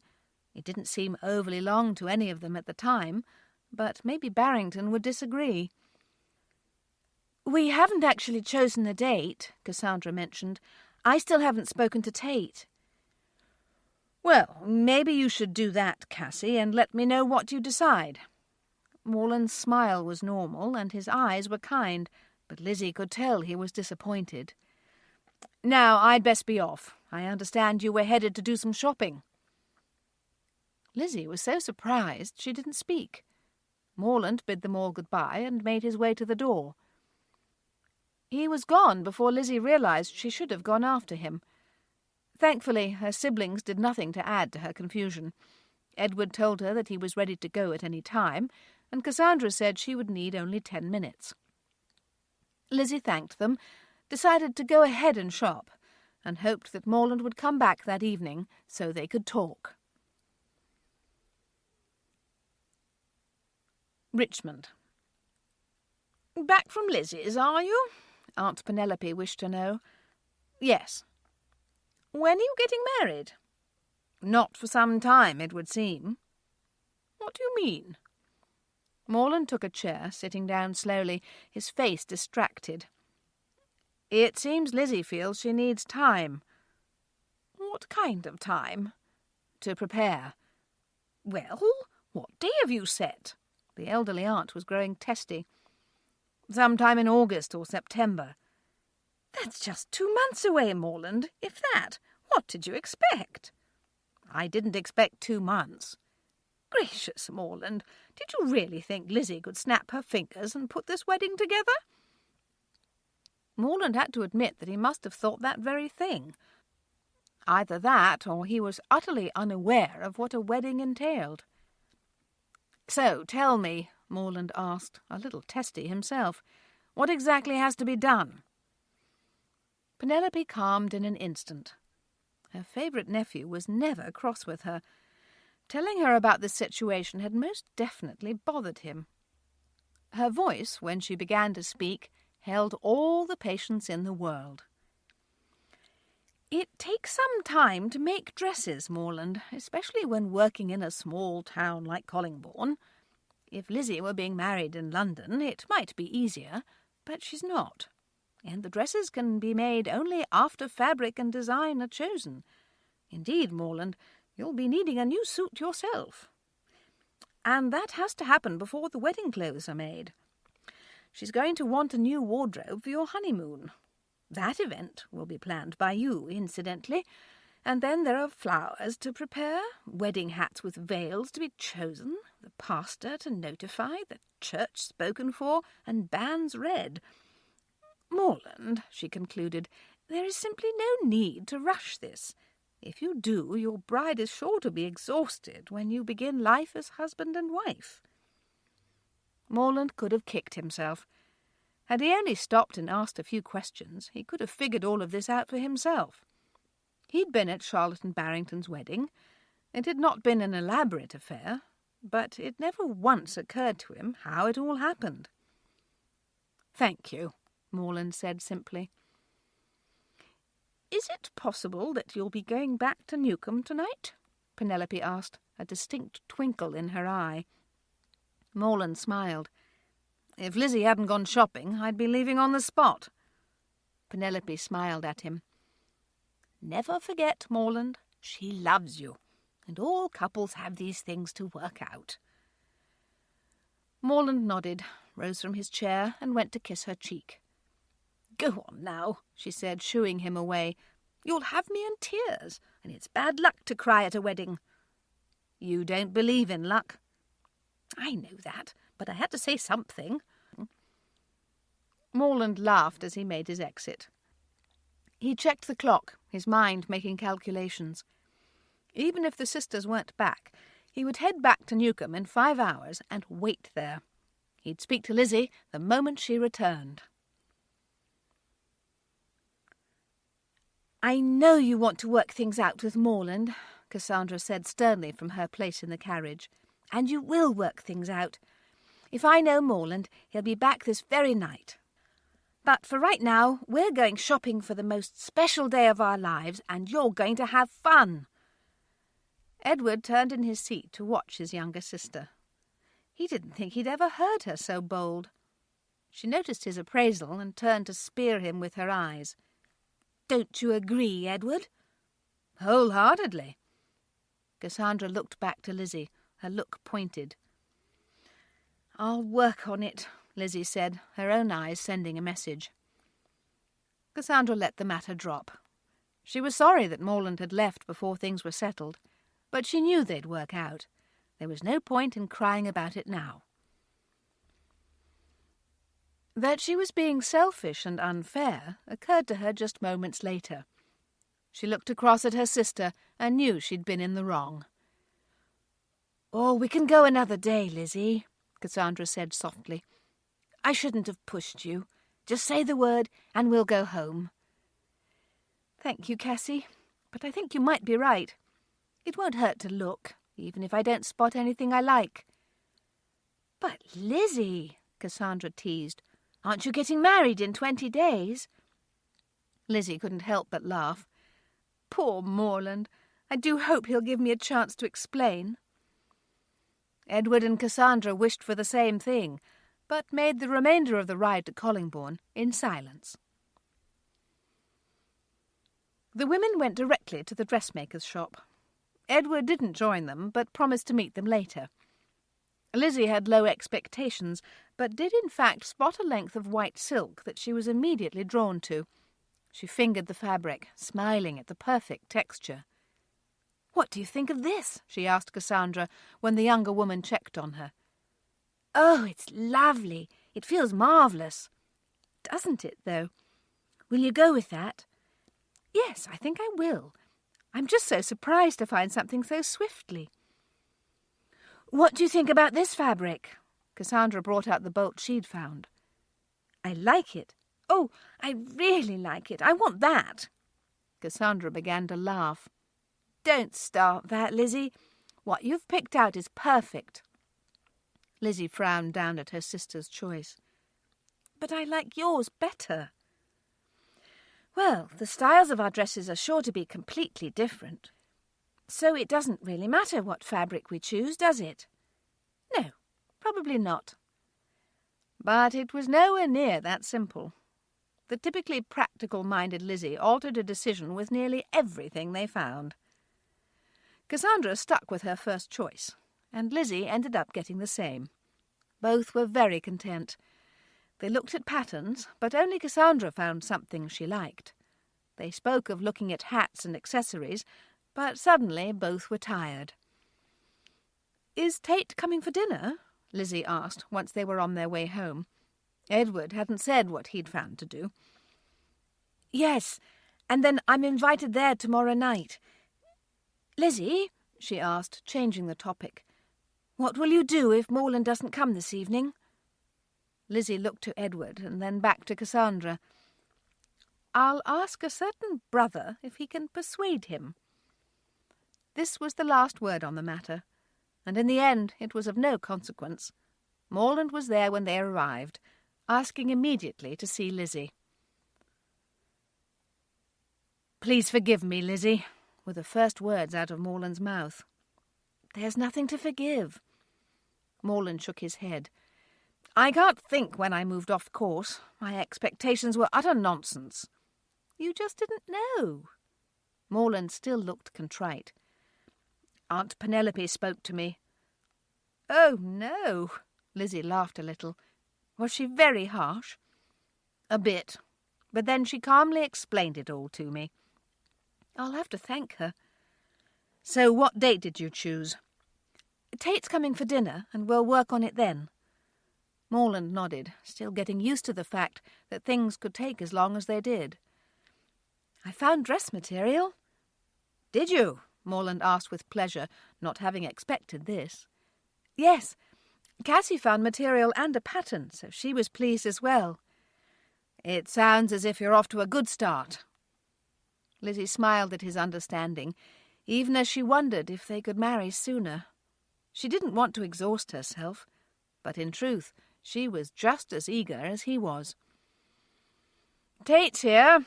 Edward opened the parlour door long enough to say. Lizzie thanked him, and the two went out to greet him. A short time later, they all went in to dinner. "Has a date been set?" Henry asked over the meal. "Not quite." Morland took the question. "But we're looking at the end of August or early September. We plan to settle the matter directly after dinner." "Will that give everyone enough time to prepare?" There were nods all round before Henry lobbed his next question. "Where will you and Lizzie live, Morland?" "I'm still working on that. There are 2 properties in the area. I'll probably take Lizzie to see them next week." "Tate?" Henry moved to him next. "I've asked my aunt if we can use Pembroke for the first 10 months of our marriage. I think that'll give us time to decide where we want to be." Cassandra didn't know this, and found herself smiling. Tate caught her eye and winked. Cassandra bent her head over her plate to cover her blush, but her grin still stretched across her face. And she just kept smiling, even after the meal. The 4 of them met together around the calendar, and in short order chose August 28th, 1812. They informed Henry before settling down to cards. In everyone's estimation, the evening passed much too swiftly. "Are you still awake?" "Yes, Cassie. Come in." Cassie climbed onto Lizzie's bed, her own gown and robe in place, and settled against the headboard with her. Lizzie set her book aside and turned to her. Are you pleased with the date? Yes. It won't be so warm in late August, and that was my only concern. Do you think Morland's happy with it, Lizzie? Yes. His aunt explained things to him, and he was very understanding. I'm glad. Lizzie waited, wondering what was really on her mind. She soon found out. Lizzie, do you think about your wedding night very often? Almost every time I climb into this bed. Do you truly? Yes.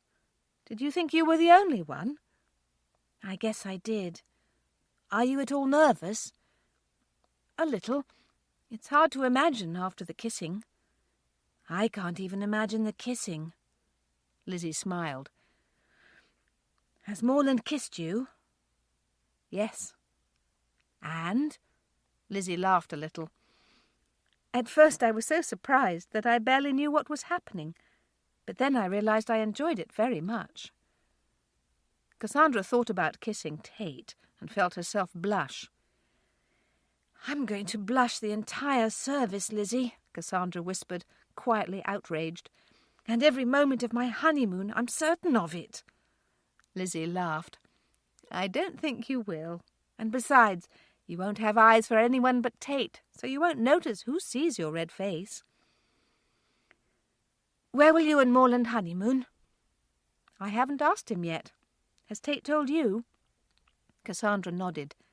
Just tonight. For a few nights we'll be at the home of friends, the owners will be in London, and then on to Weston-super-Mare. To the sea! How fun! We're going to sea bathe. That'll be wonderful. I shall have to add a bathing costume to my list of clothing. In a moment the women were talking about their trousseaux and the fact that Lizzie still had to find a wedding dress pattern that she liked. They didn't speak on the subject of wedding nights again, but as each woman settled into her own bed for sleep, it returned as an issue in both of their minds. Chapter 22. Thornton Hall. A double wedding, Mary, her sister-in-law announced with enthusiasm. Isn't it marvellous? Yes, I can just imagine the activity at Newcombe Park. Oliver, the youngest of the Palmer clan, came looking for his mother just then. He toddled along, wanting into Lydia's lap, his cousin Catherine not far behind him. Once the little ones were comfortably ensconced in their mother's laps, thumbs in place, the women continued to talk. How is Judith? Marianne wished to know. Has everyone in the church family figured it out? They would have to have poor eyesight not to notice. She's beginning to think she's carrying twins. I had a dream of that sort when I was expecting Catherine. One was a baby and the other was a pig. It was the most horrific sight. I was afraid to go back to sleep for hours. Lydia found this highly amusing, and her burst of laughter startled her young son, who had been falling asleep in her arms. This made the scene even more amusing, and both women shook with their efforts to hold in their giggles. Marianne glanced down at Catherine, who was smiling around her thumb, finding her own amusement over her mother's shaking and laughing.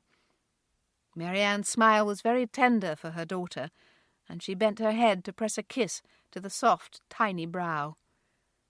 Another one like this, Lord. I hope you give me another one like this. Richmond. Did you see the dress? Penelope asked her nephew 3 weeks before the wedding. Yes, it's perfect. I've worn it before, you know. Yes. That doesn't matter, of course, but I thought you should know. Everyone is to be looking at the bride on that day in any event, and on your wedding day they'll have 2 brides to stare at. Morland only nodded, not certain why he was hearing all of this. I think it's wasteful to have more clothing than you need, Penelope went on, even as Morland knew she had dozens of dresses. I don't need a new dress. I don't go out much any more, and I can't see having a new garment for one day.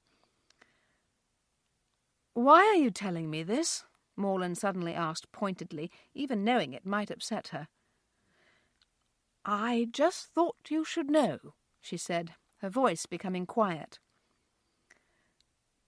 "Do you know," Morland began quietly, "that you are all I have?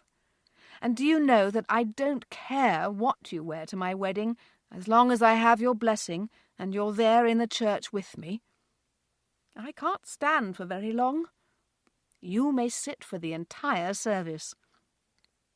"I'm going to miss you so much," the older woman admitted, her face a mask of pain. "I'm not going far. Lizzie fell in love with Ludlow. We're staying in Collingbourne, so we can be near you, Lizzie's family, and the church family." Tears filled the old, tired eyes. "It's bad luck to cry at weddings." "You don't believe in luck." The tears would not be stopped. "Come here, Morland." In an act much younger than his years, Morland went to her chair and knelt on the floor. Her arms went around him and held him close as she cried. Morland held her back, thanking God for this strong woman. Sometimes cross in her old age, she had been the first one to talk to him about Christ. Morland had things to do, but he postponed as much as he could to spend most of the day with her. It was one of the most precious times he'd ever known, and in his heart he determined that he and Lizzie would visit often. As he'd reminded his aunt, until he married Lizzie, she was all he had. Brown Manor.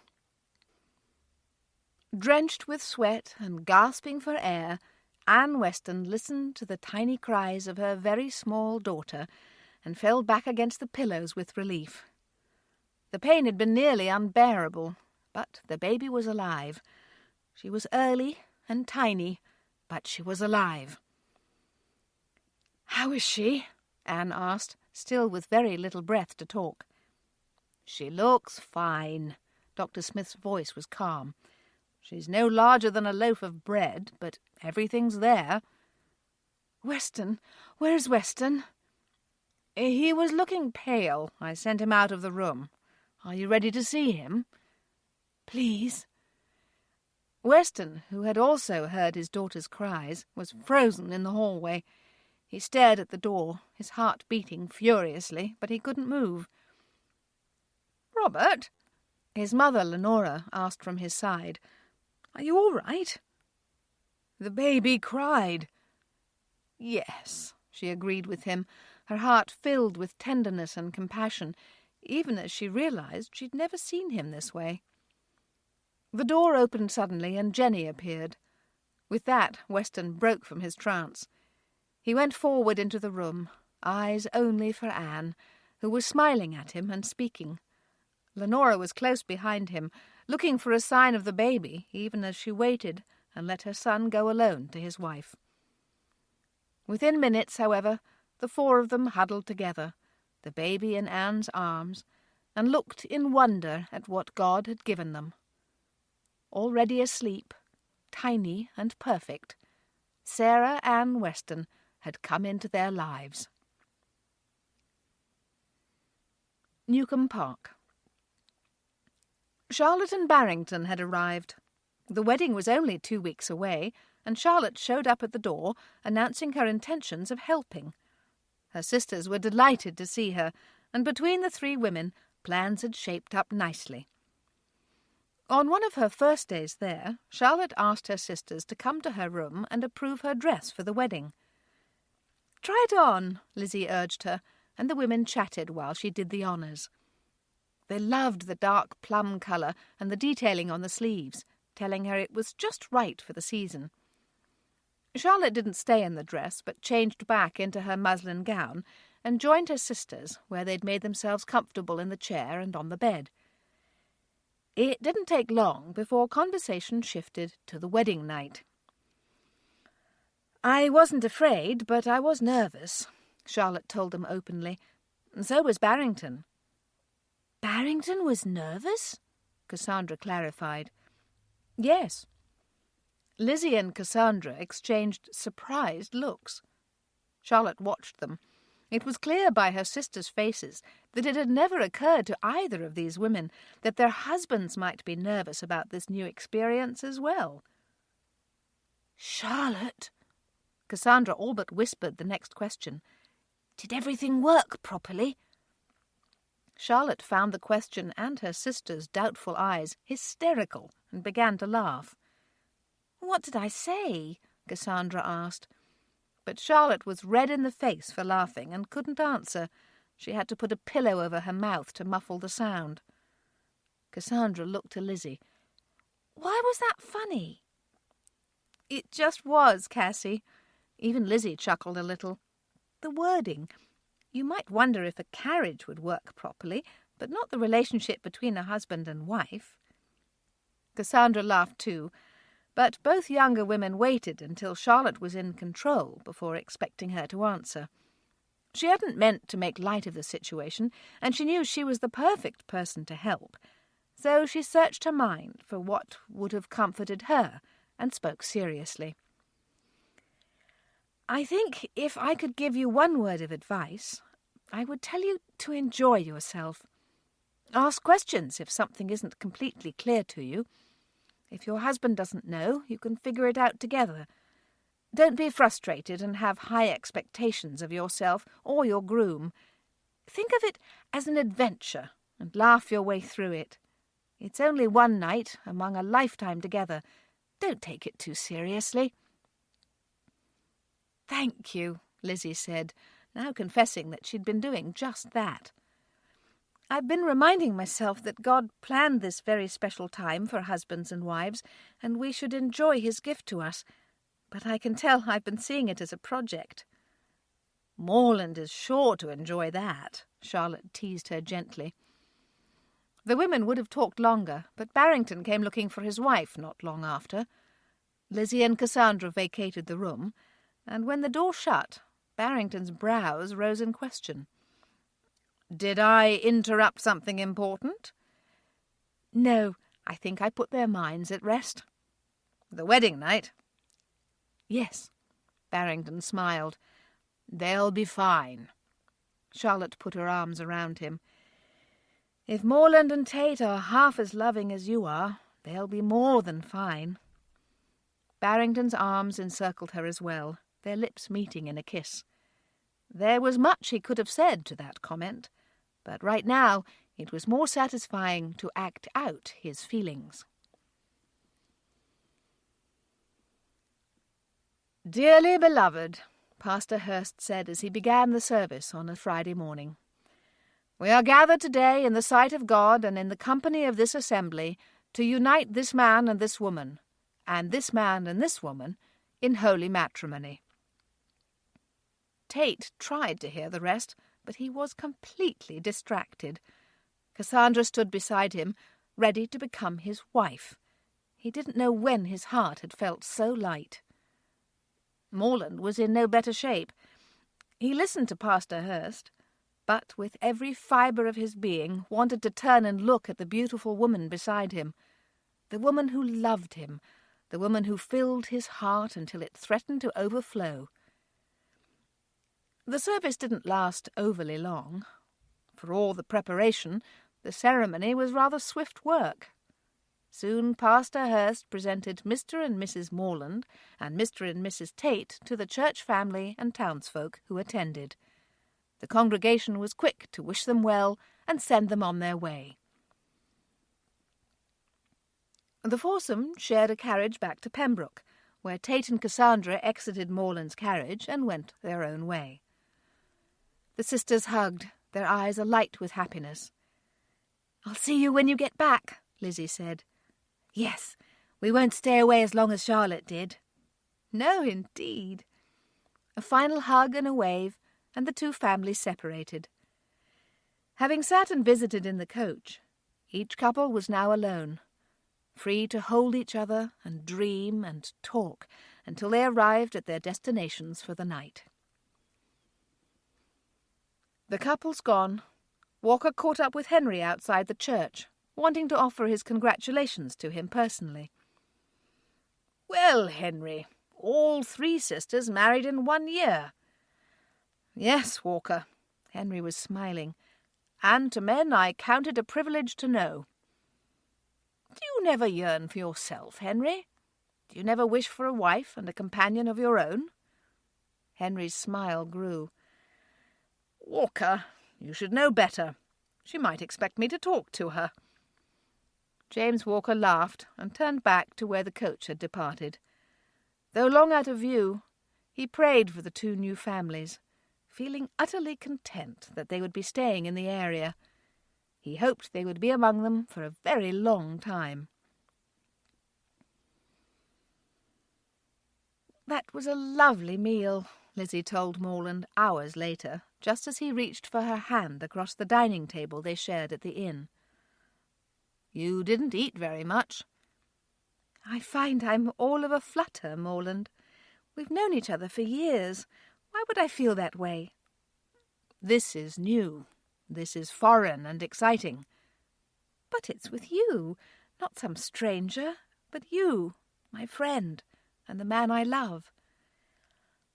I think, Morland's voice dropped, that I would like to finish this conversation in our room. Do you think someone will hear us? No, I think I'm going to end up chasing you around the room, and I want to increase my chances. Lizzie's hand came to her mouth to keep from laughing, but she wasn't about to argue. When Morland rose to help her with her chair, she stood and tucked her arm in his. Rather taken with each other, that they made it up the stairway of the inn to their room above was something of a miracle. Do you know what my sister told me a few days ago? Cassandra said when they were finally alone at the home they were staying in their first night. Tate shook his head no, stepping very close to wait for her answer. She said to see this night as an adventure and to laugh my way through it. Tate smiled, his hands finding hers. I like that idea, he whispered. Will you go on an adventure with me, Mrs. Tate? Any time you ask. Mrs. Tate went into his arms, all doubts fleeing. His first kiss sent her pulses racing, and she found herself with one final thought. You were right, Charlotte. This is going to be a most wondrous adventure. Epilogue. Ludlow. We've a letter, Lizzie, Morland said as he climbed back into bed on a lazy Saturday morning. It's from Henry. Oh, please read it, Morland, she begged, snuggling close in the large bed they had shared for several weeks. Dearest Morland and Lizzie, we are arrived safely. It was raining when we got to the house, but nothing torrential. I can feel the heat that Edward spoke of, although I think the weather may have cooled some. I never in my life thought to see a live elephant, but I can tell you that I have. He was huge, a bull with several females. When he trumpeted, I shook in terror, but would not have missed it for the world. Morland had to stop. His wife was gasping and laughing with such delight that he had to stop and watch her. Can you imagine? Lizzie exclaimed. I almost wish we could go. Well, maybe some day we will. Shall I read on? Yes, I shall try to remain quiet. The nights are warm, so warm that you can hear insects moving about all night. I haven't slept deeply since arriving, but we nap in the afternoons when the heat is at its fiercest. Edward and I speak of you often, hoping you're doing well. We shall be gone for another 2 months, and then I shall be more than ready to come home. Your Christmas gifts this year will all be quite exotic. Lizzie, maybe you would like a huge beetle of your own. Love to both of you. Take care, and God bless. Warmly, Henry. How wonderful, Lizzie said, her voice dreamy. Morland set the letter aside and slipped his arms around her. It was wonderful, he agreed, but I can't say that I would switch England right now for Africa. Lizzie snuggled against him and kissed his neck and chin. Why's that? Morland's eyes lit with little flames. "I'll give you a hint," he said, before his lips found hers. Lizzie had all she could do not to giggle, but her husband was right. His hint gave away the answer.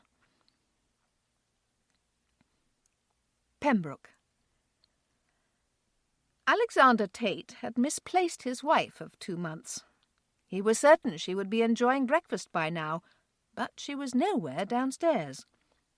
He glanced into the room they shared, Aunt Harriet's old room, but didn't see her. A thorough search of the upstairs did not unearth her, and Tate was headed back down the stairs when he remembered. "I had a feeling I'd find you here," Tate said, having finally gained the second-story porch from their bedroom. He hadn't checked earlier because the days had cooled considerably. "I did warn you," Cassandra said with a smile, "that I would want to live out here." "Yes, you did." Tate put his hands on the arms of her chair and bent to give her a lingering kiss. "Are you not cold?" "Not any more." Tate took a seat nearby. "What's this?" Cassandra asked, seeing the paper in his hand. "A letter from Ellenborough. A bill, actually." "Well worth it, I would imagine." "Yes. Pierpont is behind bars, and we recover a little more property all the time." "How did he ever imagine he would get away with such a scheme?" "I don't know. I tried to speak to him, but he wouldn't see me." Cassandra remembered that. At the time, Tate said that his business manager had probably hated him for years. It made them both very sad. "Would you like to go riding with me today?" Tate invited. Cassandra looked at him. "Do you think you should?" "Yes." "What brought this about?" "I finally feel that it's time. I haven't been afraid, really, just not willing to risk it again." "So why now?" Tate studied her. "I don't know. Except that I want to do everything with you. I don't want to have a part of our life that you have to enjoy without me while I stand on the side and watch." "Will you mind, Tate, if we go very slowly?" "Who's worrying now?" "I am." Tate kissed her again. "We won't move above a walk. We'll just ride along on this sunny, cool morning, knowing we have all the time in the world." Cassandra liked the sound of that.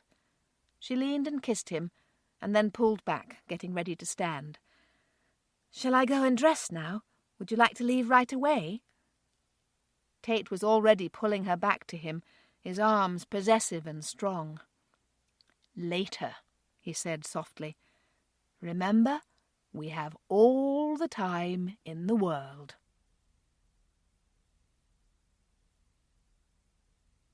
The end. You've been listening to The Visitor by Laurie Wick, narrated by Virginia Leishman.